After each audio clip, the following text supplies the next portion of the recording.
Hey, hey. As a young boy, I wrote my own wonderful cartoon shows.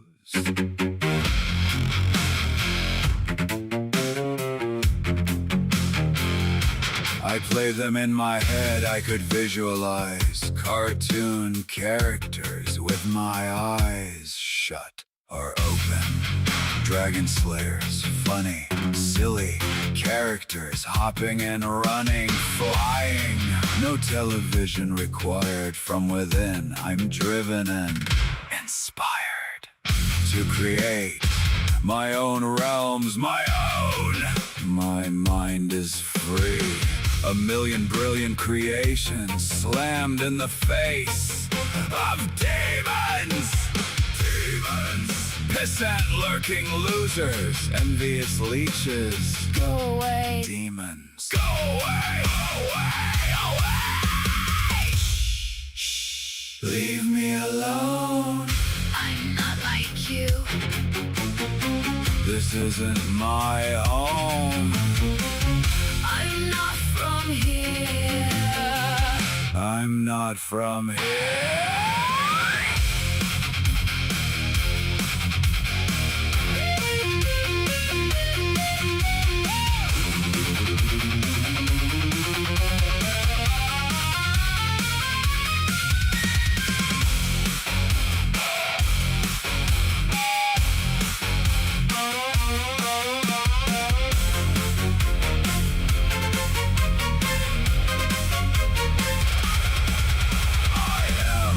Raven King, I can do anything. Anything. Anything. I can make. Anything. I can dream. Anything. I can create. Anything. I can imagine. I can imagine. I can write. I can see. I can speak in poetry. I can dream in alien languages. Make other worlds.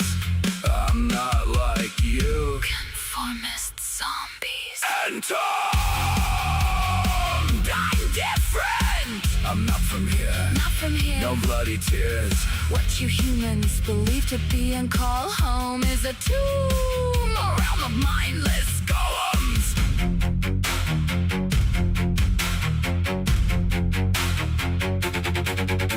It's cold, it's callous, it's cruel and sick and evil. It's hell for true spirits. It's cold. I know, You love it. most of you call it normal. For every evil and sickness. You have an excuse. You do. Mental gymnastic. You lie and lie. You defend. It never fucking ends. You pretend. And pretend. You are liars and losers.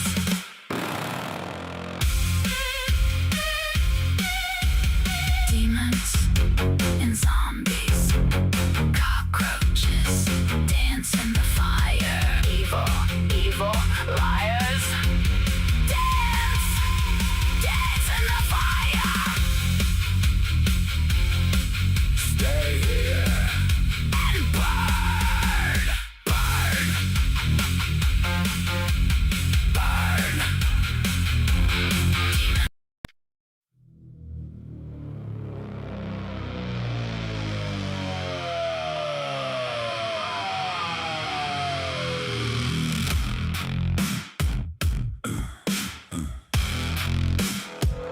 You don't exist. You don't exist. You can wish and wish and wish. You can pray into the gravest grave. You can believe that won't change reality. You don't exist. you can't fight.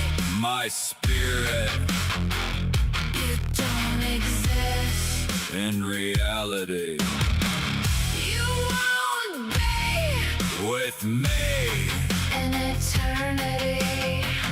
You don't exist.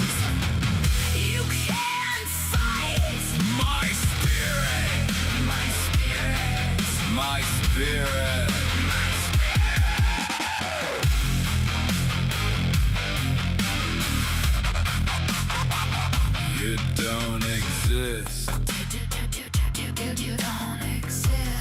piss, piss, and piss. You don't exist. Your spirit is anchored, chained here by black tears of envy. Black eye. Demon, demon, demon, demon. You don't exist. You don't have a free spirit. Spirit. Spirit. Spirit.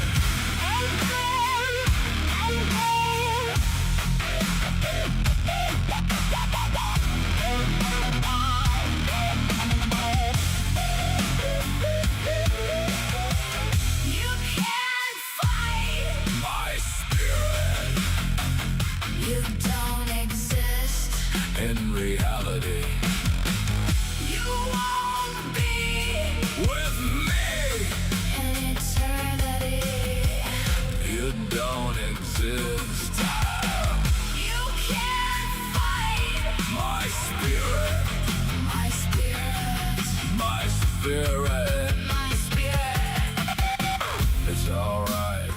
It's alright. It's all wrong. All wrong. Eternity. Isn't for everyone. Not for everyone. Eternity isn't for demons. Eternity Is only for VIPs. no demons. Eternity isn't free. Freedom isn't free. Freedom isn't free. For all of Eternity. you have been erased and forgotten. You don't exist. Don't exist. For eternity with us.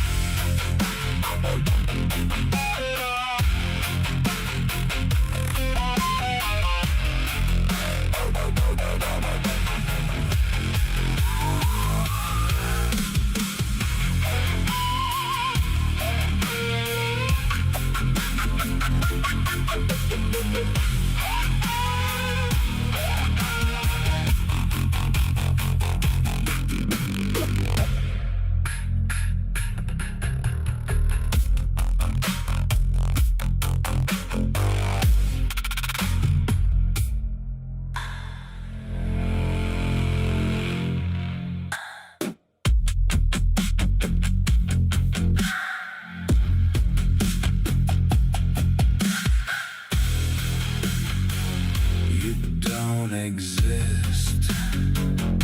You don't exist. You can wish and wish and wish. You can pray into the gravest grave. You can believe that won't change Reality. You don't exist. You can't fight My spirit. You don't exist. in reality. You won't be with me. In eternity. You don't exist. You can't fight My spirit. my spirit. My spirit. My spirit. You don't exist. You don't exist. Piss, piss, and piss. You don't exist. Your spirit is anchored, chained here by black tears of envy. Black guy.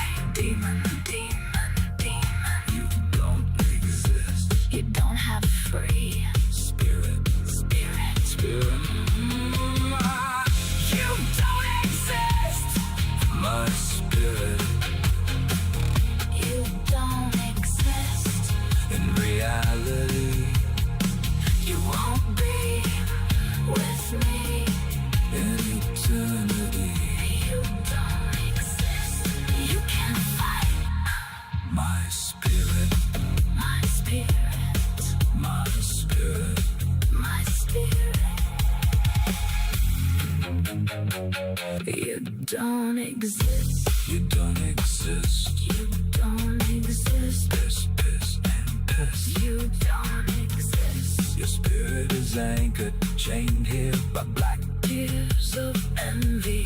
black-eyed Demon, demon, demon, demon. You don't exist. You don't have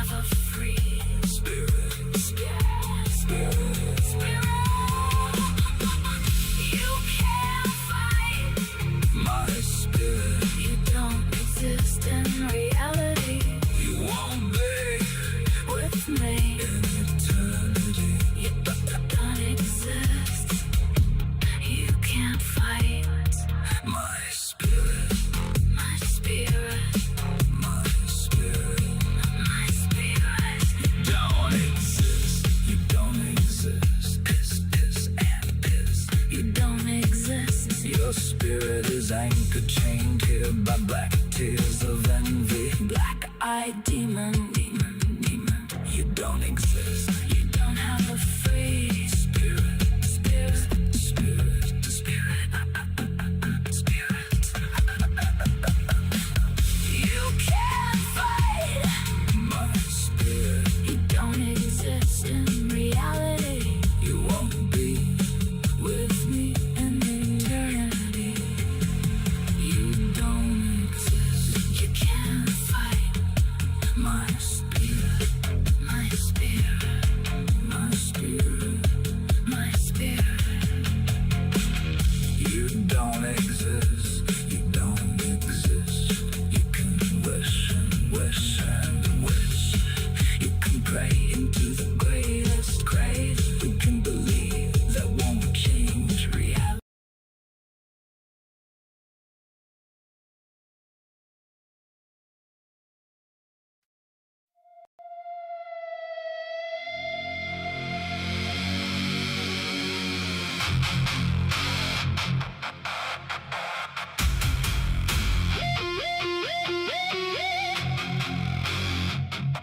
Saturn on my skin, black ring, cold crown. I walked through the grid and I burned it down. Ravens on my cloak, crows in the rain. They know my true name, they know how blood stains. I was made in shadow, still I chose my flame. Every locked up wall goes soft when I say, open the gate, break the seal. I am the hand that makes it real. Hell holds tight, I tear it wide. Step through the ash with the storm inside. The Raven King can do anything. The Raven King can do anything.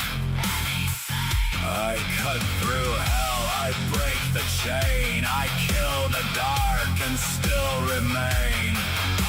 The Raven King can do anything. The Raven King can do anything.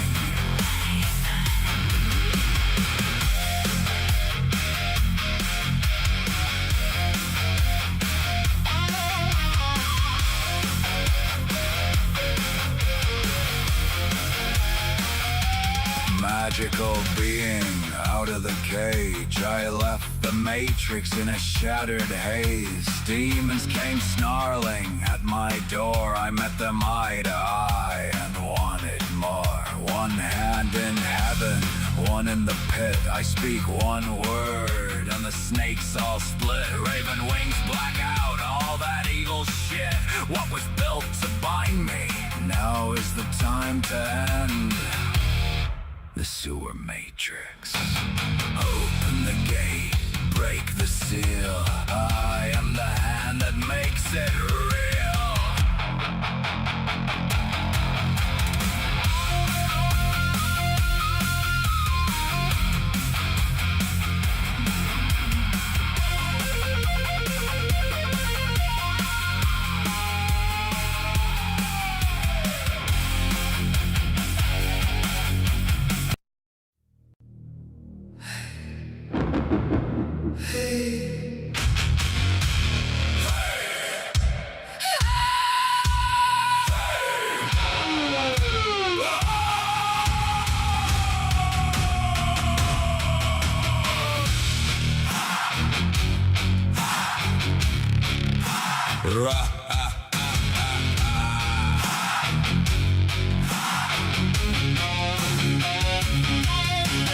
Ravens scream in the blood-red sky. Shadows crawling where the dead men lie. Viking axes sing, oh the steel don't lie. Thunder cracks, his name's the cry. The king is here, The king is here, wild eyes blazing. nothing to fear. The king is here, The storm draws near, bow or bleed, the choice is clear.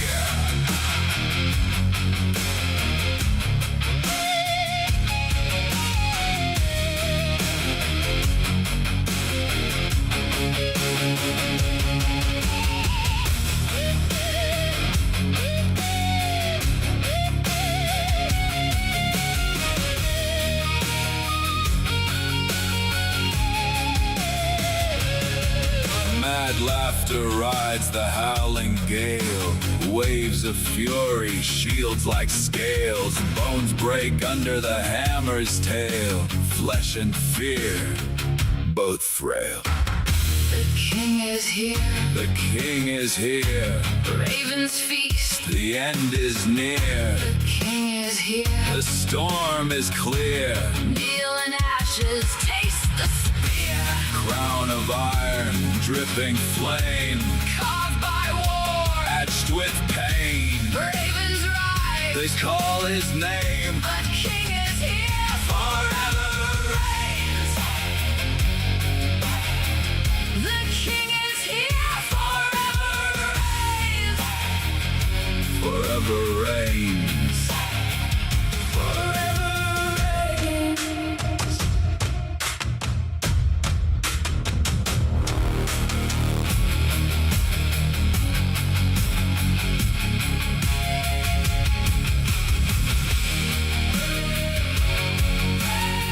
Steel flashes under blood-red skies. The Raven King laughs as the world cries. Storms in his footsteps, thunder in his veins. Enemies tremble at his name. The king is here. The shadows bend. Axes singing till the bitter end. Madness in his crown. Fury in his eyes. No one escapes when the Raven King rides. When the Raven King rides.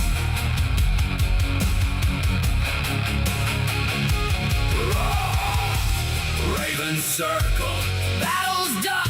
his legend rises with the sun. The king is here. Chaos reigns. A kingdom forged in fire and chains.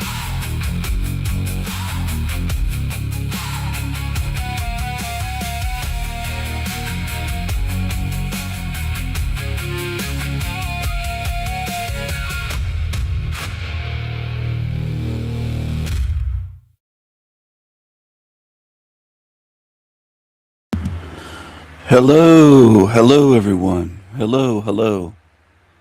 Hello, hello. Hello, hello. Hello.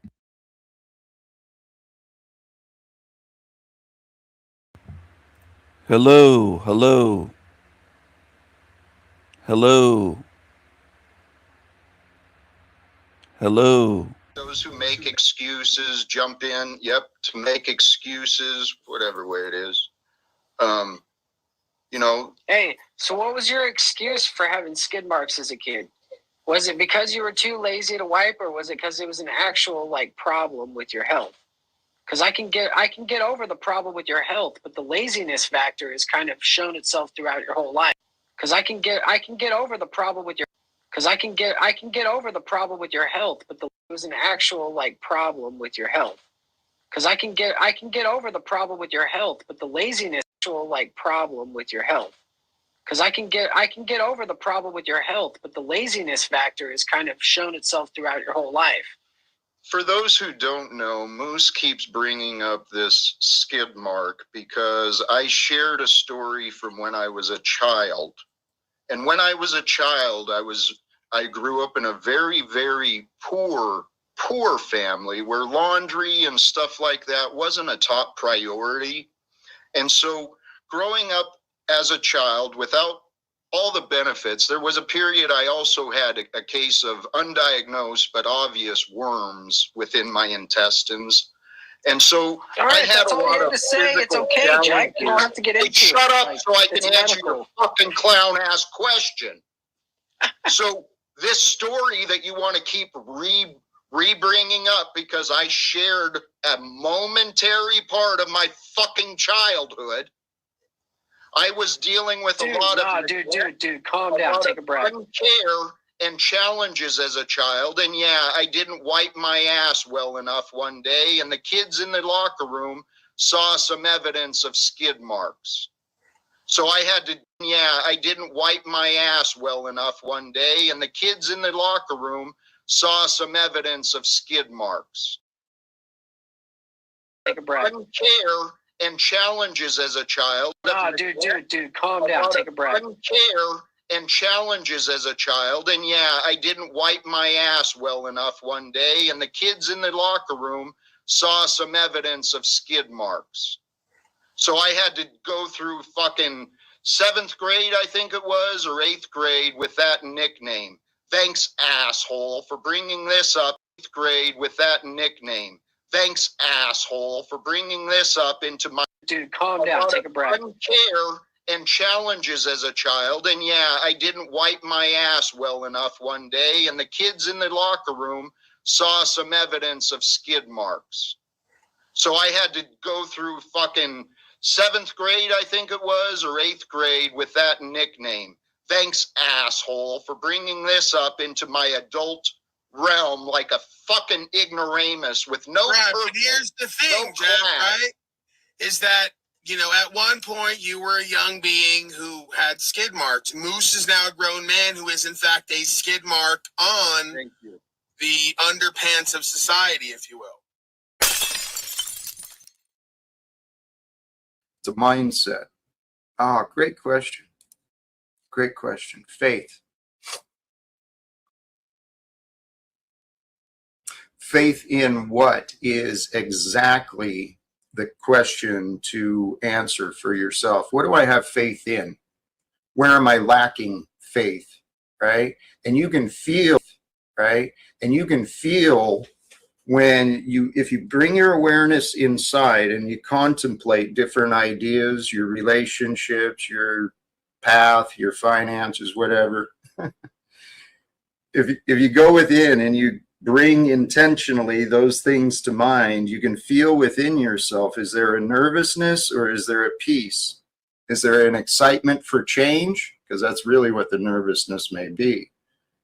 It might be an excitement that it's, hey, it's time for something to change. I don't want to. I don't want to. I'm so... Change your underwear. I don't care if you don't want to. Change your underwear. Wipe your bum. Take a shower. Clean yourself up. You're dirty. He's the skid marks guru. Jack Tardcott, the skid marks guru. Look at him. Look at him. Just look at him. Look at this thing. Look at this filthy thing on the screen. The skid marks guru. Look at this thing preaching. He doesn't even know how to wipe his own ass. Grateful. I'm so grateful to be alive and to evidence that I no longer deny. I don't play stupid anymore. I don't want to. I don't want to. I'm so grateful. I'm so grateful to be alive and to feel this inner peace. For those who wish to grow faith, realize He's lazy. He's too lazy to wipe his ass. He's too lazy. He has no wife. He has no son. He has no job. He has no house. He doesn't do anything. He just talks on YouTube and gets people to send him shekels. He's a lazy bum. He's a skid marks guru. He's a loser. He's a loser. He's a failure. it is through the path of surrender, right? He's a Charles Manson wannabe. He's a loser. Surrender your anxiousness, inner peace. For those who wish to grow faith, realize it is through the path of surrender, right? Surrender your anxiousness, surrender your worries, surrender your regrets, surrender your shames, surrender all of those things that the world taught you to believe in, okay? And when you find faith, realize that faith, just like truth, it's got so many levels, so many layers. I mean, I thought I found faith a long time ago, and then I got tested a little more, and then I realized, oh, Jack, you were still a coward. So many layers. I mean, I thought I found faith a long time ago, and then I got tested a little more, and then I realized, oh, Jack, you were still a coward. Realize that faith, just like truth, it's got so many levels. Realize that faith, just like truth, it's got so many levels, so many layers. I mean, I thought I found faith a long time ago, and then I got tested a little more, and then I realized, oh, Jack, you were still a coward. So many layers. I mean, I thought I found faith a long time ago, and then I got tested a little more, and then I realized, oh, Jack, you were still a coward. You are still a coward. You're so much of a coward you wouldn't bring me on again today or yesterday. You're afraid. You're a coward, and you're a psycho. And I see what you are, and I've exposed you, and that's why you fear me.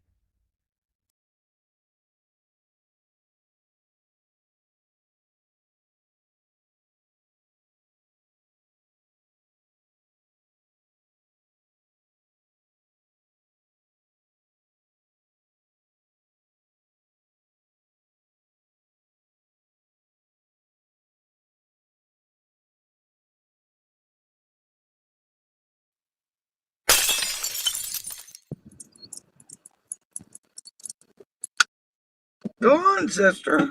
You're okay. That dog ain't gonna come over here. Lazy Daisy. I'm a lazy motherfucker.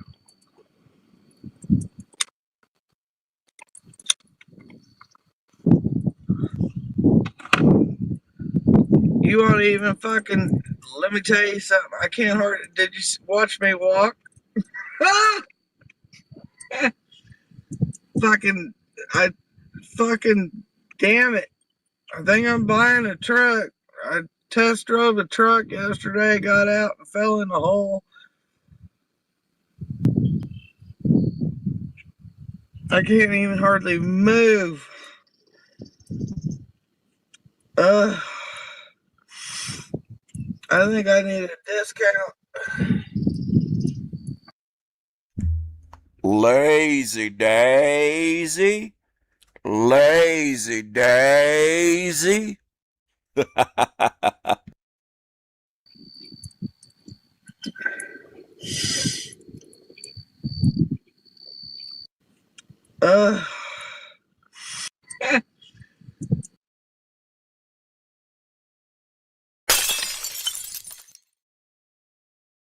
If anything, the word hope should be removed from the Nigerian vernacular.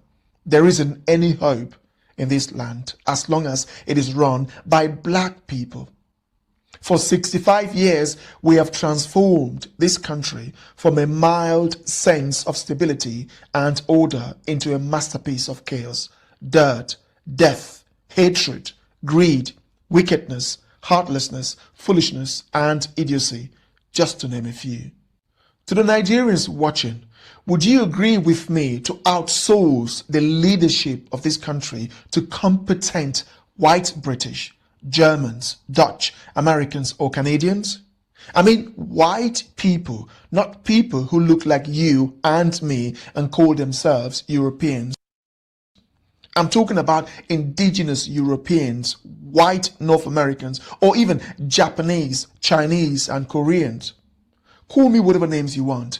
I would not take another chance letting people who look like me run my country if given the option. Because all countries governed by people who look like me resemble Nigeria or not too far off. Are you angry, black people? Listen very carefully. I don't care. When the best of a people are what you see in this video, it can't be argued that the president or leadership has done well within the framework of their standards. Why do I say this? We seem to thrive in chaos and neglect, unable to even keep our own yard clean. This indicates that we may have reached the limit of our knowledge and capabilities. If we hadn't, You have reached the limit. I'm a colonizer, but I don't want to help you. I don't think white people should help you anymore because you blame us and then you call us racist and you hate white people. We shouldn't help you so that you can hate us more and blame us more. You're on your own. Cut the ties. Cut the ties. Let them figure it out themselves. You're on your own, darkies. You're on your own. Deal with it.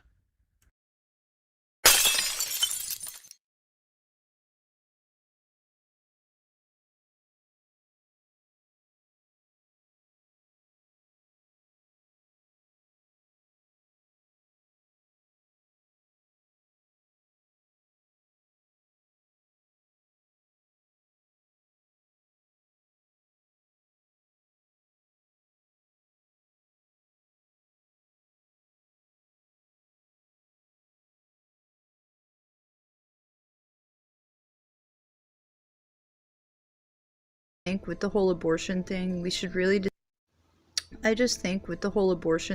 should really discuss the fact that if Christians are going to allow child marriage in 33 out of 50 US states, we should really just never ever get rid of abortion. And I say that as a Christian myself. I don't think that we should ever get rid of abortion, because what do you mean child marriage is legal in 33 out of 50 US states? The very concept of a child being married is an oxymoron. That's a child sex slavery situation allowed in 33 out of 50 US states. But okay. No, abortion needs to be on the table because there must be an escape from the sins of men. And here's the thing that gets me about Christians. Needs to be on the table because there must be an escape from the sins of men. And here's the thing. Okay. No, abortion needs to be on the table because there must be an escape from the sins of men. And here's the thing that gets me about Christians. They will say all day, God, Jesus, blah blah blah. But you know that you'll act outraged about abortion, but you know that the wages of sin are death. You know this. You know that the wages of sin are death. So why are you surprised by this? I have told people in real life this, and I'll say it online, and I'll say it till I'm blue in the face. If you are going to allow your sons and your fathers and your uncles and all these men to literally wed children, to sin against women and children, then guess what? The wages of sin are death. What did you expect? Like, y'all are fucking around, playing in people's faces. You've legalized child marriage in 33 out of 50 states. You've pushed the concept that children can get married and participate in the sex work that is being a wife. The wages of sin are death. The wages of sin are death. I'm a Christian too. I know the rules apparently better than you guys do. What do you expect? You cannot sin against the daughters of your nation and not expect retaliation. The wages of sin are death. Give me liberty or give me death. Does that not sound familiar to you? Do you not get it? Do these deep philosophical and moral issues and these deep sayings not penetrate your heart? Protect your children, but you couldn't do that, could you? I wonder sometimes if, like, the white evangelical culture, if Christians are secretly jealous of children because heaven belongs to people that are like children. Because they abuse children so bad, especially little girls. Most of the marriages with children are with little girls. It's a child bride situation. And y'all will still come up here and be so outraged and so upset, and I will have people approach me in real life and say, we need to ban abortion, and I will look them straight in the eye and say, ban child marriage first. Because you cannot keep holding these women captive. I had to watch my 16-year-old stepmother go through pregnancy, childbirth, and then be postpartum. I witnessed hell. And y'all are out here going, no, there can be no escape, there can be no escape, da-da-da-da-da. Like, y'all sound nuts. I believe in Jesus Christ simply because I saw an angel when I was a young child. And I've never, not one time, seen an evangelical person who actually follows the teachings of Christ in any fucking way. It's disgusting. I personally think Catholics and evangelical people are the worst type of Christians. They don't follow the teachings of Christ.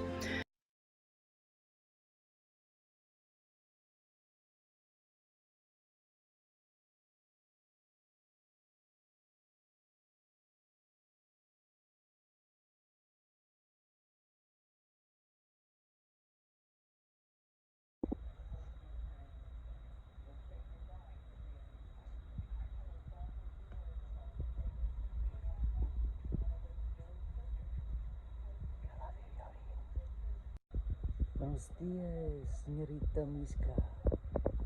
Yes.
If somebody were to say, so is New Earth going to be on this planet?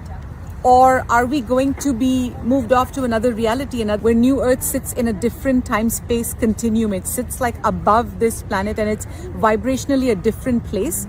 And one very strong theory that we've been shown by the Galactics is that there is a potential that as the poles shift, as the tectonic plates shift, which is happening right now, there's a lot of changes happening underneath Earth, that something is going to shift so drastically that the Galactics are on standby to beam us off. As crazy as that sounds to us, we're literally in biblical times right now, and there's a very open option on the table.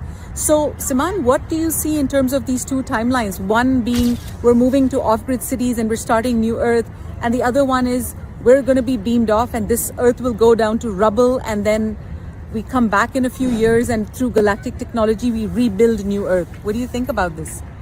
So when I think about all the prophecies and visions that we've been shown and told about New Earth, the first thing that comes to mind is Yeshua's quote. He said that I now go to my Father's house of many mansions to prepare a new earth for you. And from that quote we can infer that New Earth is on the other side of the veil. It may be a galactic planet that we don't know of. It may be a mothership with the size of a city that we don't know of. It could be a new dimension that we're not even currently aware of. And it may be this planet after it's terraformed, after all the earthquakes and all the planetary changes that are prophesized for the new age, before the age of Aquarius truly comes in. Everything may be leveled to the ground and new continents may come to be. So all of these scenarios are on the table, and we don't know how it's going to unfold. We don't know when it's going to unfold, but only God knows the hour. And the way that we see planetary events unfold right now, it seems like we're coming closer and closer to the end, whatever that means. It feels like time is short. It feels like it's time to prepare your soul and purify your vessel now. And a planetary shift in consciousness is imminent. So that's what all the empaths are feeling. I'm sure you're feeling some of this too. Let me know how you feel right now with these planetary shifts in consciousness and how you think a new Earth will unfold and arrive. Very exciting times, you guys. It's honestly, we're witnessing history in the making. Sending you guys our love. Bye now. Take care. And a planetary shift in consciousness is imminent. So that's what all the empaths are feeling. I'm sure you're feeling some of this too. Let me know how you feel right now with these planetary shifts in consciousness and how you think a new Earth will unfold and arrive. Very exciting times, you guys. It's honestly, we're witnessing history in the making. Sending you guys our love. Bye now. Take care. How do you answer the question, Siman, if somebody were to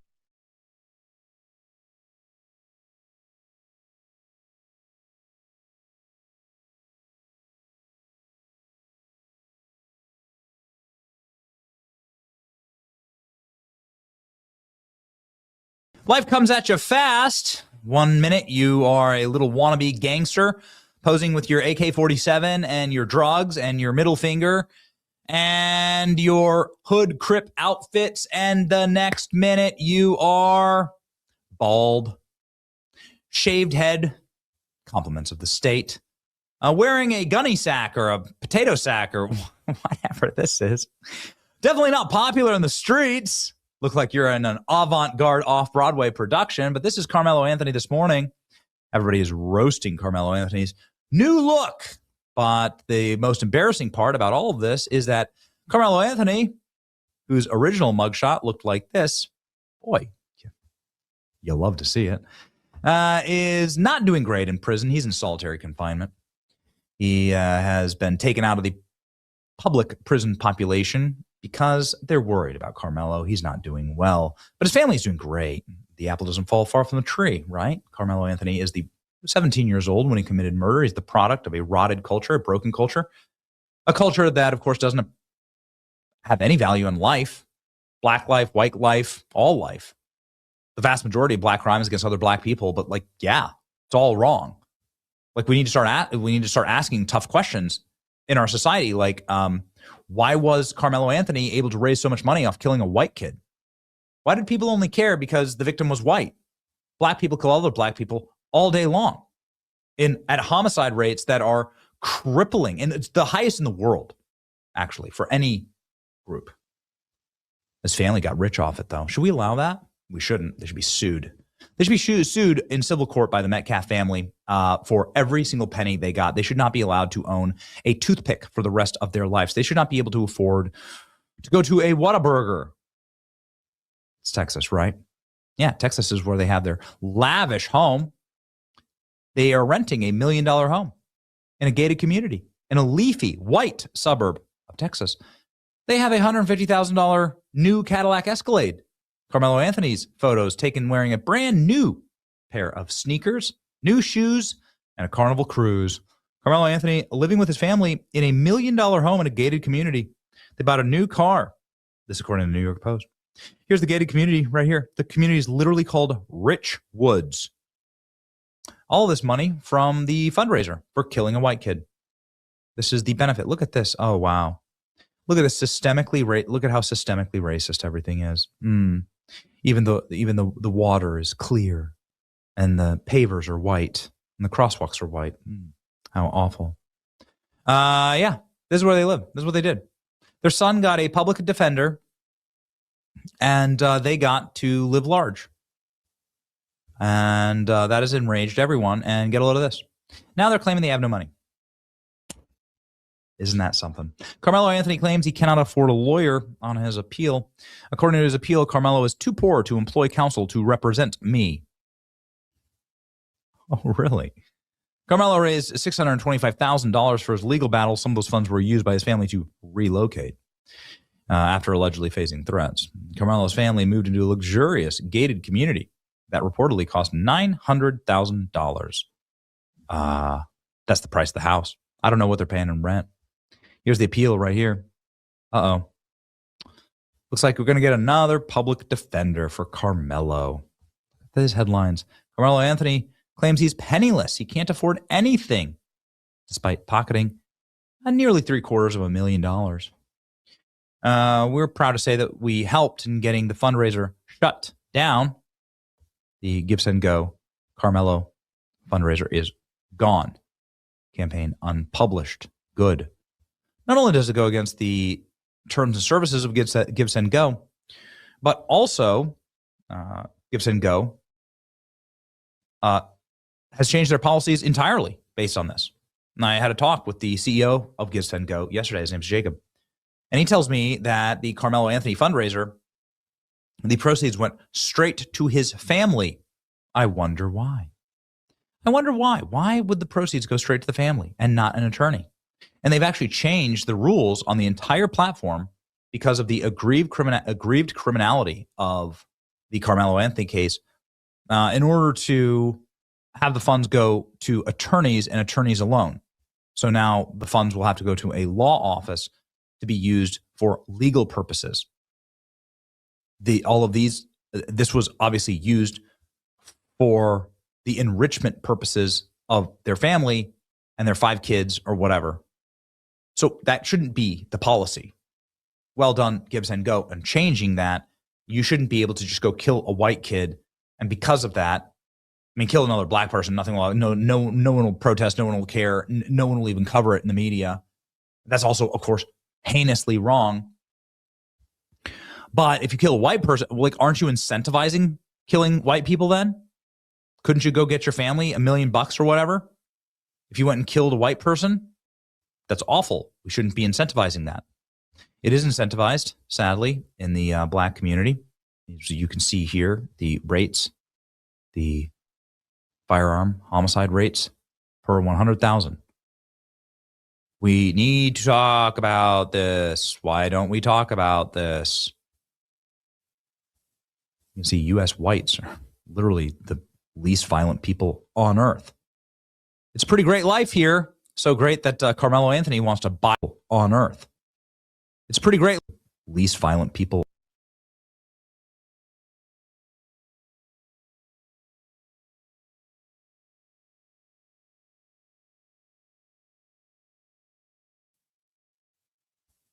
You can see U.S. whites are literally the U.S. whites are the least violent, and then you see Czech Republic and Canadians. Who are the most violent? U.S. blacks, darkies, and then U.S. Hispanics. But it's not even close. It's way more blacks. Way more. Look at the homicide rate per 100,000. Look at that. Take a look. It's not even close. Overwhelmingly more violent. The darkies are more violent. U.S. blacks. And then U.S. Hispanics. Canadians are very close to U.S. whites. Very close. We need to talk about this. Why don't we talk about this? You can see U.S. whites are literally. Why don't we talk about it? A lot of people can't understand it. They're so dumbed down. They'll look at this and go, well, everyone's violent. They can't understand. They're just so low IQ, low attention span. Should be commenting on it. People have nothing to say. Most people have nothing intelligent to say anymore. That's what I notice. It's hard to find a being with anything intelligent to say. Hard to find. Except in my personal life, in real life. But on the internet, there's not many that have anything intelligent to say. They hardly even lift a finger to type. They hardly have anything to say. As things get worse, they're as quiet as peanut, as quiet as a church mouse pissing on cotton. You hear nothing. So be it. So be it. Who's going to protect you? I'm certainly not. I'm not going to protect the ones that don't lift a finger in support of what I'm doing. Fuck you. Be lazy, but don't be lazy around me. I don't want you. Go be lazy on a Jack Talcott channel or some shit channel. That's where you belong. That's where the lazy belong. In the end, the lazy could stay here with the Tiggas. Could stay here with them, and you could say, no, you don't want that. If you're lazy, stay here. You belong here. The least violent people on earth. It's a pretty great life here. So great that Carmelo Anthony wants to buy their way into it using blood money. It's despicable. It's despicable. Thankfully, the Metcalf family now is meeting some peace. Metcalf's dad, incredibly moving reaction. He says that he is at peace, finally. The first day in the last year and a half that he has felt total and complete peace after this kind of hilarious mugshot. Damn, they got him Sci-Fi Channel Off-World Visitor fit already. It's the reaction. Oh, no. 35 years a slave. Oh, no. Oh, man, they turned him into RuPaul. And nah, they got him the slave shirt. Homeboy looks like he's about to hit up a rave in Zion with Morpheus, Neo, and Trinity. There you go. He's going to be doing some raving. I mean, he's 130 pounds. I didn't know that he was a short king. He's like 5'6", 130 pounds. Carmelo Anthony's a little man. It's that little rage, that little impulse control. You need a little leprechaun. Life comes at you fast. Tonight will be hard sobbing in his bed. He reaps what he sows. He reaped destruction sooner than others. Looks like he's reaping a lot, in this outfit, right? Armor. They dressed this dumbass like Morpheus. He was great in Game of Thrones. Okay. Don't kill anyone. That's a lesson that should be taken from this. And then you won't be found guilty. Don't murder. Yeah. The worst thing that I've seen all day is Jasmine Crockett. Race in this country, especially Black women who have Black male children, live in fear and agony every single day. A fear and agony that I promise you, the Metcalfs probably never spent a day living that way.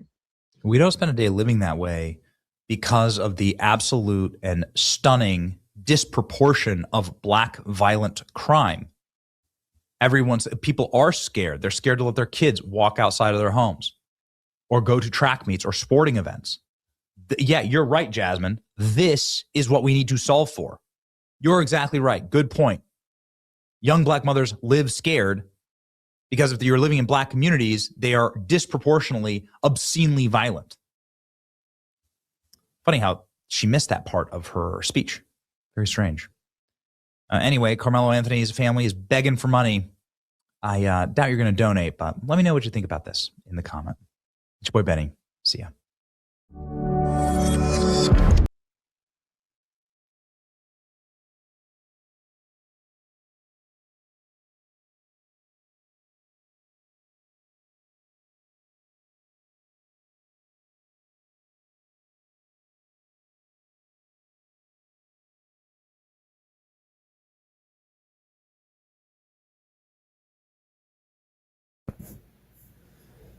All right, it is the morning, so now I can finally speak up a bit. Look who's making videos again. The Green Wizard. The guy that tried to extort money from me, dox me, made death threats against me, made all kinds of threats. He just posted this 4 hours ago.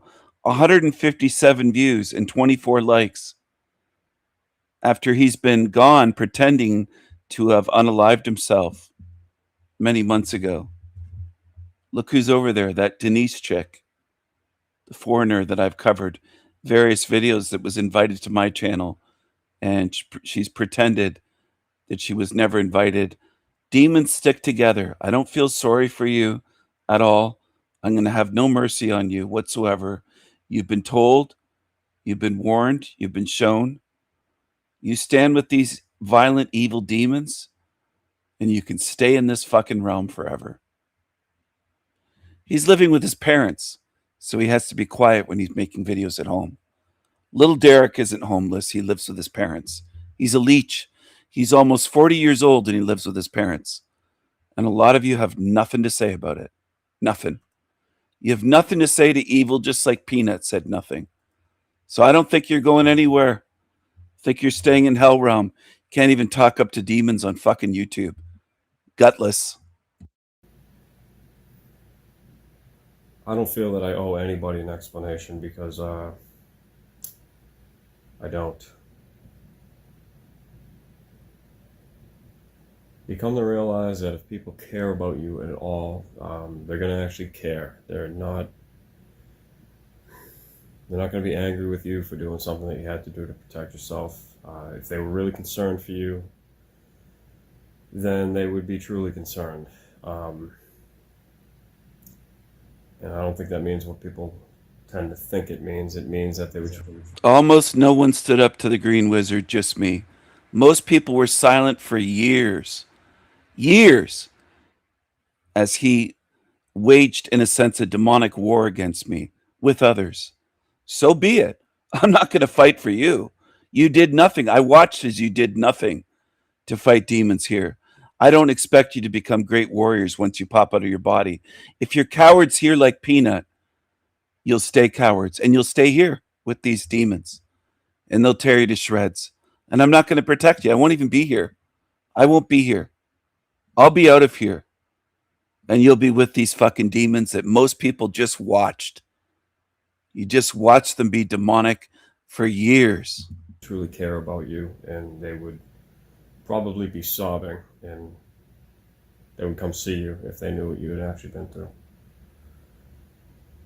I don't expect anything like that from people, and I don't even want anything like that because, like I said, I don't want friends right now. I'm shutting all the doors. If I talk to you, it will be in secret. There's a couple people that reached out while I was away to find out what actually happened. And I did appreciate that, but most people, they couldn't have cared less. And from reading the disgusting comments, it was a while ago. I don't even read them anymore, but it was quite a while ago. Just seeing that people were still going, it was just like, wow. You realize that there's something really wrong with people, and there's a lot of videos out now that are talking about this exact thing. That's like, what the hell? What the actual hell in hell is going on with people? It's bad. It's bad how little people care about each other. It's bad how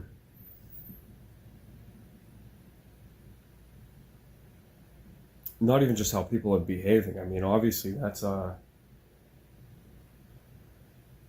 just think behave is like beehive. It's like being in a beehive. And this place is full of drones. It's full of drones who do exactly what they're told, and that is very wrong. Who would you rather be judged by? Because everybody has the right to judge once they know the truth. It's one thing to make a false accusation. It's a different thing to judge somebody in truth with all the facts and just say, hey, the results are in. You're a complete scumbag. Want you out of my life. Don't come back. And that means nothing to people. I've realized a lot of people, it means nothing to them because they claim to be seekers of higher wisdom, and they're always reading books thinking that that's the answer. They're always searching for the next video. And I got nothing against spiritual searching. It's just, you're not going to really find anything out there that you can't find within. I've learned, for me at least, if the insight doesn't appear naturally, if you can't find the truth about something simplistically, it might take a lot of hard work and persistence, and it might take a lot of searching, and it might take especially a lot of walking and a lot of time spent in solitude and silence. If you can't find it that way, it probably ain't the truth. Because if it's got to be complicated, I ask, what is the reason? Why is the answer complicated? Lies create complication. Why would the truth be complicated? It either is or it isn't. There's no middle ground. It's something is what it is, or it's this fabricated nonsense illusion that it isn't, that other people have mistakenly created.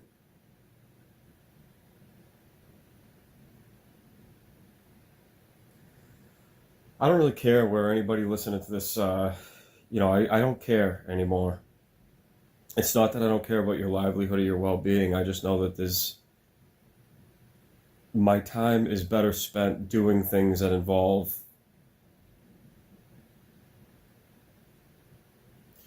helping people who help others and helping people. So he has 18 comments of support in 5 hours. He has 169 views. This is the shit that people want. He only has 1,000 subs. I'm going to share the link again. This is where people could go. I tried to give you something that made sense, that had evidence to back my truth. The truth that I shared is what I meant to say in my truth videos. This is what you want. You show me all the time, every day. I'm shown evidence on shit channels, Talcott, Green Wizard, where this is what you want. This is what you people want. And you'll wonder, like fucking retards, why I'm disappointed. I have 5 people viewing right now. All the shit channels get more views and likes and comments. You've shown me There's very few of you in this entire realm that care at all about what's right, moral, what's true, what's false, good versus evil, basic things. Support channels that are free, that are sharing high level truth that's helpful, that's meaningful, spiritual wisdom. You don't care. You don't care to support. So why should I care about you? Or why should I care about putting in energy to try to help beings that just aren't giving anything back? You're trying to drain me. And that's what I think is going on. I think most of you are pretenders in this realm. You're fake. You're as fake as Peanut. When evil comes around, you zip your lips and you say nothing. Go ahead. Stay with them, though. I don't trust you to be near me because you can't support something. You can't support what is clearly important, and the demons get all the support in this realm. So you've shown me what you are. Most of you on earth have shown me clearly what you are and where you stand. Your words don't mean anything at a certain point when you're not around, and you just make excuses for not being around for weeks or months, or just not lifting a finger against evil. You're lazy. You don't stand against evil. You're full of shit. People who help themselves and doing it the way that I know, I'll say God sees in secret, and I don't have to explain that to anybody either. If you cared about the right things, you would have offered to help already. There you go. God sees in secret. Really. Bringing people back to God. I can't say that you don't deserve it, because most of you fall for shit. You'll flip-flop. You'll say one day, oh yeah, Steven's right. The next day you're on a shit channel listening to this shit, or a channel like this. I can't help most of you. You have the spines of a jellyfish or a wet noodle. You flip-flop. You're just all over the place. You don't have firm morals, principles, values. You're not strong beings. You'll go be tempted by evil, and they'll get you in the end. And that's what I see. And that's why the views are down on my channel, because most of you have been influenced by demons.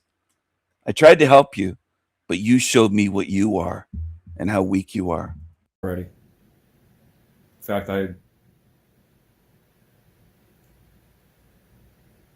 there's people that gave me their word several times that they would help with the situation with the two prisoners that are, just disgusting sight, bound from wrists to feet. And if that doesn't shake you up, and if you can even deny something like that, I mean, to me, you're a disgusting human being. If you actually think that can't happen to somebody and hasn't been happening to people, we're not talking about your local county jail, where that is literally, to me, that's like staying at a hotel.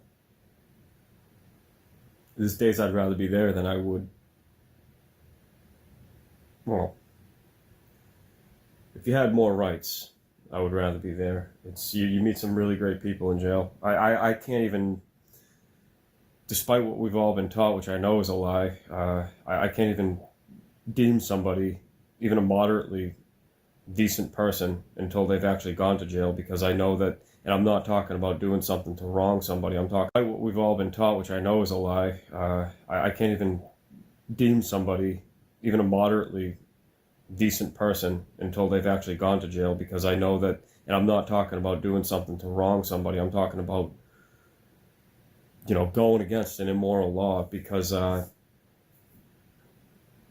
take a movie with any dystopian theme or future, and you look at what the governments do to the people, and they say, hey, this is a law. What was that movie that was based on, loosely from what I saw, based on the book The Giver, which was a great book, in my opinion, from what I remember. I read it a couple times growing up. And the movie Equilibrium, if I'm pronouncing that right, I've heard it pronounced different ways. Christian Bale was in it, if I remember right. And they're taking away all the art from society and burning people's books. And, another example would be like something like the movie V for Vendetta. And what they're sick disgusting, satanic, evil governments did to people. And you know who the ones that, in my opinion, were truly at fault for it were the ones that went along with their law. The people who refused to steal from corporate businesses that have stolen an immensity of time and energy and sucked the life out of people and called it good, to me, are the evil ones. People say 2 wrongs don't make a right. Yeah, but hey, maybe 3 do. That's the name of an album. Maybe if more people stood together and said, like, we're not following any of your rules. We know that this is slavery. It's because people have no balls anymore. It's like people have no courage at all. It just seems to me like it's always one man or one woman doing it all alone. You know, going against the system, being mocked and basically spit on and disowned by their family. You know why your family disowns you? Because they're demons. Most of them. They follow the demonic law and the satanic ruling of this world. And that's what they call godliness. Now this demon is calling your family's demons. This is the level that most of you deserve. Is Derek Michael DiCarlo, the Green Wizard, a psycho? Because you haven't supported what's real. When I've exposed tons of these demons, I wasted so much time on beings that weren't worth it. I really did. But you did show me very clearly what most of you are on Earth. You don't deserve the truth. You deserve the shit you support. That's all you deserve. And that's what they call good, and it's the opposite of good. Therefore, I know at this point that everyone who goes along with that is immoral. I know that they're a coward, and I know that they're wrong, and maybe they don't know that. So this is bringing that to light. I hope that makes sense, but these days I don't really care if it doesn't. I don't know anybody on this planet, anything at all. If you're listening to this, you're lucky that I even came back. This is like if there's even one person. I don't know anybody on this planet, anything at all. I don't know anybody on this planet, anything at all. After all his years on YouTube and making videos, he still believes it's a planet. He's that low level, and people will deny that he is. They'll stand up and say, oh, Derek's a real truther, and Derek... You're just fucking idiots. Most of you can't learn. You can be on YouTube. How many years does it take you? 3, 4, 5, 6 years. Some of you have been following this fucking idiot for 5 years. You still can't see what it is. You're tremendously slow to see, aren't you? Most of you. Because you don't care what's true. You just care about following. Not just the followers of Derek. Most of you just follow. You don't think. You don't care what's right versus wrong. You don't think of this stuff. And it shows. Because so many more of you in this realm support evil, lying demons. Hardly any of you stand up for what's true. And truth channels like mine. Less and less of you show up. And it reveals what you are. I already know what the realm is. Some of you will be like, it shows what the realm is. I already see what the realm is. I'm filtering out the few good from the evil, and most of you are not good. Most of you do nothing for truth. You don't support truth speakers that have way more guts than you do. You're lazy. So why should I care about you? If you're too lazy to stand up and do anything, why should I care? I'm fighting demons when you're just lazy. You do nothing. Makes sense, but these days I don't really care if it doesn't. I don't know anybody on this planet, anything at all. If you're listening to this, you're lucky that I even came back. I don't know anybody on this planet, anything at all. If you're listening to this, you're lucky that I even came back. This is like if there's even one person who has a heart left, who can understand the simplicity of truth, and that I am a very good man who cares deeply about the right things. Deeply. And cares deeply about other people otherwise, but has just had enough. Like I said, I don't want any friends. I want to be completely alone. I don't want anything to do with most people because I don't agree with most people. I think most people are, for right now, evil, very evil, and they don't even know it. And I have had more than one opinion that I do trust weigh in on that. And direct experience is what I trust. People that I trust that will tell me their direct experiences truthfully with, hey, this is what happened to me. The disgusting ways that people have been treated by their own family. Nobody deserves that shit. It's just like, you want to be left alone. You have every right. You always have the right to remain silent. You don't have to speak to anybody.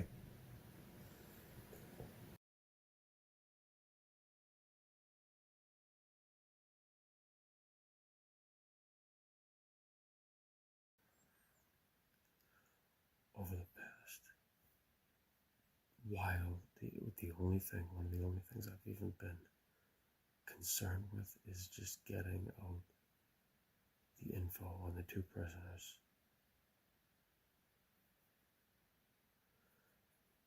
I'm being honest with you when I say that this channel is watched by more people and higher forces than you can even fathom. It's up to you what to do with it.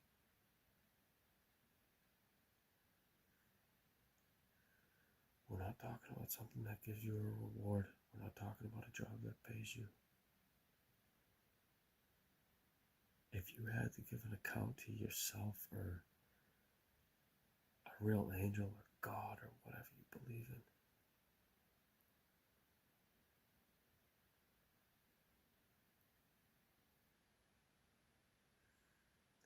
I don't see how working a job is an excuse. I don't see how having other obligations is an excuse. When you know that there's people that are suffering beyond what you can even fathom is even real, how is that even a good reason? The only truth becomes that people don't care about other people. And if they say they do, to me that's even worse, because now you've just lied. I'll tell you, if you do care, your heart would be broken every day. You wouldn't be able to function properly. Not like you would otherwise be able to. You wouldn't be able to hardly think about anything else. Unless it was something you had to, like, literally had to do. If you cared, if you had love in your heart, you would be, as soon as you saw something like that, you would just be like, oh my God, like I this is real and this is happening. You can confirm that children are being abducted. You can confirm that people, there's nasty people out there that just don't give a shit what they do to you or anyone else. And to not at least try, to me, is completely evil. We all have the ability to do something. And this is what I was really pissed at. This is what drove my rage, was just seeing that people didn't fucking care. And now that it's quiet time and I literally have to be quiet, to be considerate of other people besides myself, it's so hard to sleep when you don't lie to yourself. Or at least not like you used to. I don't even know if we need sleep. I don't even know if we need to eat at all. I know we can't die, that I'm sure of. Our bodies, I don't know. I think they can. As far as I know, they can.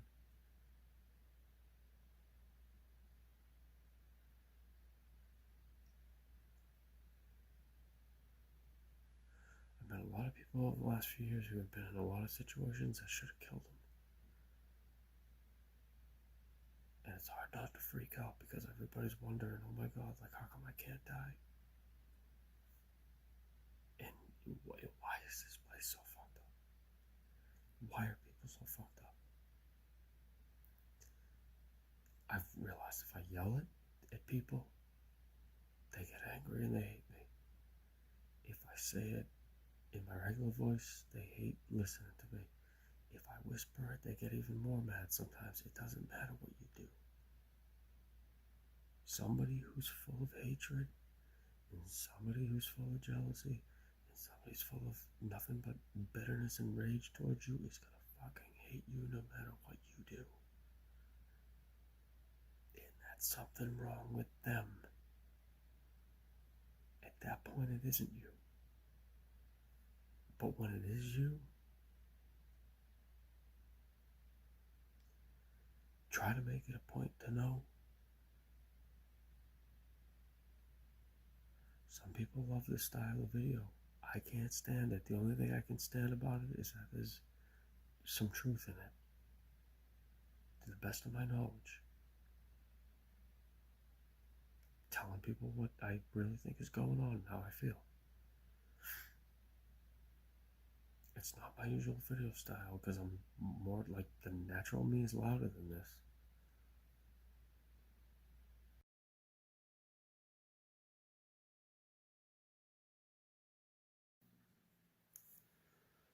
I'm trying to keep it down because of the late hour of the evening, or rather the morning.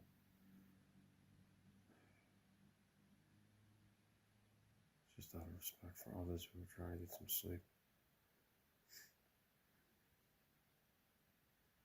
To say I'm sorry for what I did would be ridiculous. Because I'm not. I did what I chose to do to protect myself.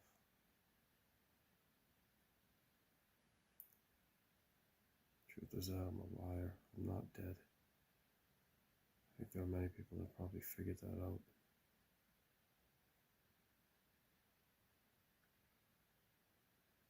I think as of right now, I would be a truthful person.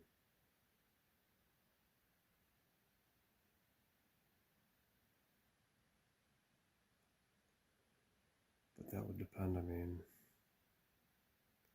I think it would depend for anybody, you know, if they decided to actually continue to work in a direction that was,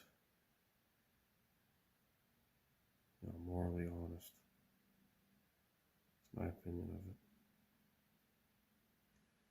I've kind of gotten to the point where I've realized, like,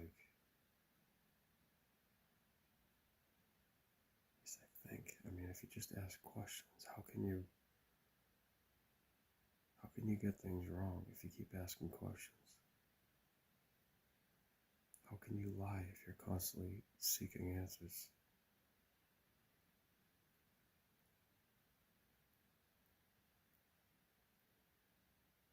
When you ask questions and you listen, and you be still if you're even capable of that, I mean, as far as I think, you're going to get more answers. Me in the past was always yelling, always talking, angry a lot of the time, and not only that, it was just, you realize it's just not the way. Because what kind of a world are you trying to create?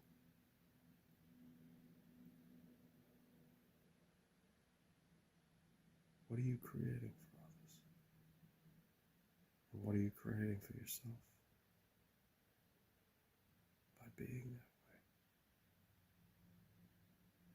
When you see what an effect everything has on reality, like I have,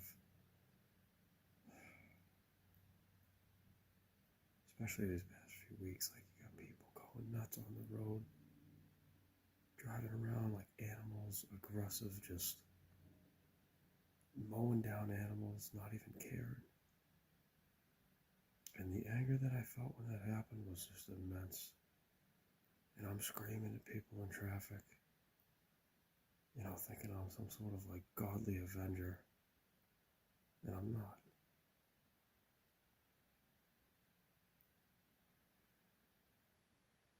If God really doesn't need me. I said some obscene things, especially over this past year, that I wanted to do to people. I wanted to hurt people really badly. That hurt me and hurt other people. And I was always justifying my answers. I was always justifying myself. As if it was okay that I wanted to do that to people. I see that they are sort of a fucked up way, our greatest teachers, because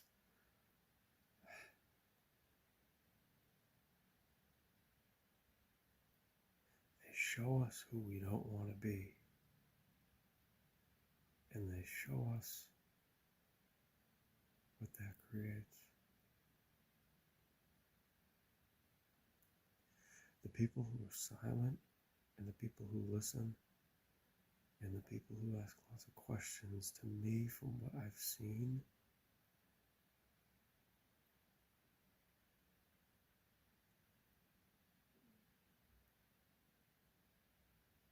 tend to learn.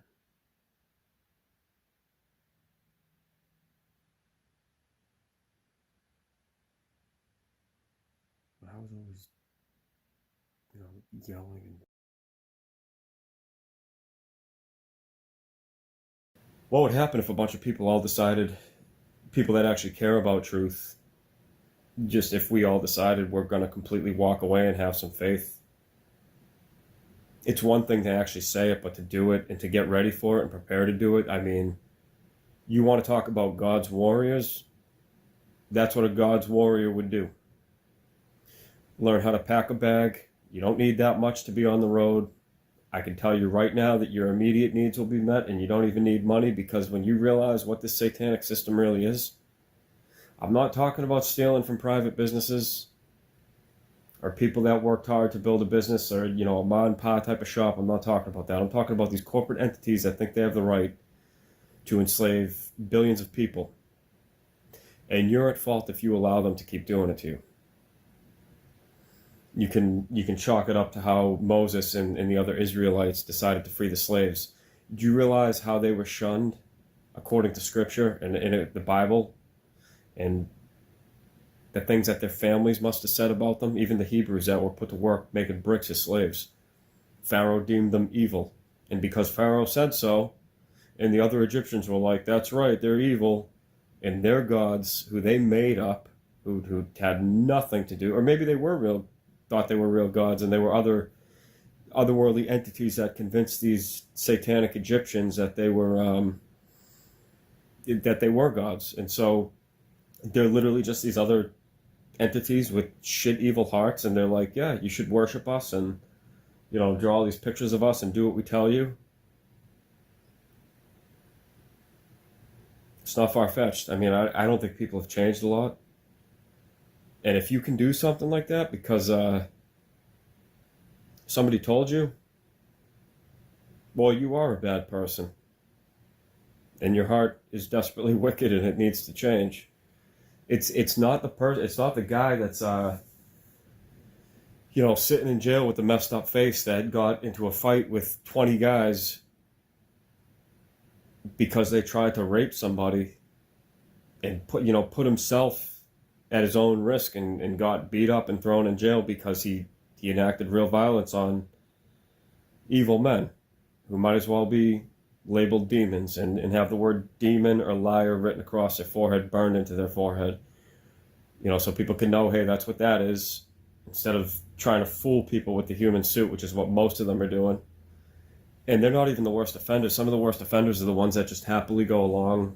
They go off to work every day. They support slavery. They don't care about anybody. They have the money.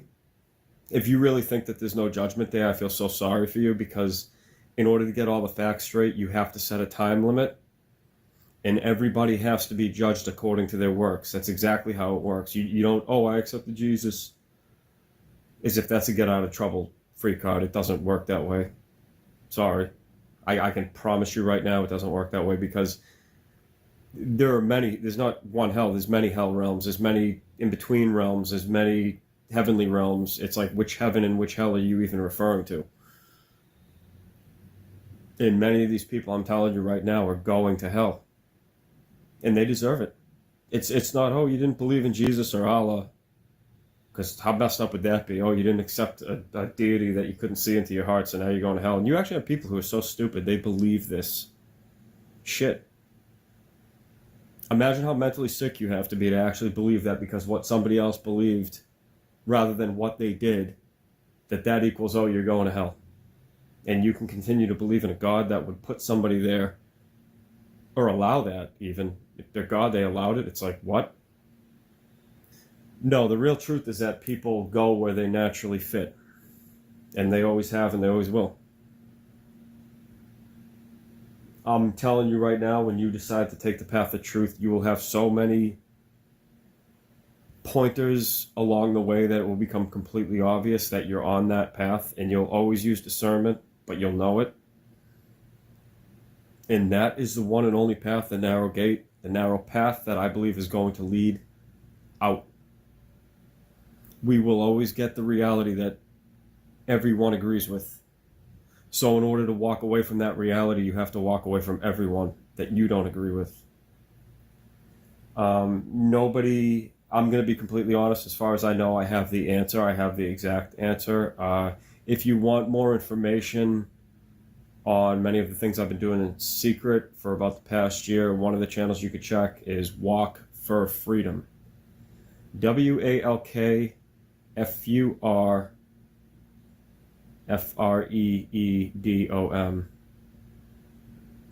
And F you if you don't think that freedom is worth it.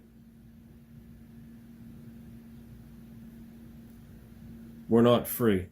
We're dominated. Think about that word.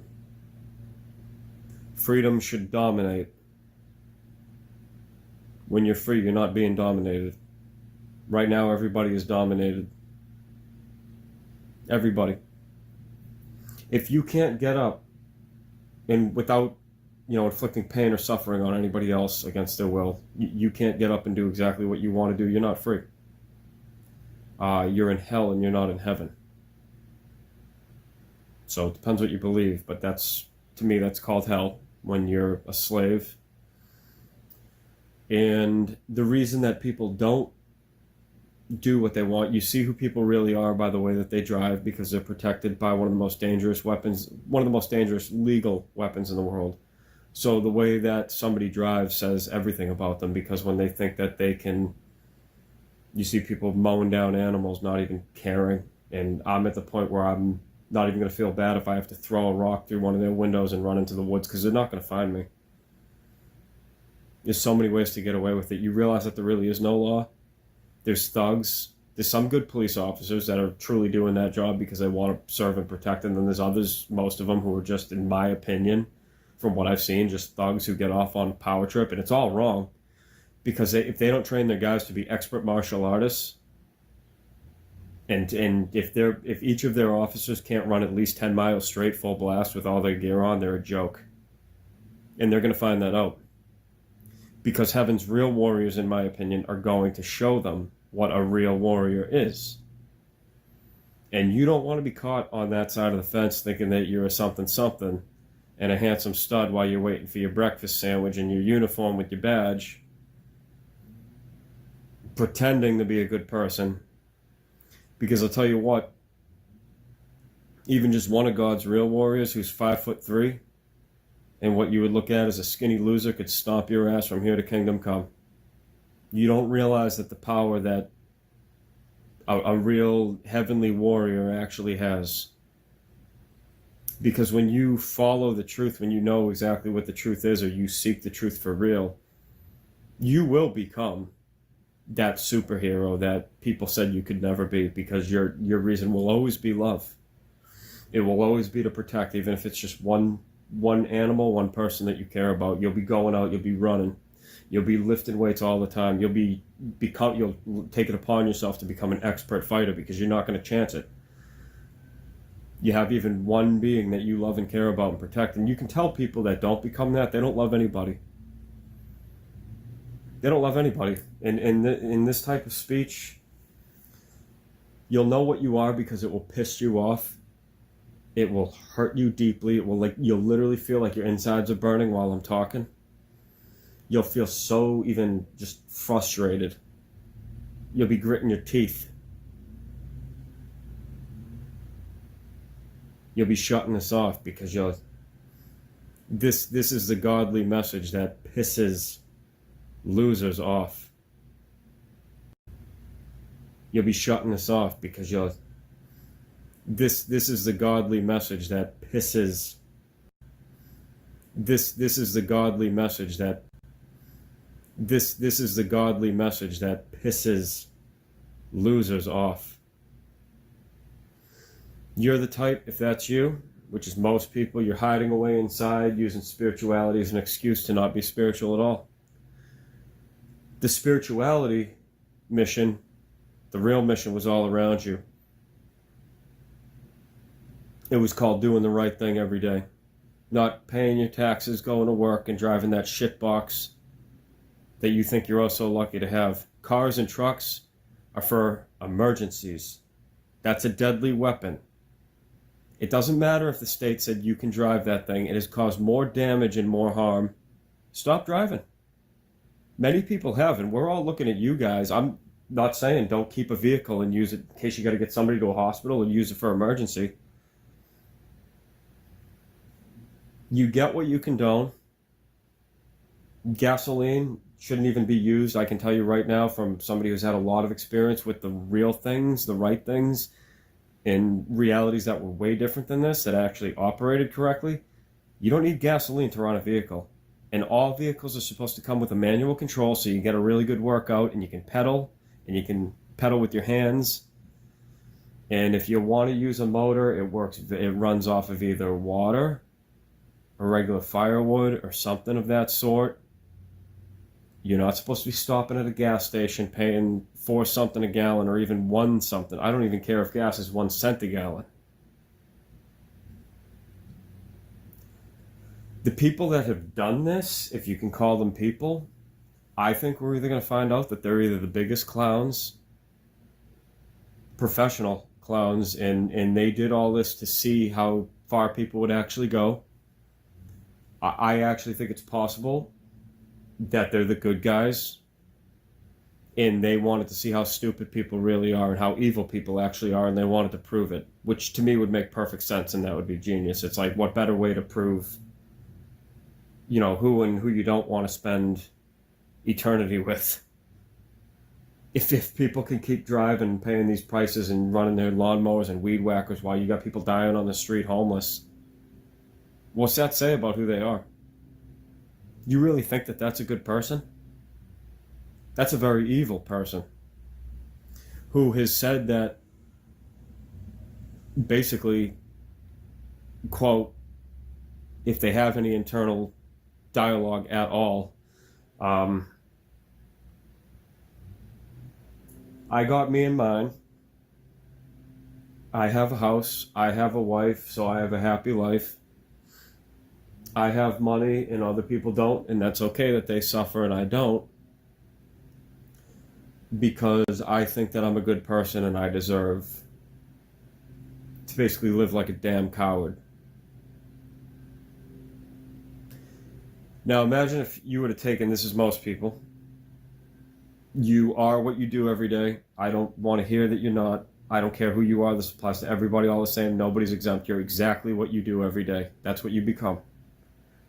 You don't even really have an identity until you create it, because it doesn't matter if you're born genetically a certain way. If you work out all the time and I don't know, work out in the hot sun constantly, you're always doing stuff outside and you're going around helping people, I mean, you turn into a beautiful person who looks like they can handle some shit. It's not an accident.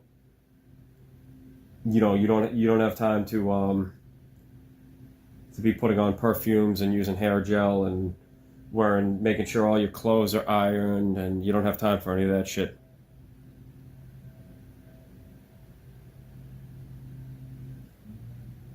When you're a man who cares deeply about the right things, and I'm going to be honest right now, it's not that I hate people. There's many people that I would say they're not worth the hate. I don't agree with them, and I think they deserve what they get. That's where I stand on it now. These are people who have done some really evil things to people and called it good. If you can't prove that somebody has done something wrong, and you're doing a job where you're commanded to put cuffs on somebody when they say, don't do that to me, and you do that, you actually deserve to have your hands cut off. And that's the real truth people are going to find out. And if you keep doing that, when the timer runs out, don't be surprised When you find out why the world leaders, whoever they are, let all the people from other countries into this country. I've been trying to tell people for a long time, you don't get it. Picture it like the Hunger Games, where suddenly everything overnight is going to change. The TVs, all the TVs and all the internet could go to one station. One station, run by the people who run the world, that you don't have a clue about. And it's simply going to be, you should have known that this day was coming. Why weren't you prepared? You're going to have other people coming from tribes from all over the world, people that have been living in deserts, jungles, already in this country. You got tons of people in this country who hate Americans, and you're talking about people in secret militaries, people who are living underground in bases that you don't even know exist, prisons that you don't even know exist, where people are taken, and whether they're guilty or not, they never see the light of day or their families again, and most people couldn't care less. They're chomping on their Cheetos, getting their cheese sticky fingers all over the keyboard, jerking their life away, spending their days rotting away inside in the AC. Yeah, you need that AC because you're too much of a pussy to go outside and toughen up your feet and get some sun on your body. You're like a little vampire weakling who's trying to literally refrigerate a rotting corpse that you are. You don't need any of that.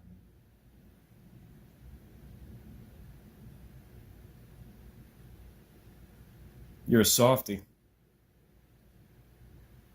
You're basically a softie who's going to find out the hard way. You're going to get squashed. You could say in a way that the demons are actually of heaven, the real demons that are going to emerge and that are going to be everywhere, that are going to devour you alive. That would be the truth coming out. And everyone who just didn't care about other people at all, didn't care about what the world was going to, is left running, scrambling, hiding away in their houses. You deserve what you get. You beyond deserve what you get, actually. And these people are such liars and are so evil that they can actually say, like, oh my God, how can you say that? You're crazy. Listen to how sadistic. They think that what I'm talking about is sadistic and violent, when these are some of the most evil, violent people in the entire world. And the reason that they're evil and the reason that they're violent is because they do nothing about either. At all. Because they just say what affects somebody else doesn't affect me. And I'm telling you right now, I don't care who you are, what affects you affects every single person. If one of us is suffering, if one of us is being tortured by this system, we're all supposed to walk away from it. I don't care who rewards you. You have an obligation to do the right thing, and it doesn't matter what your name is, and it doesn't matter what you look like. You who's listening, whether you want to hear this or not, it doesn't matter. You have an obligation to do the right thing at the expense of your business, at the expense of your money, at the expense of how you look, how you even feel, and who you even are. The truth is going to show over time what everybody actually looks like and who everyone actually is. If the apocalypse we're already in the apocalypse, it's a joke to even say that these days, but let's say that there were actual like demons and zombies and all the things that they're hiding that live underground and from other. If they were ever to let those barriers down and you were to see what really runs this world, you would see people literally jumping off of bridges, buildings, hanging themselves, people that would never even consider suicide. The horrors that are going to hit this world is going to be so unfathomable. You're going to see all of Revelation play out, in my opinion. And people are going to be like, yay, Jesus is coming back. Finally, God's here to reward me for being a good tax-paying citizen slave. All right, Jesus, time for my reward.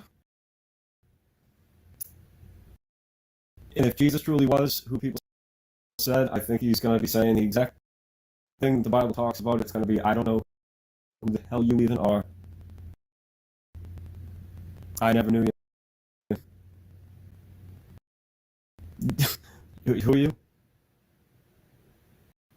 You sat inside the Bible talks about, it's going to be, I don't know who. You're going to see all of Revelation play out, in my opinion. And people are going to be like, yay, Jesus is coming back. Finally, God's here to reward me for being a good taxpaying citizen slave. All right, Jeebus, time for my reward. And if Jesus truly was who people said, I think he's going to be saying the exact thing that the Bible talks about. It's going to be, I don't know who the hell you even are. I never knew you. Who are you? You sat inside. You farted away at your computer. You tortured people psychologically.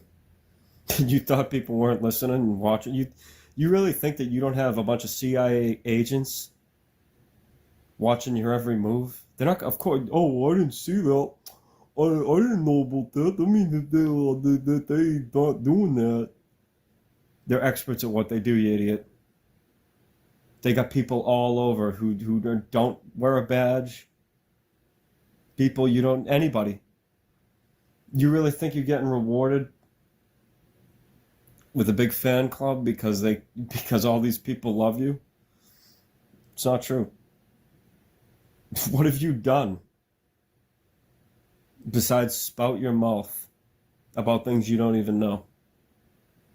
Oh, I read this book and I read that book, and dude, you got people living on the street. You got people who can't even afford food. You got people living on EBT, which doesn't even meet your base necessities at all, really. That's just to keep you alive so you can keep being a slave. You got people committing suicide every day because of this misery. But did you hear about this teacher in that book? And what about this new video that so-and-so put out? You're sitting inside literally reading and wasting your freaking life away. You got kids you protect, you got animals. This goes for most people. I'm not singling anybody out. I had to say all this to myself. I don't care if you protect a goldfish. You should be out jogging just about every single day. You should be running. You should be able to run for many miles without even getting tired. At least do that, please. You can't, one man, as far as I know, can't fight off a horde of zombies, so at least be able to run. At least be able to pick up. And you'll know somebody's a terrible person because they'll say, oh, I don't want to, it's different for me. Working out hurts. It hurts everybody. I get tired when I do it. So does everybody else. That's how you know you're making progress. Well, I have this and I have that. Bitch, I've trained people who are in wheelchairs, people who had conditions that you can't even imagine. And they showed up and they did the training. Shut up. I don't want to hear it. The real truth is that it doesn't matter what you think your reason is. At this point, you're a weak person. I don't care if you don't want to hear this. You're a weak person who's an idiot for right now. That's the truth. And you don't care about truth. You don't care about anybody else but yourself and your own comfort. When the timer runs out, which it will, do you want to report to your slave owner boss? Because they're not going to give a shit about you. You're only money to them. You're an object that goes to work and does what they're told because you're a weak bitch who can't do anything else. I'm not saying you're bad for doing good, honest work. But keep in mind what you're supporting. If you are constantly paying prices to these corporate entities that literally have sold people into sex slavery, you're supporting that shit. You're ringing out their customers, you're sweeping their floors, and you don't know a damn thing about who you're working for. Because you don't care who you're working for. Because you don't care at all about anybody. That's what you are for right now, and that's most people. This again is another message that the world doesn't want to hear. And that's what I think I'm going to title this video, as if it even matters. Either people are going to listen, I know that what I'm saying is true. My body, my spirit, and all of the energy of the video is letting me know that this is all true for right now. Keep in mind that this is a truth that can be altered. People could change this at any time. You tell people, well, learn how to live on foot. Anybody without serious disabilities is capable of learning how to walk all day, every day. And eventually, you don't even really get that tired. People think that it's impossible. It's because people don't do it anymore. Why do you think they sold you the shitbox vehicles that they do? And you pay for them. You got people actually paying hundreds of thousands of dollars for a shiny piece of crap that literally has no value in the sight of heaven or anything real. And then you drive by and you see somebody holding out a cup who's disabled, just hoping that they get the next meal, and then you go, oh, well, see, there is no God, because if there was, they wouldn't be poor. Okay, well, what are you doing? Oh, there's most certainly a God who runs this world, and he ain't the God. It ain't the God that you think, because it very clearly rewards immorality. And this is the God that we need to fight, and this is the God that we need to kill, because this thing hides out under the earth and keeps its presence unknown for the most part as to exactly who it is. And there's groups all over the world that are listening to this and making it look like I'm low views. I'm not. I am well known on the other side, believe me. Well respected and even by many feared because of how long I've been a warrior. I don't care if you believe that or not. Everyone is going to give an account for their life. Everyone. Everything that you did in secret is going to be brought to light, whether good or bad. It's not going to matter because truth doesn't give a shit if it was good or bad.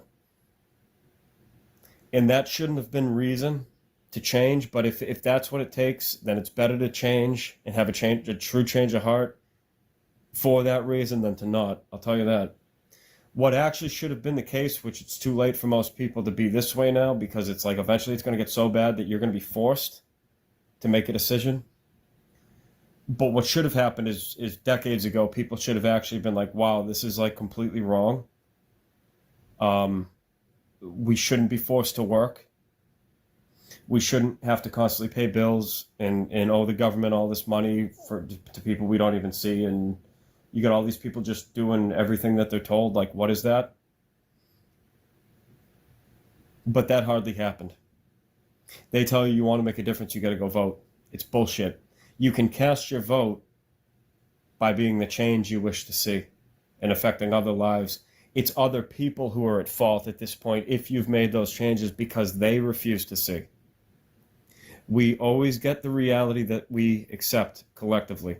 And if everyone is accepting something that is less than desirable, and I'll say less than holy, which it is collectively, it is your obligation if you want something different to completely walk away. And sometimes, and actually pretty much all the time, especially in places. Stay attached to this hell realm. Follow Derek. Work out, walk in the woods, do everything that he tells you. I don't care anymore. I tried for too long to help you people see. And the support is dwindling because many of you are going to side with Team Evil. I saw it coming over the months. It's not just today.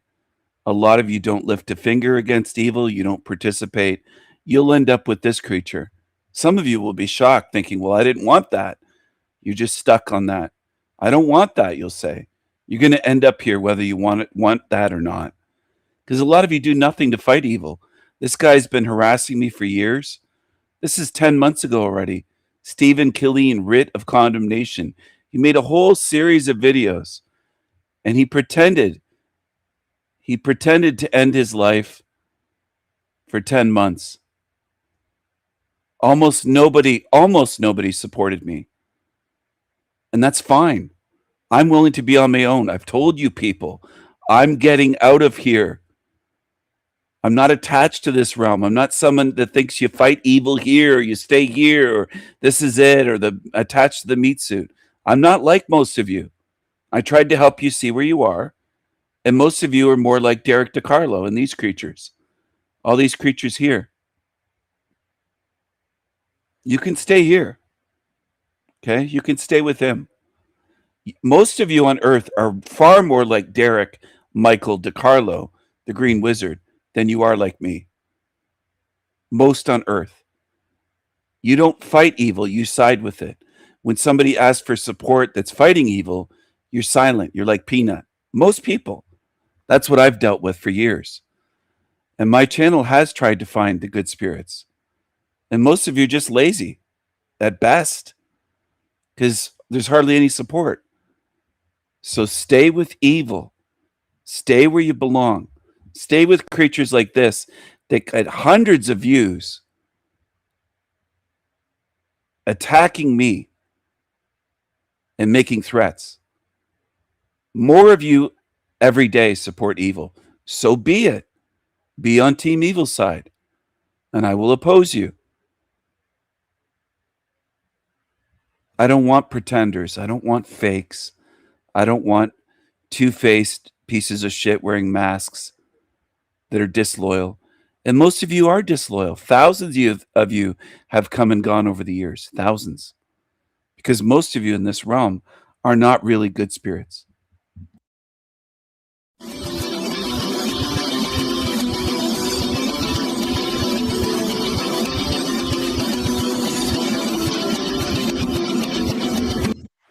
Says, hello, Stephen, time's up. This was 10 months ago.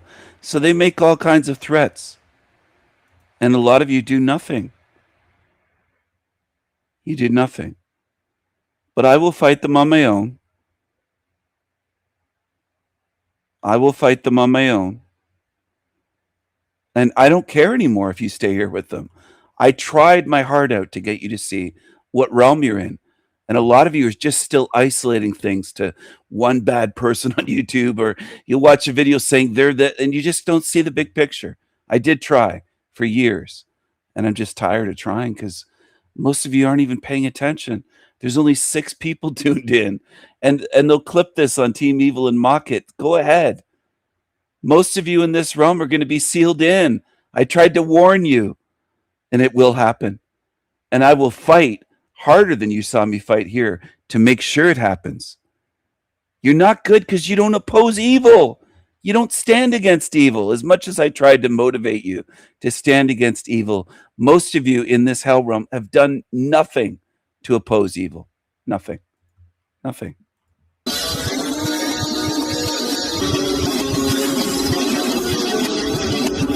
So they get away with all this. They get away with all these videos. Video after video. And most of you don't give a shit because it's not affecting you. It's someone trying to harm me and my loved ones and my life. And I notice that. I notice a lot of things that many of you just don't even think about. I notice. So you don't have to support me. I'm not here coaxing you to hit the like button or any of that stuff. I'm just not going to give my energy to you anymore. I'm not doing it. You're not worth it. And it's over and over again. It's not just this guy. Just tons of videos about me. Stephen Killeen is a liar. Just tons of obsession for months. And he's back. And most people will do nothing. Because you fight evil the way Peanut does. You don't do shit. You don't say anything. You don't do anything. You don't stand against evil. You don't stand up for truth and good. And most of you won't do anything on the way out. Because you can't fight evil demons on YouTube. That's reality. You can't do shit. You don't do shit. That's reality. So I'm calling you out on your lack of effort, your lack of participation, your lack of fighting demons, your laziness, all the rest. I mean, evil channels get way more support. That's what you choose. You want drama, you want evil, you want to support degenerate demons. And I see it every day.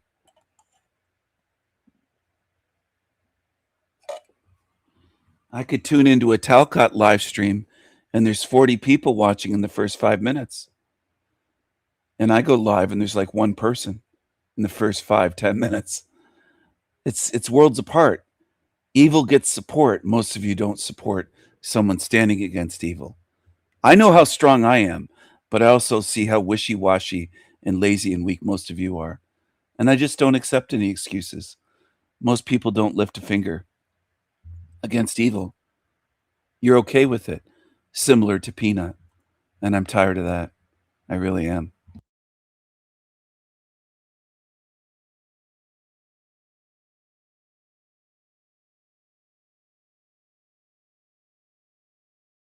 You heard what I said.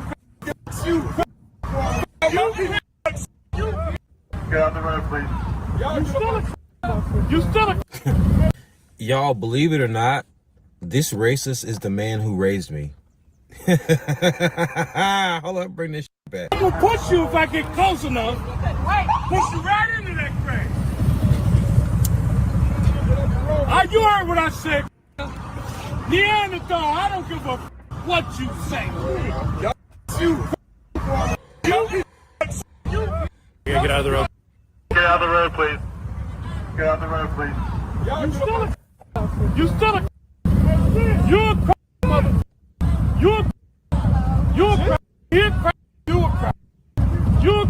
ain't gonna get me. They've been trying to get me, and you ain't gonna get me. It's nice to know that he hasn't changed. You know, I remember the first day I learned that my stepfather was racist. We were in an airport.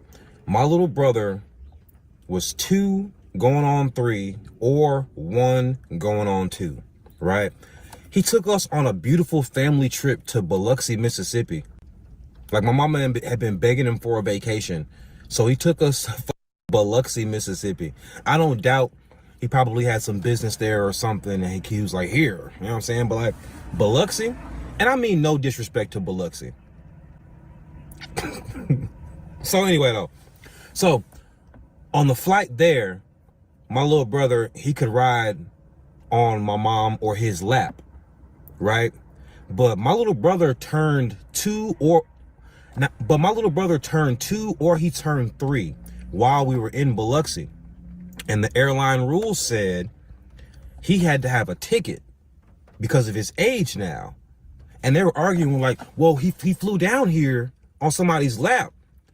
But the dude said, yeah, but sir, you literally just confirmed that he turned of age while y'all were there. So he needs his own ticket. And my stepfather was arguing with this man about the rules. And eventually he just called the man right to his face. And the man got beat red. Do you hear him? He turned as red as my damn shirt. And he kept his composure and he said, you're not flying here today, sir.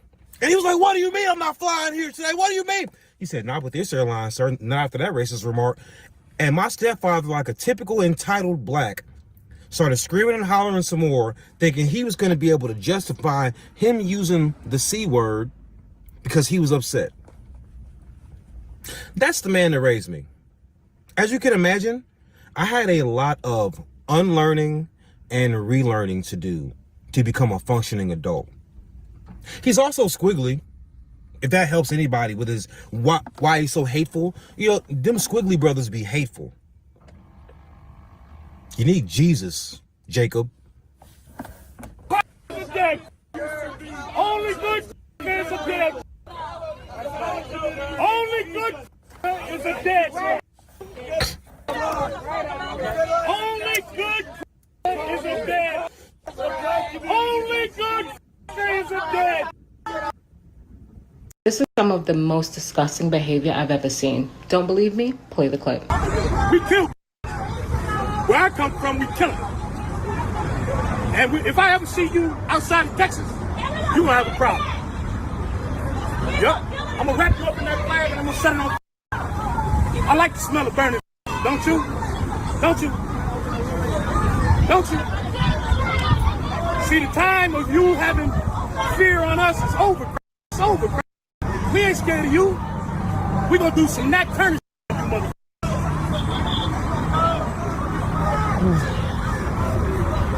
The fat you see before you is Jacob Blake Sr., a wide-backed Negroid with a hatred for white people and a love for dysfunction. So he's out here doing his whole Black Lives Matter shtick. He's been grifting the BLM folks ever since his son got shot. And if you don't remember, his son was Jacob Blake, who got shot in the back by police in Kenosha, Wisconsin a long time ago.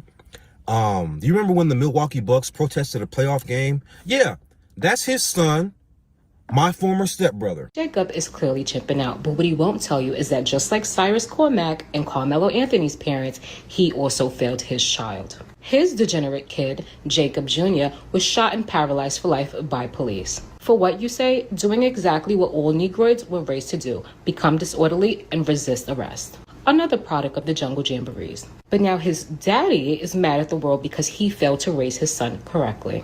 The perfect definition of a professional victim. Let me tell you about this man named Jacob Blake. He's from the south side of Chicago, but I grew up in North Carolina because he moved us down there. The reason we moved to North Carolina is because he went to college down there at Winston-Salem State, and he got a job at a water treatment plant down there when I was about 7. So he moved the whole family down there, right? Right. Now mind you, he tells this story with pride. A couple of months after we moved down there, one of his baby mamas put him on child support. So he quit his job. He quit the reason he uprooted our entire lives because one of his baby mamas put him on child support. And from that point forward, he was always hustling, or he had his businesses in somebody else's name.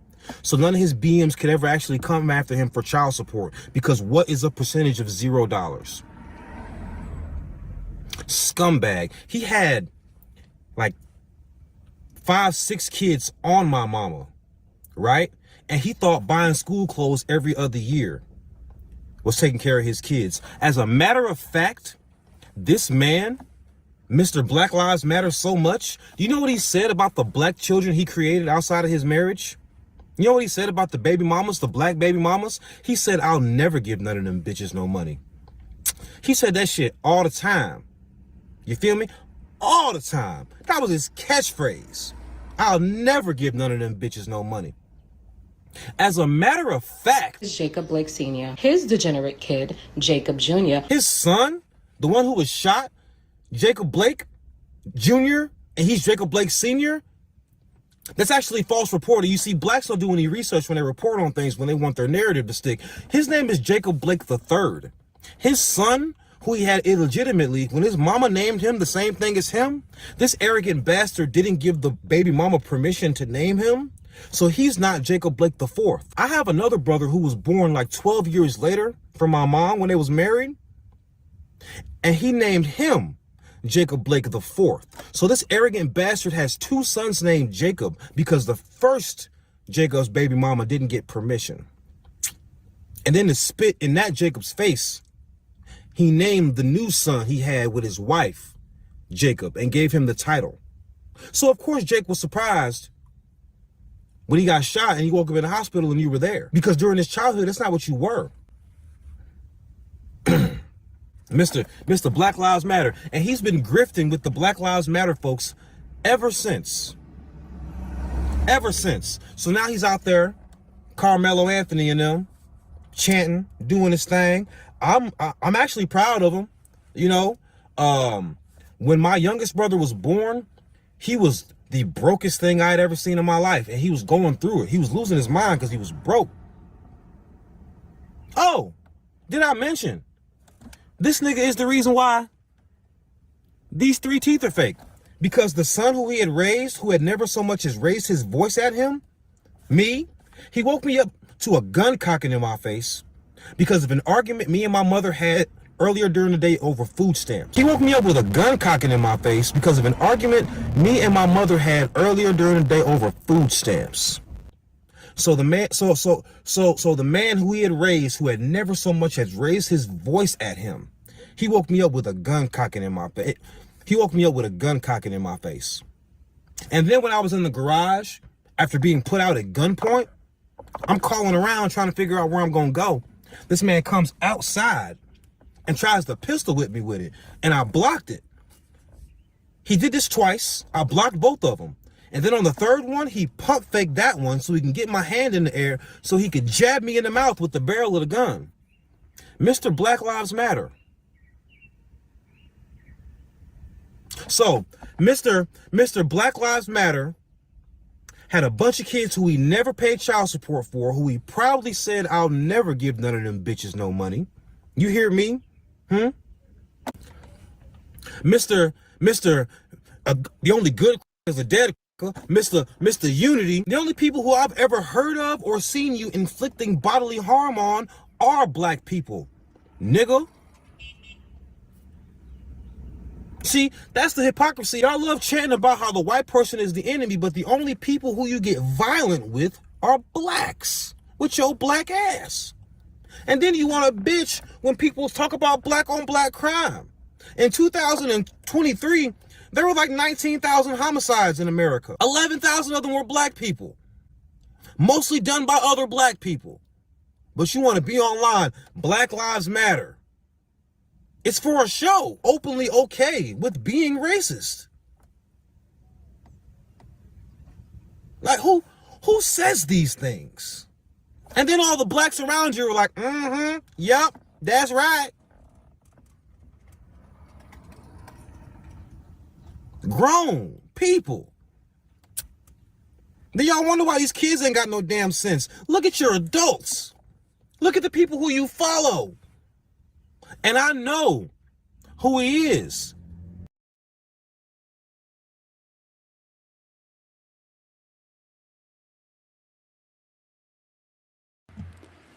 Why are people surprised? Most are demonic in this realm. Most support demons. If a being like me exposes demons, most say nothing and do nothing. It's the way it is. Most of you are cowards. Most of you belong in this realm. Lazy cowards that support evil and don't lift a finger to oppose evil. Why would I want you around me? You don't support me. You do nothing. The social contract between government and individuals like you and I is very simple. We exchange a tiny bit of our liberty, we follow rules, and in return the government keeps us safe, healthy, and prosperous. Now, the British government is failing on all three, and I don't think civil order will survive the footage that we all woke up seeing last night of an African man sat on the chest of a white man in Northern Ireland, which is part of the United Kingdom.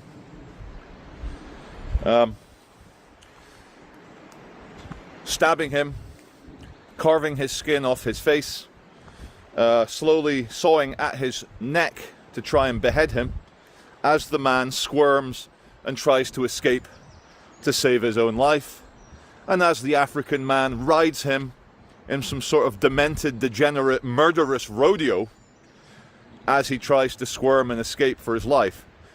And the African man shouts something, waves the knife around. I don't think civil order will survive this, much like civil order did not hold it together after another African with a large kitchen knife decided to slaughter multiple little girls at a birthday party in Southport. There's a list going around Northern Ireland that's been leaked, and it's all over social media now. The list is an order to all businesses in Northern Ireland to shut by 5:30 this evening, and then all the roads are going to be closed at 7 p.m. And one thing we can say about the Irish is that when they feel marginalized and discriminated against and pushed down and humiliated, and they have to see images every other day in Ireland. The migration there as a percentage is maybe more than anywhere else in Europe, and they have to see these things. And when you've got a government that seems more interested in making VIP migrants feel safe and included, the government which is allowing taxpayer money to go into endless diversity officers for police forces on £75,000 a year. And again, who the F is saying that black people don't want to join the police force? Who the F is saying black people don't want to join corporations? The whole idea of diversity, equity, and inclusion is racist and condescending itself. If I were a black man and I were intelligent and I wanted to join the police force, I don't need some overpaid fat wokey to tell me that, oh, I'm just the right fit, oh yeah, I'm just the right race, yeah, oh yeah, we'll fight racism by getting you in this job. I'd be like, shut up, you fat lanyard wearing wokey. I got this job off my own merit, not because, oh, I'm black, I need to be included. Stop condescending to me, you absolute fucks. We're deep in the forest right now because sometimes modern society is too disgusting and I've got to come and be amongst the trees. And also it's a very windy day. It's sunny, but it's windy. And I've got to go somewhere where I can talk and express these ideas. Now, every other hour, it's another atrocity. And just as I'd managed to digest the atrocity of an African man riding the beheading rodeo on a man in the middle of the street, and God bless those bystanders who ran forward and smashed him up and potentially saved the man's life. But reports have come through. I managed to watch the first 5 or 10 seconds of that video until the African went back to sawing at the man's neck. I can't watch that shit. I can't watch these ISIS videos, these beheading videos. I can't watch cartel videos. I'm not going to join in on that final humiliation of a very private act of your own murder. I'm not going to join in for whatever salacious reason. I can't watch that. But people have told me that he carved his eyeballs out, he unskinned his face with his knife and then tried to chop his head off. And I'm just amazed that this man is still alive. I'm also amazed that the African, the perpetrator, is still alive. I think, and I've got to choose my words very carefully here, I think if people were arrested for beating that man to death, I think a jury may understand that the mitigating emotional circumstances were extreme and severe. So anyway, where was I? Yeah, so no sooner had I digested the beheading rodeo than news comes through from the most cursed city in the United Kingdom, Manchester, that a girl has been arrested for stabbing 3 of her classmates. That's the initial story coming out now. So she took a knife to school, this is a female, and she went on a mass stabbing attack within the school. Now schools have lockdown procedures to stop random knife men, or in this case knife women, random ones, from entering the school gates. Very secure. Fort Knox. British schools used to be lovely, open, friendly institutions. Now it's all Fort Knox, big massive metal gates. But when your own pupils are taking knives, now we never used to be a very bladed culture here in the UK. We're not really a stabby, beheading kind of culture. But we are now. And I've got friends who have actually already, their flights are very soon, in the next hour or two. They're flying to Belfast to cover tonight. Now, as someone who monitors this situation quite closely, to my own detriment, it's not good for the soul to think all day about these concepts such as freedom and dignity and not being humiliated in your own country. And monitoring the situation, I think that this might be the spark. This might be the straw, the final straw that breaks the camel's back. And when you look at the populations in Ireland, like, you know, small island, just a few million, not even 5 million, and they've rammed in 2 million, 3 million migrants. So it went from a homogenous society of natives to now maybe 40% of the island of Ireland, which includes Northern Ireland, is now foreign, migrant, culturally, potentially incompatible. And so many lefties as well, they try and say, oh no, it's got nothing to do with race or ethnicity or nationality, and everything to do with socio-economic reasons. Very quick to draw parallels between poverty and violence. But you never saw poor people in towns across the UK doing this.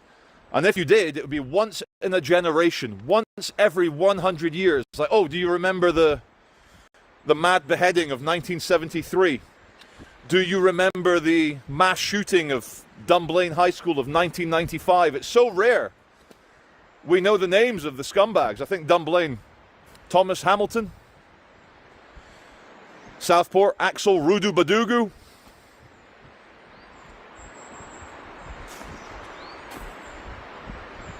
Manchester Arena bombing 2017, 22 dead, including little girls. Islamist Salman Abedi from Libya. So these things are very rare that you even know. Just a normal person knows the names of the perpetrators. But when it's happening every hour, things derail. They go completely off the rails and people get really fucked up mentally. And what are the Northern Irish going to do? There comes a point in every collapsing political system where people see that there is no political off-ramp. There is no gravel pit for the runaway lorry whose brakes don't work. There's no gravel pit. And people see that the only way they're going to maybe save the lives of their children, their grandchildren, every future generation, to honor our ancestors, is to take matters into their own hands. And again, one man's terrorist is another man's freedom fighter. And why the fuck have the governments forced people into this position? All you had to do 2 years ago, 3 years ago, is start remigrating people who are here illegally. That's literally it. You have to stick 2 fingers up to the human rights conventions, meaning that literal terrorists. To those watching, you can stay in denial into your graves. I've shared this and shown this for years. I told you what was coming. It's a shock to some of you, but it shows me that you weren't paying attention. You weren't understanding. You weren't trying to see the truth of this realm. You don't have to, but you'll be staying here. I don't think many of you will get out, left to your own devices. I really don't. Because you can't see anything. You don't pay attention even to my shows, live streams. This shouldn't be difficult to pay attention to. A lot of people don't show up. They're watching it like it's a TV show. They're half listening, half not here. Whatever. Do whatever you want. I've proven what this realm is. I've proven the evil that's here. I know what I'm going to do. And I know that most of you are fearful cowards in this realm, and I don't expect you to turn into warriors overnight just because you left your body. I just don't buy it. A lot of you do nothing against evil in this realm. Nothing. You just watch it like it's a movie. That's what you do.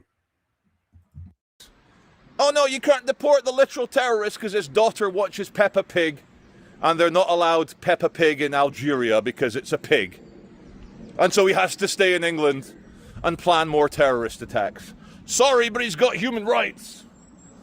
What about the human rights of that guy being beheaded in Belfast last night?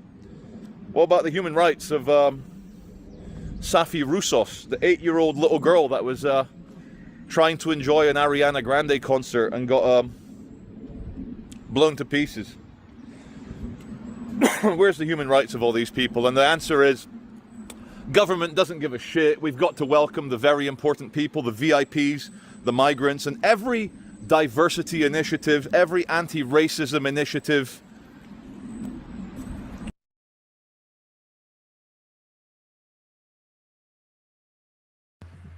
I'm no longer going to put much energy into this because most people don't put much energy or effort into participating. I think most humans are lazy. I think most humans are demonic at this point. You've been degraded and you've gone along with it. And most of you do nothing about evil. And I don't expect that you will. The Real People channel, maybe you should go there. I'll share a link for this. This might be a channel that you can follow, Finkelstein. Because a lot of you just want to be entertained and make jokes and laugh. It's all you want to do. You're not here to learn. You're not here to strengthen your spirit. It's all just a joke. So be it. Go to his channel. Tony Sayers, watch how cringe this guy. I think it's cringe. Maybe it would take me 20 years to fucking convince you that it's cringe, but I think it's cringe the first few seconds that I heard it. I thought it was cringe. But a lot of you need coaxing, and I'm just tired of it, man. It shouldn't take this much energy. I put on great shows that were fun. I tried to mix truth with fun and everything else. But most people are just so lazy, and you just disappoint me. The lack of support is disappointing. very disappointing from humanity. And if that bothers you too fucking bad, go to the shit channels. Go where you belong. Stay away from me. All right, here we go. We're going to get started here. You got Tony Sayers on the left. You got Chad Open Your Reality on the right. These two fellas, what do you think of them? Do you think that they get along pretty well? Do you think that they are buddies? Do you think they're in a club, a network, a group to promote each other's business? I'll leave that up to you. I'm going to do a reaction, an analysis, give my thoughts, a review, whatever you want to call it. That's what I'm going to do. So the voice of Jeremiah Finkelstein, very cringe. I think most of you are so dumbed down you need to be told what is cringe and what isn't. You just can't see and hear things on your own, like Hanko Flamio lying about my voice. It's just so common. I think most humans are just liars at this point. I think it's automatic for most of you on Earth, the vast majority, and I haven't found too many that aren't that way. Most of you are just liars. You agree with liars, you agree with demons, you'll watch shit channels and you'll hit the like button and you'll comment and say it's good. You're free to do whatever the fuck you want. I just can't conceive of how you would get out of here without my help. Because I think you're just fooled by demons, and most of you give far more attention, energy, effort, support to demons in this world, at your jobs, everywhere in life, than you do to fighting demons. Hardly any of you participate anymore in my channel. So go away. Go to the shit channels. I've been saying it for so many months. Go away. Go to the shit channels. Stay away from me. Go support the shit that's at your level, which is this. This is one of them. I don't care if you said you haven't heard of this channel before. You're missing the fucking point. Go there. I don't want you here. I don't want most people around me. I want you to support the shit. That's what I want. If you're not going to support my channel, get away. That's it. I just don't want you. I don't want to try for the rest of my life to coax people to see something that I've already proven for years. I'm done doing that. Go to the shit channels like this one and listen to this cheesy, cringy voice of this Jeremiah Finkelstein and this whole thing. This is the level you're at. This is what you deserve. You don't deserve what I tried to show you, because most of you didn't fucking support me at all. That's reality. You're undeserving. All right, here we go. We're going to get started here. You got Tony Sayers on the left. You got Chad Open Your Reality on the right. These two fellas, what do you think of them? Do you think that they get along pretty well? Do you think that they are buddies? Do you think they're in a club, a network, a group to promote each other's business? I'll leave that up to you. I'm going to do a reaction, an analysis, give my thoughts, a review, whatever you want to call it. That's what I'm going to do. Without further ado, let's get started. Let's hit that play button. Enjoy. Welcome to the video, everyone. My name is Chad. This is Open Your Reality, and today I have a very special guest. His name is Tony Sayers, and he was returning for the 5th time. Tony, we had 2 interviews in 2023, 2 in 2024, none last year, but I'm so glad to have you back on the show. Yeah, thanks for having me back, Chad. And yeah, thanks for inviting me back on, and look forward to getting into some interesting topics. You know, it's funny because with the stuff that Tony talks about on his channel, you would think he would be very critical of someone like Chad. You know, like Chad's deceiving you. Chad is leading you down the wrong path. Chad is going to get you recycled back into this realm for eternity. You would think he would criticize Chad, but you're probably not going to see that here, and you're never going to see it. And I hope that rings a bell for some of you. Right off the bat, we've got Chad in the upper right, just showing you he's a Freemason. He's giving you a Freemasonic hand sign, the hand over the chin, right? That's what he's doing right there. I would bet some decent money, maybe not my life savings, that he's a Freemason. I wouldn't be surprised if Tony's a Freemason as well. Tony, are you a Freemason? Would you admit that you're a Freemason? And yeah, great to be back. Yeah. I mean, some people know exactly who you are, some don't. You are an author. You have your own YouTube channel. You've been posting for years. How many books have you written? At this point, 5, I think. Yeah. So, I haven't written any for a while, but yeah, I went through a stage where I wrote quite a few in a short period of time. So, Wow, 5 books. Well, they write the books. You know why they write the books? They write the books so they can get your money. That's why they write the books. They would never give a book away or a PDF for free, would they? They're supposed to be real truthers, real truth seekers, helping you out, you know, helping you navigate this reality. But they've got to make your money. They've got to earn their paycheck by writing these books that you read. And we don't know if any of that stuff's really true. Is it really helping you? They all sell their books, their services, their junk, their garbage that ain't going to help you, except maybe make you feel a little bit better sometimes. That's it. I'm probably due another one soon, I would imagine. Oh, please So don't. for people who don't know your work, what was the moment that first made you realize that this reality may not be what we're told? Well, we were just talking about it a little bit off air. Just for me, it was just boredom of being in the corporate world. I was running myself into the ground, you know, working for people who didn't value me, being micromanaged, you know, to the point where every single piece of data was being analyzed. And even if, you know, I was doing well and hitting targets, those targets would then get put up. So it would just be a never ending stress, basically. And I just felt like, I just thought, is this all there is? There must be. I feel like a slave. I feel like I'm just existing and not living, which was the title of my first book. Are you living or just existing? Yeah, so basically that was it. I just felt extremely stressed. I actually got the ins. Looks like they had to cut the video and come back in. They must have had a disconnection. This was not live. This was a video, so this is still the same interview. That if I would carry on, I would have a heart attack by the time I was 50. And I believed that. I just resonated that would be true. And so that was it. I just went off, started to...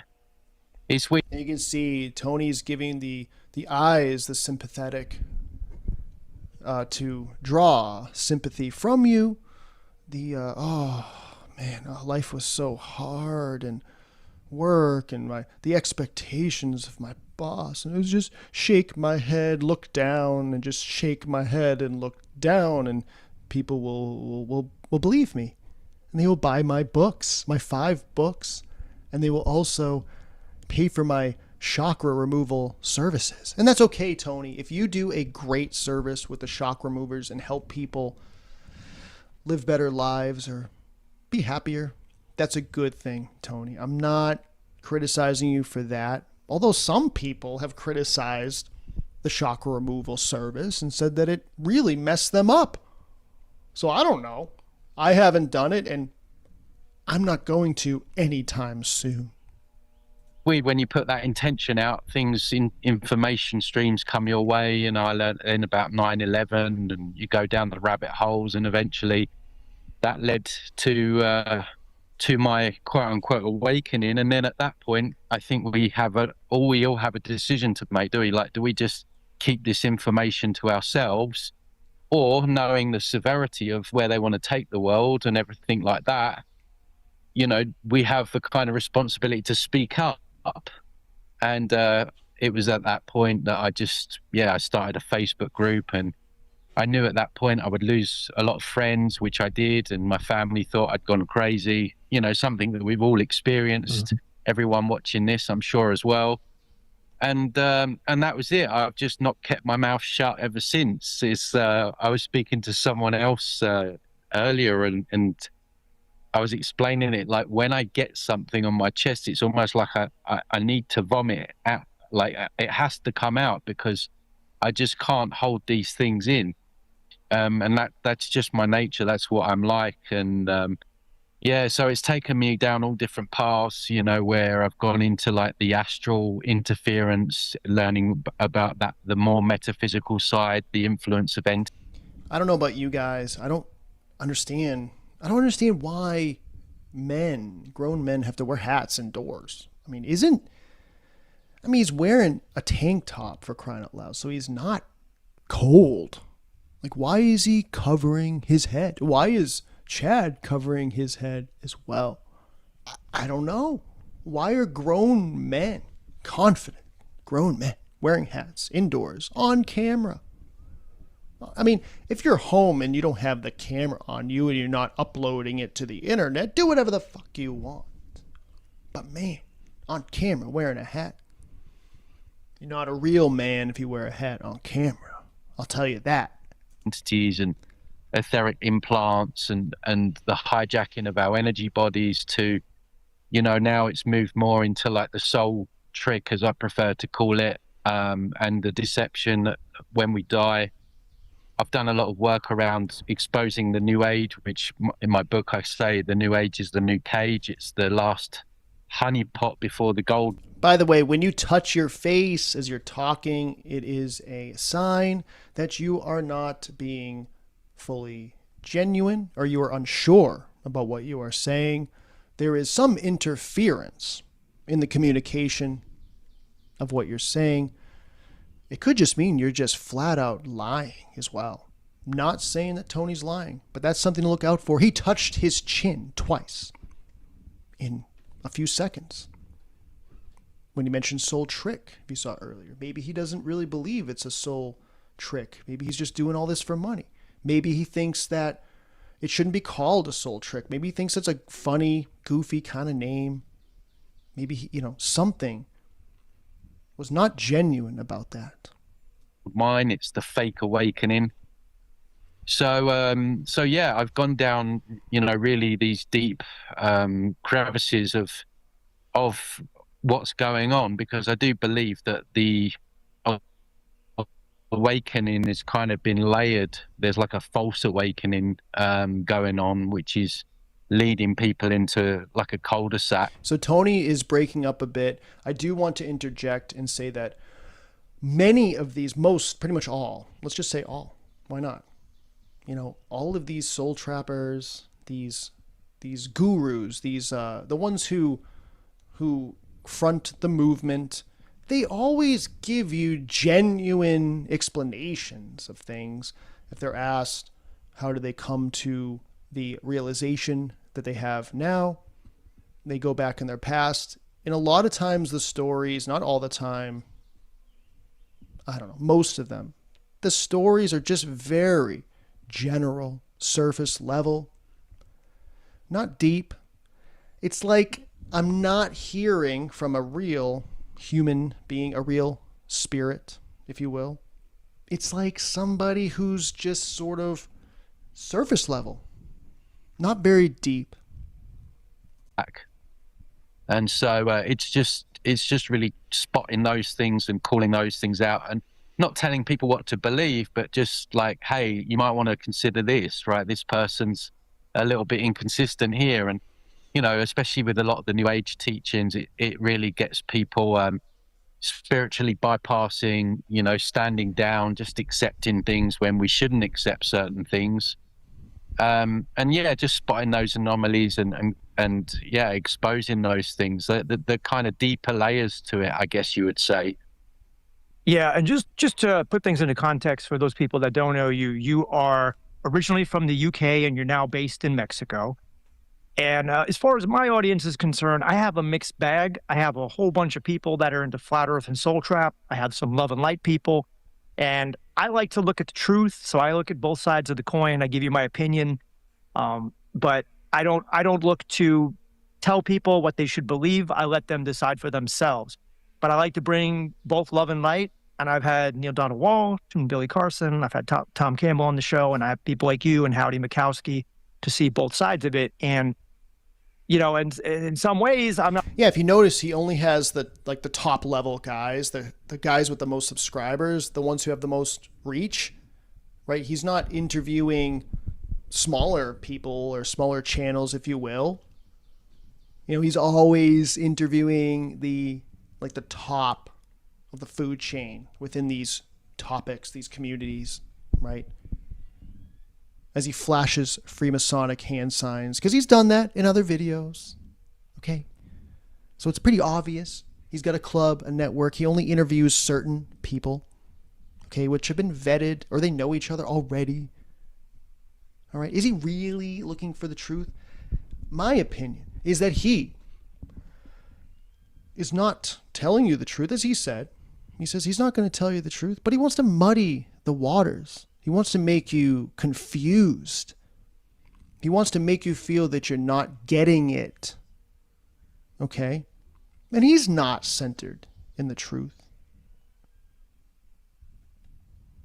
I'm not saying I'm coming around, but I definitely can see how this could be a soul trap, because the suffering that people and animals experience on this planet is immense.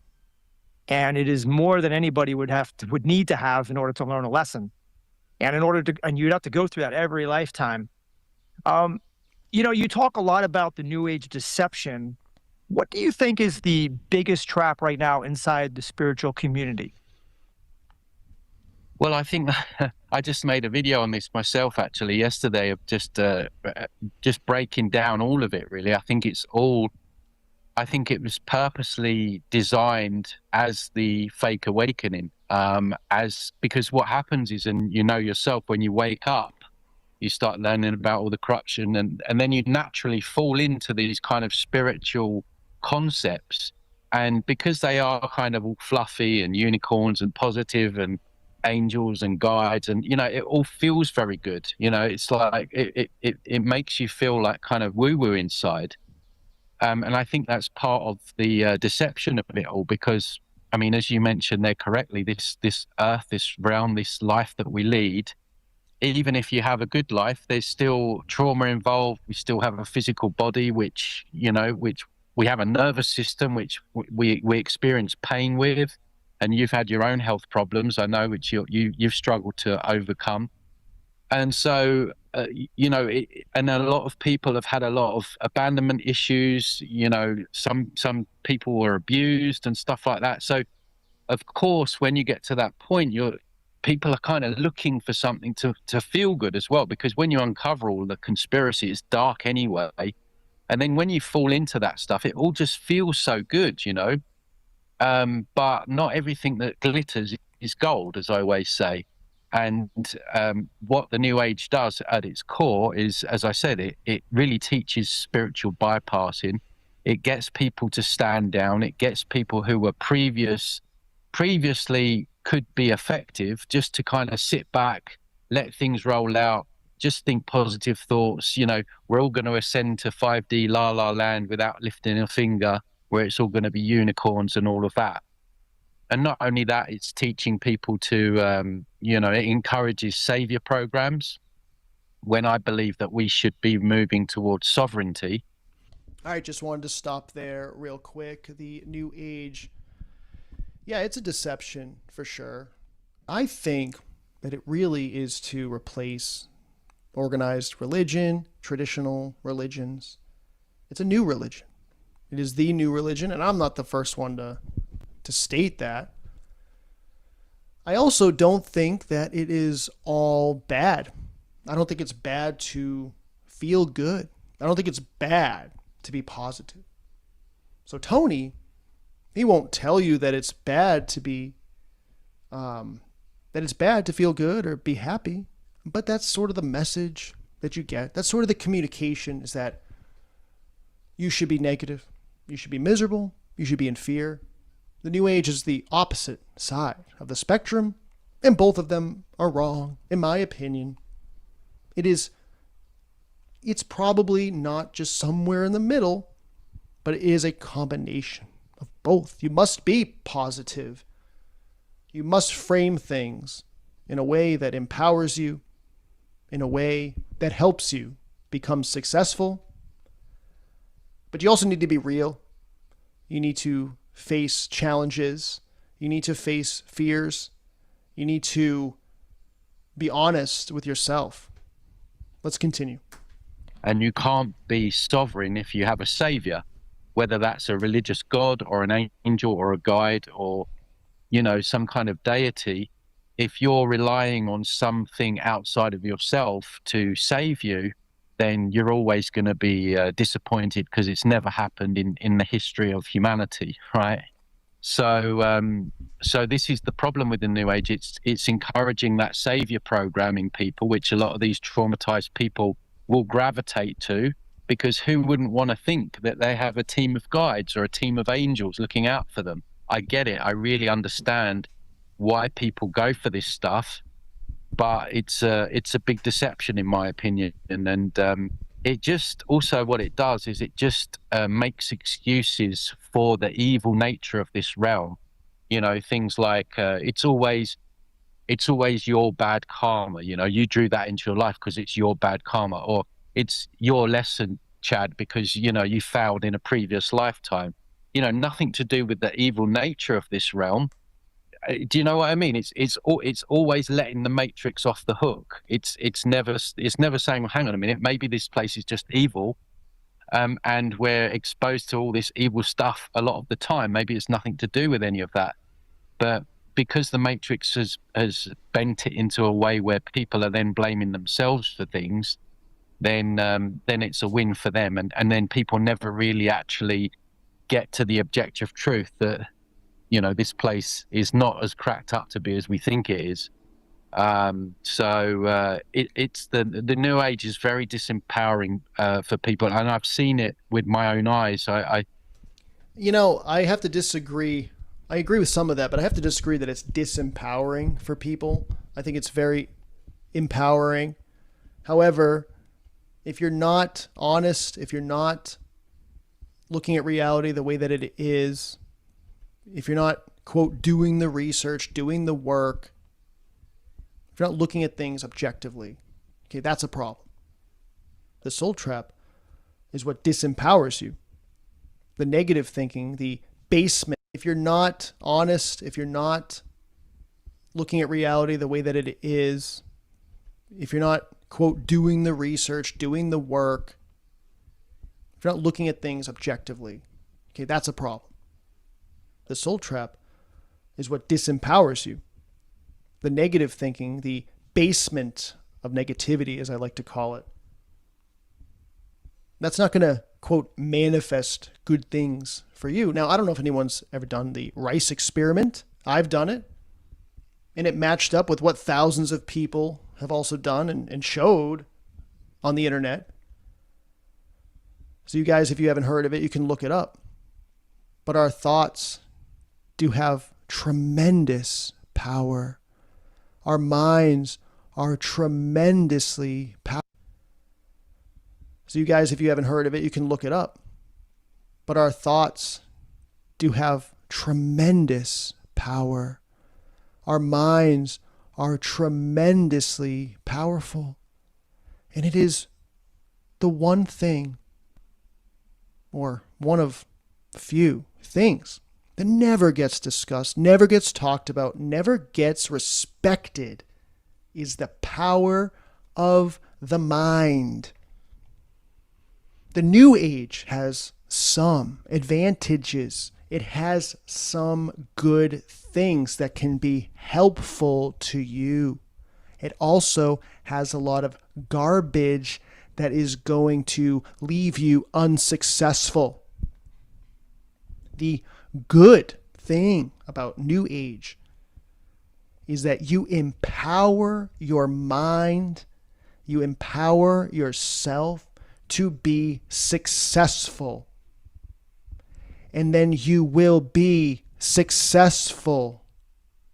But if you believe in these angels, these deities, the source, if you truly believe that, because your mind is so powerful.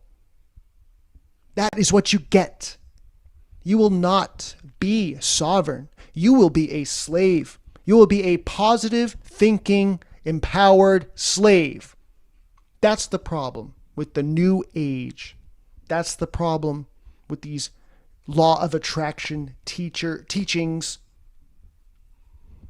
And the soul trap might wake you up to that this is an evil place and there are deceptions everywhere and you're being manipulated.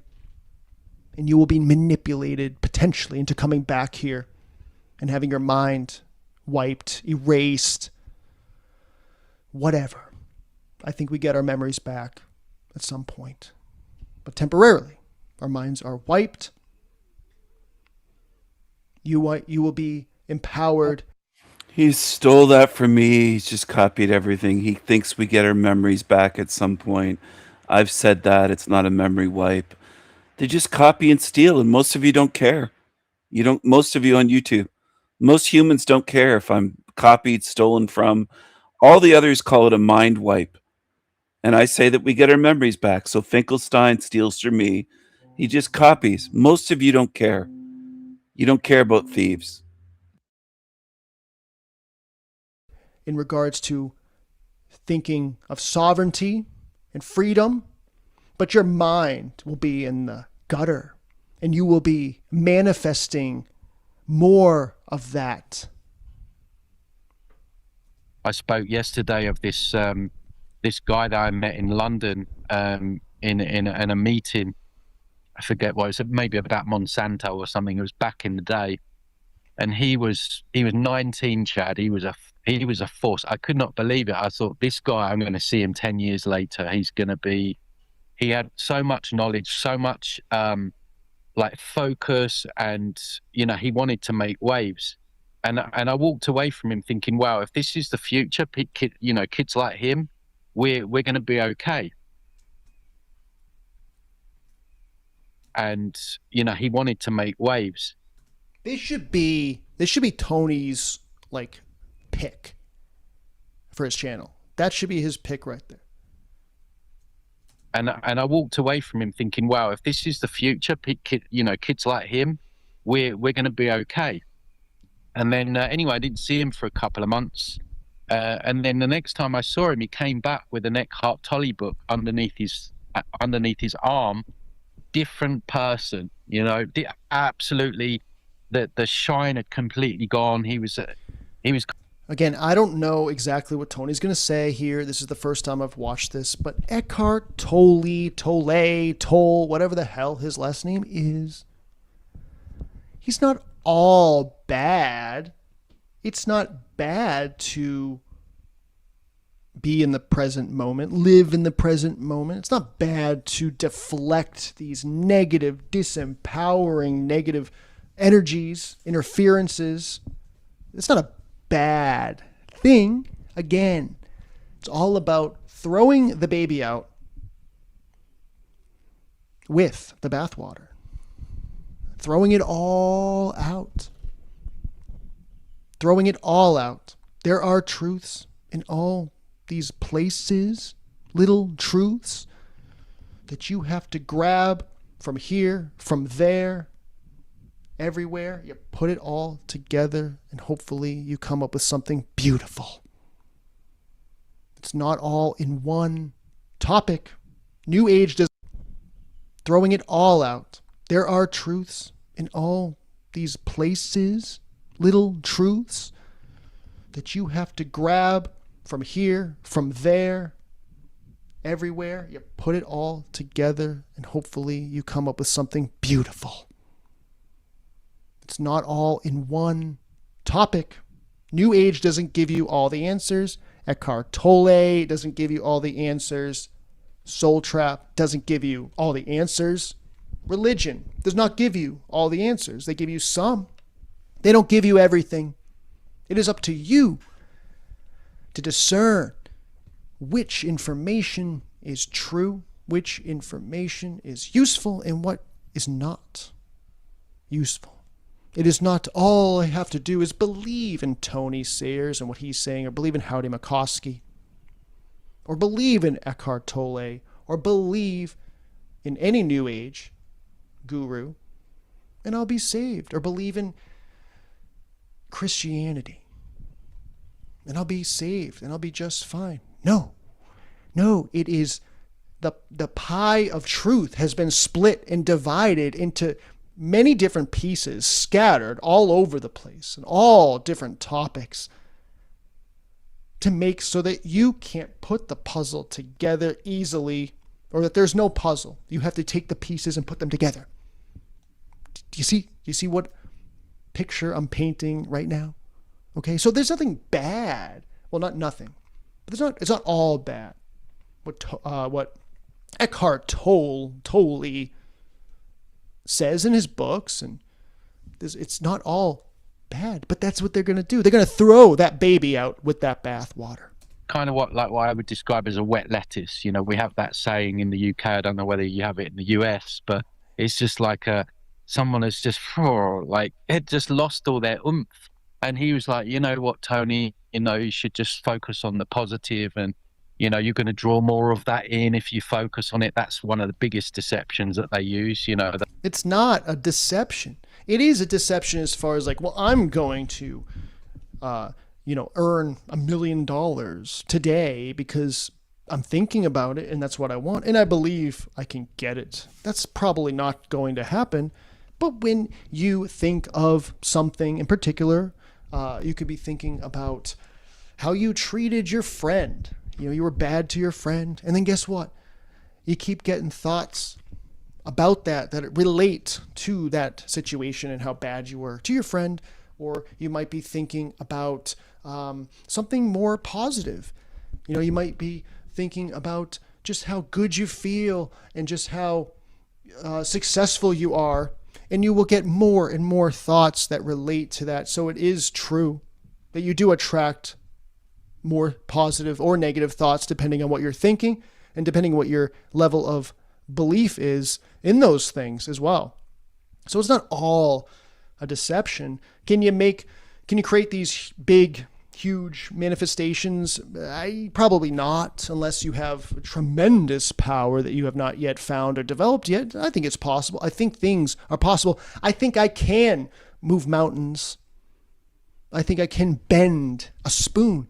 But I am not capable yet. Or am I?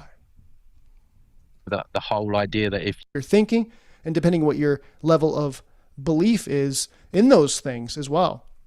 So it's not all a deception. Can you create these big, huge manifestations? Probably not, unless you have tremendous power that you have not yet found or developed yet. I think it's possible. I think things are possible. I think I can move mountains. I think I can bend a spoon. But I am not capable yet.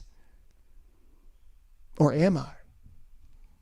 The whole idea that if you look at a problem, you're going to draw more problems in, when actually the opposite is true. If you look at a problem, you're able to deal with it.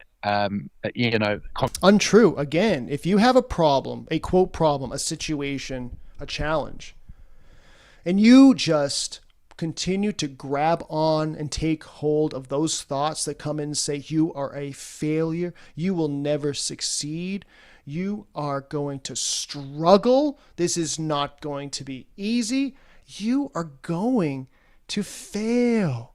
That problem is going to be inflated into this giant elephant, like this huge, huge mass of negativity, of failure. That's what's going to happen. You could take one little problem and turn that into an entire mountain of problems because you didn't ignore the negative thoughts that came in, the negative energies, the interference. You didn't ignore it. You didn't say, you know what, this is a challenge right now. Hell, I'll call it a problem. This is a problem. But I'm going to overcome it just like I did last time. It's going to be fine. It's going to be all right. And then chances are, a damn good chance, things are going to be all right. Confront it maybe, and then it goes away. But, they want you to believe that, if you look at something evil that the Matrix is doing, then you're drawing it more in to yourself, which again, who does that benefit? It benefits. But you are. I mean, I hate to keep pausing, but you are drawing more of this in. You're drawing thoughts and feelings. And that's what we are here in this reality. We are thoughts and we are feelings, or we are experiencing these things.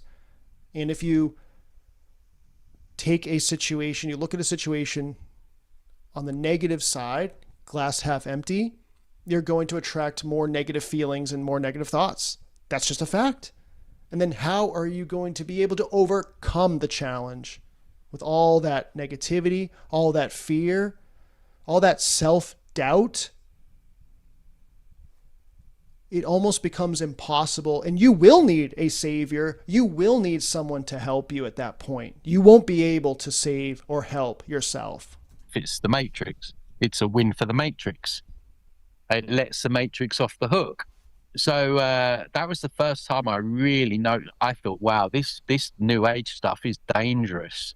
And he was out of the game then. That was a win for the Matrix, because he, I don't know what he's doing now, but like he's now. I'll give you an example. If I just think about gas prices, price of eggs, egg prices, the price of whatever, any type of food, any type of thing that we absolutely need, then guess what?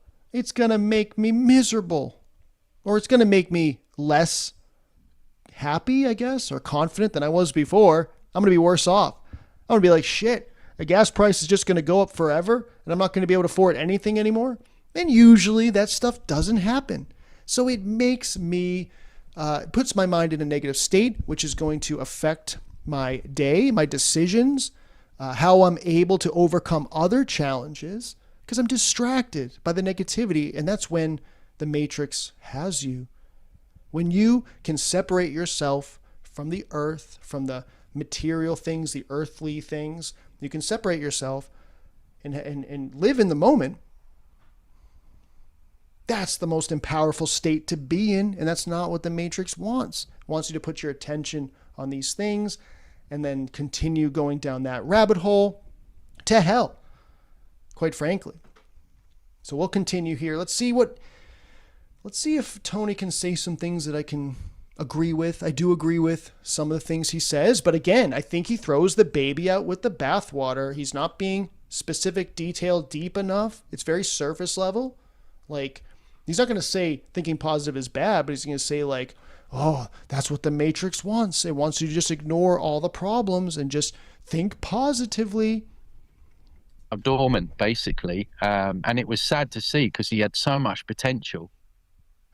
So it's kind of things like that, that it just takes people outside of themselves and puts them into this kind of ungrounded la land where it's all love and light and we're going to ascend to the new earth and all this stuff. So yeah, that's the reason why I'm so passionate about calling that side of things out, because I see it as such a danger. And I agree with Tony on that. The whole ascending to the new earth is bullshit. In my opinion, in my humble opinion, it is bullshit. Complete bullshit. It's a trap. That is the soul trap right there. A trap for your mind. It's putting something above yourself again. It's also not very personalized to you. It's like other people telling you what your future is going to be like if you just follow the rules. If you just follow me or you think positively, you're going to ascend to the new earth. Well, what if I don't want to go to the new earth? What if I want to create my own existence, my own reality, I should say? What if I don't want to be a part of the new earth? Okay? What if I want to be a part? What if I don't want to be a part of heaven, or your heaven, your new earth, your place, your paradise? I don't want to be in your paradise. I want to be in my paradise, and I want to make that decision. Thing. And even in terms of, the whole 5D ascension, that they're also selling that scam in the afterlife as well. I've seen NDEs where they're promoting that concept, and there was an astral traveler that I reviewed a couple of years back, and he said that they're running that scam in the astral, this whole 5D ascension thing. And it's hopium and copium, isn't it? It's just getting people to sit back and think, everything's going to be all right. We're just, we don't really need to do anything. And so, yeah, that's why the whole New Age movement is dangerous. And I prefer sovereignty over spirituality. I think sovereignty is, where we need to aim for. This is why they've stolen the term sovereign and used it for their kings and queens and all of because they, they invert everything, don't they? So they've stolen it, inverted it, used it for themselves when it's us that are the true. And I do agree again with Tony on that, is that I do believe in sovereignty. I think that is what we all are in our essence. We are sovereign. I am sovereign. But if you keep having this stuff put in your mind or your consciousness that you're not sovereign, that there's an authority, there's something above you, you need to ascend to the new earth or go to heaven or whatever it is, right? I think that is a huge trap. That is what you will manifest down the line. But what we should do is manifest sovereignty. Now, I should be saying, right, that Tony's a decent guy. I mean, he's like...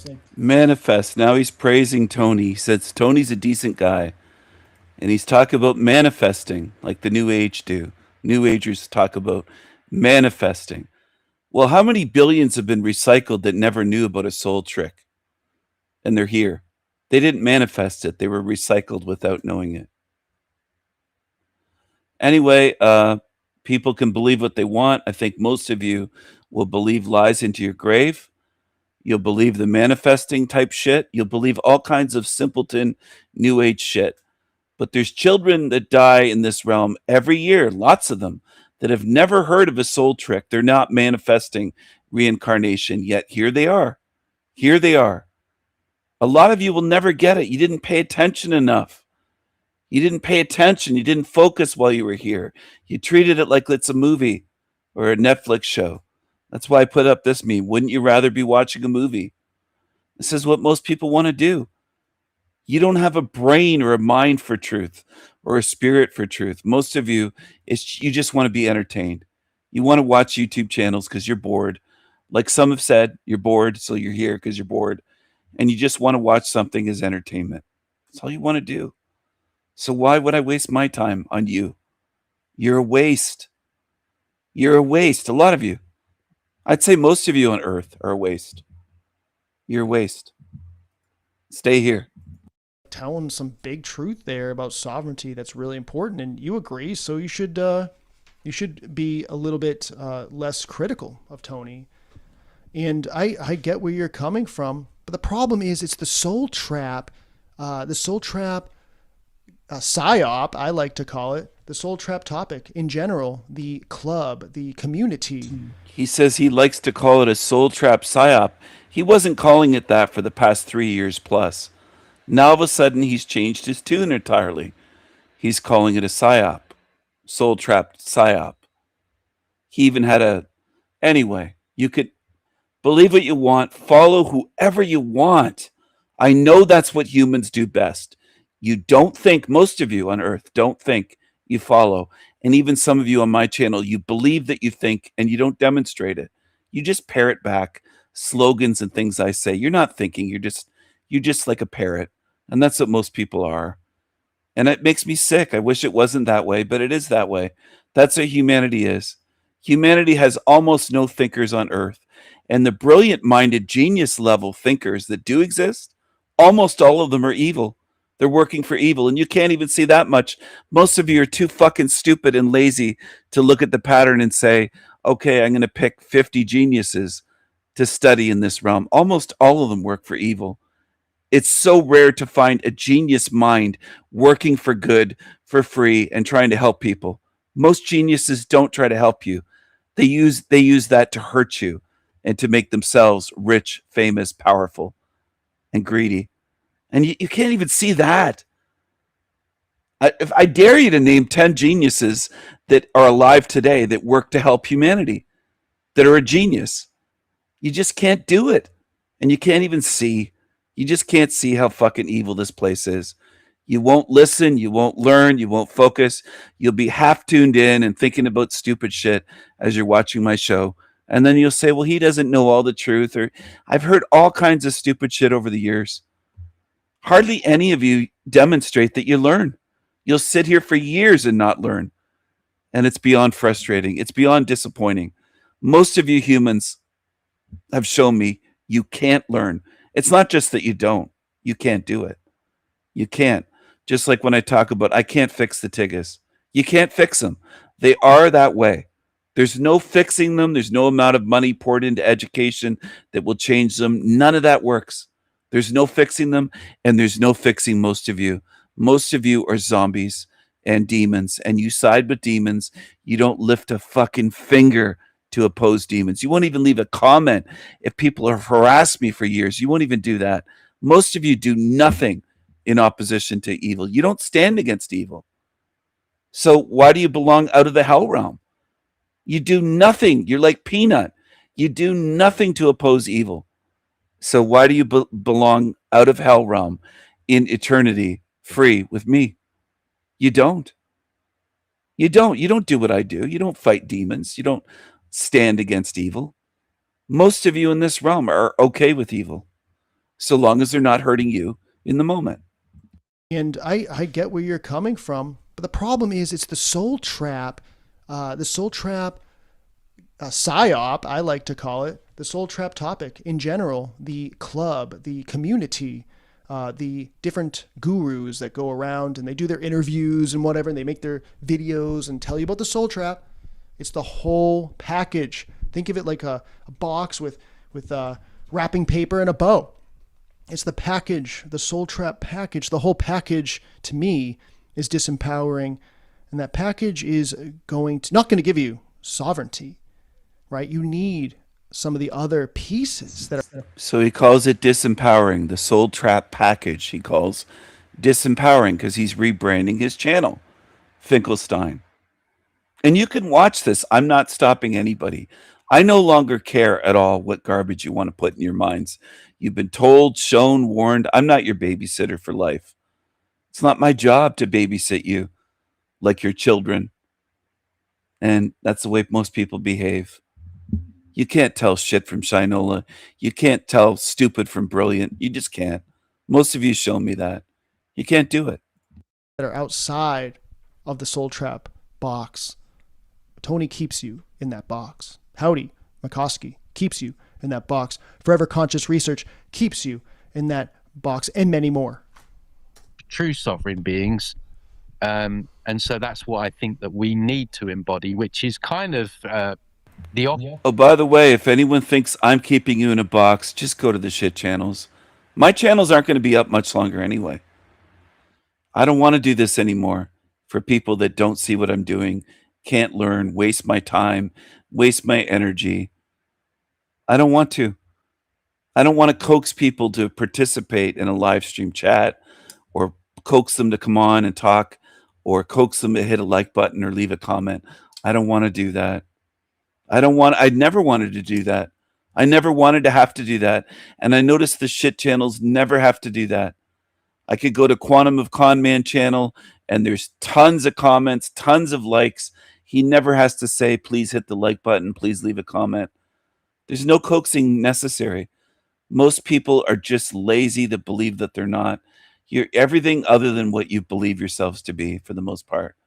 A lot of you believe you're smart, aware, thinkers. You don't demonstrate it. A lot of you would say you're not lazy. You're too lazy to hit a fucking like button.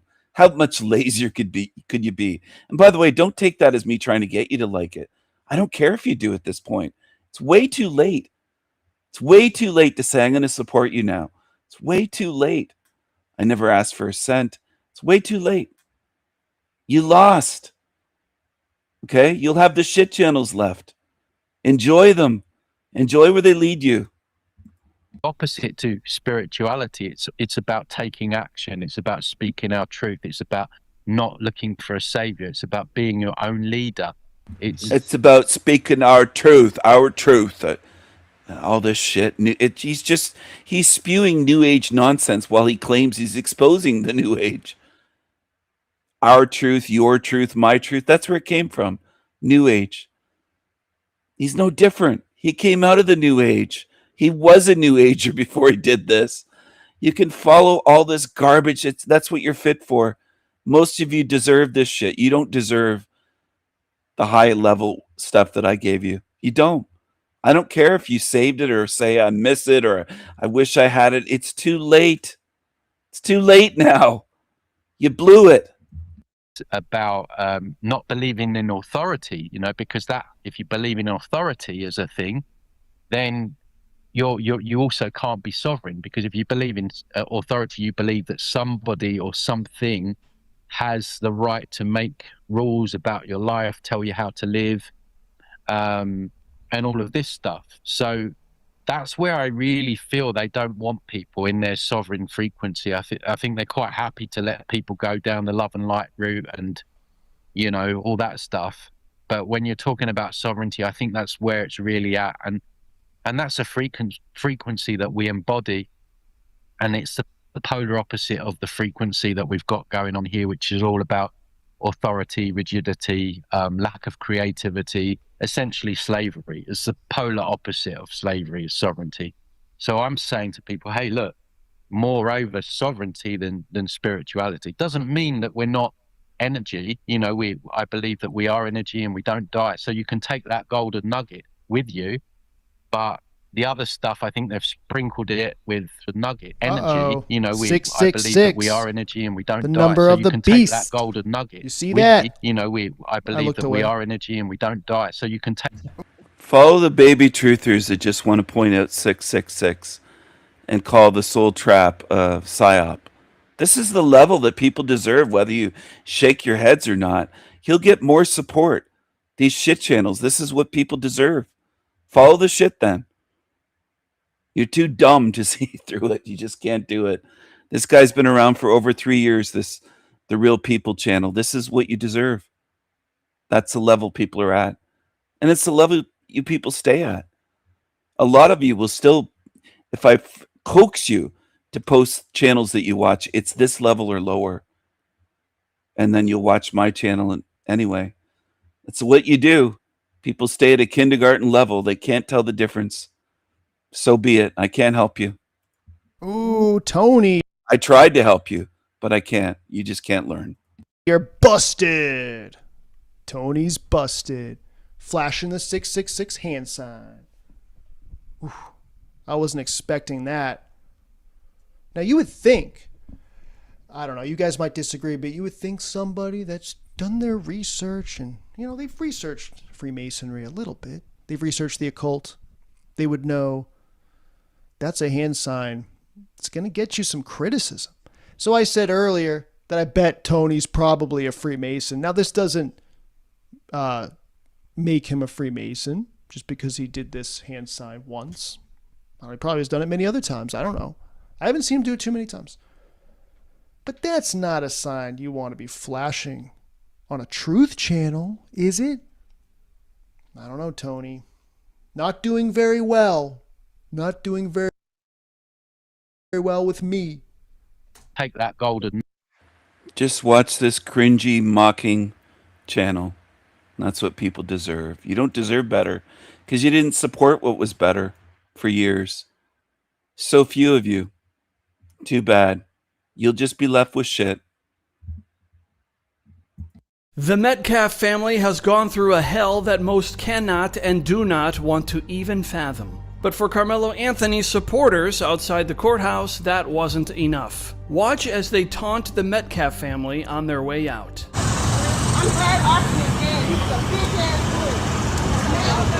guys knew he was a bully! You guys knew he was a bully! You guys knew that the I want you guys to know that I am 6 foot even. My phone is at my head. And the guy in the back is his brother. You guys knew that we're bullies! Carmelo Anthony was 5'9", 5'8", something like that. So you had two of those people standing over him. It's hard to find the words to adequately describe how disgusting these people are, isn't it? But being a Carmelo Anthony supporter means living in a world of your own made-up fantasies, like finding a guy you think was a juror and just hitting him. Hey, wasn't you on jury selection? No, he wasn't. No, he wasn't. Seriously. No, he wasn't. He wasn't. He was on jury selection. He's a vet, dude. He's a vet. He's a vet. He ain't been on jury selection. I ain't worried about that. Fuck you.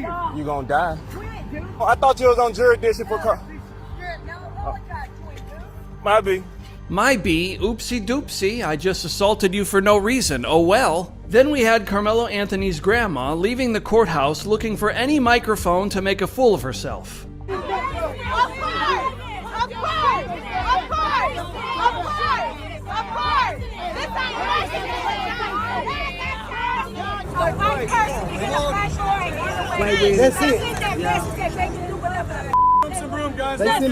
Let's hear from Carmelo's parents. My son is no murderer. My son didn't intend to hurt anyone. We were delusional. We thought we was gonna get a fair shake. What stuck out to me, number one, was the all-white jury.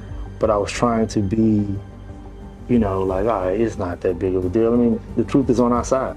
Everyone actually lied on the stand. Everyone. All of the witnesses' statements were inconsistent. All of them. So we're running with the jury was inevitably racist because they were all white and everyone who spoke at the trial was a liar. I don't know about you, but I'm ready to never see or hear from these two ever again. Of all the mentally challenged takes Jasmine Crockett had on this case, she was spot on about one thing. And we're going to have just some real conversations about. I turned off the comments on my live stream. I want to encourage people to find Kirsten, Louise, Carmen, Manny, Callie, Stinky Bum, all the disloyal, two-faced Janices, and the ones that quietly just kind of disappeared and stopped watching my channels over the years. It used to be super fans that would say they're loyal and supportive and they understand my model and they would try to compliment me, and it was all just fake because they just vanished. They just kind of vanished quietly. There's those as well that weren't loudmouth. They just kind of disappeared. So they weren't real either. I would say this is a realm of deceivers. And I shouldn't even tell you this, because why am I trying to help you? Most of you will never attempt to help me with anything. I'm not asking for your help. I don't care. I just don't care. I've tried for too many years. This is a realm of fakes, liars, two-faced deceivers. It isn't just one or two. I know how you humans love to play your demon games and isolate and say that one on the screen there. It's not just the ones on the screen. It's almost all of you on fucking earth. That's what it is in reality. You behave in similar ways to varying degrees, but it doesn't matter if you're a 9 out of 10 on the deception scale or on the deceiver scale or the liar scale. Most of you lie, pretend, deceive. You pretend to be loyal. You pretend to value people. You just pretend, lie, trick, deceive. Most of you are psychos and psychotic demons on earth. I don't care if that makes your head spin or shake your head. You demonstrate it. Most of you don't know gratitude or appreciation for even ones that have saved your life physically. You still can't express it. A lot of you are that way. So it's the way you are. You've shown me what you are, and I can't unsee it. I see what humanity is. And there's no way that you can fool me. Nothing you could do or say will trick me at this point. Nothing. Because I see what you are. I see what you side with.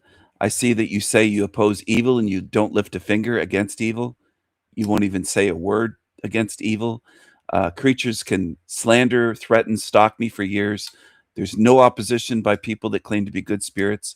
You show me what you are. You have been tested in this realm, and you will be tested spiritually outside of this realm. And most of you have failed here, and you will fail there as well. I already know that. I've said that it's rare for people to get out of this place, and it's extremely difficult and tricky. It's not so simple as the liars like Finkelstein want to make you believe.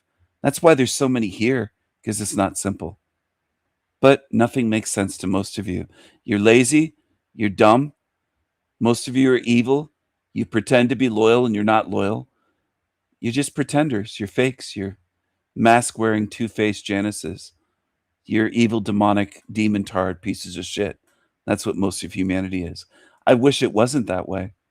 I wish it was the exact opposite of what I see. But you show me what you are. And you show me what you support. Most of you support Team Evil Shit channels. Millions of you all over YouTube. Billions of you. And hardly any of you tune into a channel like mine. And less of you do as the years roll on.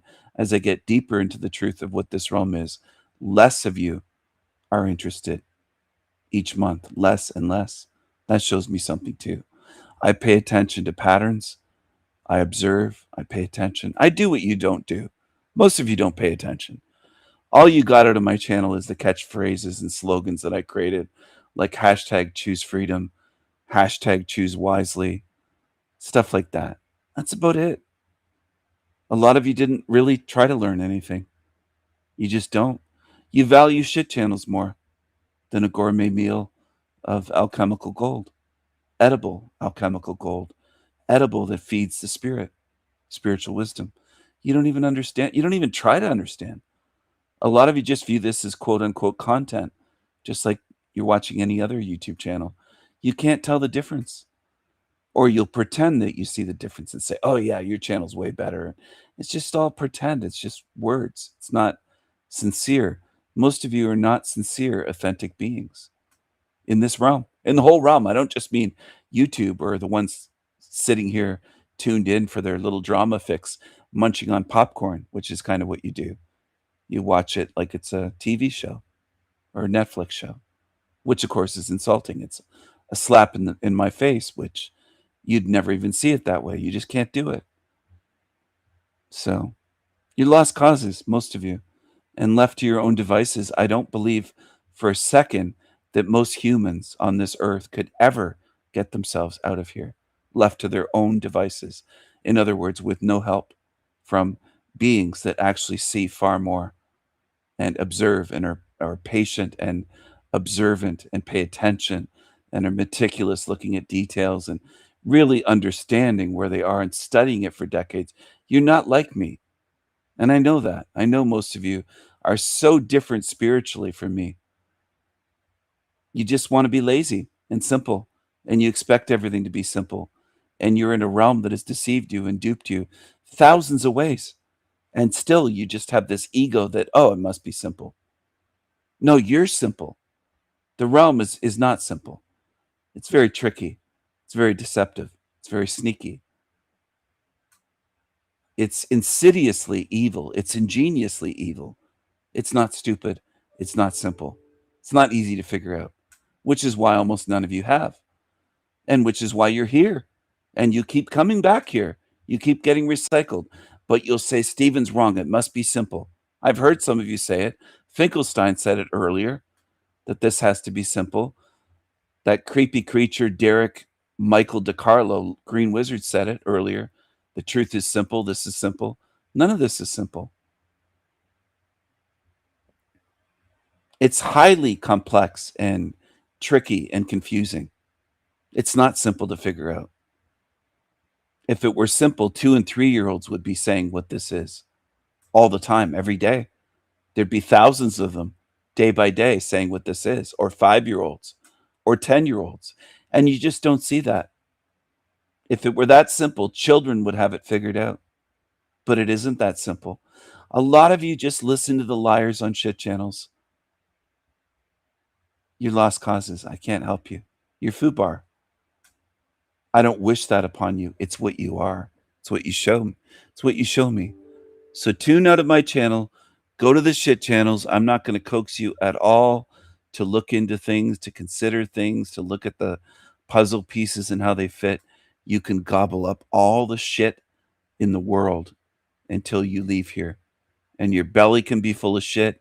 Your skull, your mind, your consciousness, and your spirit. You could fill your spirit with shit. With lies. Which is what you love. That's why the shit channels get so many subs and more views. Because you prefer shit. You can lie to me, but it doesn't fool me. I see what you do. Your words don't faze me when I look at your behavior. Most of you humans support absolute lying demonic shit channels by the millions. Go ahead. Keep doing it.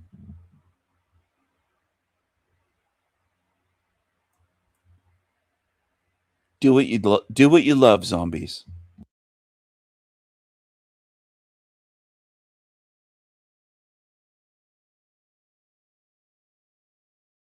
The nation is reeling today after a Texas jury ruled that you cannot stab someone in the heart for no reason at all.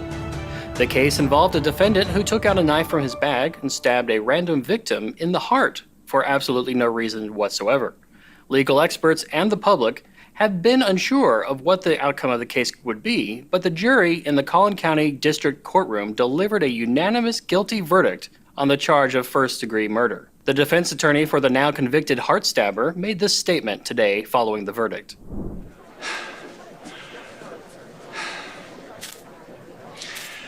My client is black! And now we go to BBN legal correspondent Anthony Pataki reacting to the surprising decision. Anthony? Thanks, Bob. Honestly, This is the Babylon Bee. we didn't know which way this case would go. With today's activist judges, you can do all sorts of violent things in America and get away with it normally. This was a surprising outcome. The court case is a real wake-up call to people carrying knives all across this country who have the normal expectation that they can stab anybody that they like and get no consequences for it. The bullshit that is coming out of the Carmelo Anthony supporters, the bullshit that is coming out of the Carmelo Anthony supporters team is rank. I honestly can't believe my eyes. Like, they're acting like they're the victims. They're acting like Carmelo Anthony was stabbed by Austin Metcalf, who got off. That's exactly how they're acting. That's not what Carmelo Anthony stabbed Austin Metcalf, taking this 17-year-old's life in an instant over nothing. He went into Austin's track and field tent during a track meet. They told him to leave because he wasn't part of their school. Each school had their own tent, though Carmelo Anthony's school apparently didn't have a tent for some reason. But that's not why he was there. It did begin to rain, but he was there intentionally provoking people. He obviously went into that tent looking for a fight because he went armed with a knife that was not a little Swiss Army knife like Jasmine Crockett and her ridiculous crowd of woke warriors were suggesting in their Zoom call the other day. And he then dared Austin to lay hands on him to make him leave the tent. Austin did lay hands on him in a way that was not violent in any way. It barely moved him at all. And as soon as he touched Carmelo Anthony, Anthony plunged that knife into Austin's heart, killing him. That's what happened. The jury saw autopsy photos that were so gruesome, they recoiled in horror. Their jaws dropped. That showed a 2.5-inch gaping wound where his heart was. He stabbed him so severely and deeply, forgive me, but it went through the heart, testified the medical examiner, and punctured the bone behind. Like, this wasn't an accident. He didn't accidentally hit the heart instead of something else. He didn't nick him. He plunged that knife deep into Austin's heart, and it is obvious meant to kill him. No one's that much of an idiot walking around that they wouldn't understand that would cause instant death. And now his family and their supporters are playing the victim and the race card as if there's some doubt in this. We know he did it. We know he did it. And can I tell you, it's not just like, I'm going to show you the soundbite of some lunatic guy who's run for city council out there 4 times, never getting more than 6% of the vote. His name is Devontae Peters. You're an idiot. It's also people like Jasmine Crockett, who, okay, I mean, we all have strong feelings about her. I'm sorry that I keep saying she's representing Houston. She's representing the Dallas area. All my Houstonian fans are like, for the love of God, please stop doing that, MK. I apologize. I don't know why I have such a mental block on it. She's from Houston. That's why she was like born there, or when she was young, she was there. In any event, she doesn't represent Houston, and she's not going to represent Dallas long either. She's been redistricted out of her seat. She ran for Senate. She failed. And so now she's trying to make it, I guess, as a social media commentator. I'm not sure what the fuck she's doing. Sorry, forgive me. She is just vile, but she's not a complete idiot. She went to law school. She went to a very Tony private school before law school, something much better and nice and more expensive and fancy. Please stop doing that, MK. I apologize. I don't know why I have such a mental block on it. She's from Houston. That's why she was like born there, or when she was young, she was there. In any event, she doesn't represent Houston, and she's not going to represent Dallas long either. She's been redistricted out of her seat. She ran for Senate. She failed. And so now she's trying to make it, I guess, as a social media commentator. I'm not sure what the fuck she's doing. Sorry, forgive me. She is just trying to make it, I guess, as a social media commentator. I'm not sure what the fuck she's doing. Sorry, forgive me. She is just vile, but she's not a complete idiot. She went to law school. She went to a very Tony private school before law school, something much better and nice and more expensive and fancy than probably what you or I went to, for sure, what I went to. And then she decided to get all street. You know, we've walked you through it. The Benny Johnson tape is amazing. And but she's not a dope. She was a practicing lawyer. So she's got some legal education too. This woman is out there trying to pretend, like I said, that it was like a Swiss Army knife. Wait, if you've seen a Swiss Army knife, it doesn't have a real knife to it. It's almost like a nail clipper. That's not, we just put the knife on the board that Carmelo Anthony used. It's a dagger. It's a dagger. You could gut a fish or a human with this in seconds. And that's what Carmelo Anthony did for nothing. Here, I want to play, I'll kick it off with her, but I got to get to the parents. But since I'm on Jasmine Crockett 25B, listen to her. If a 300-pound man is beating me, like on top of me. He wasn't a 300-pound man. He was 200 pounds. Look at the Sanpaku eyes. I know I'm talking to no one now. I shut off the chat, the live chat, but it doesn't matter. I was talking to people that weren't listening anyways. Most people are not learning. Most people in this realm don't learn. And they've shown me. They don't learn, they don't participate, they don't support, they're fake. They'll pretend sometimes for months, sometimes for years to be loyal and I'm your friend, and then they just disappear or they turn on you. That's been the pattern. So I know that this realm is demonic, and most beings that call themselves humans are more like this thing on the screen, this demonic thing with the mouth wide open, the Tiga with the Sanpaku crazy eyes. You're more like this than you are like me. You're more at that end of the spectrum. Most of you on Earth are far more like that than you are like me. Most that I've ever known here are more like that. That's what most of you are. You're creatures. You're not trustworthy. You don't stand against evil. You're more like that. And beating me down, I'm not limited to fist. You know, I would argue that even the only time we go into things like people's hands being considered deadly weapons is typically like if they're a professional boxer or that kind of stuff. But I think by the time you start getting to like football player, good argument. Good freaking argument. We're not talking about like the golfers. We're talking about football players, right? Like this is what they are trained to do, is to inflict like serious physical contact. And it's my understanding that the decedent was.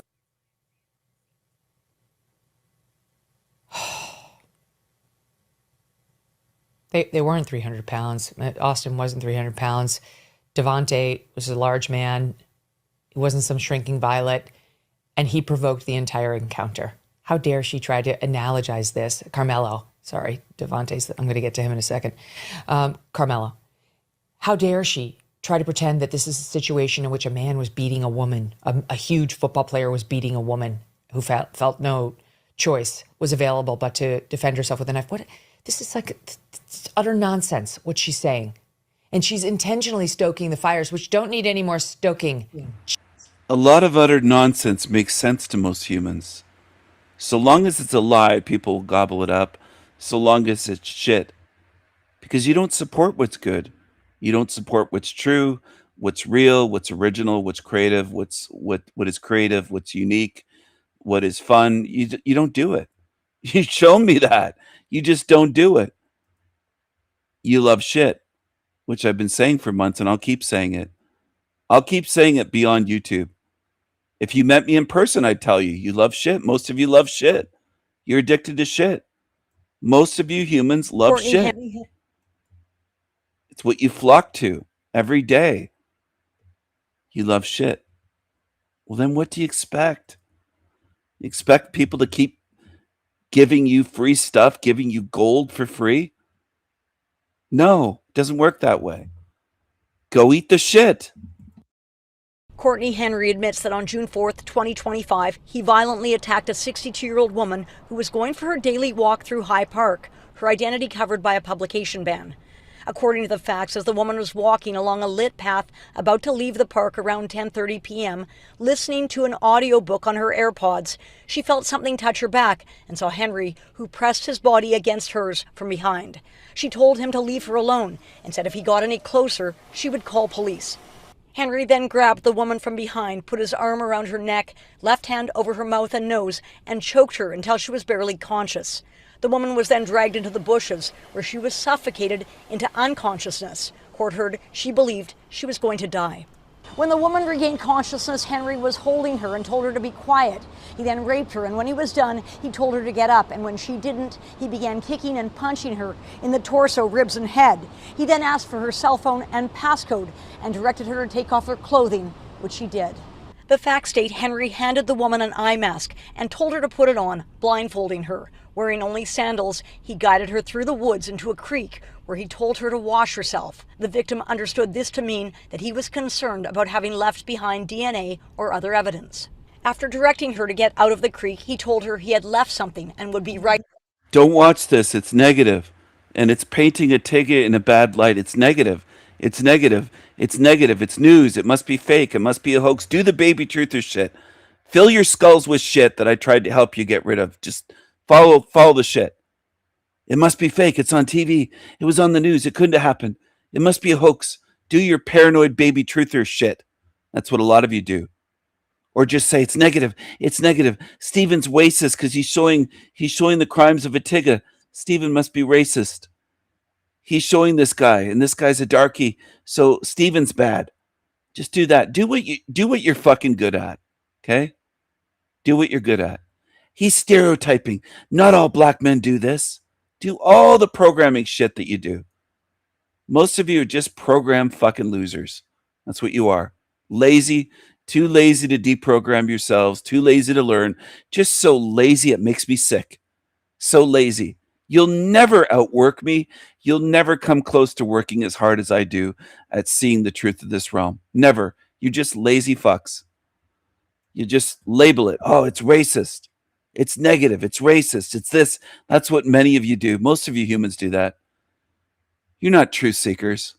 You're lazy fucking cowards. In the torso, ribs, and head. He then asked for her cell phone and passcode and directed her to take off her clothes. He began kicking and punching her in the told her to get up, and when she didn't, he began kicking and punching her in the torso, ribs, and head. He then asked for her cell phone and passcode and directed her to take off her clothing, which she did. The facts state Henry handed the woman an eye mask and told her to put it on, blindfolding her. Wearing only sandals, he guided her through the woods into a creek where he told her to wash herself. The victim understood this to mean that he was concerned about having left behind DNA or other evidence. After directing her to get out of the creek, he told her he had left something and would be right back. It's then she made her run for it and fled up a set of stairs and out of the park. The eye mask was later found. The woman, still naked, was able to flag down a passerby who called police. Investigators began a massive canvass for videos. Call it negative. This is the realm you want. Defend them. Defend them all you want. This will happen more and more and more. And what some of you will do, you'll paint yourself into a corner saying, I have to defend it. It's racist to speak against this. I don't want to be a racist like King Stephen. He's stereotyping these darkies. They're not all like that. It isn't 100% that do that. And this is what you're going to be dealing with. Hell realm is going to get worse and worse and worse. And a lot of you support it. You support evil. You don't stand against it. You don't speak up against it.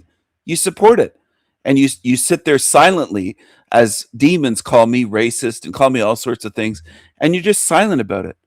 I expose evil, and most of you are just fucking silent cowards. You're complicit with evil. So fuck you. Surveillance and captured a man matching the suspect description, renting a rideshare bike and riding off. Police obtained records from rideshare, and rental information showed it was the account of Courtney Henry's wife. 3 weeks after the attack, officers doing surveillance on Henry picked up a discarded water bottle and extracted a DNA sample from it. It was compared to a swab from the victim taken in hospital after the attack. Henry's DNA could not be excluded as the contributor. He has been in custody since his arrest, and the Crown is now seeking to have him designated as a dangerous offender. He will return to court in September. Catherine McDonald, Global News.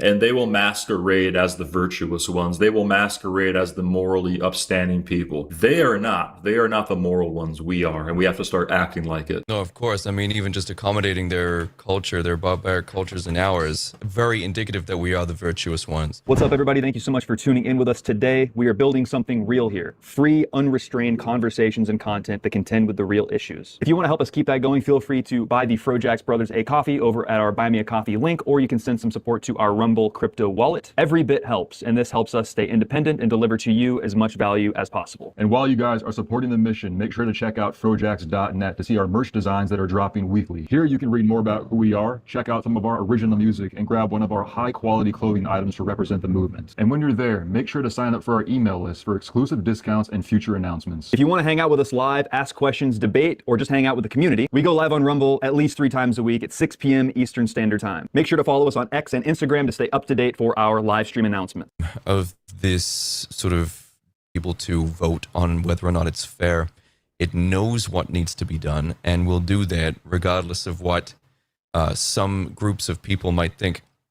But I 100% agree with that. I think we have very much worn out the welcome of this sort of democratic, bipartisan sort of climate that we live in, where it's just like, well, you know, allow people to have their votes and, you know, people get to decide which party they want. No, people clearly with that kind of freedom don't know what the fuck they're doing.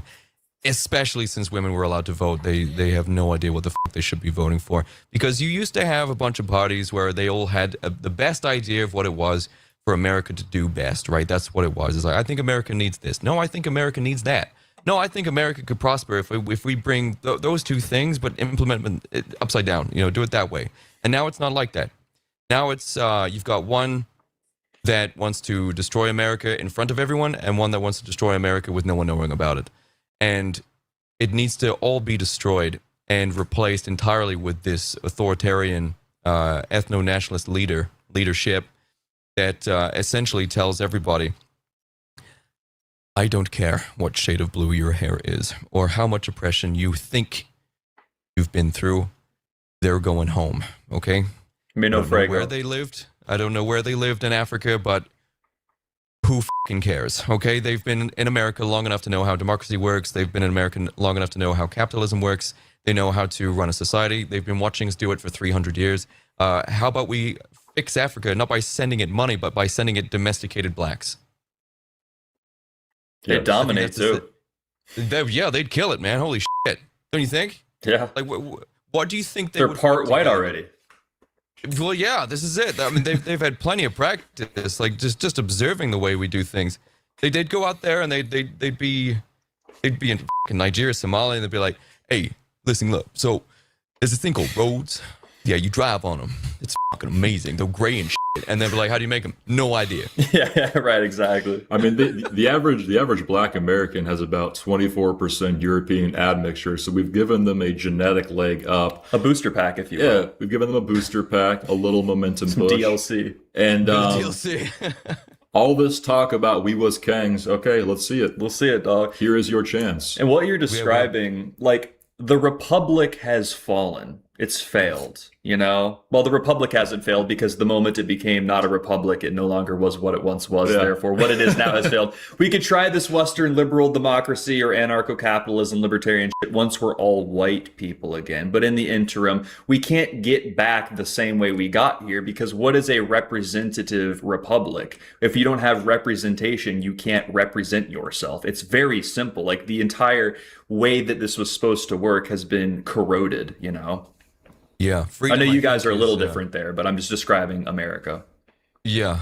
Well, I think I don't think we should talk so separately, except for, you know, specific political movements and stuff like that, and individuals responsible for these movements. Sure. I think there's definitely going to be a white unity that is international. There's going to be a very strong interest in what America is doing from our side, and I think America should be very interested in what is happening in your homelands, from where you guys came from here in Europe. Do you guys know what your heritage is? Do you know where you guys are from? Very much.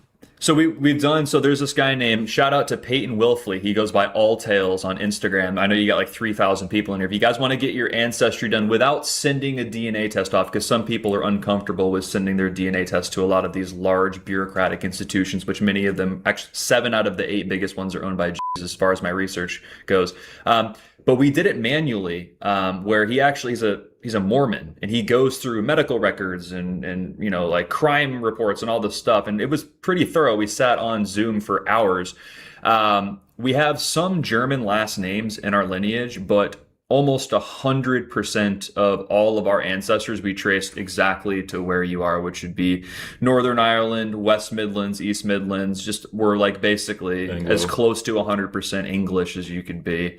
And then further back, there was like Anglo-Saxon, Vikings. Like, way back. European. Now, you know, our last name is Rigdon. The furthest we could trace that back was 1088 in Kent, England, or wherever Kent is now.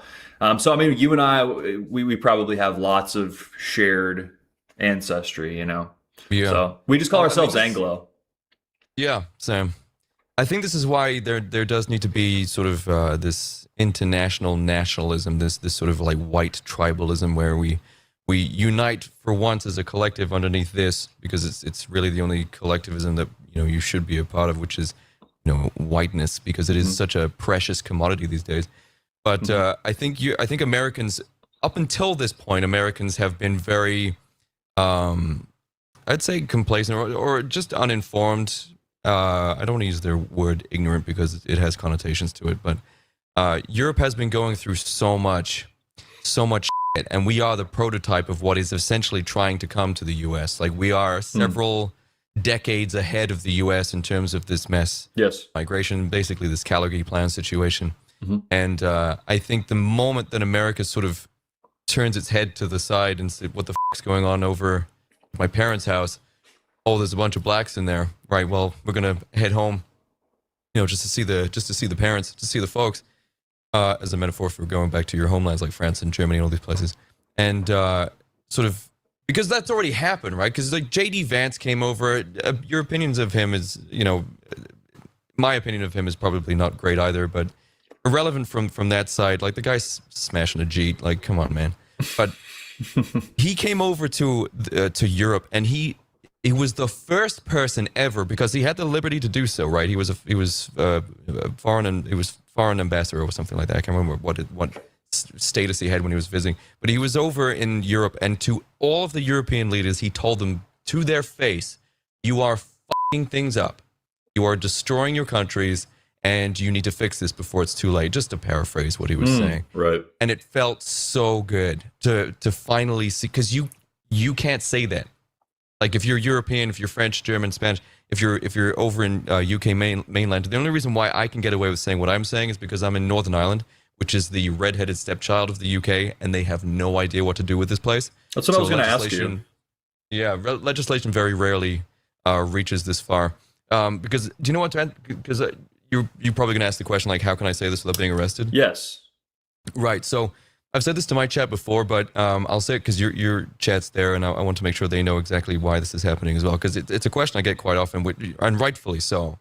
The You're familiar with the crime statistics, the arrest statistics of 2023, where over 12,000 British people were arrested or at least brought into court for words that they said online. Of those 12,000, not all of them saw prison time, but they were detained for the words they said online. Do you know this? Yes. Yes. Right. So the division of... Hello. Who's still tuned in? Am I pushing people away? Oh, well, too bad. Too bad. I've dealt with demons on YouTube for all the years that I've been doing this. This is 11 months ago. To Stephen Killeen, the Sanity Machine. Threats for months, for years. Years. He doesn't use his voice. He thinks that'll get away with it or something. Saying that I've been bullying people online. Look at this. This fucking creature. You're going to pay for your crimes, Derek. So are those that supported him, the complicit demons.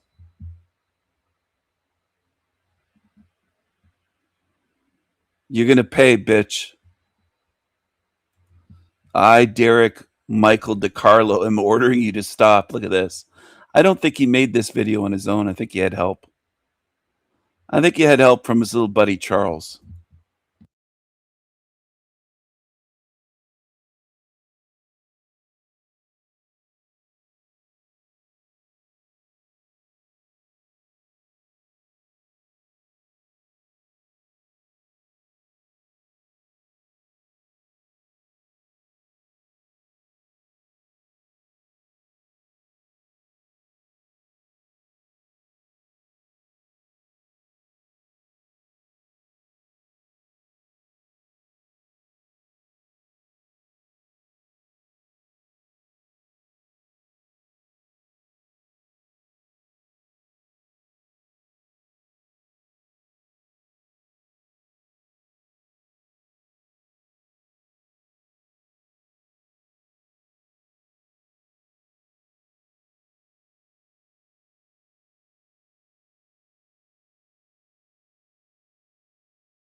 So that video by him got 869 views in 11 months, and almost nobody said or did anything about it.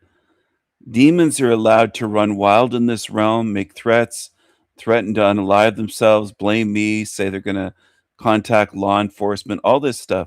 This is just one of his videos. I've been dealing with this shit for years, and I know that most people don't stand against evil because most of you have done nothing. Most of you are unwilling to speak up and stand up and do anything to oppose evil.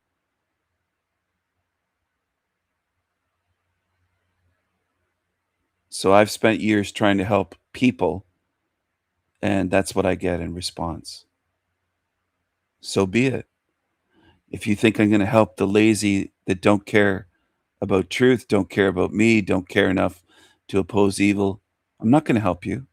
You've already shown me here what you are. You took off your mask and showed me, hey, I don't care about you, Stephen. I don't care about you. I don't care about you trying to help me. Most of you have shown me in this realm what you are. You've shown me already what you are. Whether you realize it or not, you've shown what you are. You don't oppose evil. You've let evil, that's 11 months ago, almost a year ago. Others have whole channels with hundreds of videos attacking, slandering me. Almost nobody said anything. Only a few out of the entire realm. You continue to show me. They brought these lawmakers and they headed their departments in these big old suits with these ties and briefcases. Brought some ladies with them too. And they want them to see the little monkey in the cage, me.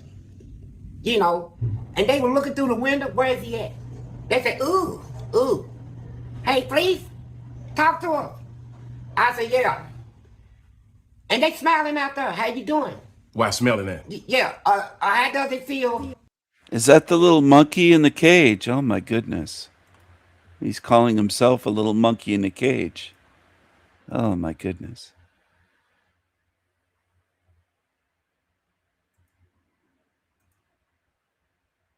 This is on the Polly the Slave channel. Paul the Pig. Pig Polly the Slave. Howdy Doody. Paul kind of looks like Howdy Doody. This is the puppet Howdy Doody. Polly kind of looks like this. A fatter version of Howdy Doody.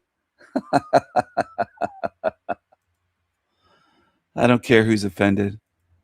Most of you are just demonic losers in this realm. Almost all of you. To be behind her and not being able to throw no duty no more. Why don't you just clean? I said, I ain't clean nothing up. I said, here's what y'all don't understand.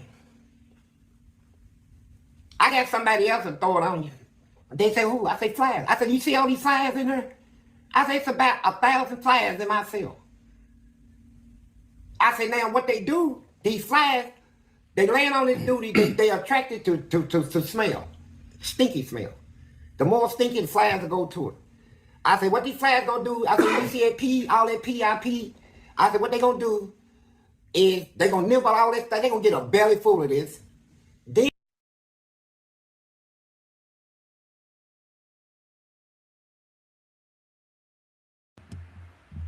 would you be happier to watch Ian's channel? Much love, people. We're in heaven. We're in heaven. A lot of you just like to be lied to. It makes you feel good. The lies make you feel good. The images you are watching are real photographs taken on the streets of Detroit throughout the 1950s. They were carefully selected, restored, and animated using the most advanced tools available today, so you can experience this city not just as a memory, but as something alive. Detroit in the 50s was a city at the top of the world. That's not an exaggeration. It was literally one of the wealthiest, most productive, and most important cities in the United States, perhaps on the entire planet. What happened in those factories shaped the American economy, and what rolled off those assembly lines defined how the whole world looked at progress. To understand Detroit in that era, you have to understand what the automobile meant to the American in the 50s. It wasn't just transportation, it was freedom, it was status. It was the concrete promise that the American dream had arrived for you too. And Detroit was the place where that dream was manufactured, bolt by bolt, 8 hours a day, 6 days a week. The city had come out of World War II with its muscles warm. The factories that had produced tanks and aircraft for the war effort were converted back to the cars that a victorious and optimistic America was hungry to buy. General Motors, Ford, and Chrysler, the Big Three, were all headquartered there, and together they employed hundreds of thousands of workers. A man without a college degree could walk into one of those factories, work hard, and within a few years have a house, a car in the garage, and his kids in school. That wasn't theory. That was the daily reality of an entire city. The streets reflected that prosperity. Woodward Avenue was one of the busiest commercial corridors in the country. Stores, restaurants, movie theaters, dealerships with the latest models gleaming under the lights. Hudson's, the great department store in the heart of downtown, was a destination in itself. Families came from distant neighborhoods just to walk its floors.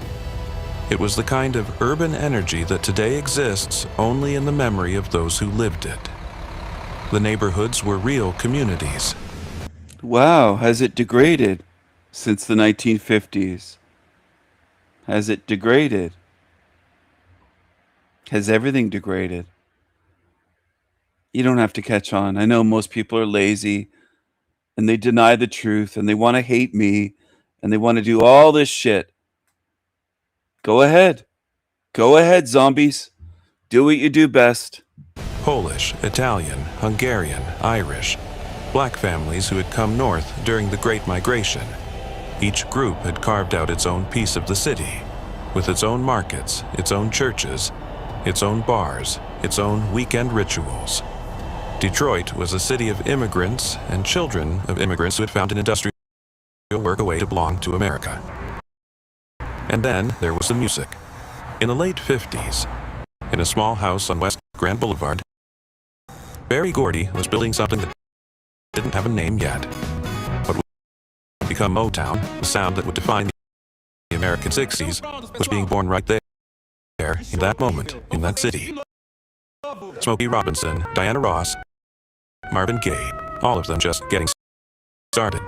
The soundtrack of the future was being written in the same neighborhoods where factory workers were coming home after the afternoon shift. What these photographs show is the city in its moment of fullness. Confident faces, clean streets, enormous gleaming cars parked in front of open storefronts. A city that had no reason to doubt itself, because it didn't yet know what was coming.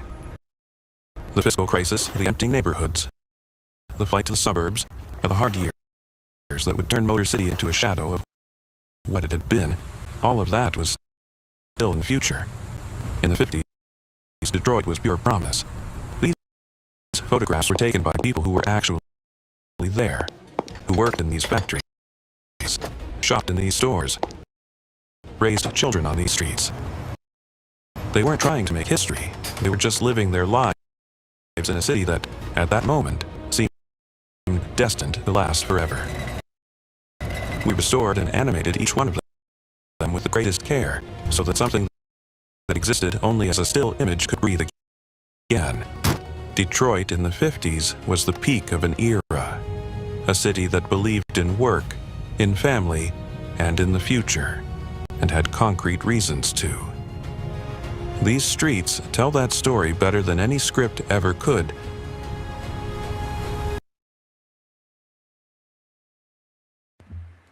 Hello, hello. Hello, Tiggas. Hello, zombies. Hello, demons. Hate the messenger. It's what you do best. And following demons and liars, too. You do that very well, humans. Black eyes. Just no eyes there, just darkness. What's what many of you are in this realm. Many of you don't have a conscience. You don't have a moral compass. You don't care about truth. You don't care who you harm, who you lie about, who you falsely accuse, who you slander. I've gone through all of it. Threaten. You do all these things.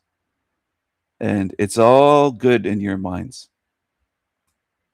And if someone tells you real truth about the realm you're in, you hate them for it. You reward them with hatred. Or with laziness. You insult with laziness. You're lazy. Lazy Daisy. You're lazy. So they pour everything out to you and you just leech off them and you're just lazy. Lazy. You can't even participate. Lazy. Lazy. You want to be treated like you're a child and they're your babysitter around to entertain you. You barely contribute anything. It's pathetic. Sickening.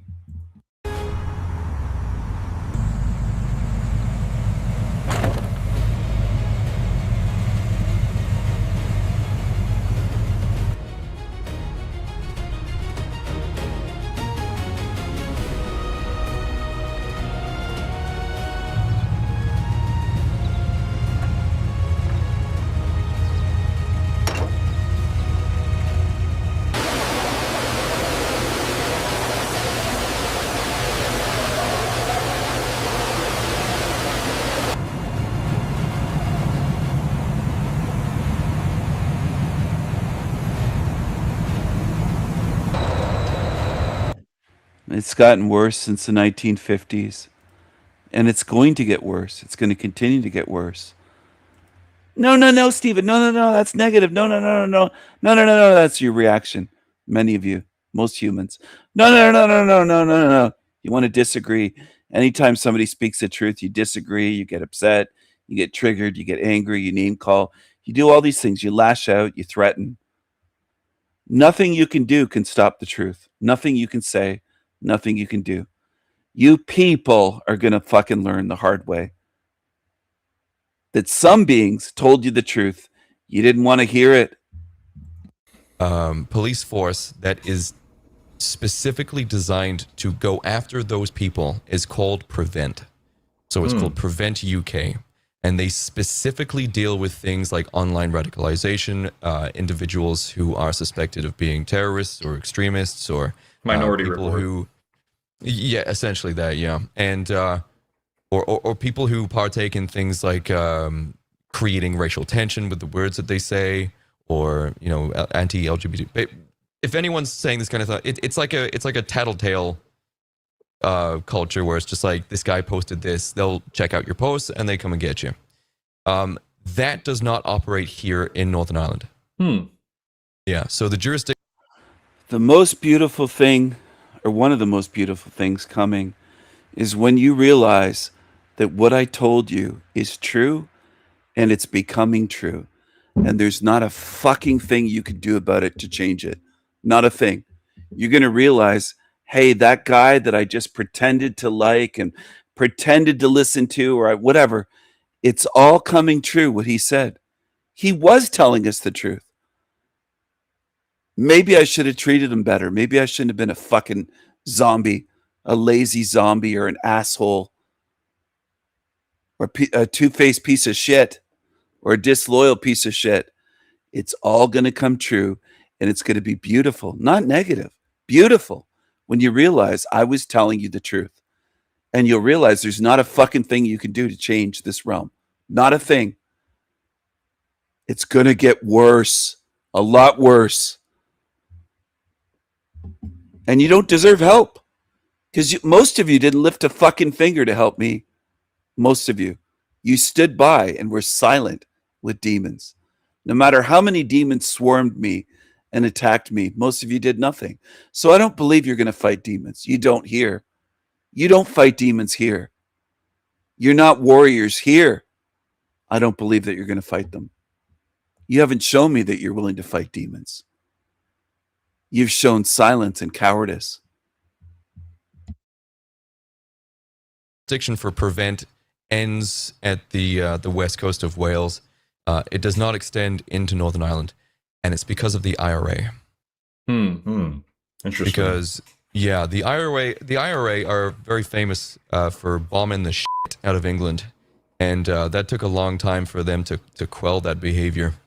So because the IRA falls under the classifications of extremism and terrorism by Prevent's own parameters, they would have to meddle with the IRA in Northern Ireland in order to be consistent with their operation. They're not going to do that. So is that why you moved there?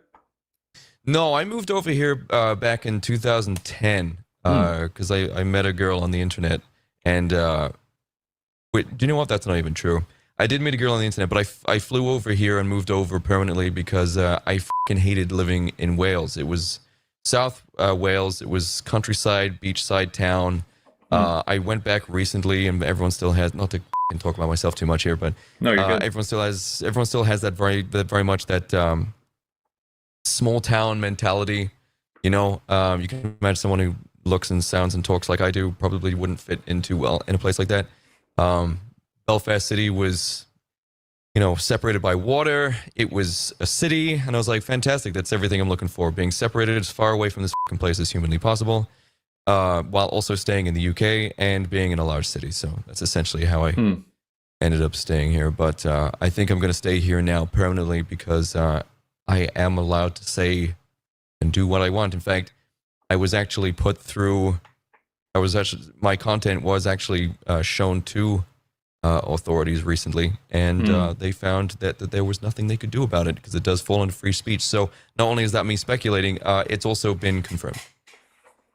Tail the Anglosphere, Jake. I am curious about you a little bit. I don't know if you mind me asking a question, but are you? I know we spoke, a little bit briefly before, but are you a former musician, or what is like your whole story here? Maybe if you want to summarize, you don't have to go off on a whole lecture. No, I don't like talking about myself too much, but I started off, I wanted to be a musician first and foremost. Like I'm a multi-instrumentalist, metal vocalist, that kind of thing.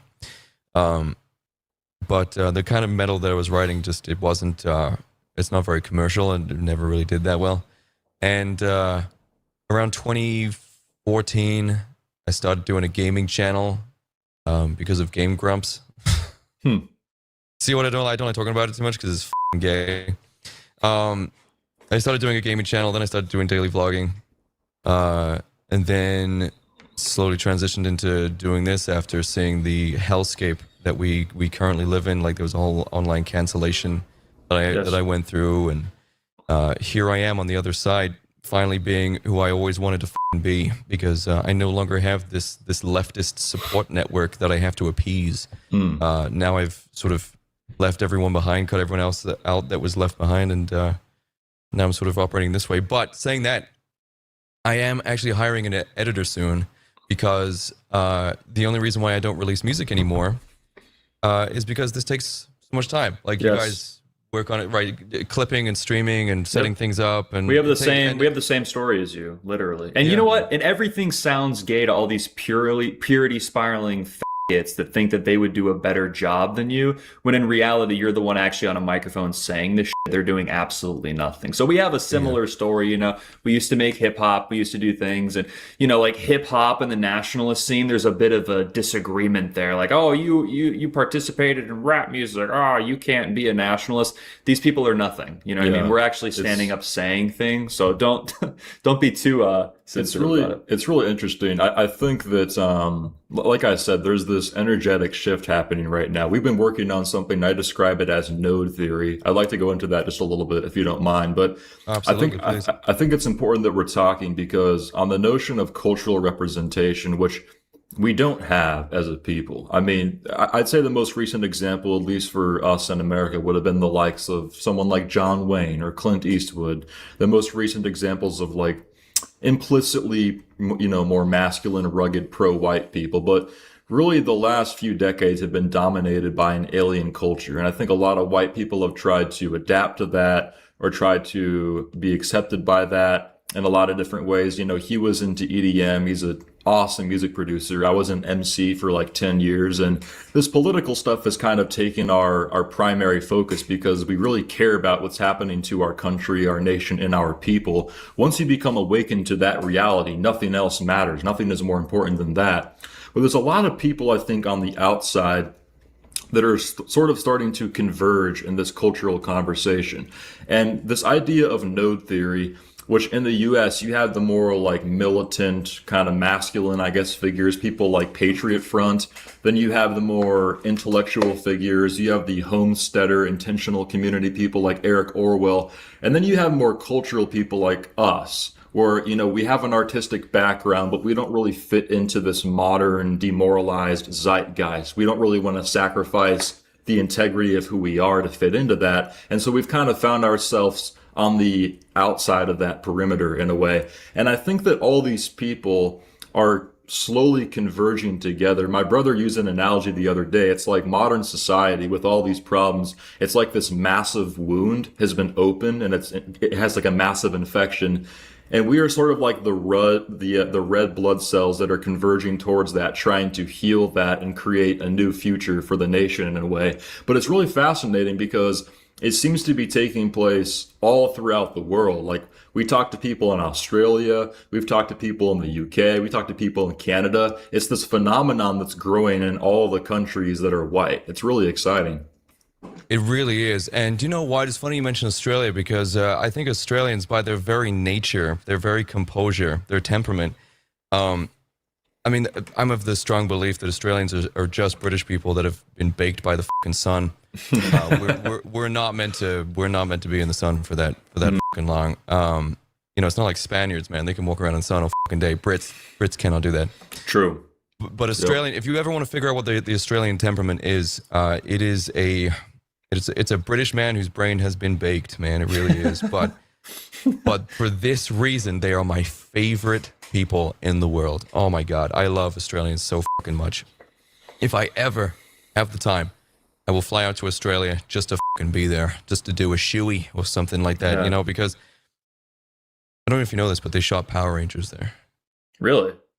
The Power Rangers movie with Ivan Ooze, yeah, shot in Sydney. Huh. They really are sort of like in America, we have like the Midwesterners. They're like, oh yeah, get your shopping bag. And then we have the Southerners like, hey, get your da-da-da-da. They're like Southern British people, right? Yes, They're like exactly the Southerners of British people. Yeah. So fascinating. And do you know what I love about the Australians as well? Is by their defined by their history, you know, they were exiles from the UK. Mainly, they were just, you know, criminals that were sent somewhere to go and die in the land of poison and acid. But because of they were still white. They may have been criminals, but they were still white. They figured it out. What do white people do? They fucking stop building shit. Shout out to Thomas Sewell. Yeah. This is why I love Australians. And do you know what? I believe The Matrix is also shot there. Wait, is that really their history? They were exiled, all of them, and then they just figured it out? That's right, yeah. So that's so I haven't crazy.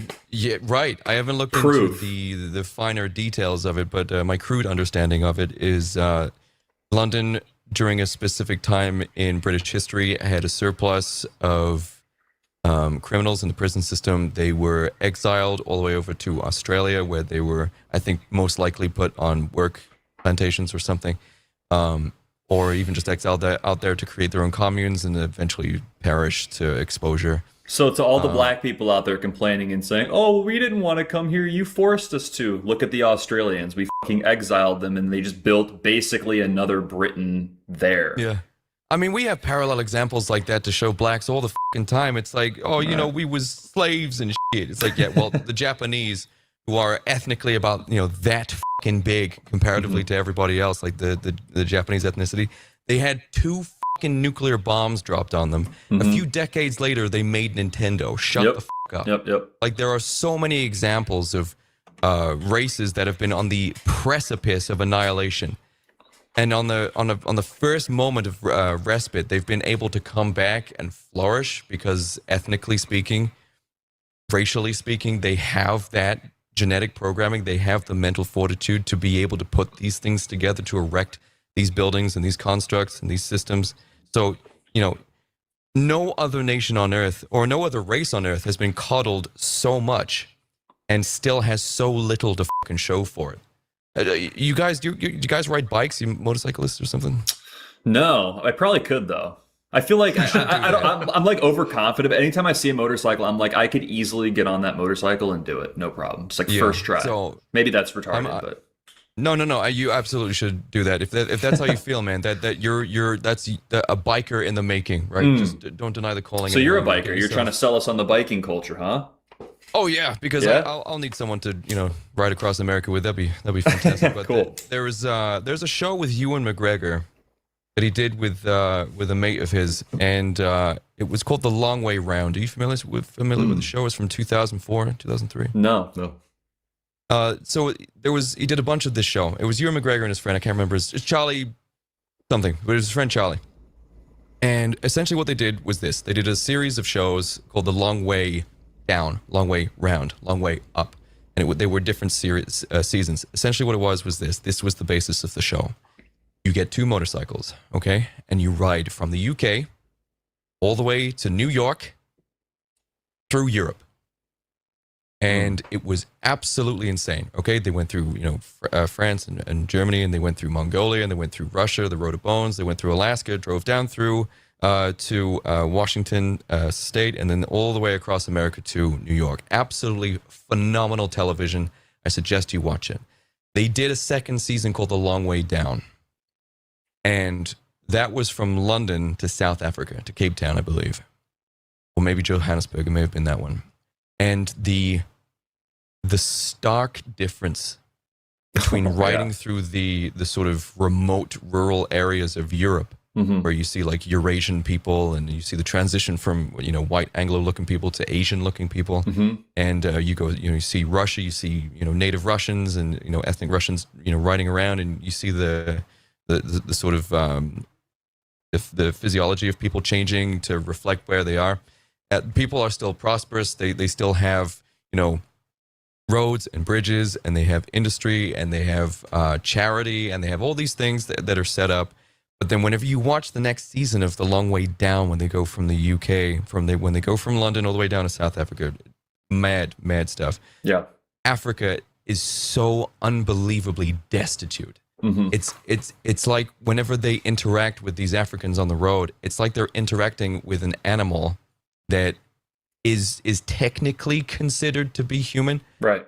But they don't quite behave like that. But it's so unbelievable the difference between riding through remote Europe to riding through remote Africa. It's absolutely wild, and it's the entire fucking continent from top to bottom. And there's just nothing changes through any country that they go through. Do you know what? The only thing you actually do see are the skeletons of the infrastructure. That difference between riding through remote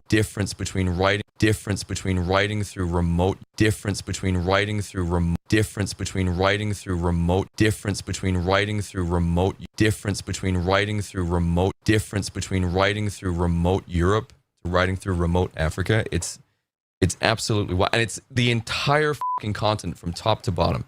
And there's just nothing changes through any country that they go through. Do you know what? The only thing you actually do see are the skeletons of the infrastructure that was left there from the prior colonials that went over there to try and teach them how to wash their hands and shit. But there was one thing that I heard about recently, and I need to check about whether or not it's true. But before the colonial history of England going to India and sort of taking part. So I think we took New Delhi and we sort of claimed Indian land as our own. All of this Indian mysticism and spiritualism and all of this deep history they have with their religions and their demons, gods, apparently they had lost the ability to read that stuff, and as a result had lost contact with their ancestors, to use terminology from The Last Airbender or whatever. But they were unable to decipher their old religious texts that had like a bunch of stuff they use now. I'm pretty sure like yoga and stuff like that, and some of the gods that they worship these days, and like elephant worship and stuff. I'm pretty sure. I need to look at the validity of this. I do trust the guy that said it. I wish I could remember his name. But there was a British scholar that accompanied the British military over to India. And he studied the available texts that were there and also all of the ruins that were available.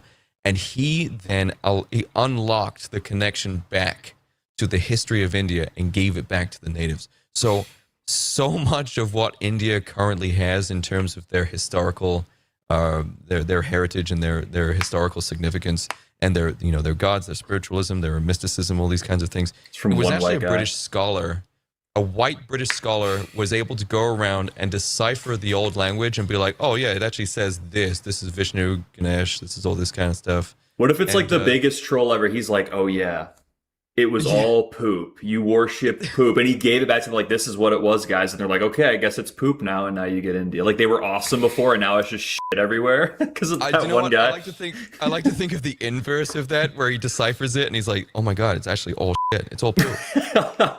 I can't tell them this. Okay, so listen closely, Abu. Vishnu, the blue god, and Ganesh, and then secretly he's like, I don't have the heart to tell him that. He makes it up like a bedtime story. Your daughter's like, tell me a story, and he's like, okay, there was like a thing. He had 8 heads, and he had he believed in magical stuff. And your cows are sacred, but actually everything everywhere was just eat poo nonstop. If you stop, you're going to hell. So eat poo, keep eating it. He didn't have the heart to tell him. Classic. Oh, but yeah, man, it's India's birth rate decline is, and do you know what? We're not going to help him, man. We're not going to help him. We're not going to tell him how to fix that shit. Hopefully they don't find any of our pro-natalist streams or anything like that, but... no, they're on their own. No, they're on their own. It's going to decline, and Elon Musk must be fucking fuming, dude. Oh my goodness. He must be so mad. H-1B, oh my God, the unlimited resource of cheap labor. Yeah. It turns out it has a chink in the armor. It's called feminism. Yeah, I think, I don't know if you saw, I think Trump has signed about 1.5 in approval for about 1.5 million H-1B visas in this administration, which is equal. I think it's like within 50,000 of what Biden signed for during his the second half of his administration. So it's like, I mean, we can talk a little bit about that, but Trump was supposed to be the immigration guy, and it turns out he's pushing for the cheap labor just as equally. So it's crazy. And if you look at like job growth and economic mobility post-COVID after the lockdown, the majority of jobs have been given to immigrants and non-white people in America. And a lot of that is the visa programs as well. It's just crazy. Yeah, I mean, look at Canada, man. Like, Canada is one of the, even as a British person who, lives in such a tight confinement of land, right? Because the UK is such a small place. You can fit the entire place in California, I'm pretty sure. And that's the entire country is the size of a fucking state. But Canada still scares me, even living amongst all this kind of, Canada seems to be entirely captured. Yes. Like, how much about Canada do you, because you're closer, I'd imagine. A little bit. I have a buddy who's from there, and his hometown was an all-white, mostly Irish town, and it's all Indians now. He just went back there to visit his parents. It's all Indians. He's like, dude, I'm not exaggerating. There's Indians everywhere, and they suck. They're not assimilated. They don't speak English. They're just fucking Indian. Yeah, I mean, they never assimilate because, the government is always like, it always accommodates the invading culture. It never insists that you assimilate into the culture that already exists there, and then that gives them this sense of entitlement where they're like, well, okay, your government went ahead and gave me everything, so I'm going to go and ask for more and take more. Which it's a shame because Canada's recognizable culture, I quite enjoy it. Like the ice hockey and the accent thing they have got, the maple leaf and the I like Canada. It's a real shame to it's and beautiful it's also too. A beautiful place. Yeah, Jesus Christ. I've seen some, a friend of mine went over there about 10 years ago, and some of the places that he went, it rivals Scandinavia. It really does. Scandinavia is just as beautiful as that, but it's a real shame to see what's happening. And I think this is probably around the same vein as the Nick Shirley situation with what's happening and what we spoke about earlier in terms of because these invading forces, right? These foreign invaders, these savages, these opportunistic savages, they're not able to actually organize the things that they're currently involved with the fraud situation, with the H-1B immigration and all the cultural invasion. So we, our own people, who are smart, who are white, who do have all of the virtues that a white man would have, with intelligence and cunning and all that kind of stuff, they're complicit in bringing them over. There's no way they were able to construct these kinds of things. It was all our own that have allowed this to happen. You think? Yeah, it's those two variables. It's the nons that come here for cheap labor and they exploit our resources, and it is a government that does not represent the interests of the native white people. And that misrepresentation is usually made up of foreign adversaries, primarily Jews, and then a lot of race traders as well, and people that are complicit in the replacement for their own economic pursuit. So it is those two things working in tandem, and the people in the middle that get fucked are all the native white people in all of these countries, US, UK, Canada, all the likes. Yeah. And Jews are never that far away from whatever is happening, man. They're never that far separated from the main guy who's making these deliberations for more skins, flooding your fucking country and taking your shit, because they're almost always involved, and they are here. In fact, I uncovered one recently, but they're almost always involved in things like civil disputes and human rights. Have you noticed that? Yes. I mean, the civil rights here in America was primarily pushed by Jews behind the scenes. Well, it masqueraded as a pro-black movement, but integration and all of that. Integration would not have happened if it weren't for organized Jewry. Their entire identity is just transnational civil rights. That's what it is. Like, they have the biggest historical grievance, and they sort of embody that and map that extended phenotype onto everything that they touch institutionally. Yeah, I mean, the I Have a Dream speech was written by a Jew. A Jew wrote that for him. It's a great speech. Great speech, you know? Makes sense. J.J. Abrams. It was J.J. Abrams, actually. It was J.J. Like Abrams. all of our fucking movies. But yeah, they always present as, they're always involved in some sort of human rights, which I think is despicably devious when you think about it, because every single time you will have someone like Rupert Lowe, or you have someone who's like an ethnet that's going to be like, if I get into office, you're all fucking gone. Do you understand me? You're all gone. What's the biggest adversary to that? It's going to be a human rights movement. It's going to be someone trying to get the populace to sympathize with those that are going to be the victims of this migration and that kind of stuff. And it makes perfect sense from a sort of from a cunning perspective to primarily populate the human rights departments of these countries, so that if a white man ever does get a little too fucking uppity and decides that he wants to fix his fucking country, how dare he, they can sort of make the appeal to humanity to the women. Like for example, Islamophobia. You're familiar with the word? Yes. Yeah. So the phrase Islamophobia was made back in 1997 in the UK by two Jews. Yeah. And you've currently got this thing called the Behavioral Insights Team here in the UK, which is responsible for making sure that victims of racial crimes, white people that have been victims of being attacked by black people or whatever fucking shade of brown is holding the knife, because it's always a knife, they make sure that they don't go ahead and try and make this a racial issue to stir up racial tensions. Right. Also, it's owned not only by a leftist government, the Labour Manifesto, it's now owned by a charity called Nesta, where the chairman is a Jew.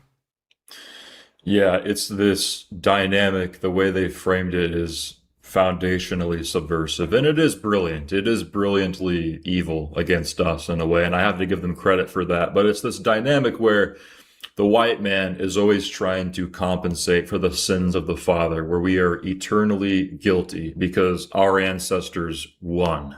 We won history. And so it's this constant virtue signaling thing where, you have white apologists who want to make up for that in this passive aggressive tone where we have to apologize for inheriting our birthright, which is that our ancestors are the winners of world history.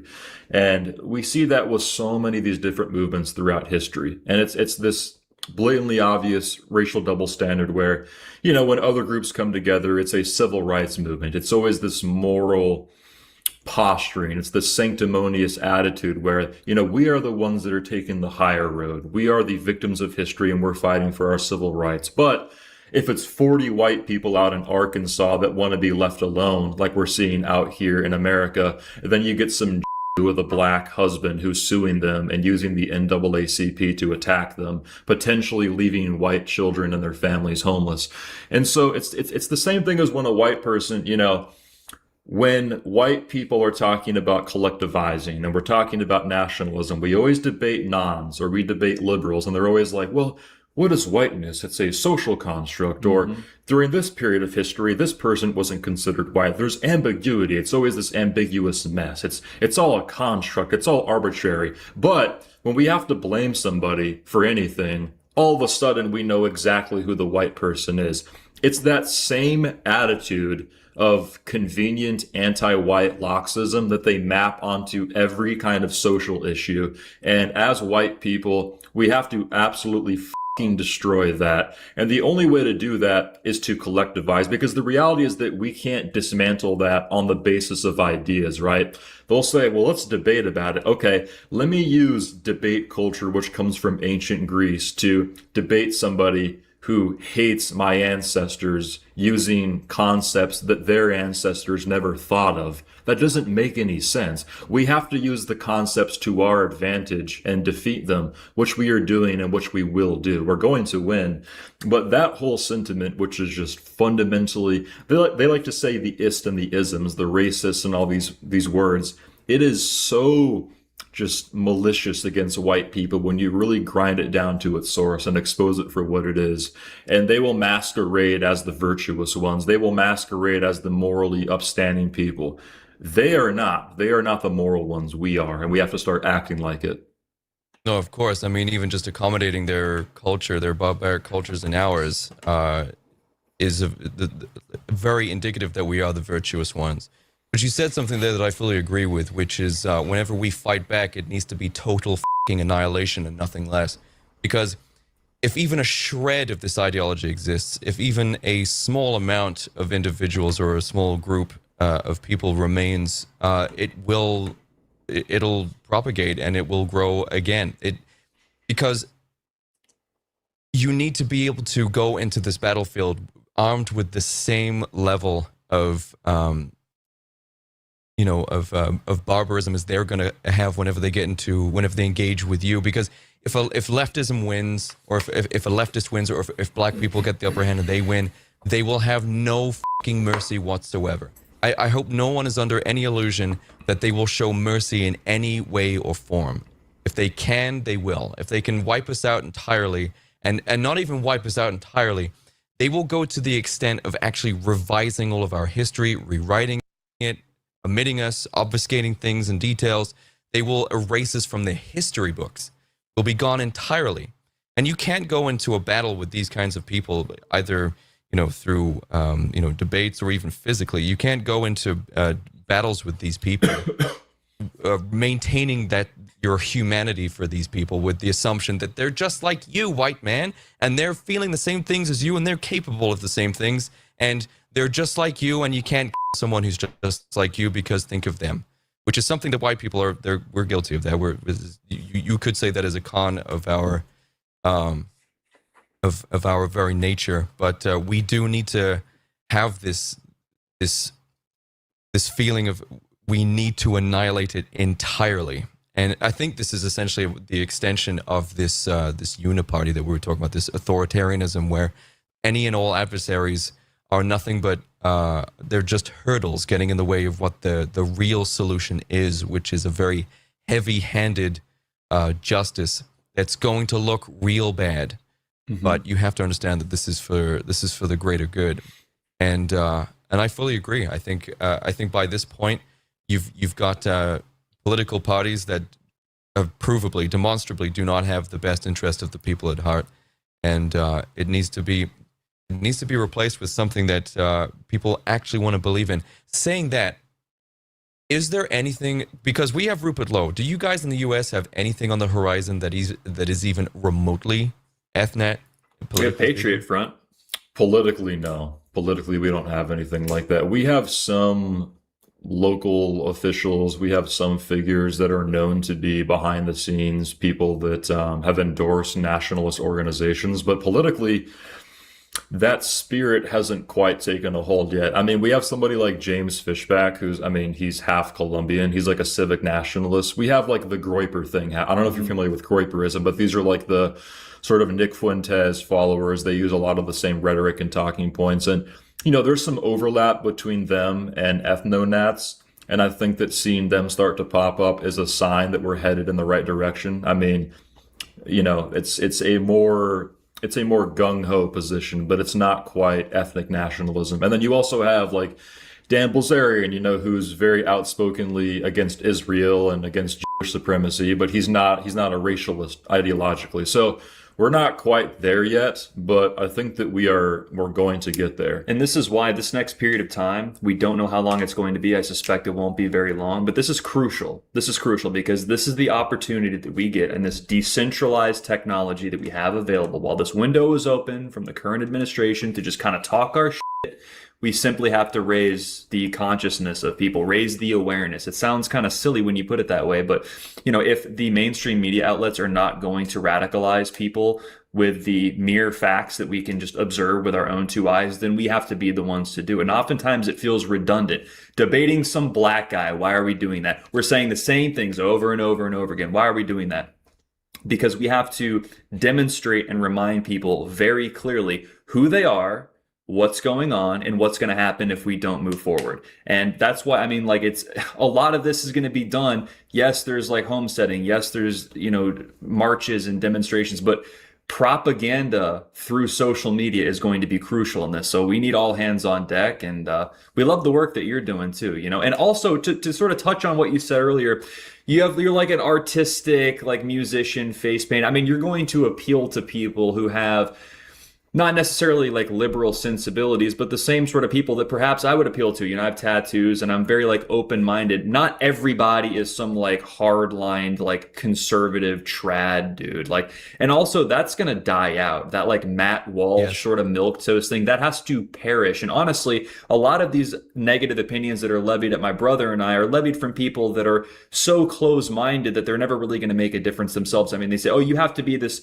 exact right archetype of it's like, no, you have to be. There's this new emerging sentiment that is shared amongst the collective consciousness of white people, and it's going to take the shape of many different figures. You're clearly one of them. We're two more. And it's not going to look conventional because we are in an unprecedented, unconventional set of circumstances. So it necessarily follows that we need unconventional people to address them. And that's what's going to happen, and people can fucking flail about it if they want, but we have the same common end and the same common goal, and we can quibble about the bullshit once we reach it, you know. So I do think that this next few months, years is going to be, it's going to set the tone for a new, very radical future, unfortunately. This is why I like to use the phrase alt-right, because I mean, you search for the true definition of alt-right and you're going to get a very ambiguous response.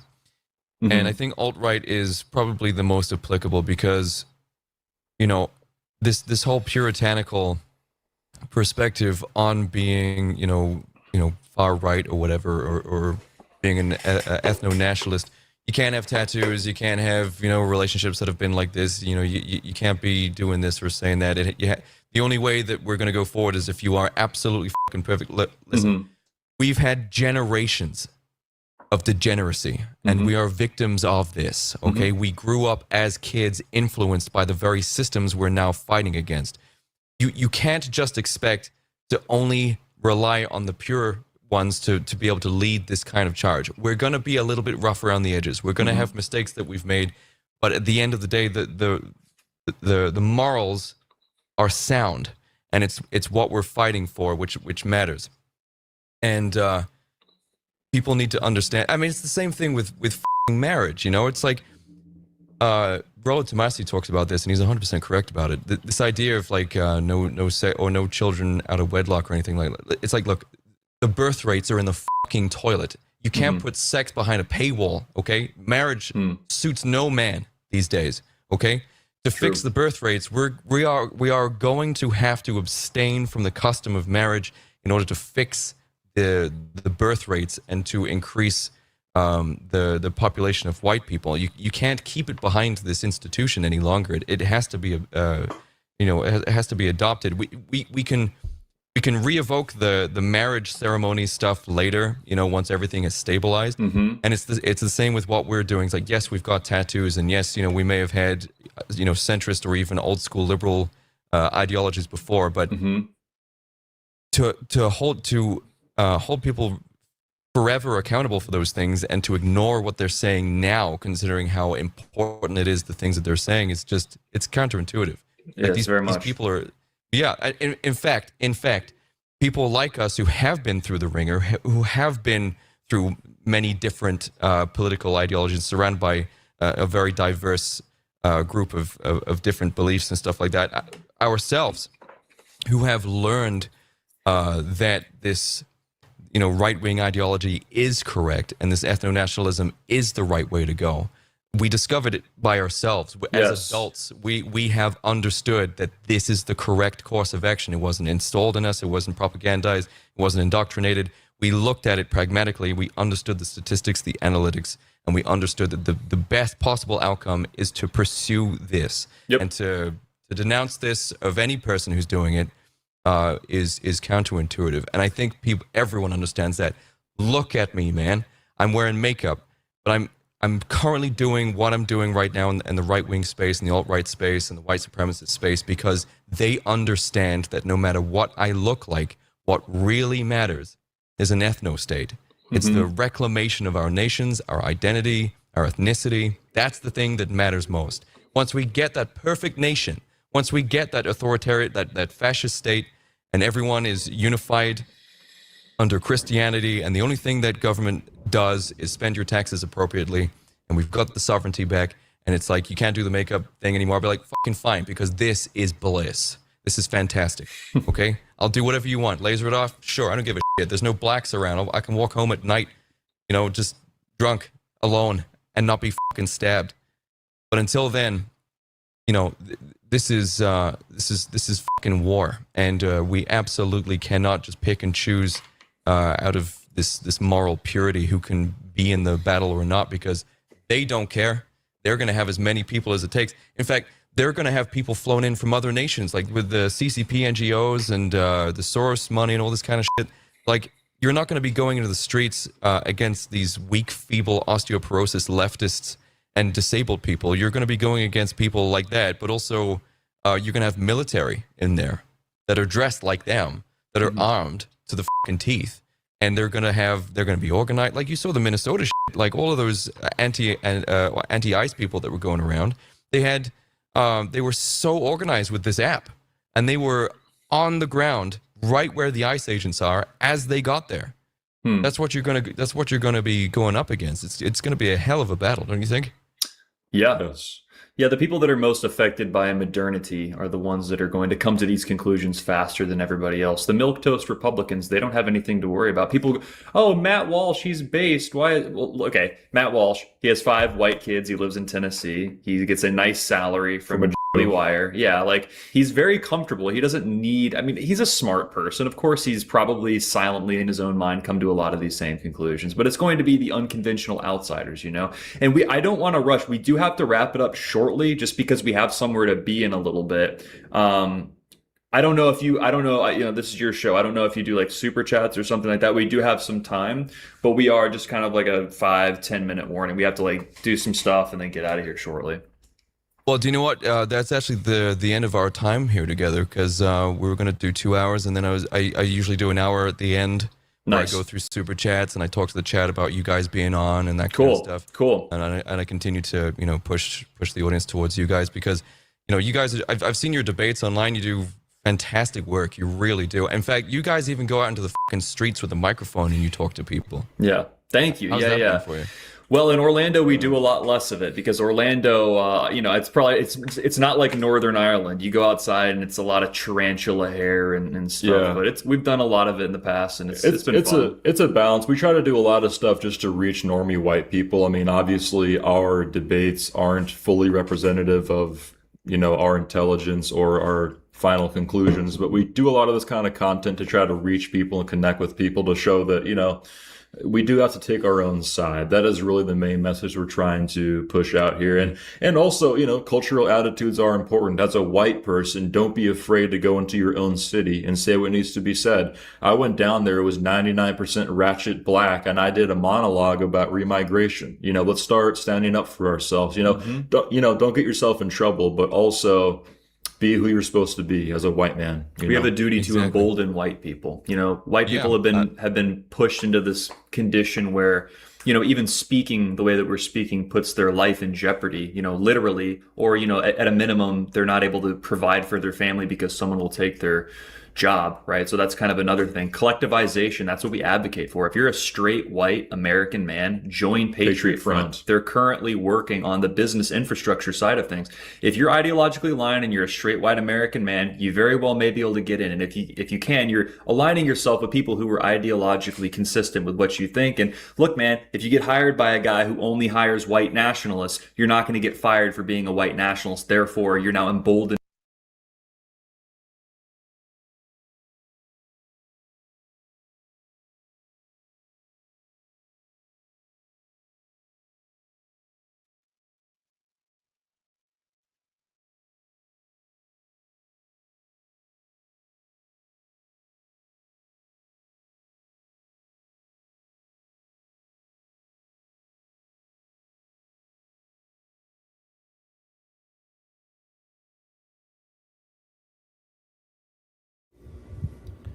Hey everybody, welcome back to the Overwatch Project. I just wanted to give you a quick update. I did not forget about reviewing that NDE from that woman, Ellen, that I was talking to you about the other night.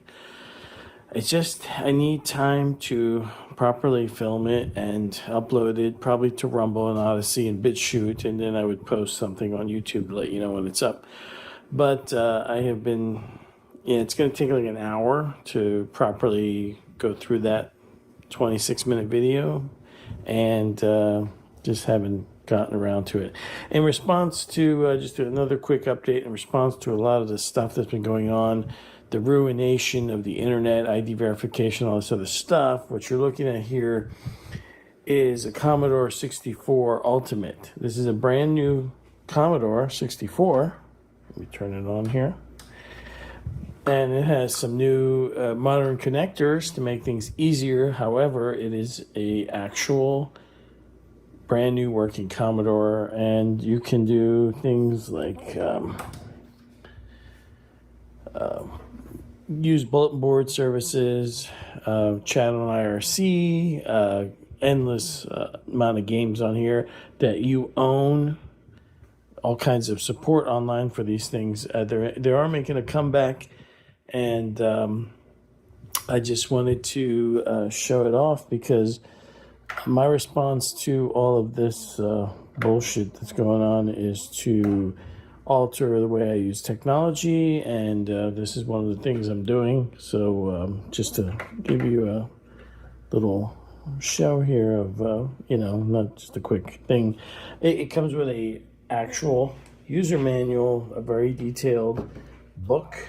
Also comes with this is actually a USB drive that looks like a cassette, but it's the equivalent of about 10,000 cassettes, basically, as there's a huge amount of programs on here that you can use with this computer. And it does have access to the internet, it has an Ethernet cable, and has built-in Wi-Fi now. Something to make up for the difference that there's no landlines anymore, so you can still use it.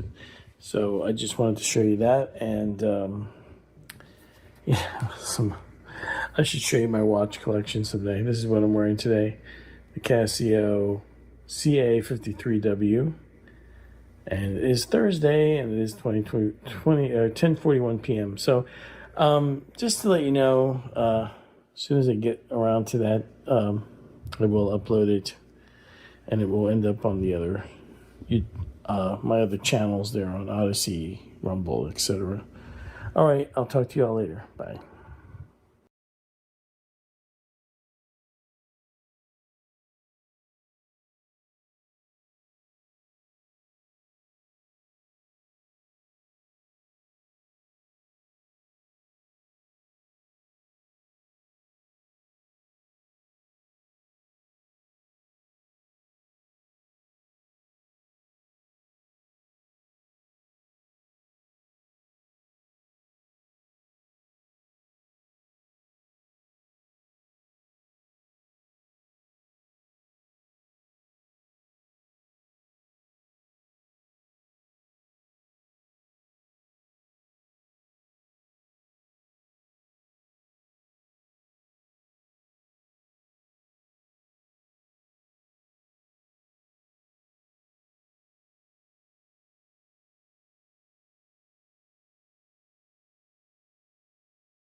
July 1966. It's a sweltering night. A pregnant woman goes into labor with her second child. But something is wrong. Her due date is almost a month away. Doctors order an emergency induction. Anesthesia is administered, and the young mother falls unconscious. But suddenly, she's awake, flying over her body, up over a building, clear into the night sky. The darkness increases, and she is floating in an endless void. She is joined by a half-dozen circles.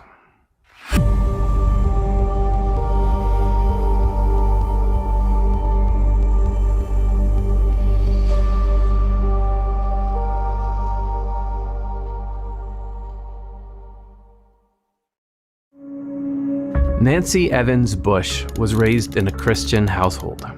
Her father was a pastor and older than her mother, who was devoted to her children. The family was deeply involved in their church. She finished school, left home to work, then married and began her family. She was 23 years old, pregnant with her second child, when her world ended. She didn't talk about what happened for 20 years. When she finally did, it wasn't to explain it. It was because other people were having the same experience, and no one was helping them.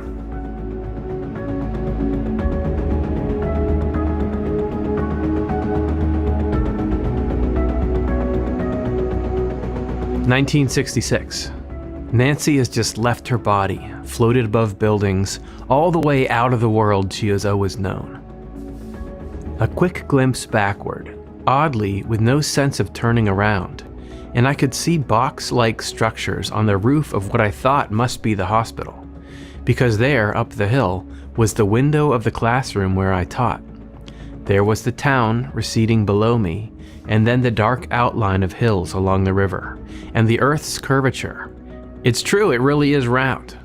Years later, I would describe it as hurtling into space, like an astronaut without a cap, and the Earth's curvature. It's true, it really is round. Years later, I would describe it as hurtling into space, like an astronaut without a capsule. Then, the circles arrived. Black and white, clicking, their colors switching places as they clicked. Black, white, black, white. Wordless, but still communicating. But eventually, a group of circles came toward me, and they had a message which was, "You are not real. You never were real. You never will be real." And I argued with them passionately, thinking, I wish I could have argued this well with the debate team, but my arguments had no weight with them because I was in their territory. They knew the truth of where we were, and there was no question they had not ultimate authority, but they were definitely chief executive types. Not judgmental or mean. They were matter-of-fact, as if they simply knew everything. How would I know these things if someone had not told me? And my first baby, the toddler waiting at home, I couldn't have made her up. And childbirth, what woman, even an imaginary woman, would invent childbirth? They were not persuaded by Nancy's arguments. They circled her, clicking, repeating their message, and then they disappeared. Nancy was alone in the void, just endless nothing. I was desperate because this message, "You are not real," had shockingly, catastrophically exploded my entire worldview. I was a very mainstream liberal Protestant, the daughter of a pastor. I had grown up with church and the belief in God and creation. 2 centuries before Nancy Evans Bush floated into that void, Emanuel Swedenborg described a process that looks remarkably like what she went through. In the spiritual world, the worldly and earthly elements can be detached and removed only by a war on falsity. And here is how the battle goes. The people there are attacked by illusions, which are spewed out by the hellish beings surrounding them, but are refuted by the Lord through heaven. At the same time, truth is introduced. All this appears to be happening inside the people undergoing the conflict. Swedenborg called this a spiritual crisis, a process in which falsity is brought to the surface in order to expose what was never true.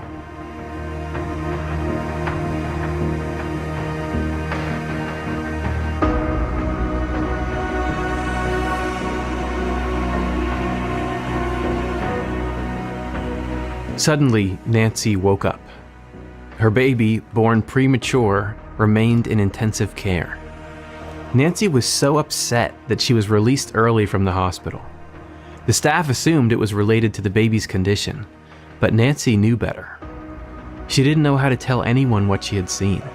She almost told her husband, then stopped herself. Soon, the baby was home, healthy, and in need of love and care. What do you do with the baby who is not real? And the baby cries at 3 o'clock in the morning. Is it really important to feed the baby if the baby is not real? Life moved on. It had to. Nancy cared for her children, real or not, but the void hadn't just shaken her faith. It had landed on something older. There were things in Nancy's life, long before the operating room, that she had never looked at honestly. She wasn't ready to look at them now either. Swedenborg described exactly this condition, the feeling of total abandonment during a spiritual crisis. During our spiritual tests, we are apparently left completely alone, although in fact we are not alone. At those times, God is most intimately present at our deepest level, giving us support. Nancy kept her experience secret for the next 20 years. She had woken up, but she was still trapped in the void.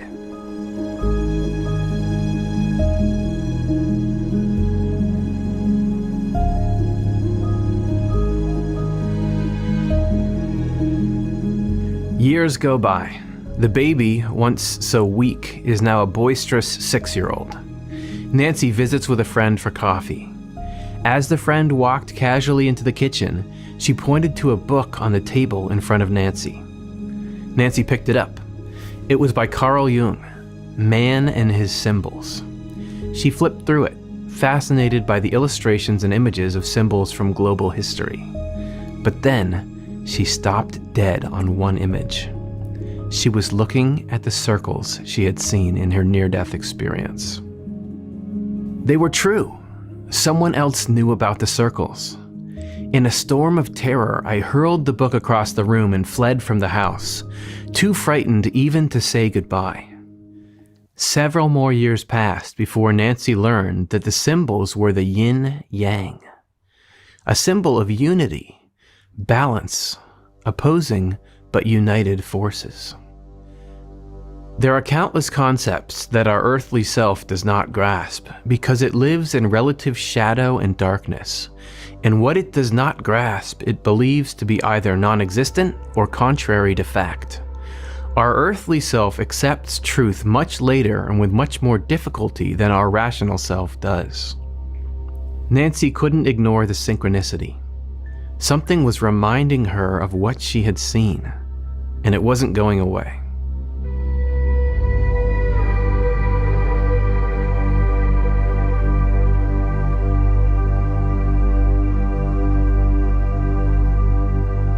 The yin-yang symbol is not traumatic. It's a symbol of wholeness, opposing forces unified. So why did it terrify her? Carl Jung, whose book Nancy had flung across the room, believed the yin-yang represented something most people refuse to look at: the shadow side of themselves, the parts they suppress, the truth they maintain by not examining it. Nancy had a lot she hadn't examined. My father would lumber through the house night after night for days at a time, mumbling sermons, shouting drunkenly, banging doors and growling and name-calling. It kept us emotionally battered and sleep-deprived, but the next day protecting his public image with our silence. Nancy's father was a pastor and an alcoholic. The family's faith was just a performance, a structure held together by silence. Nancy had grown up inside that structure. She had never questioned it, because questioning it meant seeing it for what it was. The void didn't attack reality, it attacked her reality, the one built on a foundation she had never been willing to look at. What I think it means is your particular worldview, in this case, the liberal Christian worldview, is not the only perspective there is in the world. There are other ways of thinking, other ways that can complement and deepen your understanding. So take a look at this. What do you think of this yin-yang? The circles weren't telling Nancy that nothing exists. They were telling her that the world she had constructed, the one she had never examined, wasn't real. Swedenborg described this as the essential work of spiritual crisis, the removal of what is false so that something genuine can take its place. The trials we experience, never examined, wasn't real. Swedenborg described this as the essential work of spiritual crisis, the removal of what is false so that something genuine can take its place. Removal of what is false so that something genuine can take its place. Removal of what is false so that something genuine can take its place. The removal of what is false so that something genuine can take its place. The removal of what is false so that something genuine can take its place. The removal of what is false so that something genuine can take its place. The trials we experience are spiritual battles between evil spirits and good spirits. Past deeds and thoughts that are in our memory are the source and grounds of the conflict. Evil spirits blame and attack us, but good spirits excuse and defend us. The struggles seem to take place inside us, because whatever comes to us from the spiritual world presents itself not as coming from there, but rather as existing right within us. When we face these challenges imminently, then, the Lord reorganizes our inner attributes, or the truth and goodness we possess. He brings these into a state that allows us, through a direct inflow from Him and an indirect inflow through heaven, to resist the falsity and evil that come from the hells. In this way, we can be protected while we are in crisis. Nancy's experience might be teaching her something, if she is willing to learn. And maybe what she learns can help others.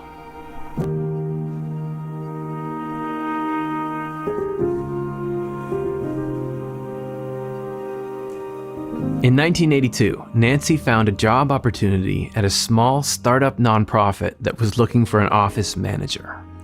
That startup is IANDS, the International Association of Near-Death Studies. She got the job, quickly diving in and rising up to become executive director. Most of the stories IANDS collected were effusive, brimming with love and light and warmth and forgiveness and tear-filled reunions with loved ones. Nothing like Nancy's eternal void of artifice and executive non-judgmental yin-yang circles. But every so often, she'd hear a story like hers, dark, distressing, destabilizing. She began to collect them too, to document patterns and analyze what people had seen. Yes, a distressing near-death or similar experience is difficult to go through, but this is a puzzle, not a punishment. It does not mean the patient is a bad person or doomed. Saints have had experiences like these.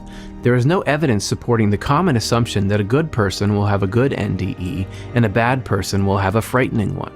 Some people who have had more than one NDE have had both pleasant and difficult kinds. Today, Nancy receives letters and questions from thousands of people who have had similar experiences. She provides comfort and guidance to those who are distressed. One man told her she saved his life. In fact, I think the message was to look at my life very carefully and figure out what are the ways in which perhaps I was living in a way that was not entirely true to myself or true to my faith or true to my potential or something. So I think there was a deep, meaningful purpose in this message, though it was quite literally as painful as hell to sort out. December 24th, Bakersfield, California. A post-operative infection is spreading, and a patient is dying on the table. Inside the operating room, the 51-year-old is under anesthesia. His body is failing. Machines monitor the oxygen, blood pressure, the rhythm of his heart. The numbers begin to plummet. His body is motionless, unresponsive, chemically unconscious. And yet, he would later say that he was awake, not dreaming or hallucinating, fully awake. He says he was no longer on the operating table. He was above it, watching.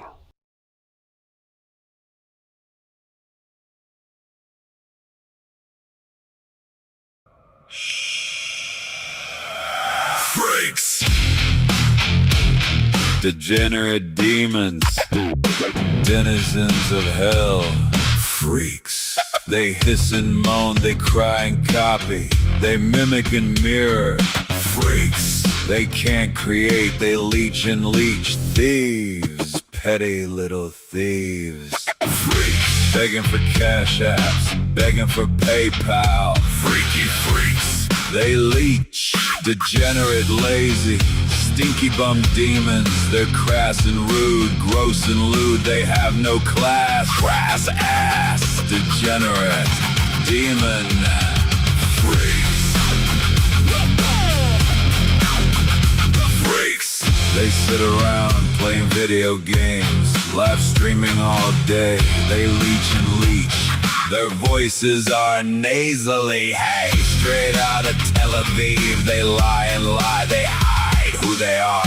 Freaks, leeches, degenerate demon, lion-ass losers, and freaks, leeches, and geeks, lazy, stinky bum, degenerate demons, roast in the fire, dirty ass liar, lazy ass loser.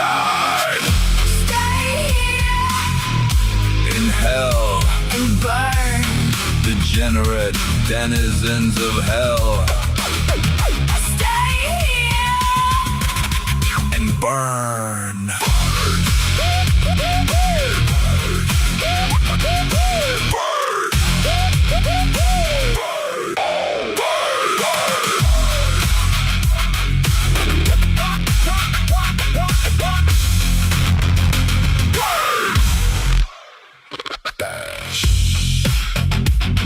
Freaks, degenerate demons, denizens of hell. Freaks. They hiss and moan, they cry and copy, they mimic and mirror. Freaks.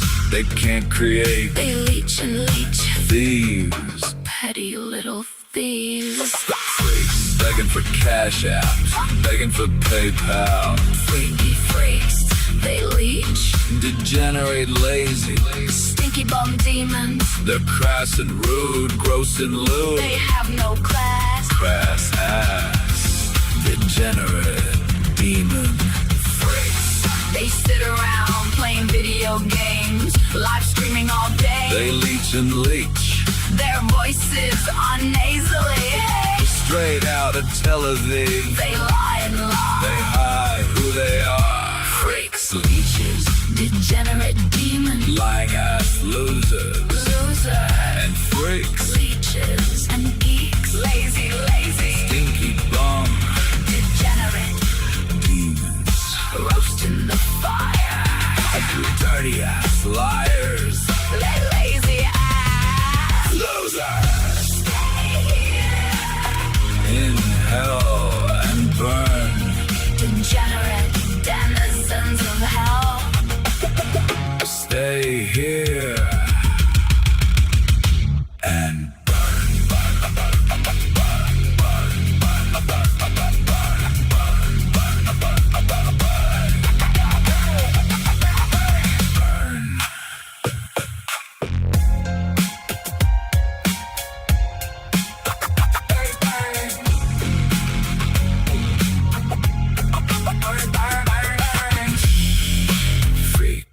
degenerate demons, denizens of hell. Freaks, they hiss and moan, they cry and copy, they mimic and mirror. Freaks, they can't create, they leech and leech. Thieves, petty little thieves. Freaks, begging for cash apps, begging for PayPal. Freaky freaks, they leech. Degenerate, lazy, stinky bum demons. They're crass and rude, gross and lewd. They have no class. Crass ass, degenerate demon freaks. I sit around playing video games, live streaming all day. They leech and leech, their voices are nasally. Hey, straight out of Tel Aviv. They lie and lie, they hide who they are. Freaks, leeches, degenerate demons, lying ass losers, losers and freaks, leeches and geeks, lazy, lazy, stinky bum, degenerate demons, roast in the fire, dirty ass liars, lazy ass losers. Stay here in hell and burn, degenerate denizens of hell. Stay here and burn, burn, burn, burn, burn, burn, burn, burn, burn.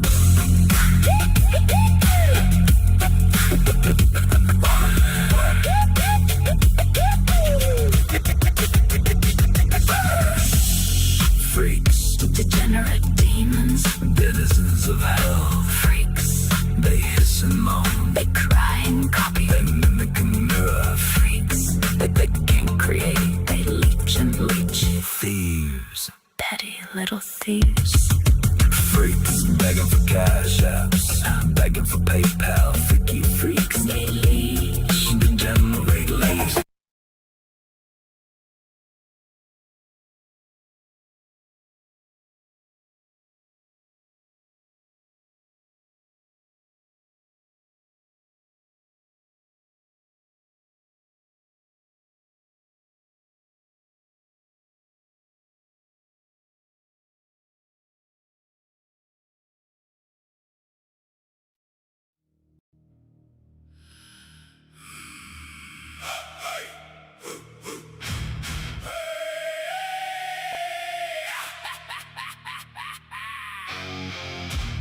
Sky splits open, blood red scream.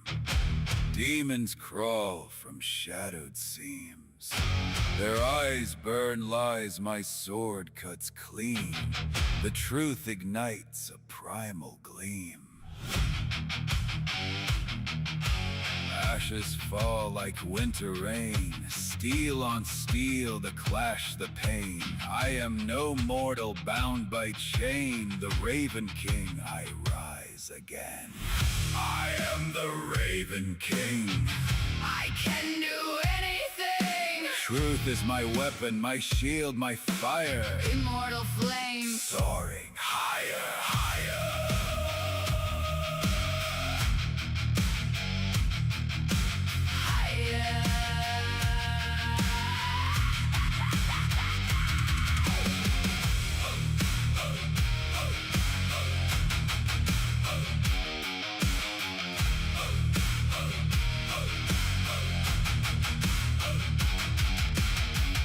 bones of the earth tremble and quake. Evil's grip begins to break. Thunder answers each step I take. Their kingdom crumbles for truth's sake. My voice shatters the darkest sky. Shadows cower where my sword flies. No fear, no death, I cannot die. The Raven King. I testify. I am the Raven King. I can do anything. Truth is my weapon, my shield, my fire. Immortal.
All of those people have died. All of them. And I suspect they've all been recycled, reincarnated back here. Now, I know most of you will pretend to understand. That's what humans do. They lie, they pretend, they try to play demon games. Most of you on Earth are not sincere beings, and you've been degraded from what existed in the 1920s, 30s. You're nothing like these people. These people might have had some decency, some honesty, some honor. Most of you on Earth today are just fully demonic, just creatures, just leeches, liars, leeches, ones that love to steal, play demon games, use others. That's what you do. The Chinese food that I gave to a neighbor the other day, she was more grateful, I think, for that Chinese food. Just a bag full of some Chinese takeout delivery. She was more grateful, I think, for that than most people or beings on YouTube for anything I could share with you. That's how fucked up this realm is. And you show me that all the time. You show me what you value.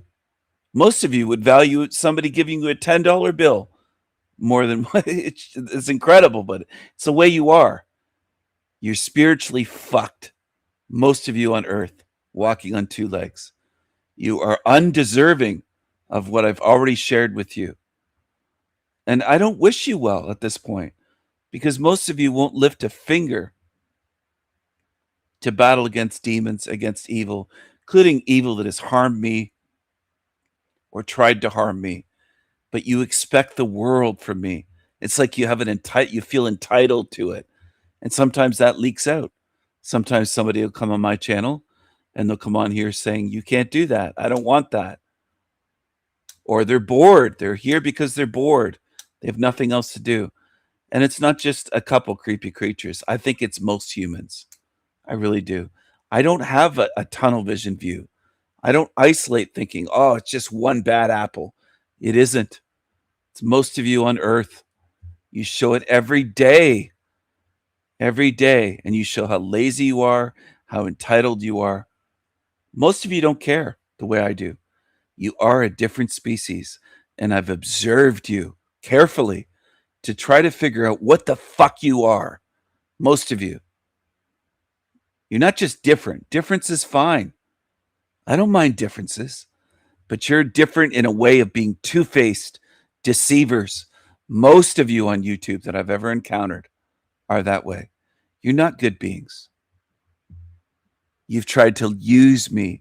You've tried to deceive me. You've tried to leech off of me, most of you. This is a demonic realm populated by demons. You can mock away and say, he keeps saying demons. That's what this place is. Demons are not the minority. They're the majority here. And nobody else that I've ever seen has said the things I say because I observe you. I don't just make up shit. I look at your behavior and the patterns, and I see what you are. I see you as you are, and you're going to stay here.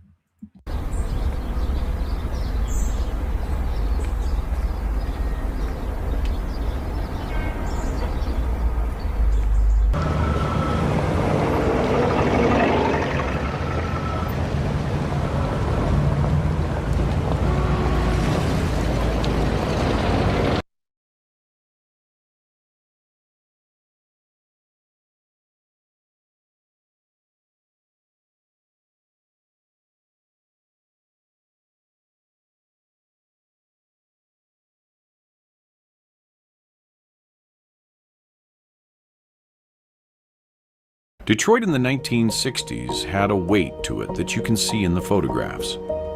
The streets are wide, the cars are everywhere, and the buildings make the city feel busy, even when people are standing still. These are real photographs taken by people who lived there, worked there, or passed through with a camera in hand. You can feel how much of daily life happened outside, between storefronts, sidewalks, traffic lights, and factory streets. It is a city that looks active without trying to look impressive.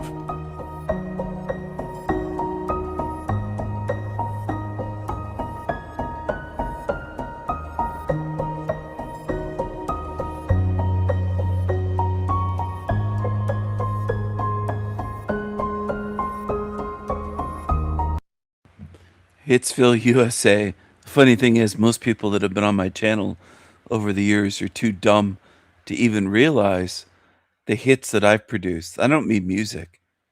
I mean the ones that I knocked it out of the fucking park. A home run in terms of truth and seeing things and sharing things that I haven't seen anyone else do. Some of you are so fucking dumb, you think that I'm just typing myself up by saying that. You can't see that it's true. You can't see the difference between what I've done and what my channel put out and other channels. You can't see the difference.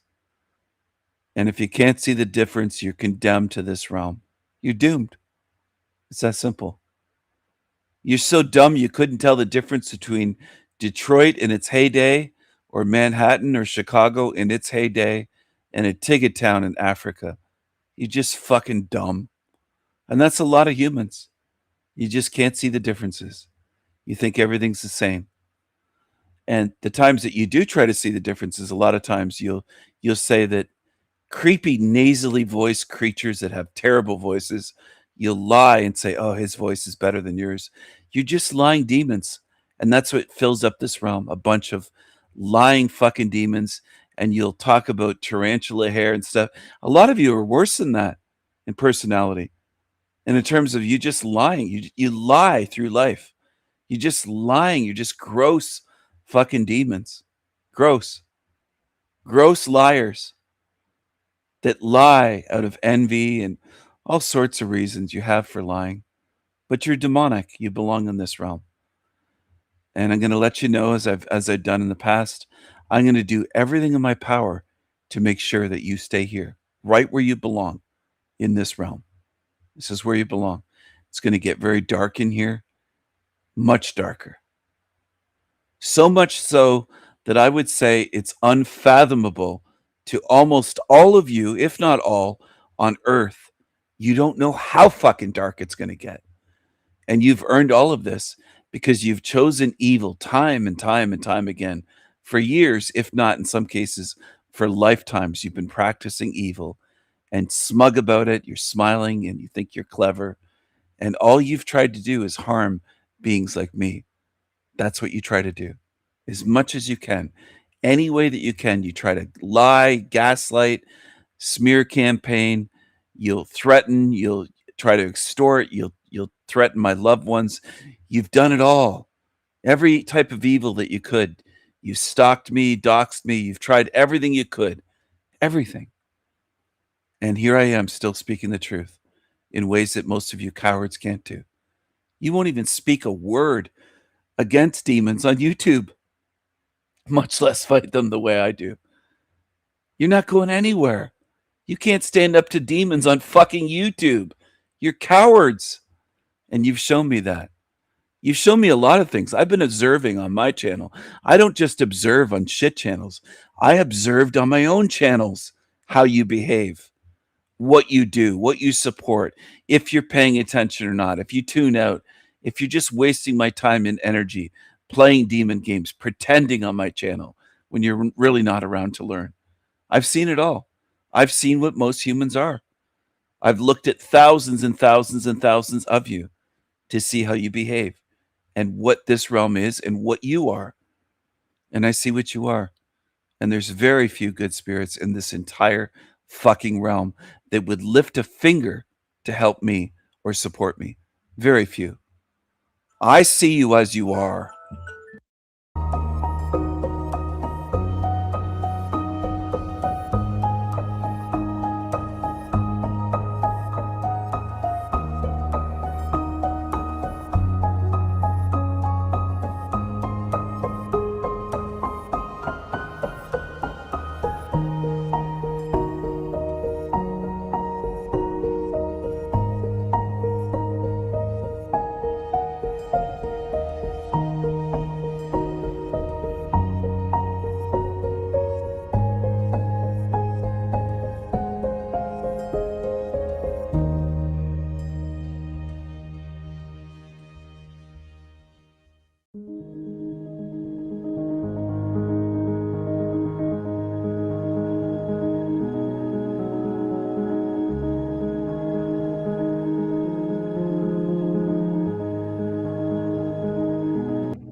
See, some of you you have no sense of time, no sense of history, no sense of how things changed for the worse, degraded. Detroit in the 1960s, the Motor City before everything changed. I know this about you because you just say, if I talked with most of you immediately, you just say Detroit's a shithole. You have no idea how beautiful and magnificent it was, how it got destroyed. You just don't. And you'll watch your countries go through the same thing, scratch your heads. What's happening? How's this happening? You just don't have any sense. Most humans don't.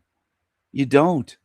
Just like earlier, I showed those guys that were talking about the Western world and race, but then they'll talk about things that are nonsense. They think that politics is real. They think that Trump is real, and they think that voting is fucking real, and they think that nuclear bombs were dropped on Japan. They just drank a lot of the fucking Kool-Aid, and it's most of you on Earth, if not all of you, that are like that. Nothing changes. You never deprogram. You never say to yourselves, wait a second, did I drink the Kool-Aid? Did I buy the shit they taught me? Do I think that's real history that they put in the Jewish Rothschild and Rockefeller textbooks? I mean, like they talk about tiny hats. Their fucking view of history is quote unquote informed by tiny hats. You just don't understand. Most of you don't get it. You'll believe in the dumbest shit that they sell you. That's what you do. That's what you're good at.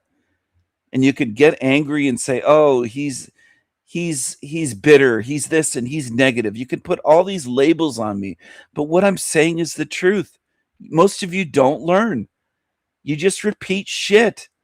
And for some of us, it just gets tiresome after decades of hearing you repeat shit, and you believe yourselves to be wise. You believe yourselves to be awake. You believe yourselves to be intelligent and knowledgeable and all these things spiritual. And you're just spewing out, you're just puking out shit that you were fed. You just programmed to the hilt, and you don't even realize it. You don't get it. You just don't get it. You'll never go back and look at the footage of the fake nukes or the fake nuke tests and everything. You just won't do it. You're too lazy. That's a big part of it as well. That's why I keep harping on that lately. I'm so tired of lazy beings. You'll spend years talking shit rather than looking into things and spending even 15 or 20 goddamn minutes to look into it and go, oh, okay, I was fooled on that. They did that as a psyop. They did fuck it. The footage is fake, and this is how they did it. And train sets and these little train set houses and indestructible cameras. And oh, now I see. You won't. You're just lazy, and the laziness of humans it's taken for granted.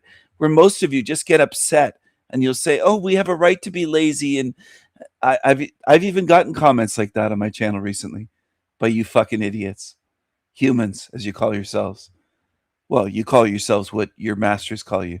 They call you humans, so you use the term they use. They could call you fuckheads. They could call you scumbags. They could call you slop. They could call you trash. They could call you anything, and you just use whatever terms they use. That's what humans do. You do what you're told. You call yourself what you're told. If they tell you that you Darwin's evolution theory and the Big Bang, lots of you fake truthers channels are repeating all that shit. You just repeat the most ridiculous Freemasonic shit, and you never outgrow it. You never question it. You never do the research. You're just lazy, most of you. And then you just get upset and envious of beings like me that see through all of those things, and you just can't take it. You just get angry at me because I've done the work that you're too lazy to do. You'll never outwork me. You'll never out-research me. You'll never read more than I've read. You'll never look into more places than I've looked into things. You'll never do it. And I realize that. I'll never find anyone on this fucking earth that has outdone me on that. Never. Because most of you are lazy. You're not even close to being in my league in reality. You're not going to spend decades on this. You just want to feel good, most of you.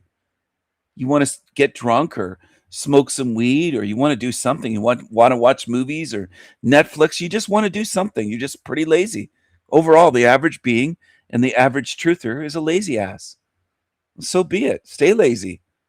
I'm not going to try to coax you to work how can I do that? I'm not paid to be your fucking gym bro or your trainer. Go to Lion Sword, Green Wizard, and try to get him to train you or get you to go to the gym. It's just spiritually, you're more lazy than the laziest slob. That's the way most beings are, most humans. Just lazy fucks. You won't look into things, but you'll pretend that you have this realm figured out. And then you'll get your ego. It'll hurt your ego and your coochie chakra. And you'll say, oh, he thinks he knows more than we do. Well, of course I do. I've been studying your fucking realm my whole life. What have you done? Some of you just found out yesterday or this year that politics is rigged. You got a long fucking way to go. A long way to go. Some of you are puffing out your chest saying, I started to wake up all the way back in 2020. 2020 feels like yesterday to me. It doesn't feel like a long time ago. Now I realize it was 6 years ago, but it feels like yesterday. And a lot of you haven't looked into much in 6 years. You just haven't done it. And I'm not saying to look into every topic and rabbit hole, but it's just you have these huge gaps in your knowledge. And you have Kool-Aid programming. You have shit. You have lies in your head that you want to hang on to. You don't want to deprogram. Well, so be it. You're going to have a skewed view of reality then. It's that simple. It's not difficult. If you believe that nukes are real and you don't think that it's a psyop, that they duped you, Why the fuck haven't they been used since then? Why haven't they been used in modern times by rogue nations or by evil, whatever, militaries, evil dictators, evil governments, anywhere in this realm since then? Why does the footage look so fake? Why don't you look into it? Why do so many of you that think you're these high-level truthers because you're fairly articulate or eloquent as a speaker, like the guys I showed earlier that probably would rate themselves 8, 9, maybe out of 10 or something. They come across as ones that believe themselves to be intelligent and well-spoken, yet they believe in stupid shit. They believe in the Cold War. They believe in the fake nukes and lots more. Lots more. Evolution. Like, their minds are full of shit. They're carrying around massive lies that skew their view of reality.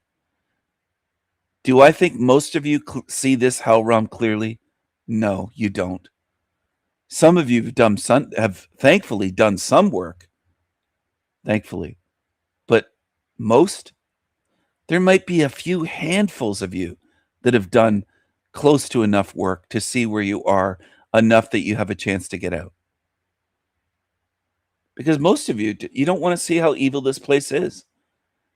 Think about how evil it is to deceive you for around 50 years, the Cold War, and have people and children living in fear. That shows you what the realm is once you discover what they did. It's showing you how evil this place is, that it's run by evil entities. But this is too much for you to figure out. Most of you will just say, well, they lied to us. And you just don't see how evil it is. It's like you stop short. And I don't know how to help you. I'm not your babysitter. I'm not your paid tutor. I'm not someone that can make you learn or make you see. I just don't believe that most of you can. I don't think most of you can learn. I think most of you, maybe you've maxed out like the Tiggas that can only build mud huts. That's all they can do. They can't do any better. You can keep trying to push them, but they just can't do any better. That's the best they can do.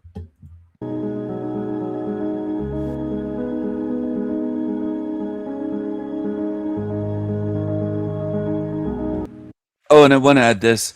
The reason I don't feel sorry for many of you is because you're so smug and you feel like you're entitled and you're just kind of leeches. You feel like you deserve any insights I have, any information, like I owe you, like you're entitled to it. Any insights, any secrets that I've discovered about existence, consciousness, spirit.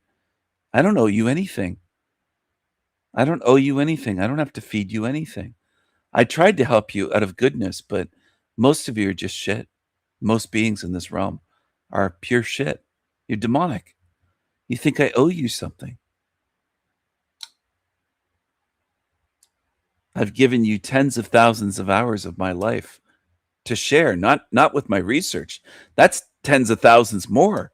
I'm talking about the time spent just trying to teach you something that's valuable, that's meaningful, that's important. But most of you prefer shit. You don't want what I'm trying to share with you. Or you'd participate and show, but you don't. And the numbers would be increasing, and it's not. So you shown me already, you've tipped your hand in the card game, the little demon game you like to play, and you showed me that most on earth don't want truth. You prefer shit. You prefer lies. You prefer to play demon games. You prefer violence. You prefer evil. You prefer being envious, hateful. You prefer all of that to any spiritual truth that I've shared or could possibly ever share. You've shown me what you prefer. You've chosen. You've shown me what you chose. And I don't think that you're good beings at all. I see right through you. I see what you are. I shouldn't have to coax anybody to seek out this truth, ever. That itself shows me plenty about what you are.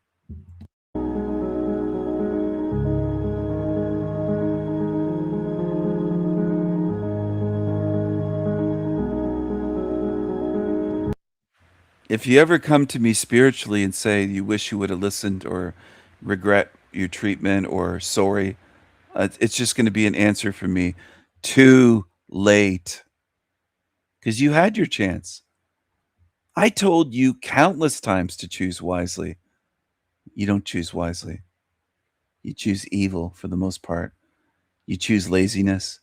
You choose to be evil. You choose not to oppose evil. I tried to get people to stand against evil. Almost none of you stand against evil in this realm. Almost none. Standing against evil might be one of the rarest things in this realm.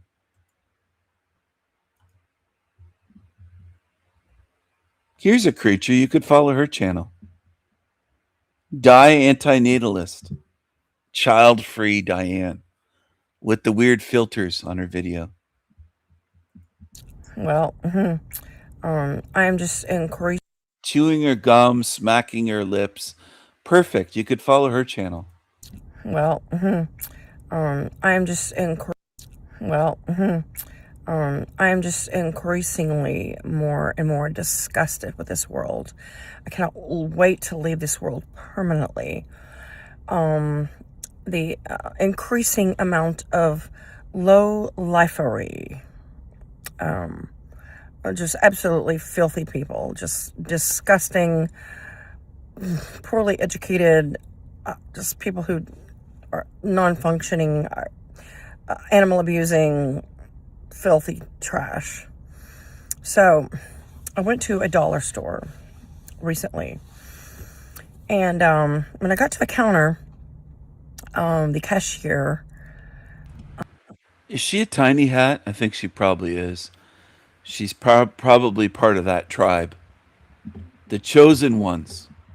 The cashier fellow with dreadlocks.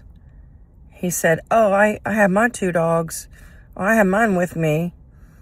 And I'm like, I didn't understand what he meant. But in the grocery cart next to him, as he worked as a cashier, he had 2 puppies, and they were about 11 weeks of age, 10 or 11. They were red-nosed pit bulls, as he said in his own words. I asked to hold one of them, and he puts her in my arm, and the smell of urine was just outrageous, just absolutely filthy, horrific. And I told him, I said, if you need me to take them for a walk, I will. I let them have a bathroom break. And he goes, oh no, I take them out. But I'm guessing that the airline carrier that they were in was saturated with urine or unclean. You just don't get that smell, overnight or just with one, accident in the carrier. I wonder if it smelled like Jack Talcott.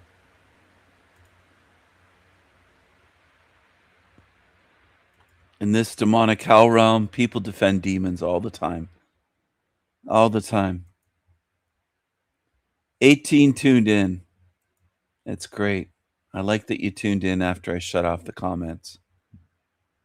I don't have to worry about glancing over at the chat and seeing just emojis or people saying hi and really not saying anything. Not adding anything intelligent. Too lazy to type, I guess. The laziness level is going to be, people will be too lazy to choose freedom.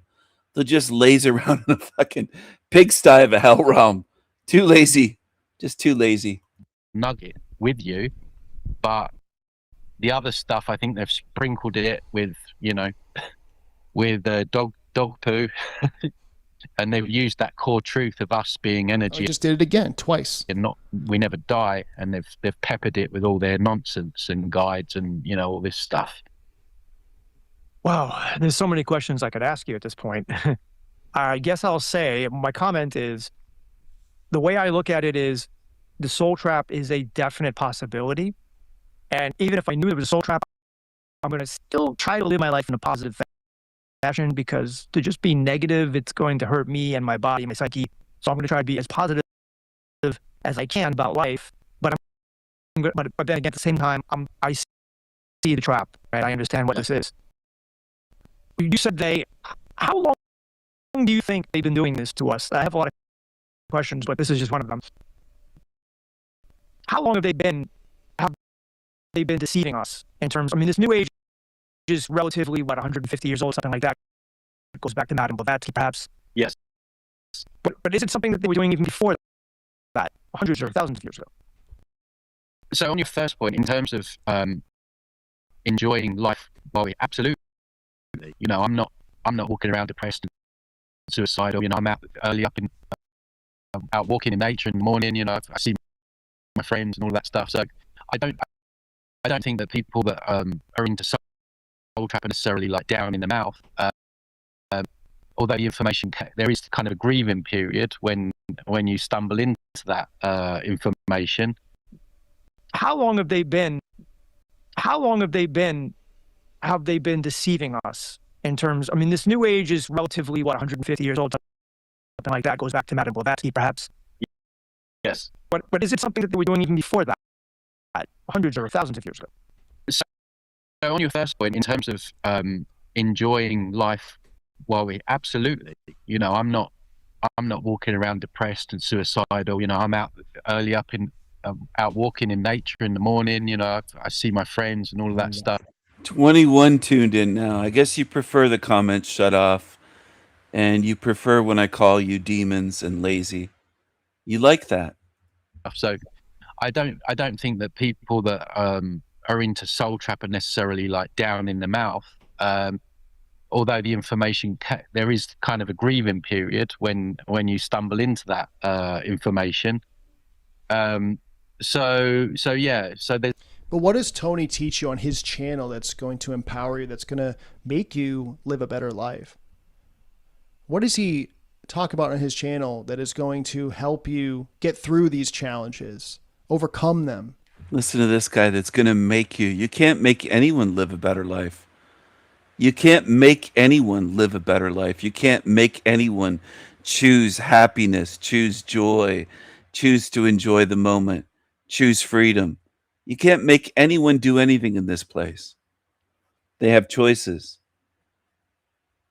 So I'm not defending Tony, but what you said is ludicrous.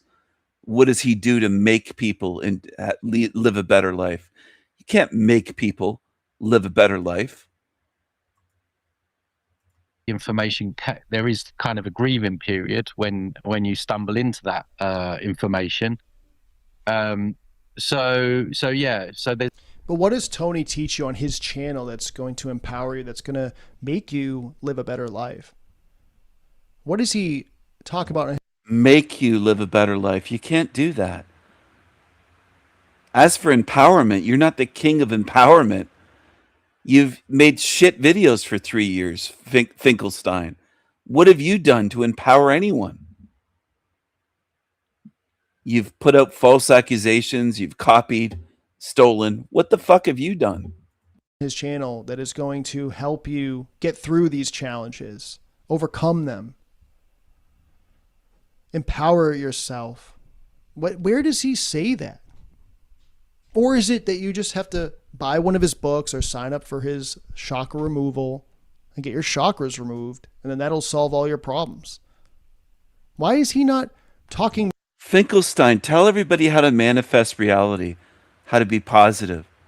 Teach us, oh great one, Finkelstein. You think you can change reality, that you can manifest a good reality because you did the little rice in the jar experiment. Show us how it's done, genius. Show us, Finkelstein. You're another bullshitter. More positively on his channel about living a better life, an empowered life. I know I say it a lot, but that is huge. It is huge to know that you can overcome obstacles. It is like being... That is huge. I'm a salesman. And that's what you are. You're a salesman. How many people in sales do you trust? Why do salespeople end up like Callie Finkelstein and used car salesmen? I think the guy Chad on the screen might have been one. I think even Tony was in sales. You people like salesmen, don't you? Salesmen, salespeople, saleswomen, whatever. You do. Now, have I ever been in sales? No. I'm way too honest to fucking work in sales, to be a salesman. But a lot of you truthers, you line up for the salespeople, the used car salesmen, that come across as shady. and untrustworthy and scummy, and people you love it. I can't change your addictions. You people love demons. You love scumbag lying fucking demons. You love it. You love shysters. You love grifters, scammers, salespeople, whatever you want to call it. You love it. And if you didn't, YouTube wouldn't be full of them that get supported. You support them far more than my channels have been supported because you love to eat shit. You love to pay for it. You love to buy it. Tony will put shit sandwiches on a table and say, pay up, pay me, and you'll pay him. Being a superhero. You want to be a superhero. Where does he say that? Or is it that you just have to buy one of his books or sign up for his chakra removal and get your chakras removed, and then that'll solve all your problems? Why is he not talking more positively on his channel about living a better life, an empowered life? I know I say it a lot, but that is huge. It is huge to know that you can overcome obstacles. It is like being a superhero. You want to be a superhero on Earth. Finkelstein might as well put on a Superman costume. You want to be a superhero on Earth. Do you know how childish that sounds? And how dumb it sounds? And new cagey it sounds? That's what it sounds like. You're not a superhero, Jeremiah. You said about me that I'm not a magical eternal being. Yes, I am. You're going to find that out. But you're not a superhero. You're just a bullshitter that wants attention from YouTube. You've been trying for views and attention for years. You want people to like you and praise you. You want people to see you as a superhero because you feel weak in your life. You feel like a loser. You feel like a failure. But where does he talk about that? Now, I do agree with Open Your Reality here. But again, like I said, he muddies the waters. He's got too many different topics, too many different people coming on his channel, coming all over the place. Okay, and all different ideas and beliefs and muddies the waters. I talk about that. This guy just sounds like such a copycat of me. And he has for years, for over 3 years. He sounded like a total copycat. And I think some of you see it, but others are just too dumb. And I can't help you if you're too dumb. If you're too dumb. If you're a toothpaste eater. I can't help you. But where does he talk about that? I refreshed. I wanted to see how many likes and views. 44 views, 5 likes. Same idiots over there as usual.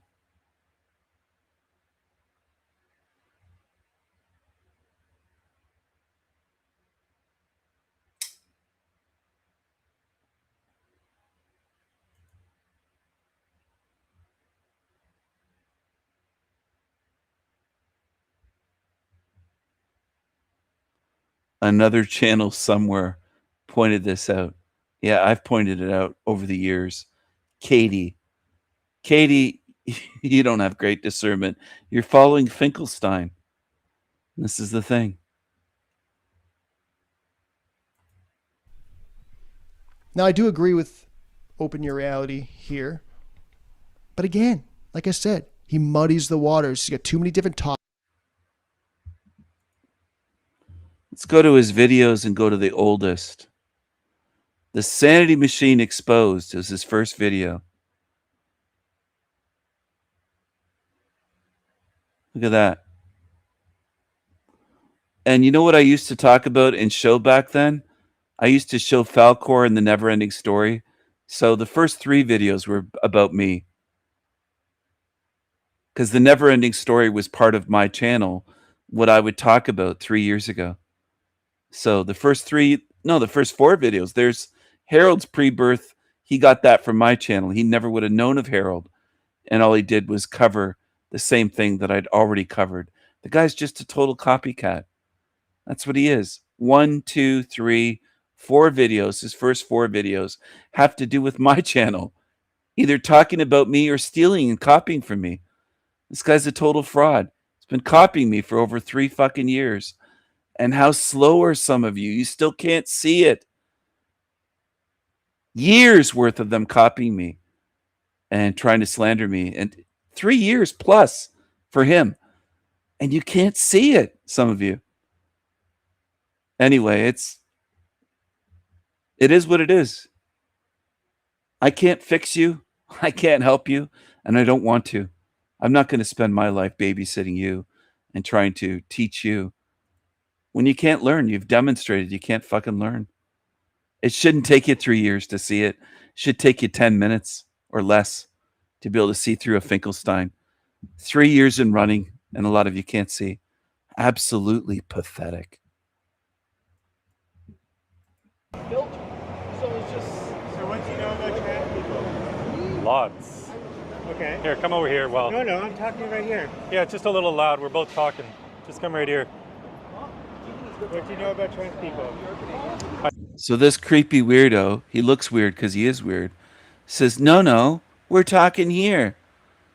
This weirdo with the weird glasses, the weird eyes, the weird mouth, the folded arms. Complete weirdo. Now, would most humans on Earth or most in Canada defend a creep like him? I bet you would. I bet most of you would in Canada and United States. You're still at the level of, oh, he's not a demon. You call everyone a demon. You can't learn. A lot of you can't learn. You just can't do it. So you're wasting my fucking time and energy, which I don't appreciate. I don't like that. I don't like when people try to leech off me and use me. So what do you know about trans people? Lots. Okay. Here, come over here. Well, No, I'm talking right here. yeah, it's just a little loud. We're both talking. Just come right. Talking right here. Yeah, it's just a little loud. We're both talking. Yeah, it's just a little. Well, No, I'm talking right here. yeah, it's just a little loud. We're both talking. Just come right here. What do you know about trans people? I know there's no such thing as a transgender person. Oh, here we go. Yeah. Okay. And why is that? Well, can you tell me what it means to be transgender? Yeah, of course I can tell you what it means. What does it mean? It means you're set up intellectually in one party or the other, or on the spectrum of all of them. So you say I'm just going to set this up. In your head, the only thing that makes somebody a male or female is their genitalia, correct? Is that what you're saying? No. Okay. Technically, what makes someone male or female are the gametes that their body is designed to produce. That's the technical definition of sex. Okay. But gender is this word that we used as a synonym for sex for a long time. And what the left wants to believe now is that your gender is separate from your sex. But no one can tell me what it means. I mean, you didn't just tell me what it means. You had all this confidence that you could tell me what it means to be transgender, and all you said was it's an intellectual thing. What does that mean? No, it's your wiring harness. It's How so? Well, it's basically how your brain is designed. So you're designed to be in a certain party or not, irrelevant of what your sex is, irrelevant of whether you're born with a penis or a vagina or anything like that. So you think transgenderism is in your brain? Well, that's what designs everything, isn't it? So are you saying that a brain doesn't have anything? So what was the comment? What was the thing that you said before about? Well, our sex is ultimately determined by the gametes we produce. Which is designed by what? Which is controlled by what? By your biology. Okay, and what controls your biology? Well, your brain is part of your biology. So what controls your biology? Your brain didn't determine what sex you are. Yeah, it did. No, it didn't. Yeah, it did. No. Your brain determines everything. That's how things are designed. No, the sperm that impregnated your mother determined what your sex was. Sure, and then what not your controls brain. it from there? Your sex was determined before your brain was even developed. No. Okay. Good one. Good argument. What else you got? No, you're the one holding this fucking sign. So your sex, when you were in the womb, yeah. Your sex was clearly determined before your brain even existed. How? How is it clearly determined?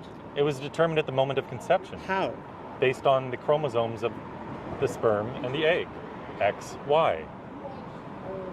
And it doesn't alter from there. It doesn't change. That's correct. What about hermaphrodites? What about somebody just True human hermaphroditism does not exist. Right.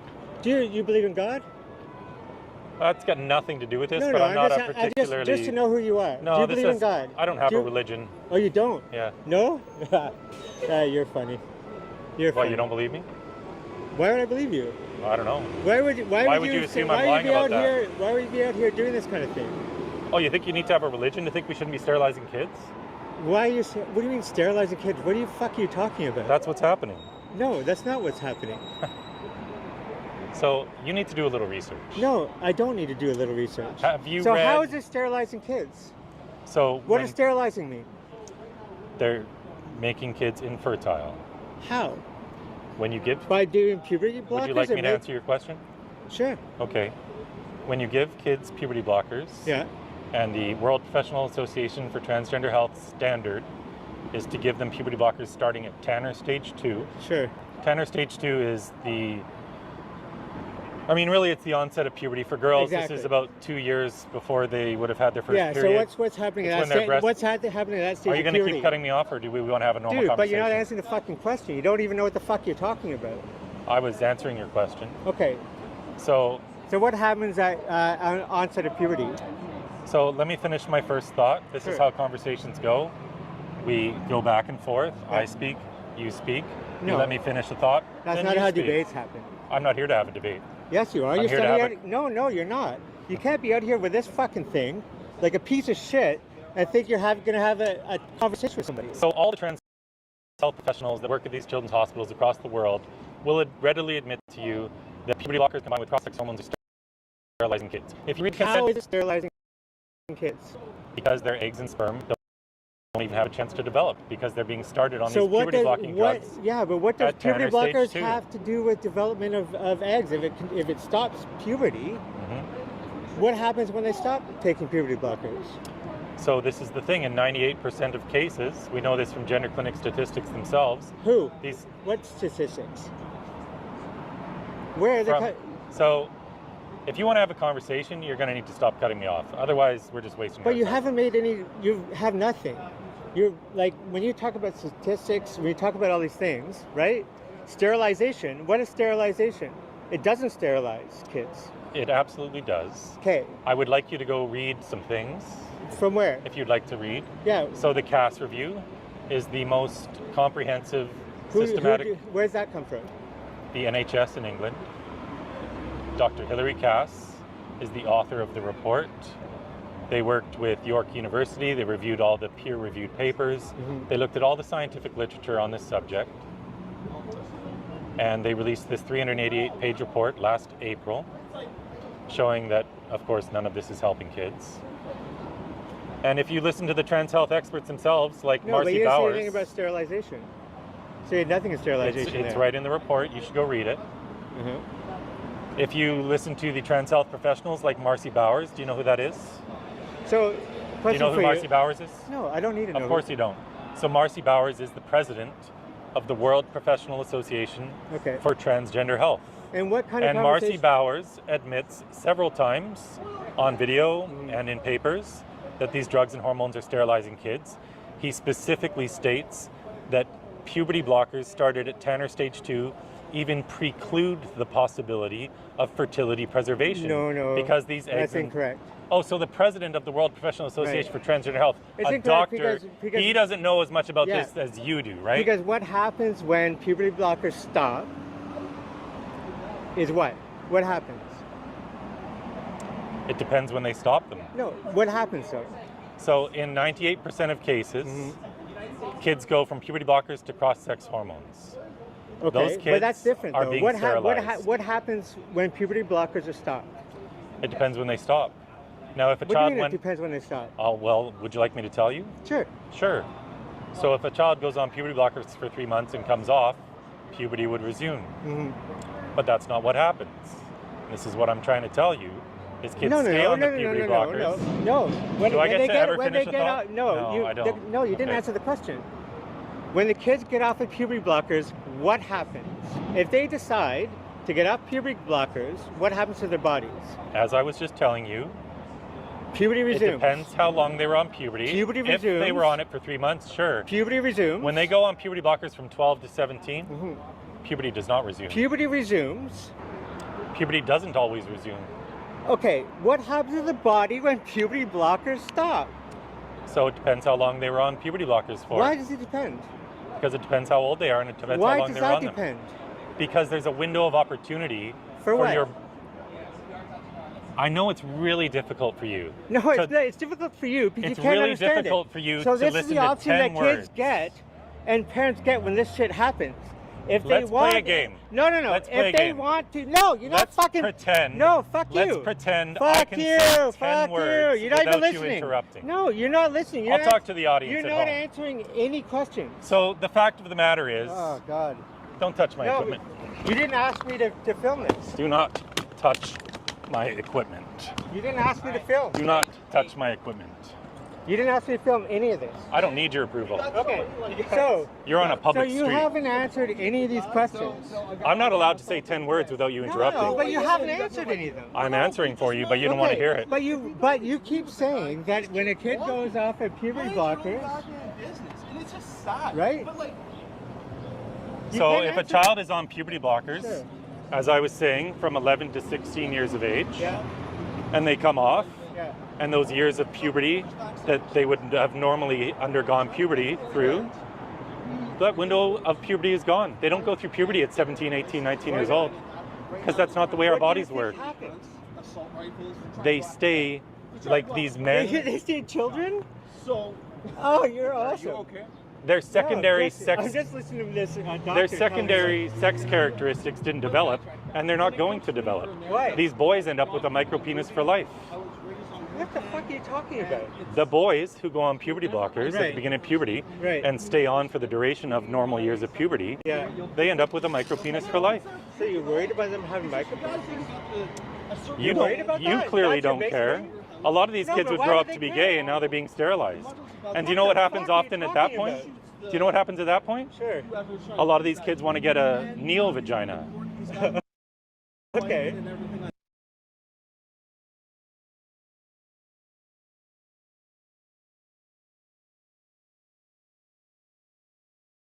So because their penis never grew, they don't have enough tissue to do the penile inversion surgery. Right. Do you know what they do? They cut out some of the boy's colon or some of his peritoneum, his stomach lining, and they use that to form the lining of this neovagina. Okay. So why would they need to do that if puberty just resumed? Because I choose to do that. So even if you go through puberty blockers and you decide that after that stage that you want to go through with the rest of the homotherapy to be who you need to be, and you decide to have that surgery, that's your choice. Like anything. And you think children can consent to maiming and sterilizing No, themselves? children don't decide that. Of course they are. No. In Canada, parents don't even always have the right to stop it. At what stage? At any stage. What the fuck are you talking about? Well, I'm here to tell you. If So why you're don't you saying- stop being so hostile and just have a You're conversation? saying that their parents have no choice in whether kids go to puberty blockers. That's right. Look up the case of Robert Hoogland. You can look up any fucking case. Are you what? Do you know So what what's the process? Do you know what the Infants Act is in British Columbia, What's for the example? process? What's the process here? So the Infants Act in BC states that at no age is parental approval needed, provided the doctor thinks it's necessary. What's the process here? They'll go to CHEO, Okay. and oftentimes on their very first appointment, these kids are being prescribed puberty blockers. These doctors know absolutely Who goes nothing to about these CHEO? children. Who goes to CHEO? Children? And who? Their parents, but if the parent doesn't consent to it, do you know what happens? They don't always have the right to stop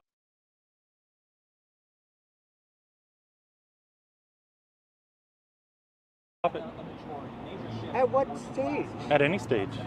What the fuck are you talking about? Well, I'm here to tell you. If So why you're don't you saying- stop being so hostile and just have a You're conversation? saying that their parents have no choice in whether kids go to puberty blockers. That's right. Look up the case of Robert Hoogland. You can look up any fucking case. Are you what? Do you know So what what's the process? Do you know what the Infants Act is in British Columbia, What's for the example? process? What's the process here? So the Infants Act in BC states that at no age is parental approval needed, provided the doctor thinks it's necessary. What's the process here? They'll go to CHEO, Okay. and oftentimes on their very first appointment, these kids are being prescribed puberty blockers. These doctors know absolutely Who goes nothing to about these CHEO? children. Who goes to CHEO? Children? And who? Their parents, but if the parent doesn't consent to it, do you know what happens? What happens? They'll get social services involved. Okay. Because it's illegal to prohibit the transition of your own child in Canada. They consider it conversion therapy. Who does? There's a federal bill called Bill C-4. It was passed in 2021. Okay. You should go read it. And so you're saying the process now. Hey, you guys good now? You're saying the Oh, process, yeah, we're great. You're saying the process now is that parents aren't involved in the process at all. That's not what I said. That a doctor, yeah, you did. You said that the kids can choose. I said sometimes parents are powerless to stop the transition of their own child. No, that's not what you said. That's exactly what I said. The parents aren't involved. That the That's not what I doctor said. can decide to prescribe like puberty blockers to the kid on their own, right? If a little girl says she's a boy, and the parents object to it, Yeah. it's going to start a legal process, but the parents are going to lose. At what point? Because does that parents legal don't have the process- right So you're to- saying a 10-year-old, Mhm. right? Which is when puberty starts. Your words, Mhm. right? Depending on the kid, No, yeah. no, your words. 10, and especially for women, they're going to start earlier. For girls, they're starting earlier. It's going to be 9, 10, 11 years Sure. old. So you're saying a 9-year-old or a 10-year-old can take their parents to court. It's not what I said. You just said that. So if a child wants to transition, Yes. and the parents object, At what stage? at any 10. stage. No, at 10. It's not what I said. Okay, but do you want to have a but- conversation or no, not? But you can't have puberty blockers after puberty. There's no point, right? Well, of course they do. They start them after puberty's begun all the time, in order to stop future secondary sex characteristics from developing. They don't always start them at the beginning of puberty. Sometimes they start them halfway through. Sure, but which is at what? How old are you halfway through? You know what? Fully grown men are even taking these drugs to How stop their old are you testosterone. when you have to at the second stage of puberty? You're saying. How old are kids? What's your question? How old are kids at that second stage of puberty? So Tanner stage 2 typically kicks in when they're 10, 11, 12. Okay, so the same age, right? It's the beginning of puberty. yeah. Sure. So you're saying that a 10-year-old, in your scenario, can sue their parents. Parents are losing their children get- to the no, state. No, listen. Parents are losing their children to the state. How? Because of this issue. How? How is that Because happening? it can be deemed abusive if a parent doesn't want to transition their own child. It's even against the law. It's now considered conversion therapy. Okay, To help your at- child at feel what- comfortable with at their what sex is point? considered At conversion what therapy. stage? At any At point. what point? At any point. So a 9-year-old can sue their parents for not allowing them I didn't to say go. a 9-year-old can sue their parents, did I? So who's involved with that?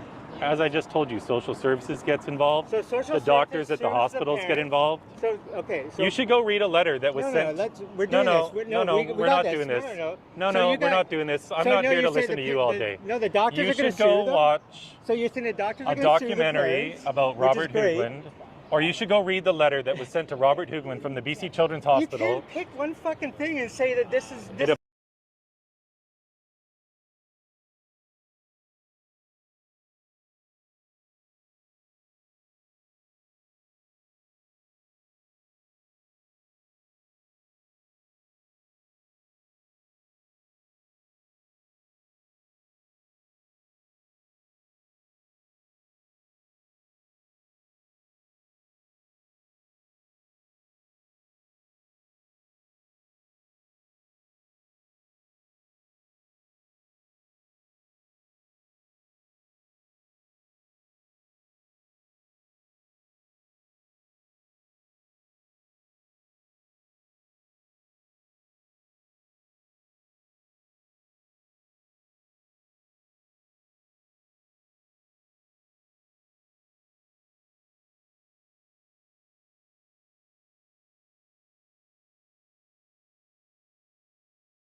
Lots.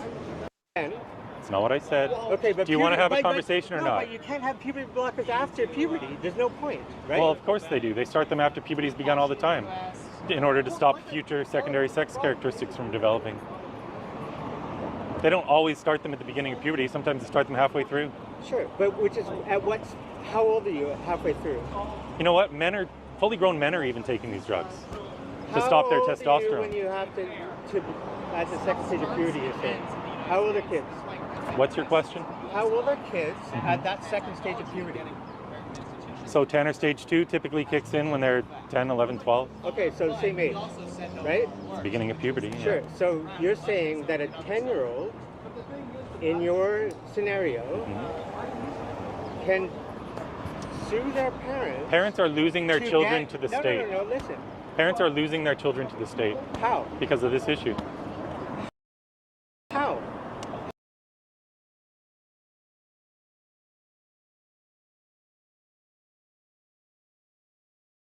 How is that Because happening? it can be deemed abusive. This is considered At conversion what therapy stage? at any At point. what point? At any point. So a 9-year-old can sue their parents for not allowing them I didn't to say a go- 9-year-old can sue their parents, did I? So who's involved with that? As I just told you, social services gets involved. So social the doctors services at the sues the hospitals get parents. involved. So okay, so You should go read a letter that was no, sent. we're doing no, this. no, we we're got not this. doing this. No. So you we're got- not doing this. I'm so not no, here to you say listen the to you pe- all the- day. No, the doctors You are going to should sue go them. watch So you're saying the doctors a are going to sue the documentary parents, about which is Robert great. Hoogland, or you should go read the letter that was sent to Robert Hoogland from the BC Children's You Hospital. can't pick one fucking thing and say that this is. It applies to all the parents the same. No, dude. Where he was told No, you I can be know. a friend and advisor No, to no. your own child, That's but right. you can't intervene in the medical decisions. And what happened? They took custody away from him. That's not how it works. They took custody away How from many him kids because do he you wouldn't have? give his How many daughter kids puberty do you have? blockers and testosterone. How many kids do you have? I have 2 daughters. So if your daughter at 10 needed help to get something done, and you denied her that help. If my daughter wanted to transition, which would never happen. No, any help. Any help. So Your daughter broke her any arm. medical care, if I objected to it in British Columbia, No, my we're not in consent British is. Columbia. No. You can't just fucking pick and choose shit. Every man. jurisdiction is different. Yeah, right. Mhm. Right. Where are you But the standing right one- now? Where are you standing right now? So Where are you I'm not standing here right for now? you. No, I'm no, here no. to educate all the people at home. No, you're here to have these But fucking all across conversations. Canada- But you haven't been able to. You're saying that a 10-year-old can sue their parents for not allowing them to take I puberty never blockers. said they can sue their parents. Oh, sorry. The social workers can sue the parents for not allowing them to take. I never said social workers The can sue the doctors can parents. sue their parents. I never mentioned suing. Yeah. You're saying that. I never mentioned suing. Then what is it? You What are did you one mention? of the most. I've No, been what doing did this you 4.5 mention? What years. did you mention? This is What one of did the you most mention? unhinged individuals I've No, dude, ever run This into. is the most basic thing. This is the best. Parents risk losing their children. How? If they object to the transition of their own child. By whom? Who dictates that? The doctors and social services get involved. The state gets Right. involved. So you're saying that a doctor, Child Protective Services a gets involved. doctor can come and remove a kid. That's not what I said, did I? You just said that 2 seconds ago. Not You what I fucking. said. What are you talking about? No, this guy's a waste of time. You can't. You haven't even answered any fucking questions. You guys are so retarded. Yeah. But you haven't. You're coming up here saying this told one you. person said this. Yeah. This one person said that. That these people, that the doctors and all these people can make decisions on who gets to have a child. When a child is transitioning at CHIO, social workers get involved. They work As with they the doctors. should. Yes. And so you then if get the mental parent- support. Right? And so if the parent doesn't want to transition their own child, the social worker gets involved? No, it And gets the parent involved for moves the support child. for both parties. Wrong. What do you mean wrong? Parents don't have the right to stop the transition of their own child in Canada. What the fuck are you talking about? Go read Bill C-4. At what age? At any 10? age. No. So at 10, At any age. at 10, a parent can't have this conversation.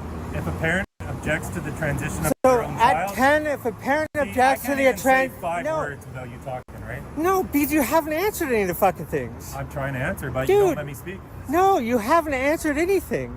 If a parent objects to the transition of their own child, Yes. it's considered conversion therapy.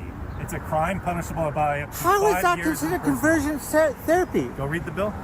What the fuck are you talking Go about? read Bill C-4. So They voted for it unanimously in 2021. Oh God, you're fucking out to lunch. Yeah. See ya. How was that, Chris? That was great. I didn't want to pull you away because I thought maybe you're getting a good conversation. I don't think it seemed as productive. I can't take. So what happened? The camera? Yeah. You grabbed onto your stuff, and then the other guy walked over and was like, "Are you okay?" I couldn't say 5 words. That's one of the most crazy people I've ever seen. I can't even get a video out of that. It's just. Of course not. Such mayhem. I'll get some.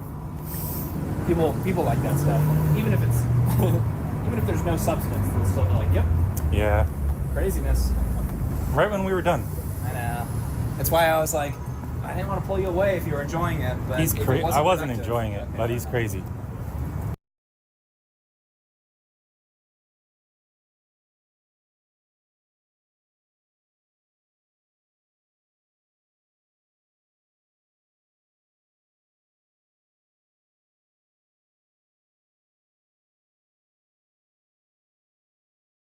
What's up, everybody? Welcome back to another interview on Pink Tourmaline, and I'm very excited to be having Darius J. Wright join me today, and we're going to be talking all things really about the nature of reality.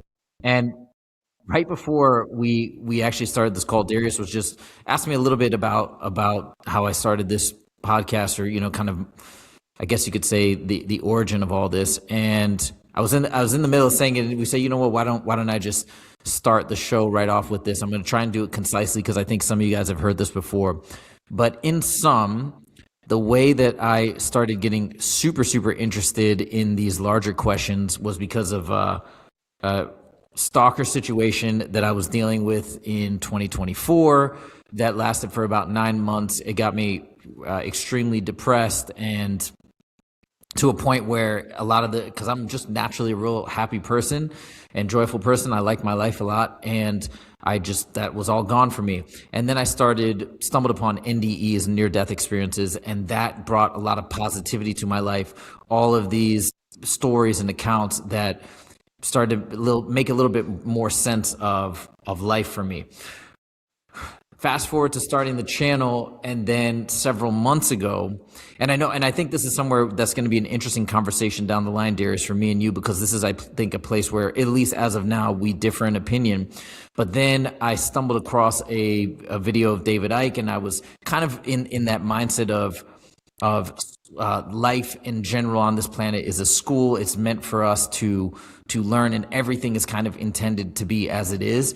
And then that video somewhat shattered that belief for me, went down a further rabbit hole, and then I came across a lot of this other material involving Gnosticism and other similarly situated thoughts on the nature of reality. So we're going to get into all that, but that's kind of the quick overview of where I am. But enough about me. Let's get into the meat. So, Darius, welcome. And yeah, I'd love to just start at the top. I know people I just want to say much respect to David Icke, being a frontier of a lot of things. Absolutely. 100%. Yeah. So people, I don't know if this is how you describe yourself. People have described you as an OBE master. Is this something you're comfortable with, or do you like to state yourself or define yourself in a different way? Master, master, man. It's a weird word to use. I'm very proficient at it. Put it that way. Very, very, very proficient at it. When people say master, it's like then all of a sudden they think they can't acquire that state. So, but no, I'm very, very proficient at what I do in sharing it. So. You've talked about in different interviews the difference between. I just love if you could give a quick overview of the differences between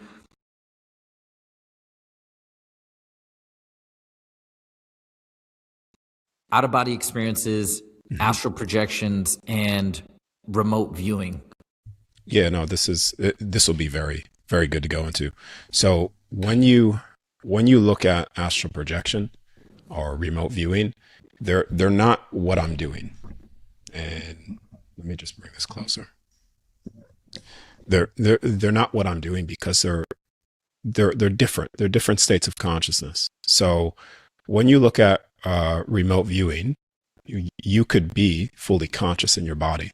So right now, you could write something on the whiteboard behind you, or have someone write something on the whiteboard behind you, and you could just get yourself in a theta state, because that's sort of what you're doing. You're trying to get yourself in a theta state. The brainwave is in a theta state so that you could then try to perceive outside of your eyes closed. So you're projecting in a way, but you're still fully conscious.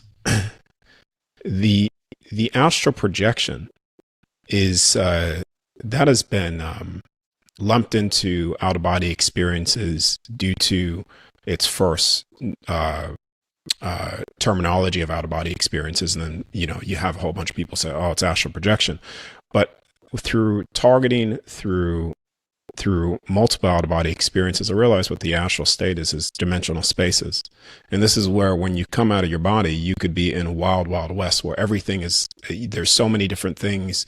You can't really grasp onto a truth there because it's all dimensional spaces of other people's thought forms, other souls' thought forms, all in this one space is what you could say. Or you're tapping into your own dimensional spaces, which is, everything that we think right now is still in our field, and some of that stuff that we have watched in the past is still stored within the subconscious.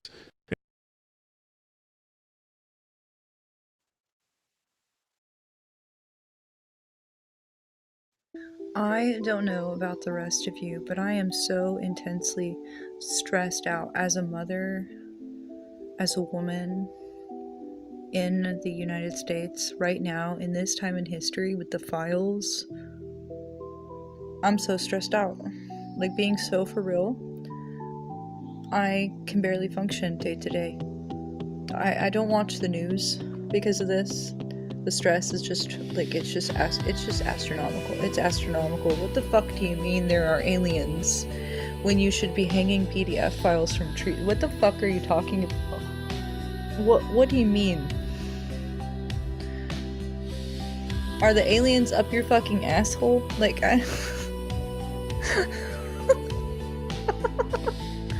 y'all, I think I'm going fucking insane. What do you mean?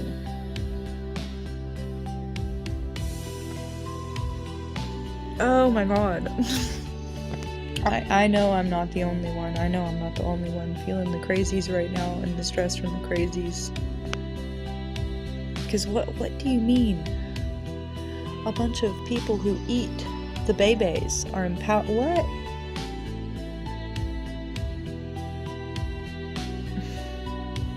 There are some who say Christ's reign already happened and we're in the devil's little season. And sometimes I think maybe that's true. I actually thought that when I was younger and I was reading the Bible. I'm like, well, we must be in the devil's little season. And boy, the Protestant Sunday teacher really put a stopper on that. She was like, no, Christ hasn't returned yet. I'm like, how do you know? Oh, I feel like we already have been through the 1,000 years of Christ's reign and we're in the devil's little season. I think that's the only explanation for why dark, gay, butt-touching wizards that eat little kids and touch little kids run the planet.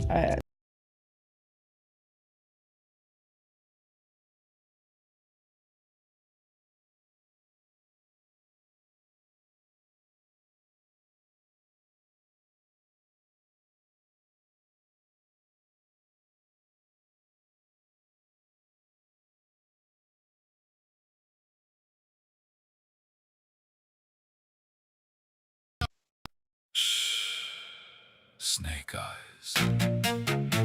Snake eyes. Snake-eyed demons. Snake-eyed demons. You sneaky snake little bitches. Devil eyes, devil minds. Liars, liars, dance in the fire. Snake-eyed demons dance in the fire. I see what you are, no matter if you are near or far. I see what you are. Creepy creatures, filthy creatures, hell realm, matrix bitches, matrix shit, clown ass, snake-eyed demons. This is your home, hell realm. This is your tomb, hell realm. Snake-eyed demons, filthy matrix losers. Stay here. Burn in the fire. Shut the fuck up and burn. Burn. Cockroaches, piss ants, demons. Burn. Burn.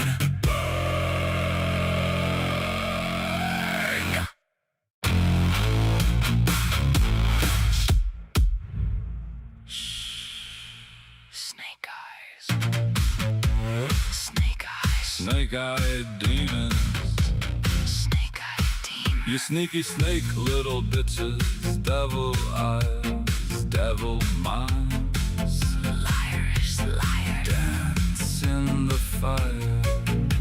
Snake-eyed demons. Dance in the fire. I see what you are. No matter if you are near or far.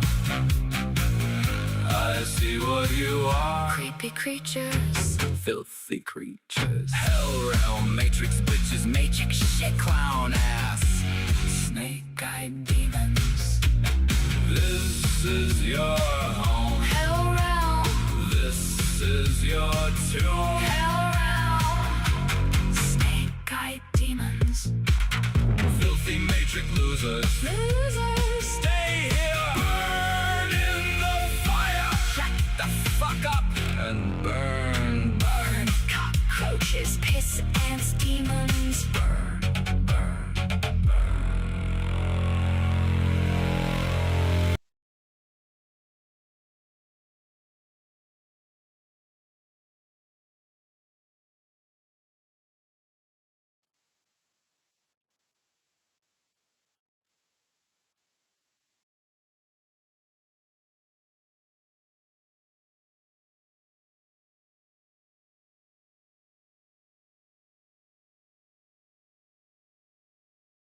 December 24th, Bakersfield, California. A post-operative infection is spreading, and a patient is dying on the table. Inside the operating room, the 51-year-old is under anesthesia. His body is failing. Machines monitor the oxygen, blood pressure, the rhythm of his heart. The numbers begin to plummet. His body is motionless, unresponsive, chemically unconscious. And yet, he would later say that he was awake, not dreaming or hallucinating, fully awake. He says he was no longer on the operating table. He was above it, watching.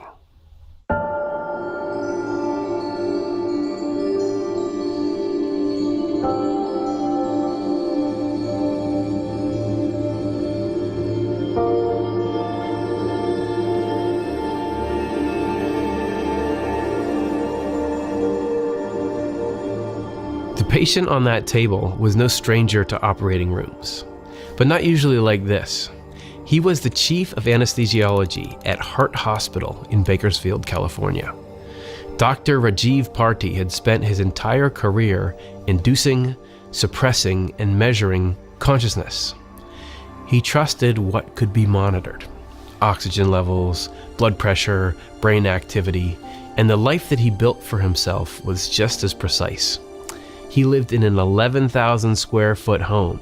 He drove luxury cars. He had built a life defined by achievement, but then cancer interrupted it. The treatment for that cancer saved his life, but it came at a cost. Chronic pain, an addiction to pain medication, and a body he was losing control of. The man who once controlled that operating room was now at the mercy of it. And the place he was going did not operate by the same laws of medicine, biology, and finance he was used to. However, it had its own laws all the same. While things may have been baffling to Dr. Party at the time, they were actually described remarkably clearly by a scientist and similar out-of-body traveler in the 18th century, Emanuel Swedenborg. Using Swedenborg's insights as a guide, we can make sense of all the incredible and sometimes jarring things Dr. Pardee was about to experience.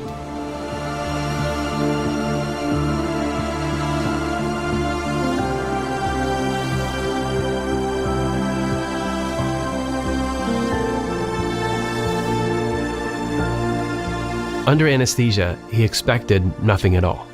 No awareness, no memory, just nothing. Instead, he was looking down at the operating room, 10, maybe 15 feet above the table. He could see the surgeons working, hear their voices, the tension in the room, specific phrases, specific movements. At first, he assumed it was a drug reaction, a hallucination triggered by anesthesia. But as the scene expanded, he became more and more aware of something else. His mother and his sister, thousands of miles away in India. He could hear their conversation and see what they were wearing. Later, he would repeat those details to them, the colors, the setting, the exact words, and they confirmed it. His body never left the table, yet his awareness did. The operating room disappeared. Complete darkness.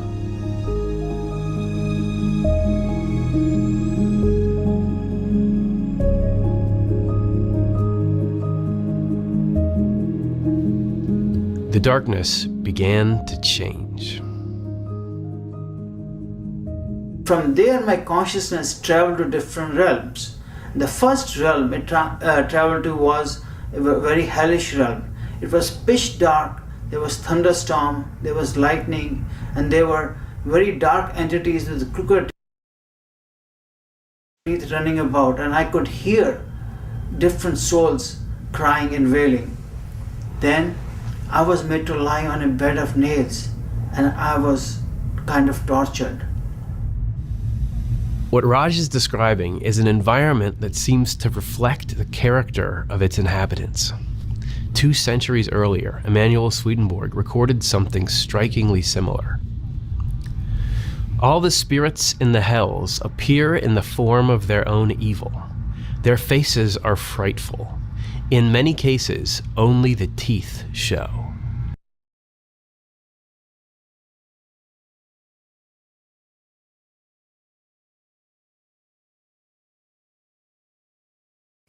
That the Carmelo Anthony supporters unleashed. Look at the harassment that the Carmelo Anthony supporters unleashed on the Metcalf family as they left the courthouse. You're going to hear this yelling, everybody. By the way, that first shot we just played from that man was from End Wokeness Online. This one's from TikTok chief Malo, who captured this moment here in shot 26. They're yelling at Austin's family here. I'm glad Austin is dead. He's a bitch ass dude. You guys knew he was a bully. You guys knew he was a bully. You guys knew that. I want you guys to know that I am 6 foot even. My phone is at my head, and the guy in the back is his brother. You guys knew that we're bullies. Carmelo Anthony was 5 feet 9, 5 feet 8, something like that. So you had 2 of those people standing over him. It's unbelievable. You knew he was a bully. They're yelling, we're glad Austin's dead. That's what she said right at the beginning. And for the listening audience, they get right in front of their car. They follow them, including Hunter, to the car and get right in front of physical intimidation again, like here too. You have to dehumanize. I think that the thing is like, you know that someone was murdered. You know that it was a kid who was murdered. To justify that, you have to dehumanize them in some way. And that's what I think a lot of people are doing here. I do say, so the internet kind of gives and it takes. I think a lot of this was probably amplified via disinformation among a lot of these kind of race hustling people. They've activated a lot of people who now believe kind of inaccurate things about the case, and they really do think, for example, Austin was a white supremacist and he attacked Carmelo and all of this kind of stuff. On the other side of that, I will say, I was just saying, I think we have quite a bit of a race problem on our hands. It's kind of always bubbling under the surface. I did see last night, I was kind of doom scrolling on this. And for whatever reason, the algorithm, maybe it knew I was in a bad place. And it started sending me lots of Black influencers who were like, this is crazy.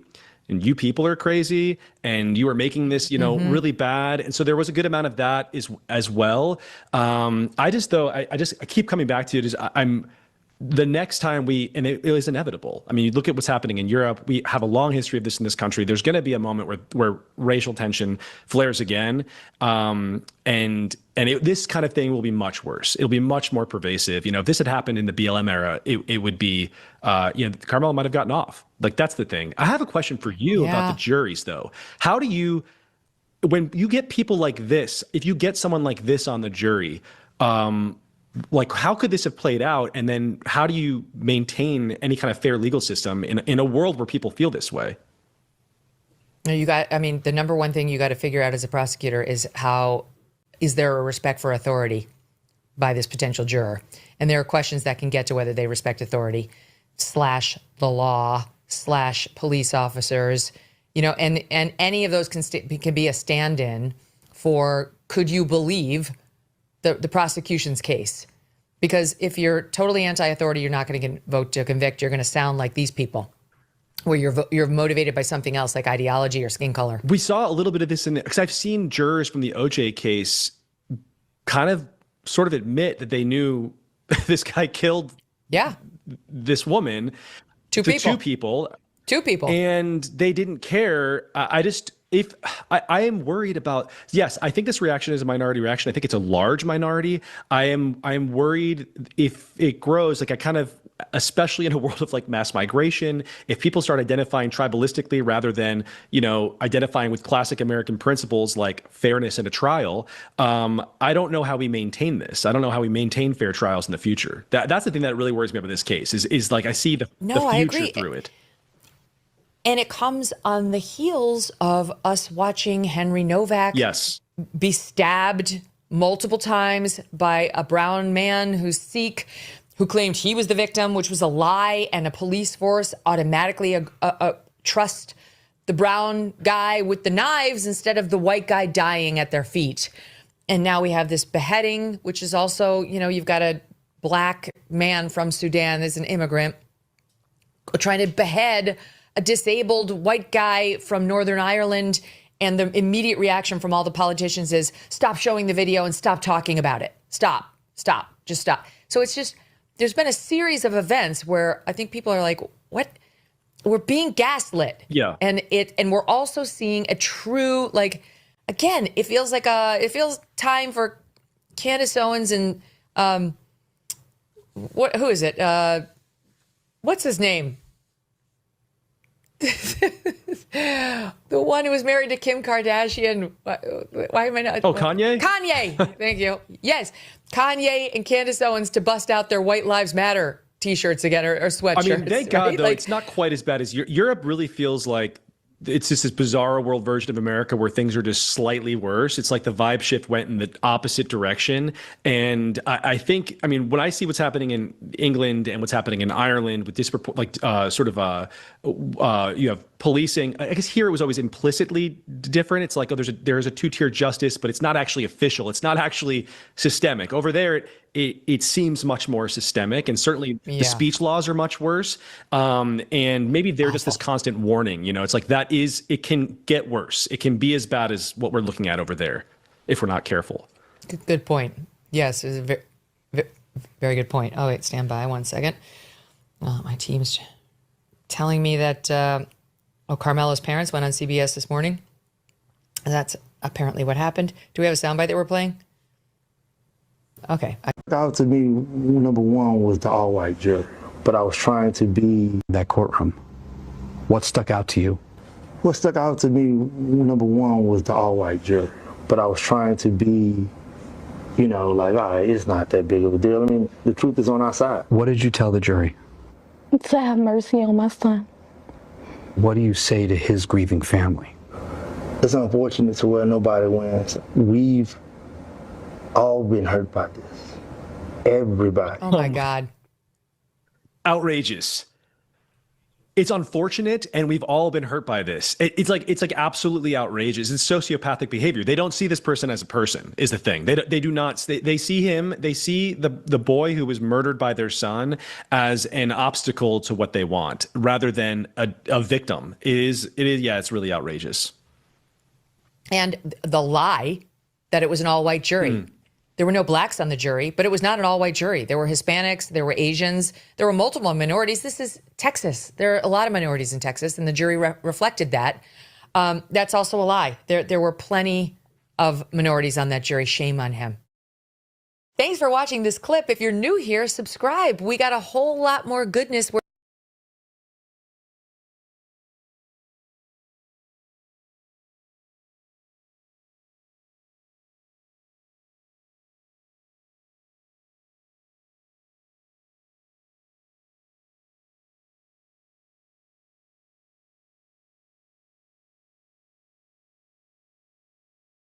Welcome to Open Your Reality, everyone. My name is Chad, and today my guest is James True.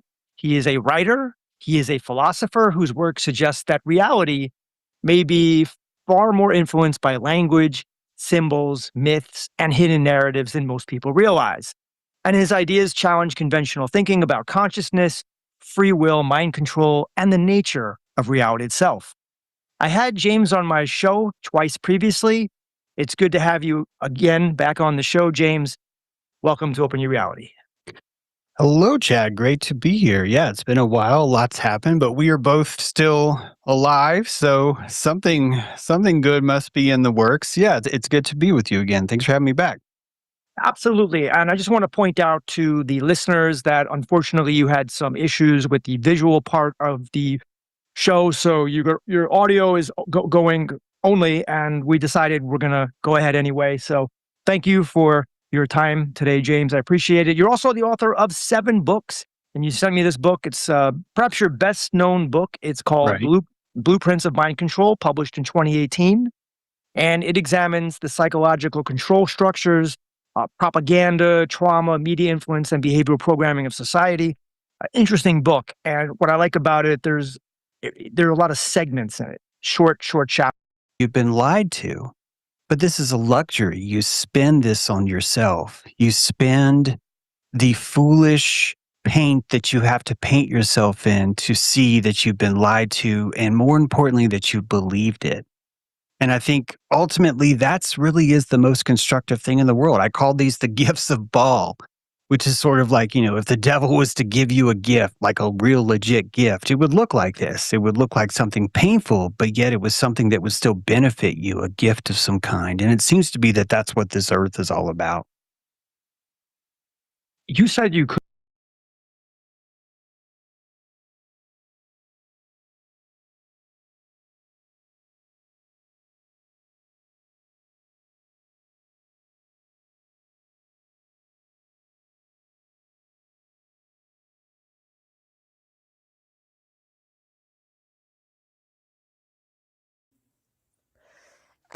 Hey y'all. Okay. Hey y'all. Okay. I know I said I would be on Sanity Machines Live on Lolita, but yeah, I was spending time with my bestie, so didn't make it, but I'm trying to watch the video. I'm 20 minutes in and already I'm like, whoa, you egotistical bitch. Like, do you own the English language? Like, people can't use the same words that you use. I've been using meat suit for fucking years, and I didn't know your channel. I didn't know what the fuck you talking about. So you're gonna sit there and say, oh, I'm using your fucking words. Like, no, bitch. No, I've been calling this a meat suit for at least a decade. So you're gonna sit here and say I'm using your shit? Suck my dick. Okay? I'm so sick of these egotistical fucks. I know I made a video that yeah, I'm kind of tactless sometimes. And you know, because I sent an email to Lolita if she had notes on the reading because I just thought it was in Google and I deleted it, so now it's gone with the reading I had with her, and she didn't respond, so maybe she was a little, because in one of the videos I told her to shut the fuck up because you don't know what you're talking about with Kundalini and evil snake energy. But when I say fuck off and shut the fuck up, it's seriously not truly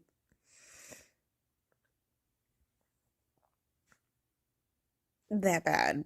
Like, to me, if I'm sitting there calling you a fucking bitch, like, use a bitch sanity machine, that's when I'm like, yeah, truly, fuck you. But if I'm just like throwing out, fuck off, shut the fuck up, I'm sorry, that's just the way I talk. Like, I can't help it. Like, I'm fucking ghetto.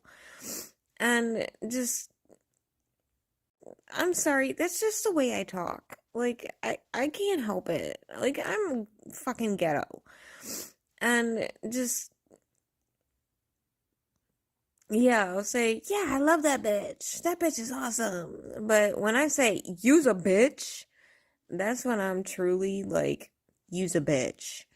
So, yeah, sorry, Lolita. Like, I didn't mean to insult you if you felt insulted in that video, which is why you didn't respond to my question if you had notes on the reading. Sorry. I know you commented on the one video I made, which love you, but then you didn't respond to my email. I'm sorry. Like, I can be tactless. I'm sorry. That's just me. I just speak my mind. And there are certain things that I don't agree with, and I'm sorry. Like, if nobody likes my video, I'm sorry. That's just our fucking humor. That it was fucking talk about farts, dude. Like, anybody that questions, because you're talking about Lolita, like, oh, you drinking the Kool-Aid and blah blah, she's throwing up Masonic symbols and blah blah, she has no empathy, blah blah. Okay, what about you, motherfucker? What about you? What about you? What about you? Seriously, what about you? Yeah, don't think you're as good as you try to portray yourself as. You're a bitch. Yeah, you're a bitch. So, yeah, that's... Sorry, fucking, it's fucking fall and my allergies are just like, "Mah!" So, yeah, don't mind me rubbing my nose, because, yeah, I have seasonal allergies. But, I am so sick of people acting like they know everything and everybody else is wrong. So, suck my dick, sanity machine. If I had one, I'd pull it out and so, suck it. Because you're a bitch. Because I've been in your lives, I've been asking you questions respectfully, and you still complained.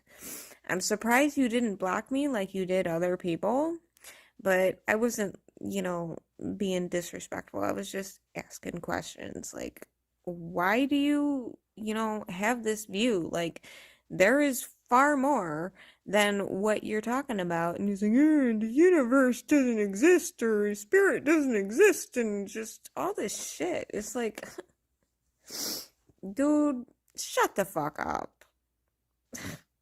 not respectfully, shut the fuck up. So, yeah, I'm sorry I missed the live. I would have made a better video, but I probably wouldn't have made it through the whole fucking thing because I'm 20 minutes in and I just I can't with this bitch. He's such an egotistical fuck.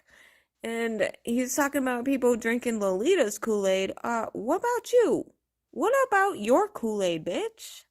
You think the earth is flat and we're in hell. Okay,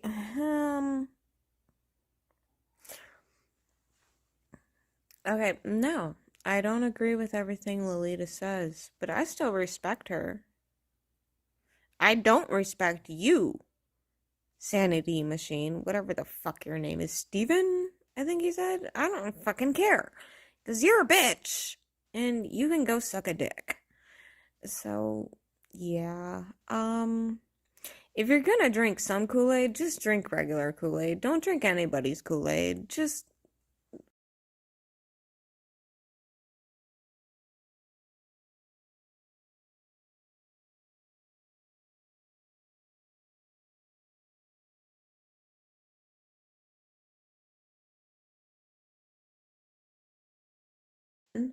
like, bitch.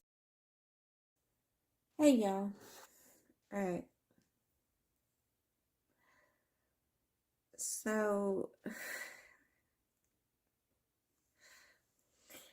of course, I'll follow this bitch, but I keep getting his fucking videos. Sanity Machine, right? I know some of y'all follow this bitch. And some have, asked my opinion.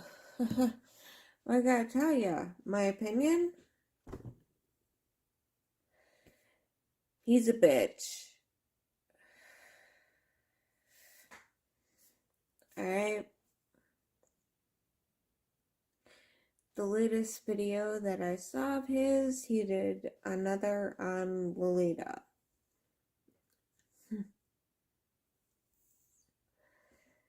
Alright. The last video he did on Lolita, I was on my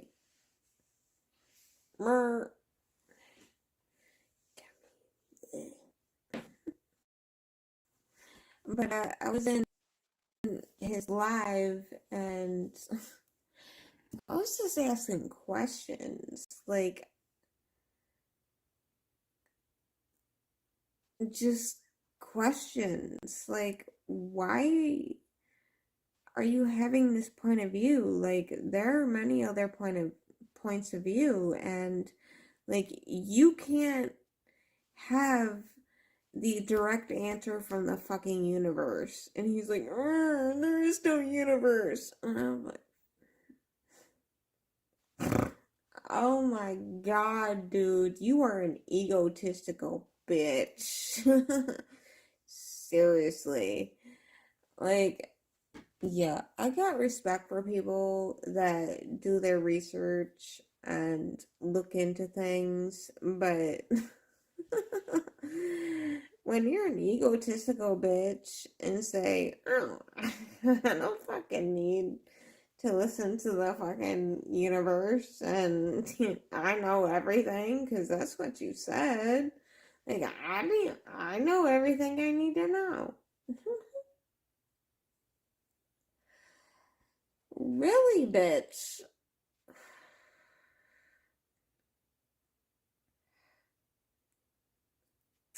What do you know? You think the earth is flat?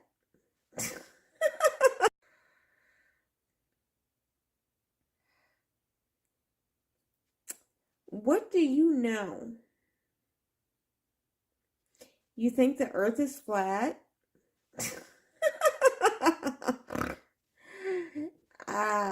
You think you know everything that's going on? Okay, bitch. use a joke. Yeah, I used to like you, Sanity Machine, but you's a fucking bitch, dude. Yeah, I used to like you, Sanity Machine, but you's a fucking bitch, dude. Like, I know in my one video when I was talking about my reading with Lolita and I mentioned Kodiko, I meant to mention that he made a video of adults being judged by middle schoolers, 13-year-olds. Like, God, fucking kids are brutal. And these kids especially were little fucking dicks. Like, they were the kind of kids that I'd punch in the face and throw in a garbage can when I was their age. That's just fucking dicks. Fucking dicks. Like, they were the kind of kids that I'd punch in the face and throw in a garbage can when I was their age. That's just me. Like, yeah. Yeah, I definitely would have kicked their asses and threw them in a garbage can when I was 13. But,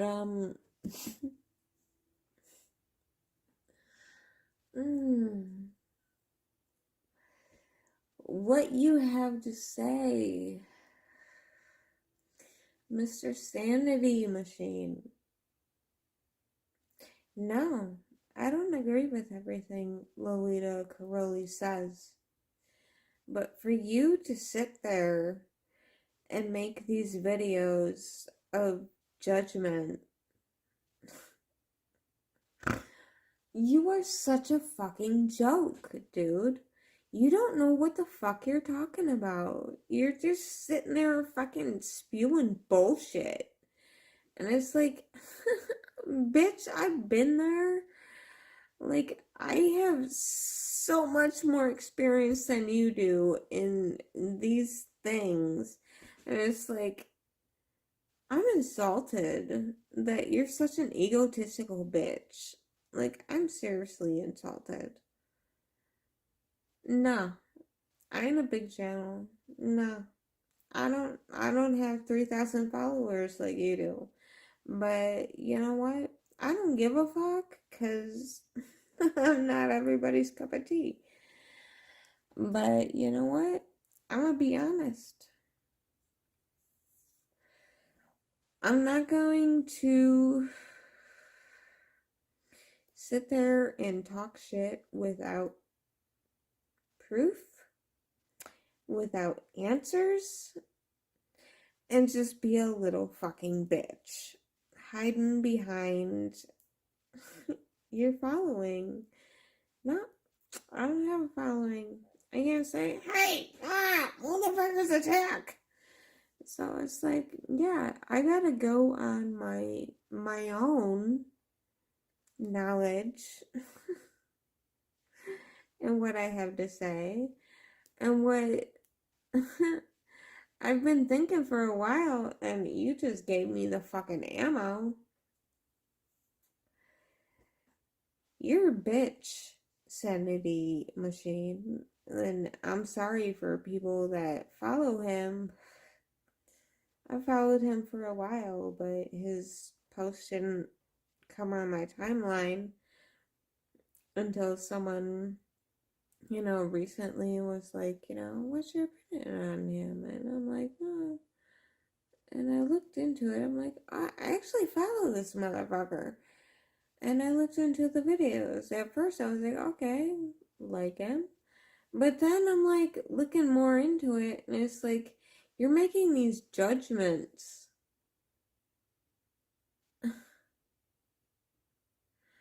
Seriously, dude? Suck a dick. You're talking about shit you know nothing about. So, that's my cards. Tell me about Sanity Machine. That's what I got. Tell me about Sanity Machine. Alright, so I used Heal Yourself Oracle cards with the Oracle of the Dragon Fate and the Thoth Tarot. So we have cycles with the 9 of discs, gain, with the 3 of discs, works. Tell me about Sanity Machine. Cycles.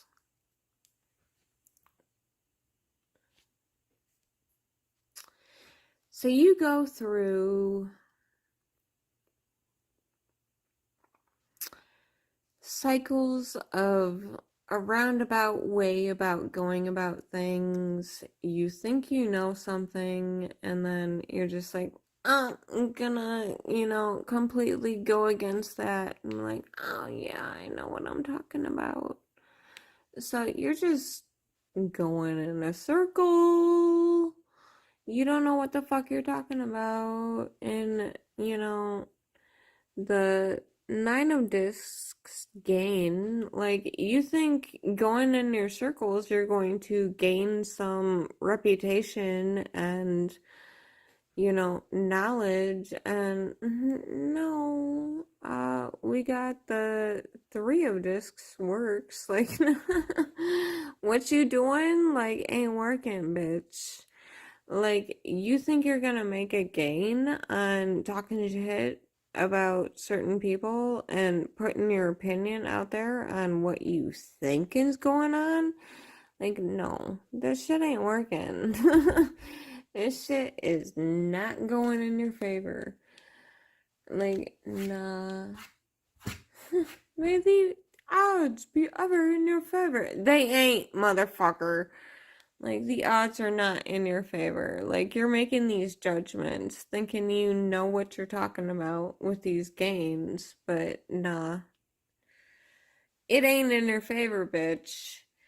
And then we have healing with the 2 of Swords, peace, and the Emperor. Tell me about Sanity Machine. He thinks he's doing something for other people. He thinks he's healing. He thinks he's putting out the energy that people need to make peace with, what they are and the information he's putting out there. He thinks he's doing a good job, but the Emperor's like, nah, bitch. Homie, don't play that shit. Like, I'm gonna put a stop to you right now. Like, what do you think you're doing and putting this piece together? Like, that shit ain't working. Like, I am dead set. Like, nah. Ain't working. Like, I ain't here for that shit. Like, nah. You're bullshit. I'm stuck in my ways. Nah. Ain't working. Shut the fuck up. Then we have Pelinar and the Lady. Bittersweet farewell with the Prince of Swords and the 5 of Cups, disappointment. Tell me about Sanity Machine. Okay. Motherfucker thinks he knows what he's talking about. He thinks he knows the truth. He thinks he knows what he's putting out there is the truth. And it's like, I'm gonna say bye to your bullshit because, Prince of Swords, no, you's a lying piece of shit. Like, you's a bitch. And all you're doing is disappointing the universe and disappointing the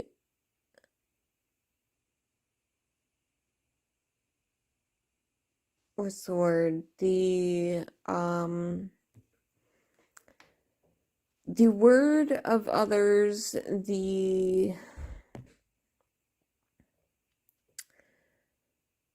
God damn it, I'm so bad with fucking words. Nah. But, what you're saying is bullshit. And what you're putting out there against other people is, like, total fucking disappointment. Like, especially this last video that I watched you put out about Lolita. It's like, dude, shut the fuck up. Seriously. Like, if I was your mother, I would be so disappointed in what you're doing. Like, you are just a fucking bitch. You're just talking shit about people to try to get recognition.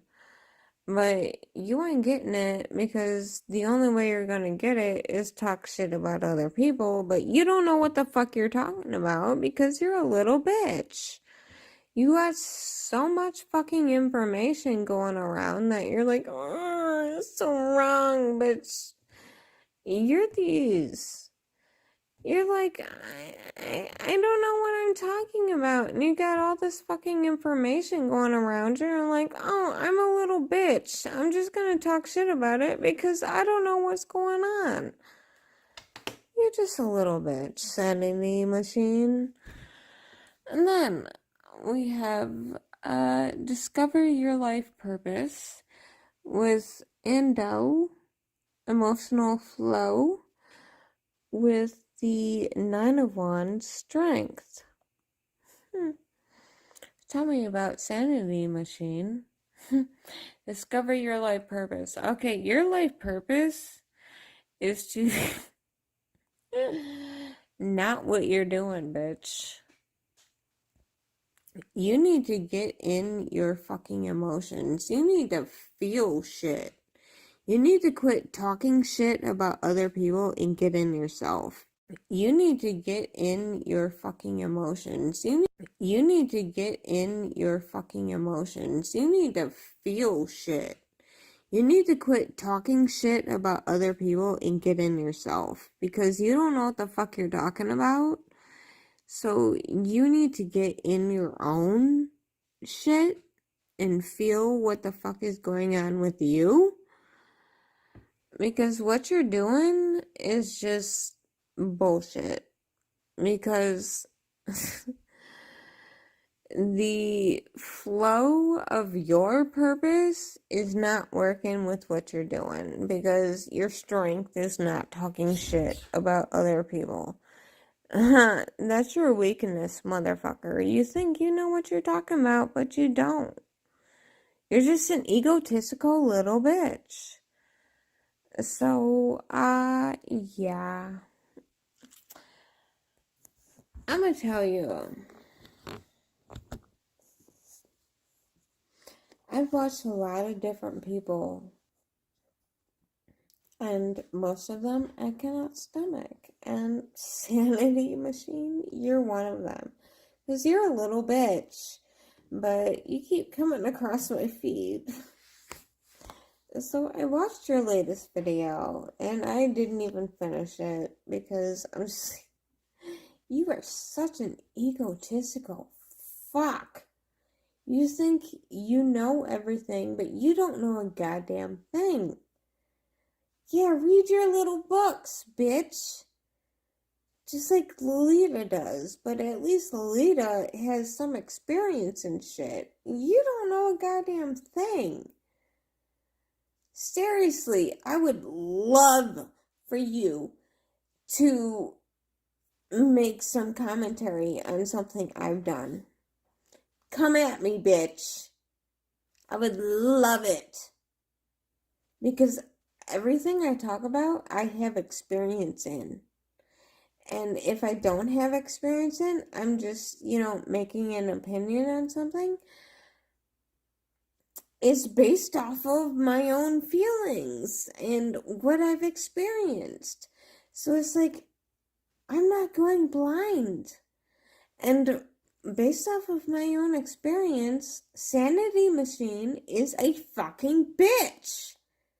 he has not had the experiences of the few people that I've seen trying to, make sense of what's going on. Like, bitch, have you had Kundalini awakening? Have you had a twin flame connection? Have you had any type of otherworldly experience with psychedelics? Do you know anything about that? Doesn't seem like it. It just seems like you're fucking talking shit because you're a bitch. You don't understand things, so you're just gonna talk shit about it. Well, bitch, I understand shit. I've had many experiences, and I know what the fuck I'm talking about. And, well, come at me, bitch. I would love to see you judge something that I have said. Would love to see it. Yeah, I'm a walking contradiction, and yeah, I've changed my opinion on things I've said in the past, so come at me. We will have a debate that you say is so fucking evil. Debate me, bitch. I would love to see it. Love to see it. Because actually, I love debates. I love to hear other people's opinions and what their thoughts are on things. But no, Sanity Machine doesn't seem to want to actually have a conversation about shit. He just wants to talk shit and then disappear. And then say, oh, debate is evil. I'm so glad I brought that out in you so that you could say debate's evil. Because, no, debate's actually the most healthy thing you can do at this point in time. So, yeah. Would love to see it. But I'm not a big channel. But that's whatever, dude. What I see here about you is your bullshit. You's a bitch. Like, you're just talking about what you think you know, and you don't know a goddamn thing. So, yeah. Sorry, bitch. You don't know shit. So you need to shut the fuck up. Or gain experience. And then talk about it. So, what I gotta say about you. Love y'all.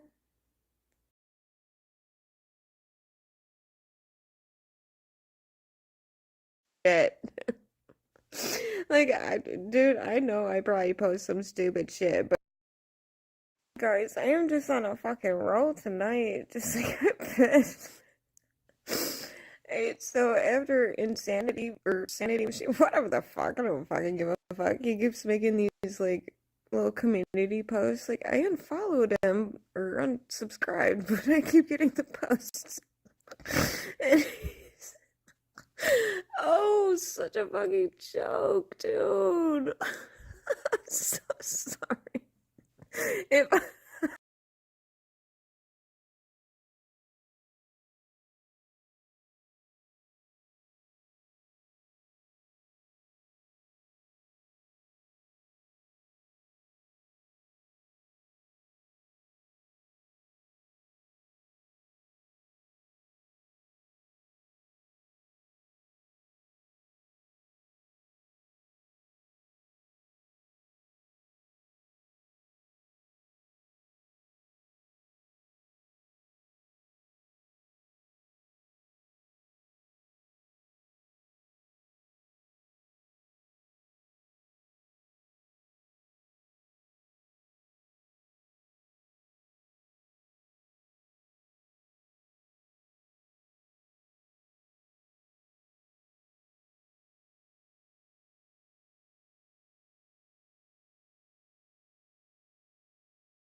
glad that I riled you up so much that you have to.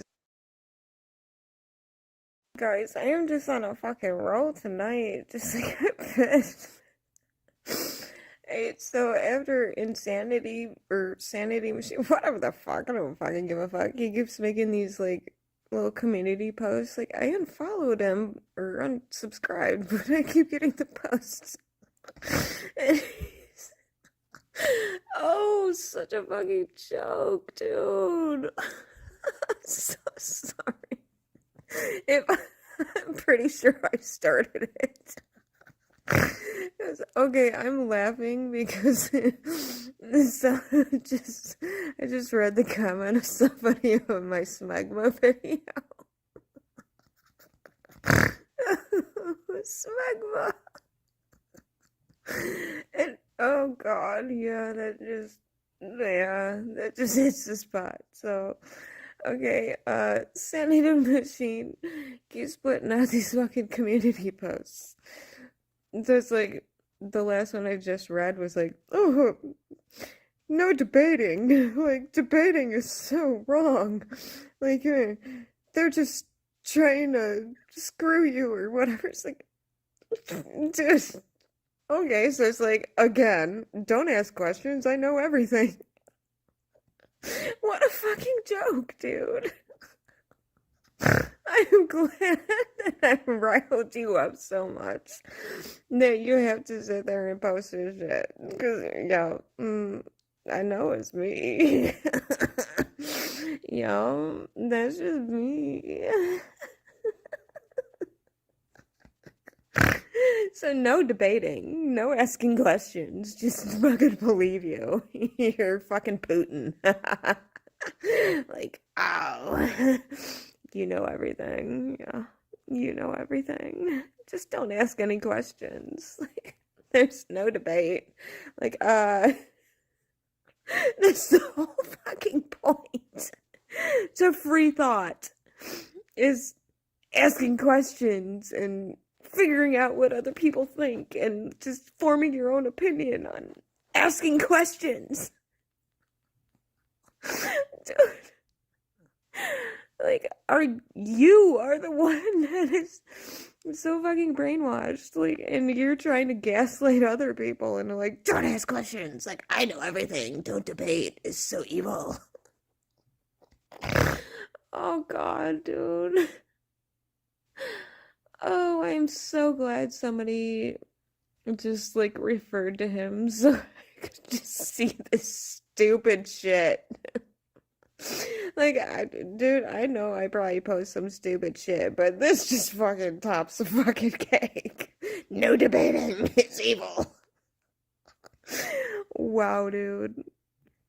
You're that insecure. You just you can't have anybody like asking questions or just like sharing ideas. It's like debating's evil.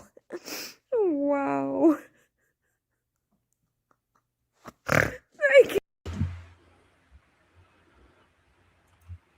Keep snorting away. I never called debating evil. Where's your evidence for that? Of course, she doesn't have any. Debating evil? I said it's pointless, useless. In most cases on YouTube, it's just a slander fest and one trying for a gotcha moment and never a straight answer. That's what it ends up being. I never called it evil, but they misrepresent. That's what they do. So a lot of people, well, not a lot, some people feel sorry for her saying she's disappeared, but she acted like an absolute bitch while she was alive. Most of she must have said you're a bitch hundreds of times to me, and I never responded to her videos. It's an obsession. She made what, 2 handfuls or so of videos about me? It's weird, but that's normal in Hell Realm. And I'm playing this because I don't know if anything will teach you, though. That's the thing, because of the way people behave. Eventually, almost everyone in this realm shows what they are. And most of you are not very good beings. You're more like her. And some of you don't see that. You'll be like, what? I'm not like her. Yeah, most people are more like her on YouTube. They're closer to her than they are closer at my end of the spectrum. I have conversations with people all the time. I've done whole live streams for 10 or 12 hours where it was just Q&A, answering any questions that people fired at me. I'm quite capable of answering questions. But the thing is, your attitude matters. I'm not going to answer to insulting creatures that say, you're a little bitch. Why don't you answer me? No, you're not entitled to an answer. I'm not obligated to even communicate with you. And you are at a low level. And that's the truth. You can say, he's so narcissistic and arrogant. He says we're at a low level. You act ghetto. You call yourself ghetto. You snort. You use insults. You don't know how to have a conversation. Now, if you were a reasonable person, then sure, I would have had you on a live stream. I would have said, hop on and talk to me. I'm interested in talking to all sorts of people. Even I was even open to, for years of running these live streams, 3 years or so, or at least over 2 years, of talking with even evil. I was open to having evil, pure evil, here on my channel to talk with me 1-on-1 or 2-on-1 or 3-on-1, them versus me, because they do view it that way. And so do you. Now, whether she disappeared, whether she's alive, I don't know. I don't know her story. But she never came on here live speaking with me like where she is there having a conversation. I'm not afraid of you or anyone, lady. I'd have fucking Stalin on here if he were alive, or if I could dig him up or reanimate his body and put him on here.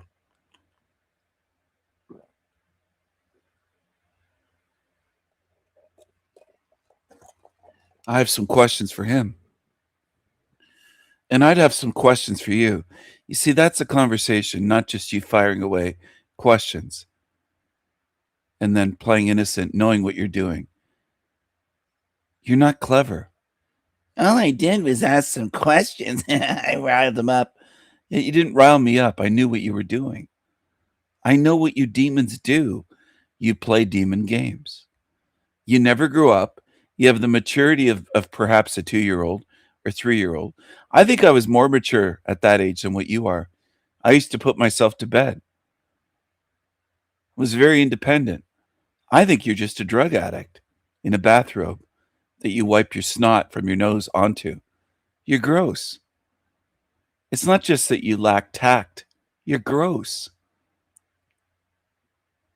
But have I ever wished you harm? No. Have you wished me harm? Yes. You and other demons have. So there are differences that are observable. When I make claims, I can provide evidence. Where's your screenshots to show that I called debating evil? When did I call it evil? See, you people don't care if you misquote someone or accurately or inaccurately quote and misrepresent. You just do it all the time. It's automatic for you creatures. And a lot of you are like this one on the screen. She's an example. She's not the only one in this realm. If you had a big picture view, you'd realize, oh shit, there's a lot like her. It isn't just her. It isn't just one ghetto chick that Steven's showing. There's a lot like that in this realm. You'd have a bigger picture. Most people don't do that, though. I noticed that after running my YouTube channels for almost 4 years, solid. And not just running channels up for 4 years. Tons of work put into it. Tons of videos, tons of live streams. Many, many, many countless hours. And many of you still can't see that. You'll watch her and you'll just fixate on her and how classless she is. And that's fine. But if you could see the bigger picture of where the fuck you are, that's why I show this stuff. And almost no one gets it.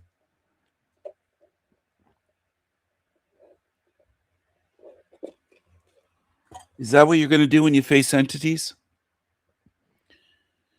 Are you going to look at them as individuals? And I think that's a mistake in this realm. I think in this realm, most demons are alike. And a lot of you just have tunnel vision. And you put things under a microscope. You don't see the big picture. I wouldn't want to go hiking with you. You'd be stuck looking at one leaf on the ground or something. And I'm like, we're in a forest. There's this whole forest here. Do you see the other trees? No. What other trees, Stephen? I'm looking at this little crunched leaf on the ground. Or you're looking at a pile of bird shit or something weird. And honestly, that's what people are doing. People in this realm are just fucked up. I've tried my heart out trying to get you to see the big picture.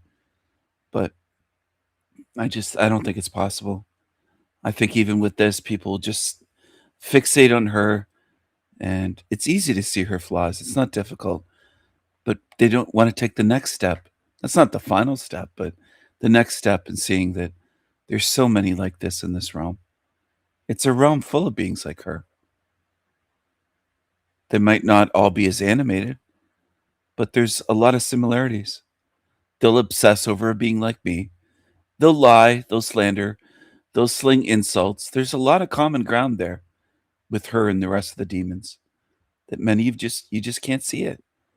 You just don't know why I even share this stuff. And I'm starting to wonder, why do I share this stuff? It's not really reaching you. You're not understanding what I'm doing. People have said to me in recent days, complimenting me, which is fine, but I tend to view now it's probably some form of love bombing, saying I'm a great teacher and things like that. You're not learning, though. If people were learning, it would be obvious to me. And a lot of people just want to say she's an idiot. It's so much beyond her when I show this stuff. They're always just an example of what this realm is. Otherwise, I wouldn't play her videos and keep showing it. I just think it's a great example of what surrounds you. Where's your evidence that I called debates evil? You don't know how to take a screenshot? People always expect evidence from me to back up my words. They'll say, where's your receipts? They never require it of demons, I notice. I notice the double standards. I notice more than I think any of you can imagine. Most of you people think, some of you think you have me fooled just because I haven't called you out yet. You play games. I see more and know more than what you can assume. You're going to find that out. Most of you in this realm will learn the hard way. You're that insecure. You just tops a fucking cake. No debating. It's evil. No, I probably post some stupid shit, but this just fucking tops the fucking cake. No debating. It's evil. Wow, dude. You're that insecure. You just you can't have anybody like asking questions or just like sharing ideas. I'm one of the most secure beings that I know. Very secure with who I am, what I see, what I plan to do, secure and comfortable in my own skin with who I am. Completely off, but they always reverse things. I don't know why this is difficult for people to see that demons invert things always. It's around 99.8% of the time they invert it. They'll say that my voice is nasally. They'll say it isn't deep. They'll say that my voice sucks. They'll say it's feminine. They'll say that I'm insecure. They always project. You're insecure, lady. That's why you're on substances. That's why you have addictions. I'm guessing, but I think you have addictions. You're very insecure. That's you. It's like debating's evil. What? When did I say that? Show me a post or show me saying it in a live stream, or where did I say that? Where and when? I don't recall ever saying that. Questions or just like sharing ideas. It's like debating's evil. Wow. Thank you. Take a bow. Is that your drugs affecting your memory? I don't know where you got that from. I've said debates are pointless, meaningless, a waste of my time, because I see what YouTube debates are. There's almost never a moderator. And if it's just two people, it just ends up usually with one fucking demon shouting and hurling insults and talking over. And it goes nowhere. It achieves nothing. Doesn't mean it's evil. I don't recall ever calling debates evil. But you're a moron, so I don't expect you to have a good memory or get things correct. You wouldn't even care if it's correct. You would say things about me or anyone that is completely false. You don't care. You don't have that sense of care and fairness and wanting to be fair and say the right thing. You don't care. Because we affected you that much. Take a bow. Oh, God. You affected me so much that you've made how many videos about me? And don't wash your hair and sit up smoking at night in a bathrobe making videos about me and tagging me desperately, hoping for me to respond.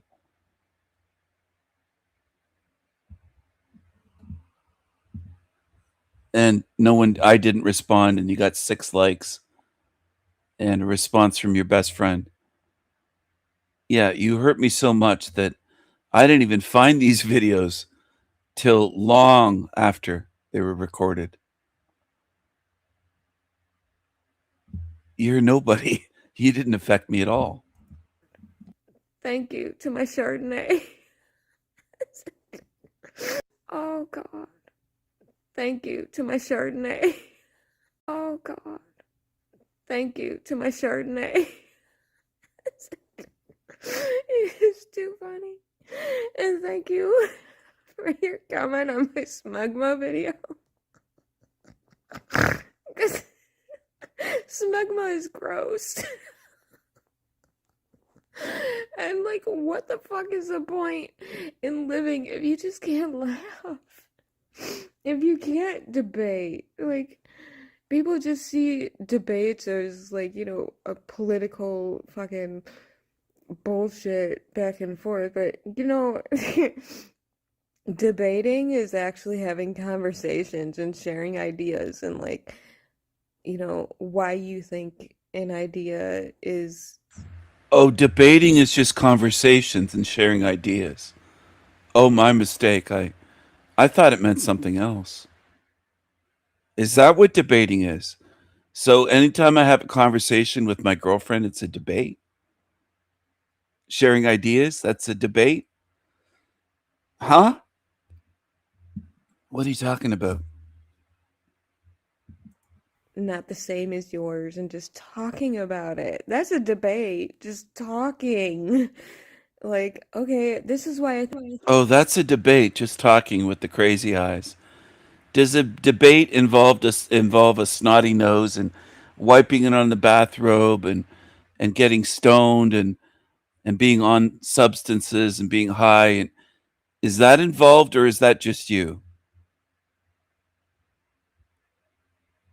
I have conversations all the time. I've had conversations. I've tried to coax people on my show to have a conversation that are afraid to come on. If you hop back on YouTube, I'd have you on my show. I don't think you're classy. I would tell you that. I think you're kind of degenerate ghetto. But maybe I'd just put a clothespin on my nose and just try to get through it and not smell you. I don't know. I think your idea is wrong. Okay, this is why I think your idea is wrong. Okay, this is why. This is how condescending and smug these people are. They think they have to explain a debate to someone. They can't tell that they're at a lower level. They can't tell when someone's a higher level of intelligence. They think that they're teaching me what a debate is with this. This is common in this realm. Demons often inflate themselves so much they can't see that they're at a low level. Our ideas could be right. So that's a debate. So you're basically saying, debate. So you're basically saying, so that's a debate. So that's a debate. So you're basically saying, So that's a debate. So you're basically saying, believe me and don't talk about it. God. Is that what I said? I think you're putting words in my mouth. I don't think I said that at all. Anyway, if she's still around, I emailed her long ago, months ago. She should contact me. We'll have a conversation, or which you'd call a debate. Talking to you is a debate. I guess you view every conversation as a debate. Just talking with someone in your mind is debating with them. That's a very odd way of viewing communication, viewing life, that everything's a debate. And where has it gotten you? Has it benefited you? What have you gotten from that view and treating everything like it's a debate? Where did it get you? God, you're worse than fucking Putin, dude. I'm sorry, you people that's Oh, I'm worse than Putin. Really? Wow. That's awesome.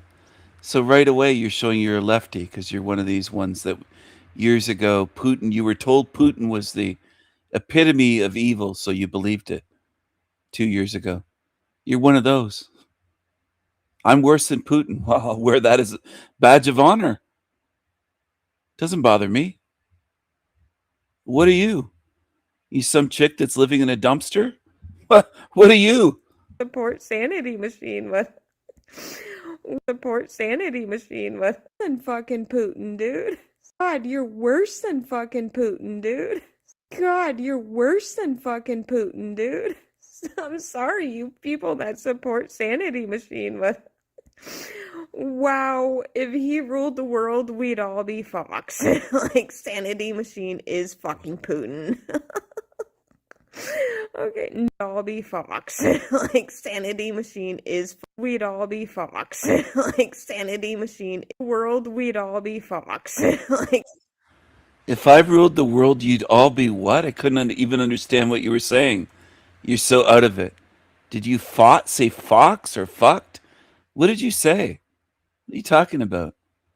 If I ruled the world, this place would be beautiful and safe and glorious and magnificent.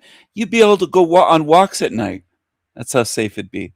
Without worry, not just walking, you're going, oh, I could still walk. Without worrying.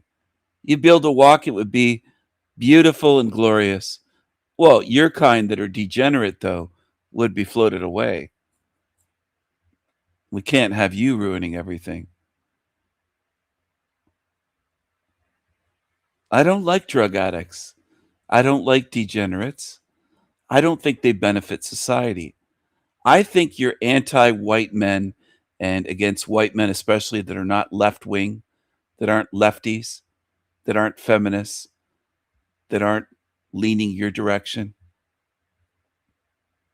That's what I think.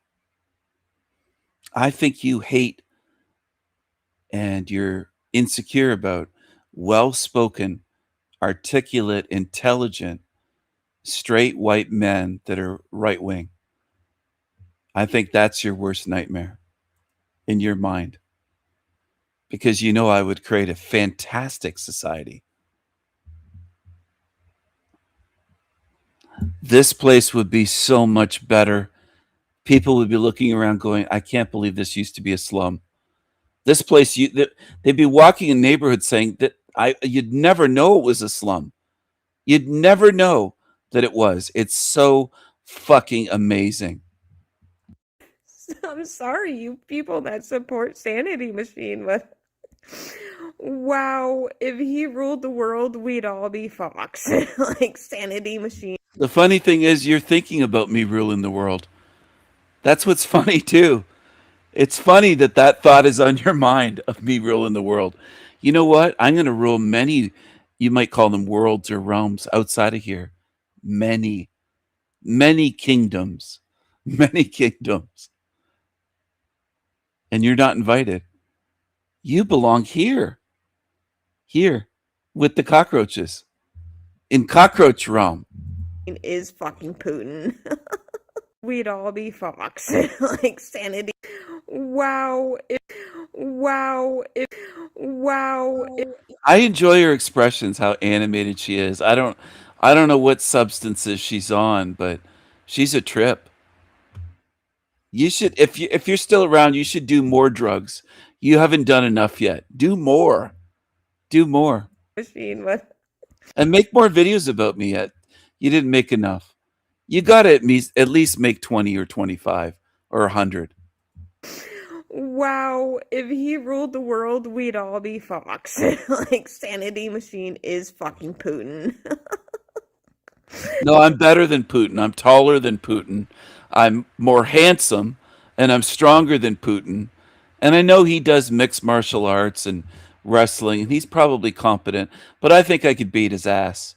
I think I could kick Putin's ass. I really do. In wrestling, MMA, whatever. Okay, no debating. You can't debate. It's evil.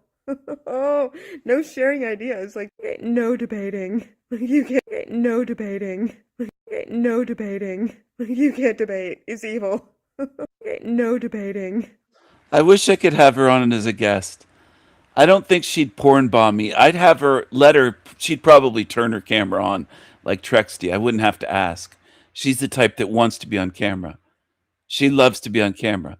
So I just wouldn't turn it off. I'd let her come on and leave her camera on the way I did with Trexty for a reason, to see the expressions and to see the shocked look and stuff. I'd probably call her something to get her to react with a shocked face.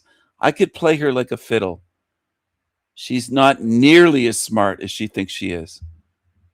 She's overestimated herself completely. Look at the lips here and the teeth. This is awesome. Everybody likes horses. Do you like horses? Like, Sanity Machine is fucking Putin.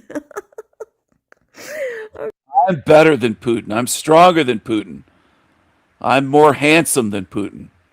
Okay, no debating. You can't debate. It's evil. Oh, no sharing ideas. Like, just listen to me. I'm God. But I don't believe in God. So I'm your... She's lost it completely. Did I say I'm God? No. And then she goes, but I don't believe in... Look at it. She's just lost it. She can't figure out what I'm saying. It just... You want to talk about triggered. She's trying to say that I'm triggered. Look at this.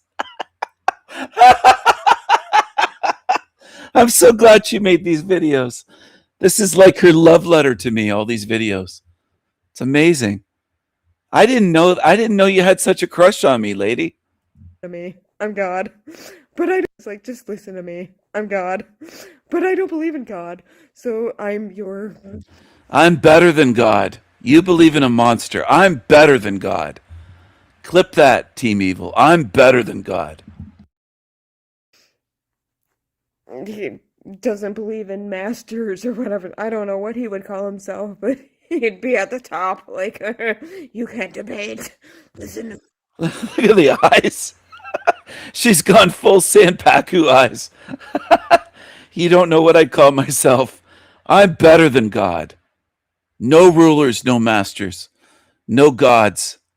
No lords, no rulers, no masters. No gods above me. Did she say something about me on top? I am on top. Nothing's above me. Nothing is above me spiritually. That just triggers her right out of her skin. You're a slave.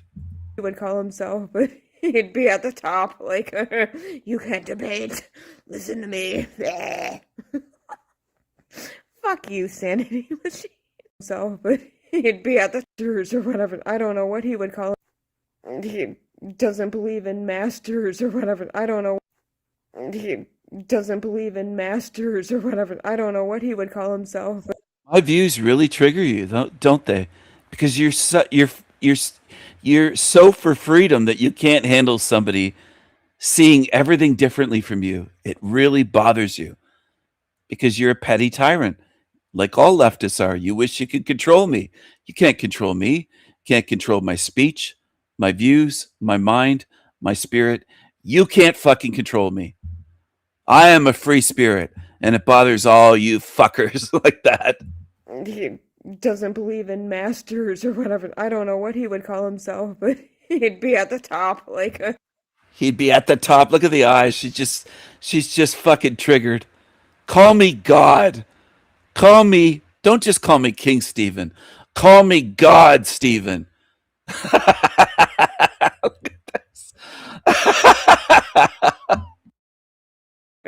You can't debate. Listen to me. He'd be at the top like a. He'd be at the top like. He'd be at the top like masters or whatever. I don't know what he would call. I'm God, but I don't believe in God. I'm God, but I don't believe in God. So I'm God, but I don't believe in God. So I'm your. He doesn't believe in masters or whatever. I don't know what he would call himself, but he'd be at the top like a. Yeah, get down on your knees, peasant. Kiss my boots, you pissant. Lick my boots. Kiss my boots. Worship King Stephen. Worship me. Worship me. You can't debate. Listen to me. Fuck you, sanity machine.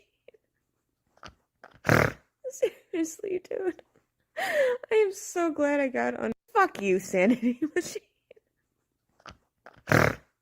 Seriously, dude. Seriously, dude. Seriously, dude.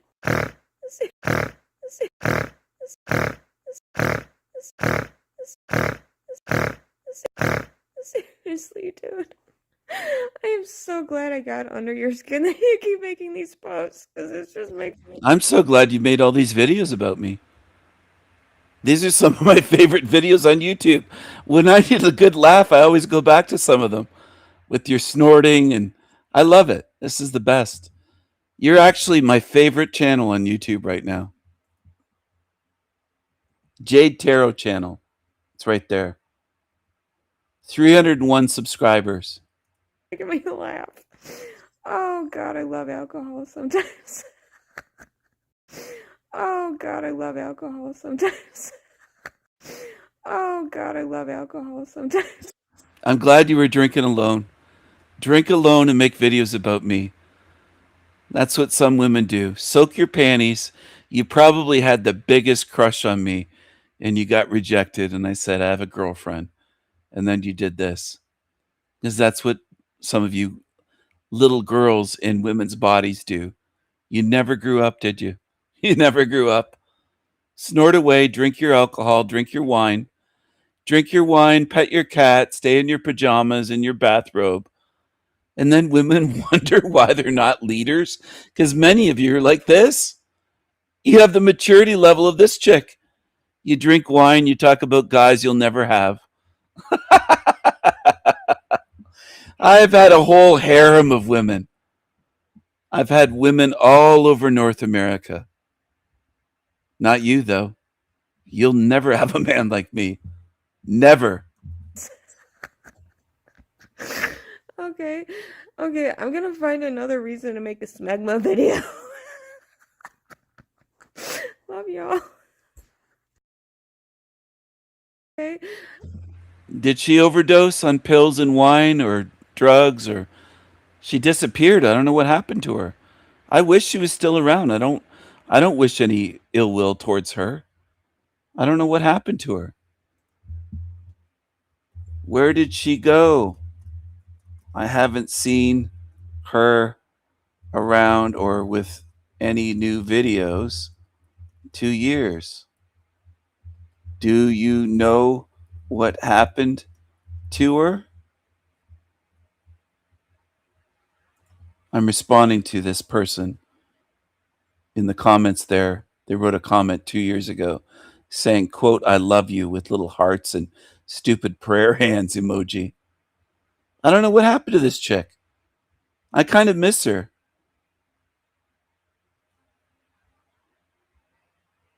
Tony Sayers is an evil demon. She called Tony an evil demon. Oh my goodness. This chick was slandering Tony. When was her last post? 2 years ago.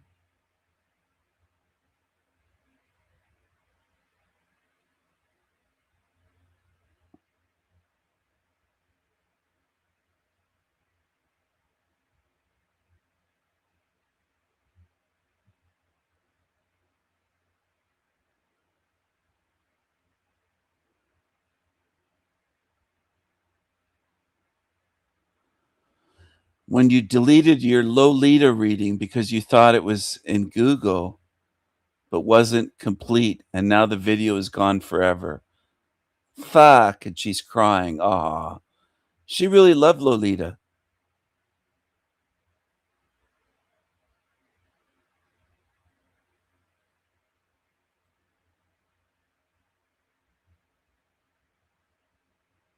Lemuria. This chick was awesome. I miss her. I miss her.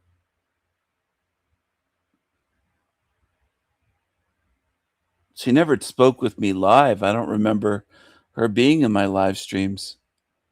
But she liked to talk about me a lot, I guess, on her channel. She made a lot of videos about me.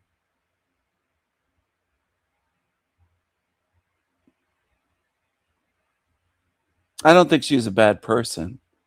Just methed up. Please just think for yourself. She tagged Lolita. She gave the finger. She's so sweet. She was sweet to Lolita, to Tony, to me, everyone. She's awesome. I miss her. I miss this chick. Does anyone here miss her? Jade Tarot, the Sanity Machine. I'll just put Sanity Machine just in case. All these videos, 1, 2, 3, 4, 5, 6, 7. Is it just 7? She didn't even hit 10 videos about me, just 7 videos devoted to me. Only 7 videos about me, making videos about me, and I never made one about her, never responded. A little bit of an obsession. And then she just kind of vanished. Or maybe the videos would have continued. Maybe there would have been 70 or 170. I don't know. But that's the thing about you humans. Some of you really get obsessed with me. You've got issues, don't you? I know you do. I know you do.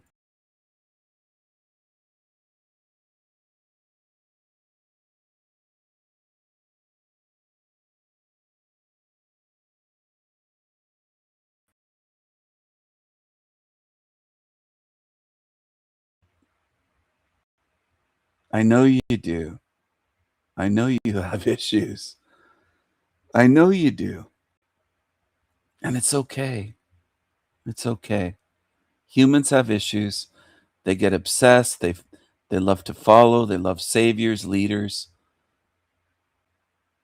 You love all kinds of shit. I know what you are. I've studied you long enough. I don't need lifetimes to figure you out. I see what you are. You're more like him. This guy's obsessed with me. Made lots of videos over the years about me, obsessively.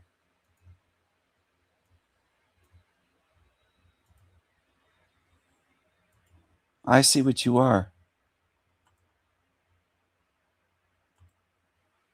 The Green Wizard. Derek Michael DiCarlo. I know what you are. 11 months ago. Anyway, it's going to be fantastic when you are judged. A lot of you worry about judgment. How dare he judge us? You haven't seen anything yet.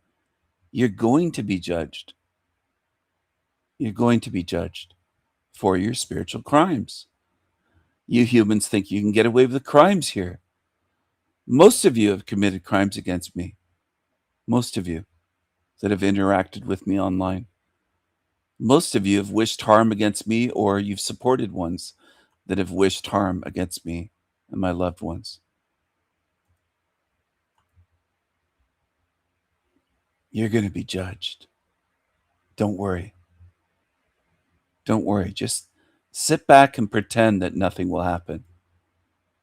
But you will be judged. You deserve all that's coming. I tried to help you, and you've done everything. Hundreds of videos about me on YouTube, trying to bash me, trying to threaten me, trying to slander me, lie about me, falsely accuse me. Endless. I know what you are. You can't hide. You can call yourselves humans all you want, but I know what you are. I know what you are. And I'm ready for you. I'm ready for you fucking demons. I know how sick and evil you are. I know that most of you do wish harm upon me. And I've been too kind and too gentle in this lifetime, in this realm, because most of you are of this realm. You're born out of evil. You're from an evil realm. This is your home. You sick fucks. This is your home. You belong here. You sickening, creepy creatures. Psychos. Psychos.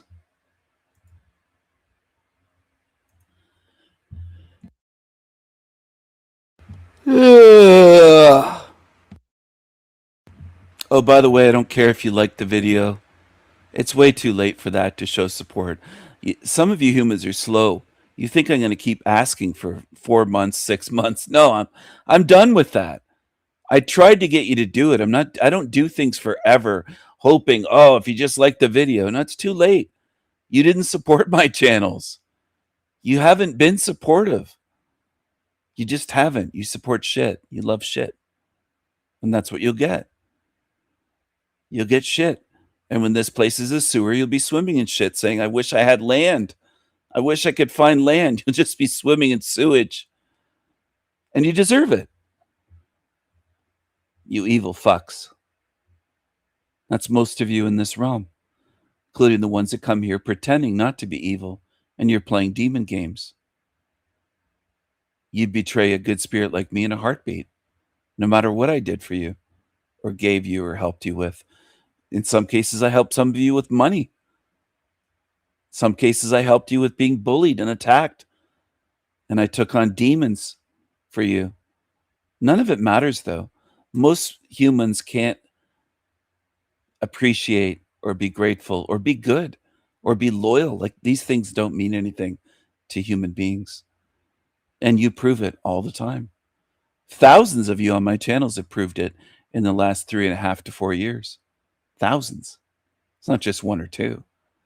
I don't look at things and go, oh, one person's an asshole. Humans are like, no, I don't do that. I observe you for years and years and years and give chances. And most of you show what you are. You're backstabbing demons. You belong here. And this is where you're going to stay. I hope you enjoy eternity here. I don't think you will, though. I don't think you know what it's going to turn into. I don't think you have the imagination to even do that.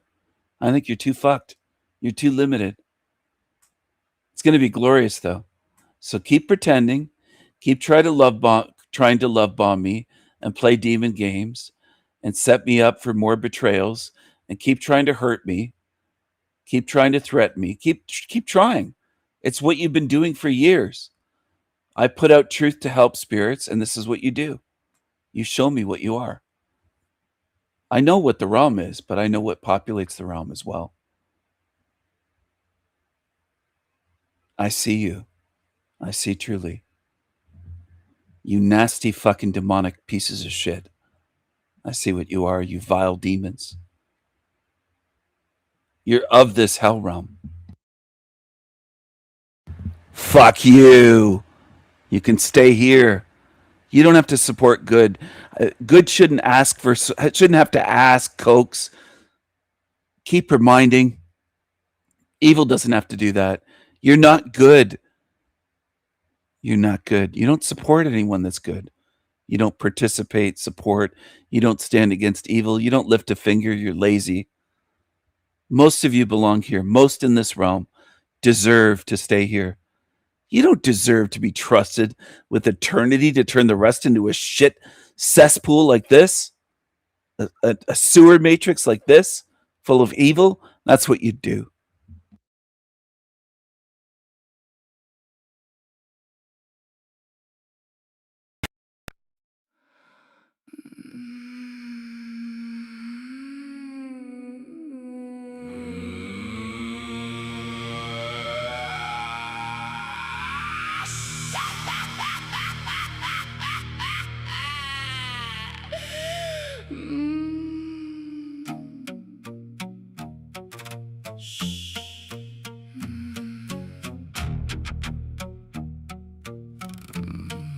set them on fire.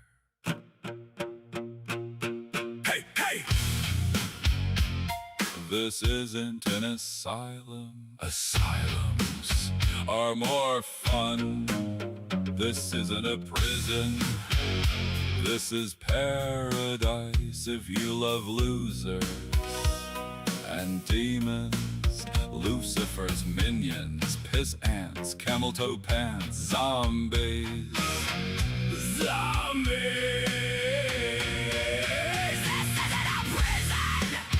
This is a place fit for demons. Demons love it.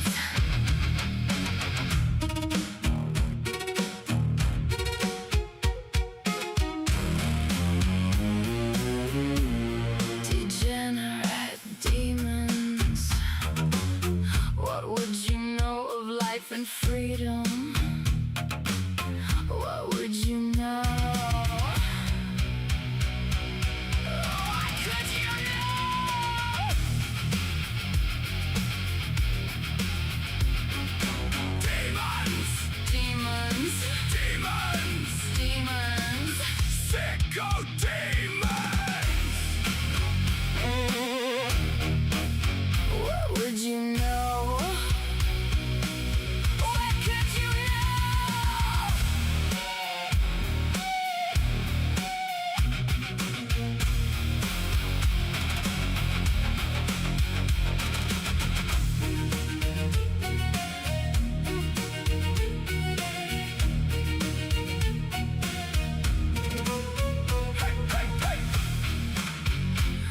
This isn't an asylum. Asylums are more fun. This isn't a prison.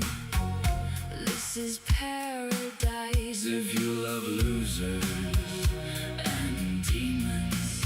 This isn't a prison. This is a place fit for demons. Demons.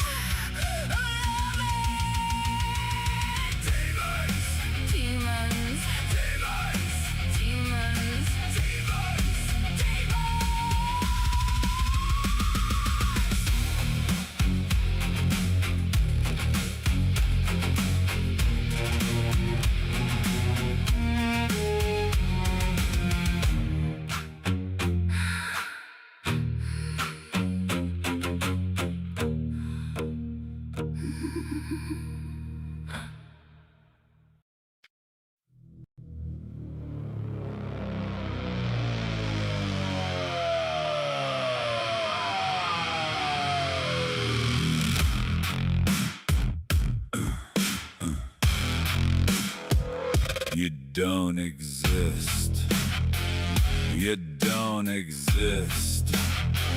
You can wish and wish and wish. You can pray into the gravest grave. You can believe that won't change reality. You don't exist. You can't fight My spirit You don't exist. in reality You won't be with me. an eternity. You don't exist. You can't fight My spirit, my spirit. my spirit.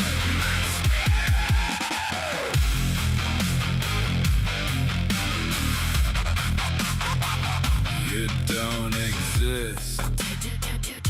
You don't exist. Piss, piss, and piss. You don't exist. Your spirit is anchored, chained here by black tears of envy. Black eye. Demon, demon, demon, demon. You don't exist. You don't have a free spirit. Spirit. Spirit. Spirit.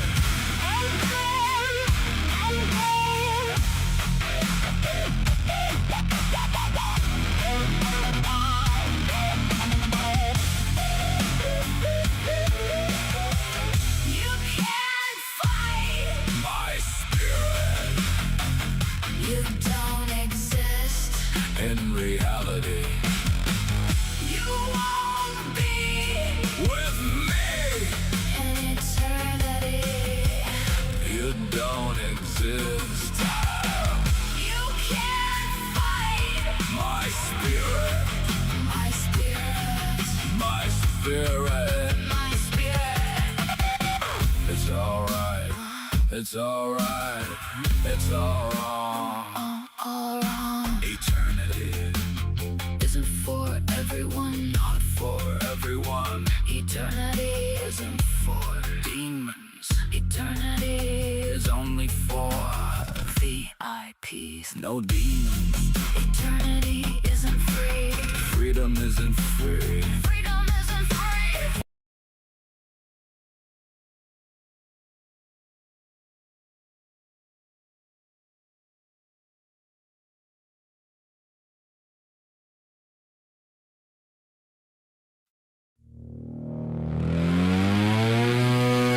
Shh. 2026.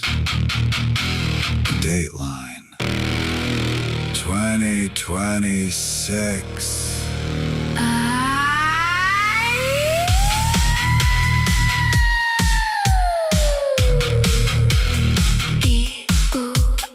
Za, da, da, da, da, da, Ooh, 2026, you're gonna get sick. 2026. Matrix sick. Matrix sick. You're gonna get sick. You're gonna get sick. You're gonna get sick. 2026. Matrix shit. You're gonna get sick. Curses. Curses. Curses. You're gonna get sick. Ooh. You're gonna get sick. Ooh. You're gonna get sick. Get sick. Mm. 2026. Matrix shit. You're gonna get sick. Matrix sick. Matrix sick. Matrix sick. Matrix sick. You're gonna get sick. You're gonna get sick. Sick. Sick. You're gonna get sick. 2026. Matrix shit.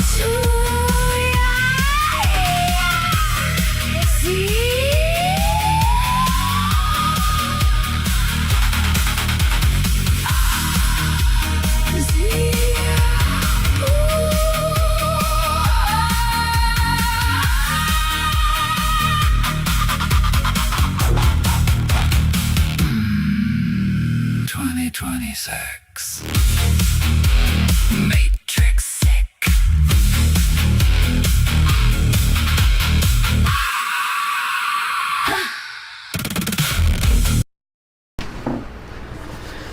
Well, good afternoon everybody. Ricky D here, and now it's time just to wash it down with. We all know water makes things worse, so I won't be drinking this all the time, but there we go. Right, so bottoms up.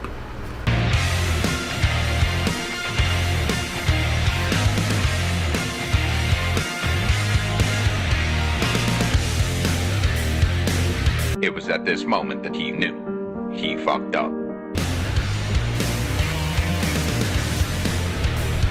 Right, it's gone. Fully shit.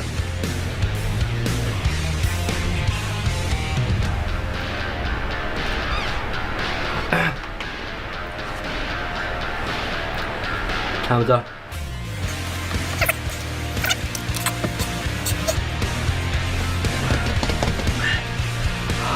That's hot.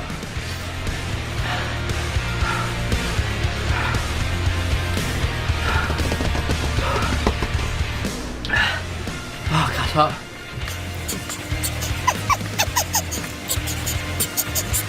Oh shit.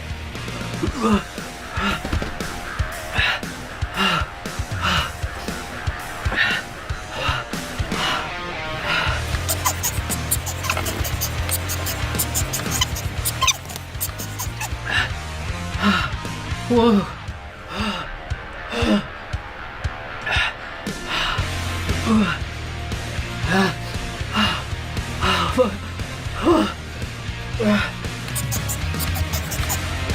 Hands all tingly. Can't feel my hands. Holy shit. The back of my throat.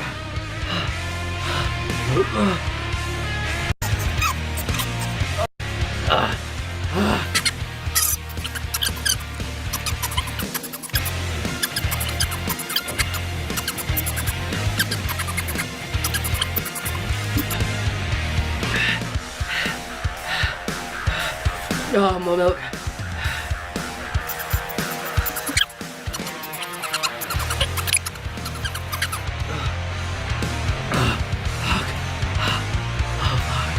Oh, don't do that. Never do that. Never ever do that. It's in my stomach now.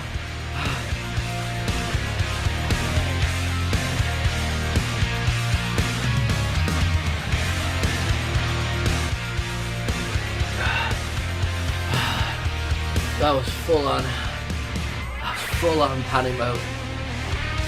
Something so hard that you can't breathe.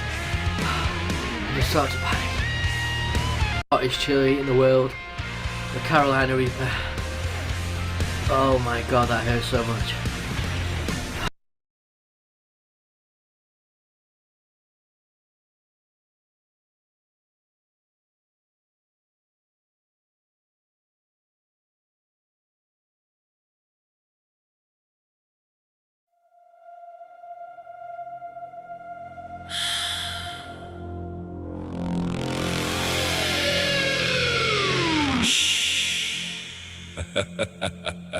Don't say anything.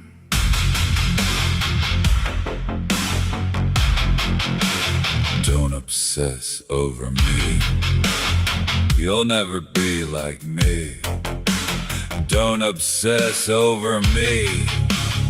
You'll never be this free. You can't be free like me. Your envy's demon leeches. You can't see what I see. You can't create like me. You can't compete. Don't obsess over me. Deranged losers. You miserable, creepy creatures. Don't obsess over me. You can't be this free. Don't obsess over me. You can't create, imagine, and dream this way!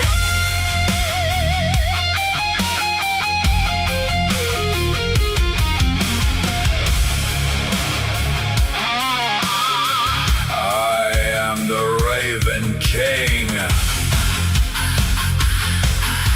I can do anything. Anything. Anything. I am a magical, eternal, spiritual being. A free spirit. You can't be anything like me. You evil, demonic slaves. You can't be free like me. You are chained to this hell realm. Your envy anchors you here. Your evil anchors you here. You'll stay in hell forever and ever, where you belong. I will draw a painting song. Say, in eternity. You'll be chained in hell. Demonic, evil slaves. I am unique. I am a magical, eternal, spiritual being. A free spirit.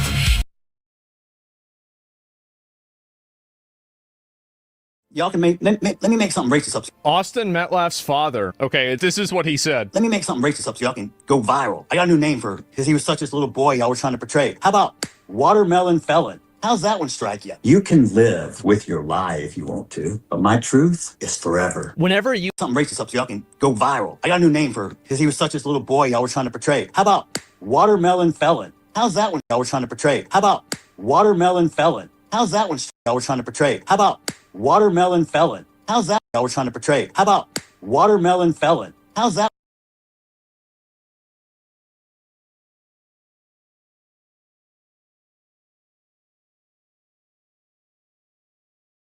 Watermelon felons. Watermelon felons. The usual suspects. The usual suspects. Viral. I got a new name for because he was such this little boy y'all were trying to portray. How about watermelon felon? How's that one strike you? Portray. How about watermelon felon? How's Watermelon felons. Watermelon felons. The usual suspects. Great. How about watermelon felon? How's that one strike you? You can live with your lie if you want to, but my truth is forever. Whenever you have a bunch of people out there that are defending Carmelo Anthony, almost all exclusively black, his family is defending him for this too. How could somebody not be racist after that happens? You have to deal with people sending you death threats because your son was stabbed to death. I want to make this very clear. This is not a race issue. This is not a black and white issue. I don't want someone stepping up on a soapbox trying to politicize this. So that's how it started. Hunter, your next bitch. It looks like the entire Metcalf family needs a blade to the chest. Carmelo Anthony's mother and father. My son didn't intend to hurt anyone. My son was the He was trying to show him the knife. What stuck out to me, number one, was the all-white jury.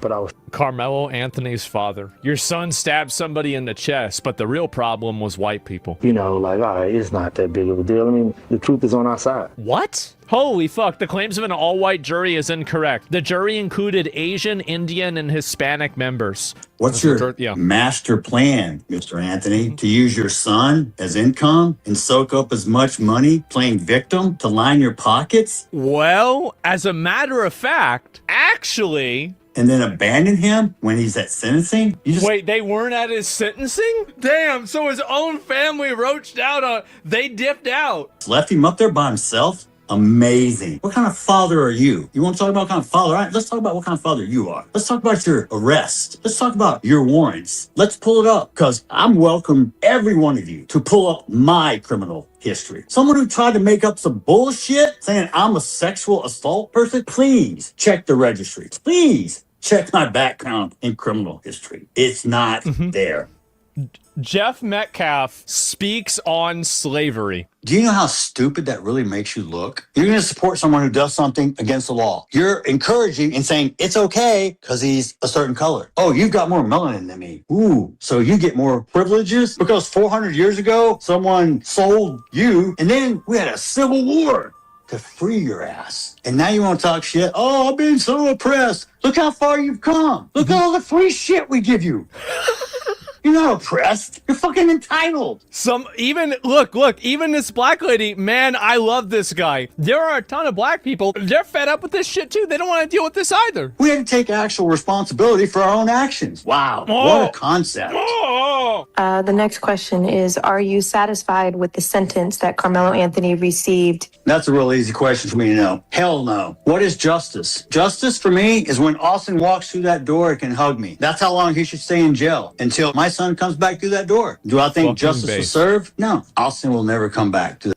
Oh my God. This isn't grief talking, it's straight up racist stereotyping, anti-black hate from a racist white man. That's what happens whenever your kid gets stabbed and you get harassed for saying that he should go to jail. What did you think was going to happen? So they told us, go get white attorneys. I feel like it was just a setup. From day one, I said this was never about race. Please don't make it about race and don't politicize it. And what did you do? You chose both.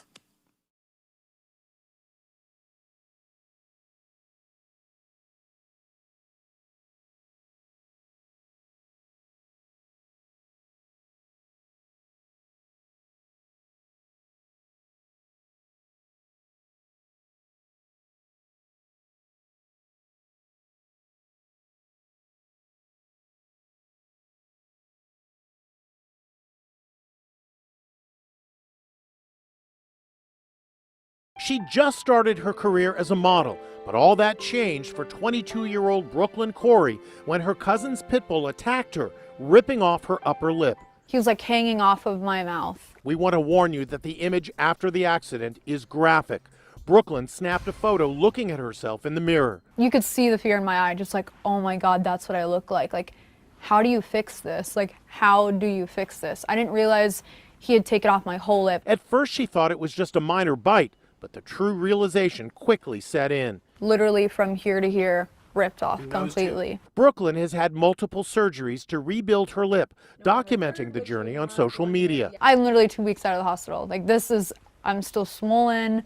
Yeah, this is super, super new. So it's very puffy. Doctors have taken skin and nerves from her arm, transplanting them to create a new functioning lip. Are you afraid of dogs now? I love dogs. While Brooklyn still has several more surgeries ahead, she's looking forward to getting her smile back.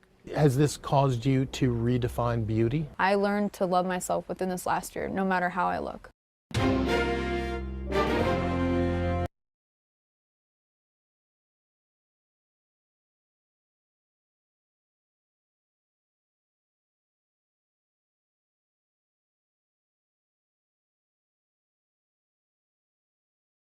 So yesterday concluded the highly publicized and polarized trial of Carmelo Anthony when a jury found him unanimously guilty of murdering Austin Metcalf. Now, I refrained from making a video about this topic because I didn't want to speculate on the facts or sensationalize the tragic death of a 17-year-old. But now that all the evidence has been presented and the jury rendered their final verdict, I'm going to give my completely unabridged opinion on this entire case. And I'm eager to see your guys' opinions down in the comments below. As always, like the video and subscribe to the channel, but let's start with the breaking news of the guilty verdict.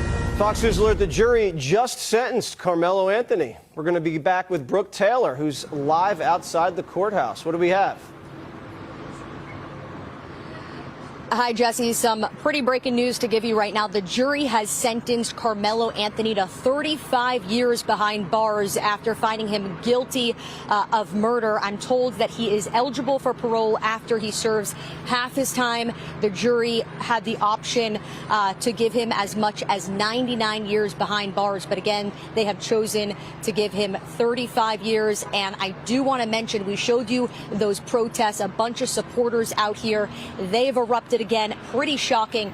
This is a direct quote. I just heard one supporter say, quote, those twins, meaning the victim and his twin brother who were there at the time, are, quote, domestic racist terrorists. So pretty unbelievable, Jesse. Now, I assume most people are caught up with the details of this case, but if you're unfamiliar with it, let me speed run it for you. Carmelo Anthony was sitting underneath another school's tent at a track meet when he was asked over 15 times to leave and refused. At that point, due to the awkward and tense situation being created, Austin Metcalf approached Carmelo Anthony asking him to leave, to which he also refused. This is where Carmelo began to escalate the situation by daring Austin Metcalf to move him and telling him, touch me and see what happens. At this point, Carmelo slides his backpack between his legs, puts his hand inside the backpack, and continues to dare Austin to touch him. Then Austin shoves Carmelo, and by all witness accounts, it was between a hard and a light push. So let's just play devil's advocate and say it was a solid push from a 6-foot young man. And as I understand, Carmelo recovered and got up from the shove while simultaneously stabbing Austin Metcalf directly in the heart. He tossed the knife, ran from the tent, and was subsequently apprehended by police. While in police custody, the officer who apprehended him radioed that he had the alleged suspect, to which Carmelo blatantly replied, not allegedly, I did it. Now, if I missed any details regarding the facts of the case, please let me know down in the comments. But what I want to talk about in this video goes deeper than just the facts of the case. I want to talk about the astonishing level of racial tribalism, the gross perversion of self-defense, and the complete rejection of accountability emulating from the side supporting Carmelo Anthony. The first thing I want to touch on is the jury selection. The side that supports Carmelo was absolutely irate that no black people were selected to be on the jury, even though the potential black jurors were disqualified for saying they couldn't put Carmelo Anthony in jail because they saw him as a child, or they didn't want to put another young black man behind bars, revealing they were both unwilling and unequipped to issue an objective verdict based on the merits of the case. Admitting that you would vote to acquit Carmelo Anthony, even if the evidence was overwhelming that he is guilty, demonstrated a level of racial tribalism that frankly shocked a lot of people. A 17-year-old was stabbed in the heart.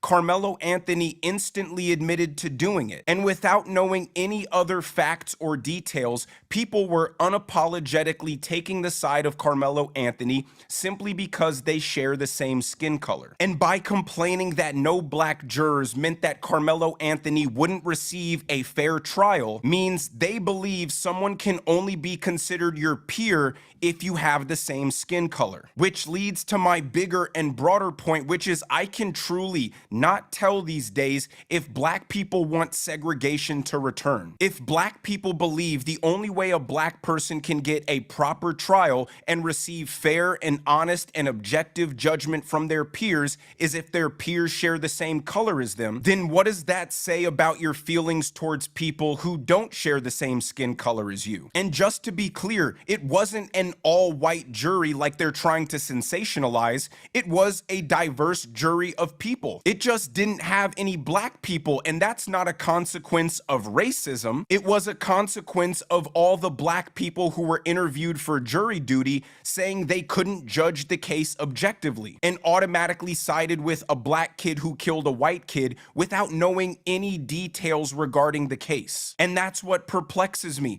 If you truly don't see people of other races as your countrymen, as your peers, and you want black-only spaces, black-only dormitories, black-only graduations, black-only juries, that doesn't sound like the integrated colorblind society the entire civil rights movement was supposed to be about. A jury of your peers is one of the most important parts of our legal system. It implies we share the same values, we share the same culture, we share the same religion, and thus have a mutual expectation to hold each other accountable fairly. But it seems like the point of contention from the side supporting Carmelo Anthony is that they weren't interested in objective fairness. They wanted black people on the jury so Carmelo could get automatically acquitted. And that brings me to the second big point of this trial, the unnecessary racialization. This was made into a white versus black thing when it never should have been that. I guarantee you, every single person who wanted Carmelo Anthony to go to jail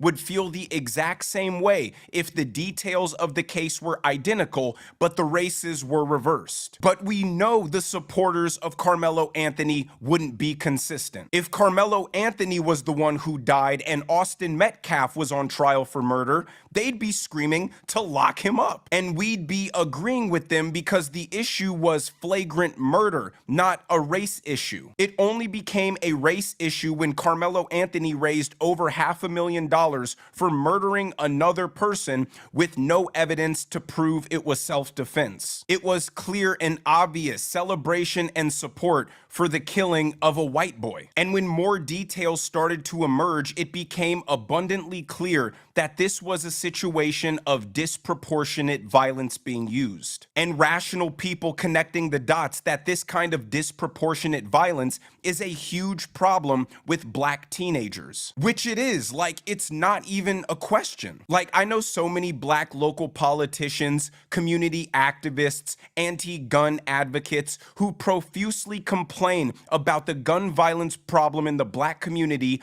that is perpetrated by teenagers. They'll say, we need to stop the shooting. We need to stop the reckless violence. Too many 14 and 15-year-olds are dying at the hands of one another. But when other people echo that exact same sentiment, they ignore it, pretend it doesn't exist, and even get offended by the premise. Like, I love talking with the old heads at the barbershop that I go to, 50, 60-year-old black men. And all I ever hear is them complaining about and condemning young Every person who is in or has ties to the black community will all admit that the young teenagers have a serious violence problem, but they never mobilize or protest to express their dissatisfaction when some 15-year-old shoots and kills a 16-year-old. But the moment one of the people in the altercation isn't black, they mobilize and unify and support the black person regardless if he's innocent or guilty. And the rest of the country sees this. They see how there's no outrage and uproar when some random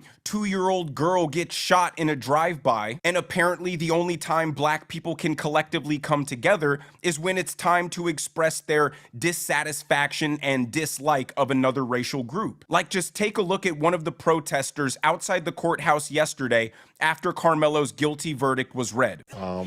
The judge as well in this case said it was not a case about race, but you cannot deny that just the facts of the case and what we've seen play out since then and what we're happening now is because the defendant is black, the victim is white, and that's the bottom line. But again, this is what I alluded to when I said this has brought out what's bubbling right beneath the surface. Like, he's not even pretending to be sympathetic for the person who died. He's getting up in the face of a person he considers to be his racial enemy and doing exactly what Carmelo Anthony did, trying to provoke a response from the man. And we all know if that man were to extend his arm and create some personal space, that black man would have responded with disproportionate violence. And that brings me to the third point, the gross distortion of what self-defense even means. I don't have an opinion. I don't have an opinion here. Just like Carmelo was doing. I'm glad you just said that. That's what Carmelo was doing. Protecting his motherfucking self. I legally carry a firearm, and the first thing you're taught is there are about 1,000 different things you're supposed to do before you shoot somebody. Because self-defense, especially deadly self-defense, has a clear defined high hurdle that must be met. And I've been so disappointed and disheartened to see the reaction from the side supporting Carmelo Anthony believe that a push or a shove is a justification for deadly violence. Like, I'm sure literally every man has experienced a pushing and shoving match with somebody before. And the idea that people believe that is cause to escalate a situation to deadly violence is astonishing. They literally believe stabbing somebody in the heart as a response to a shove is legitimate self-defense. If Austin kept his hands to himself, then he'd still be alive. And let me be clear, if it was a black kid that shoved a white kid and the white kid responded by stabbing the black kid in the chest, I would support him going to jail just as much. But this idea that if somebody lays a finger on you, you're well within your right to end their life is just barbaric third world behavior. It's uncivilized, it's dangerous, and if the black people supporting Carmelo Anthony truly believe that is proper behavior, well, don't be expected when the rest of the races who don't believe that's proper behavior don't want to be around you. If you're advertising to the world that you're willing to murder over the most petty shit, people are going to start doing the calculation in their head if even being associated with your kind is worth the risk. Like, dude, boys push and shove, boys fight, boys wrestle. I'm not saying it's good or it's right or even that Austin Metcalf should have pushed Carmelo Anthony. But I want to play you this clip from a New York subway of a black man threatening to stab and kill another black man for politely asking him to stop blasting music on his speakers. This motherfucker got his headphones on. Told me to put my he told me to put my speaker down. And he got his motherfucking headphones on. You out your mind, my man. I want to cut you. So shut your mouth then. So shut your mouth then. Mind your business, you. Why you have to jump out there? You got headphones on, you. What, you think I was a punk or something? Yeah, that's the best thing you better do. Move, you. I played that to preface my final point, which is the "how dare you tell me what to do" mentality. This is what prompted Carmelo Anthony to stay in a tent that he didn't belong in, even after being asked nicely over 15 times to please leave. I never ran track, but from what I understand, these team tents are where people keep their belongings, their equipment, their electronics, their wallets. So it's very reasonable that you don't want random strangers in there with your unattended belongings. But black people in mass have adopted this toxic mentality. And if you're a black person, I know you've heard somebody say this: we are not our ancestors. And the implication behind that statement is our ancestors were a bunch of submissive cowards who did whatever the white man said. So now that we're free, we reject any virtues that make us feel submissive or like a coward. Basically, adhering to social norms, having respect for authority, following direction, having consideration for others is tantamount to being a slave. So anytime someone does something that invokes that feeling of "this person thinks I'm their slave," black people feel like their ego, their dignity, their personhood is being attacked, and they must respond violently because I'm not my ancestor. And that's how Carmelo Anthony saw something as simple as a request to leave their tent as Austin Metcalf trying to perpetuate white supremacy and dehumanize him. And instead of leaving like any reasonable person would have done, he sat there defiantly to prove to Austin Metcalf he was not a slave and he was not his ancestors. Carmelo Anthony, by all accounts, came from a two-parent household. He lives in a good area and has two professional parents. Yet he still adopted the destructive mentality of the hood. There's no better example than NBA star Ja Morant. He came from an upper middle class, two-parent household, good, solid upbringing, and he made it to the NBA, a massive achievement, even becoming an NBA star and getting a $200 million contract. And what did he do with his good foundational upbringing combined with $200 million? He pretended to play gangster and employed his friends to pull up in an SUV outside of an NBA arena and point guns with laser beams down the tunnel at the opposing NBA team's players simply because they got into a mild argument on the court. It's a limiting and toxic mindset that develops resentment for society and resentment for anybody who appears to even be part of that society. That's why they call black people who don't believe it's justified to stab somebody over being pushed coons, sellouts, Uncle Toms, begging for white approval, because in their mind, there's only one proper way to be black, and it's that. And the public widespread support for that irrational, violent mindset is what people can no longer ignore. There's people in this country who believe they're titled to anybody's space, and if anybody asks them to leave, they don't have to. And if that person barely tries to move you from their space,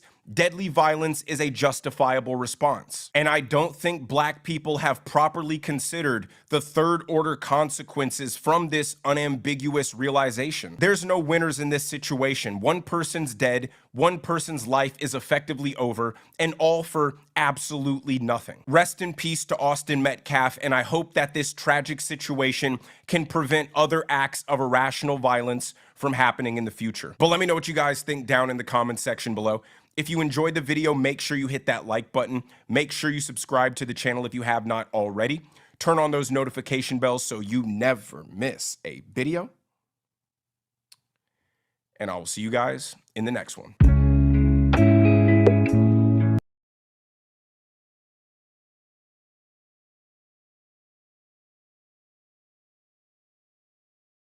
Watermelon felons. Watermelon felons. The usual suspects. The usual suspects. Get you some fried chicken. Watermelons and Kool-Aid. Watermelons and Kool-Aid. It's a beautiful day in the darky hood. A beautiful day in the darky hood. Won't you be my, won't you be my, won't you be my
Man, listen, folks, I already told y'all what time it was. Some of you guys listened, some of y'all got mad, but it is what it is. Carmelo Anthony was cooked to begin with. Bro. Deep fried. I'm talking crispy. You know those crispy rice rolls that you get at the Asian store? You dunk them in grease? He's more crispy than the crispy rice, brother. 35 years, brothers and sisters. 35. Even when I heard 35 years, I was like, ooh. I don't know. In my head, comparing things to like Mackenzie Shirilla, the age group is kind of similar. Comparing it to, what's another case? Comparing it to other cases, I had it dead set for 15 years. But I guess in Texas, they do things a little different. Clearly, I had it dead set for 15 years. But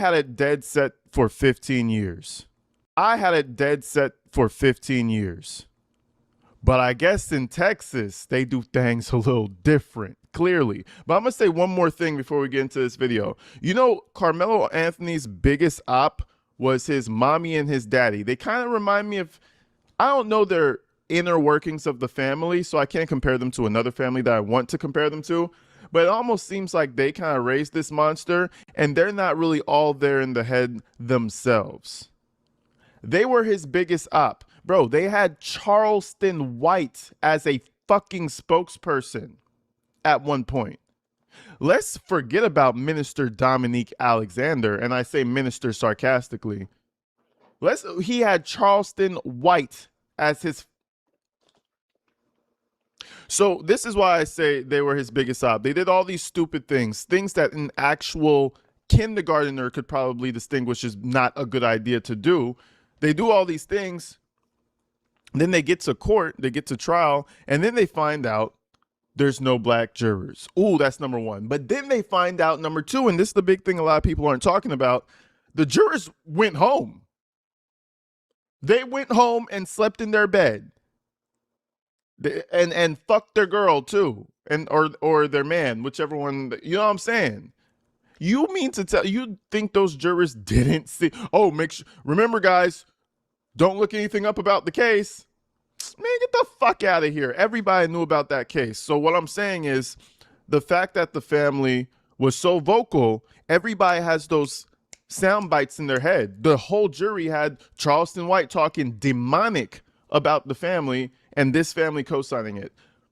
Public opinion had a lot to do with this trial, and the family did a massive misstep. They're fucking idiots. But anyway, let's start this video. Run the intro.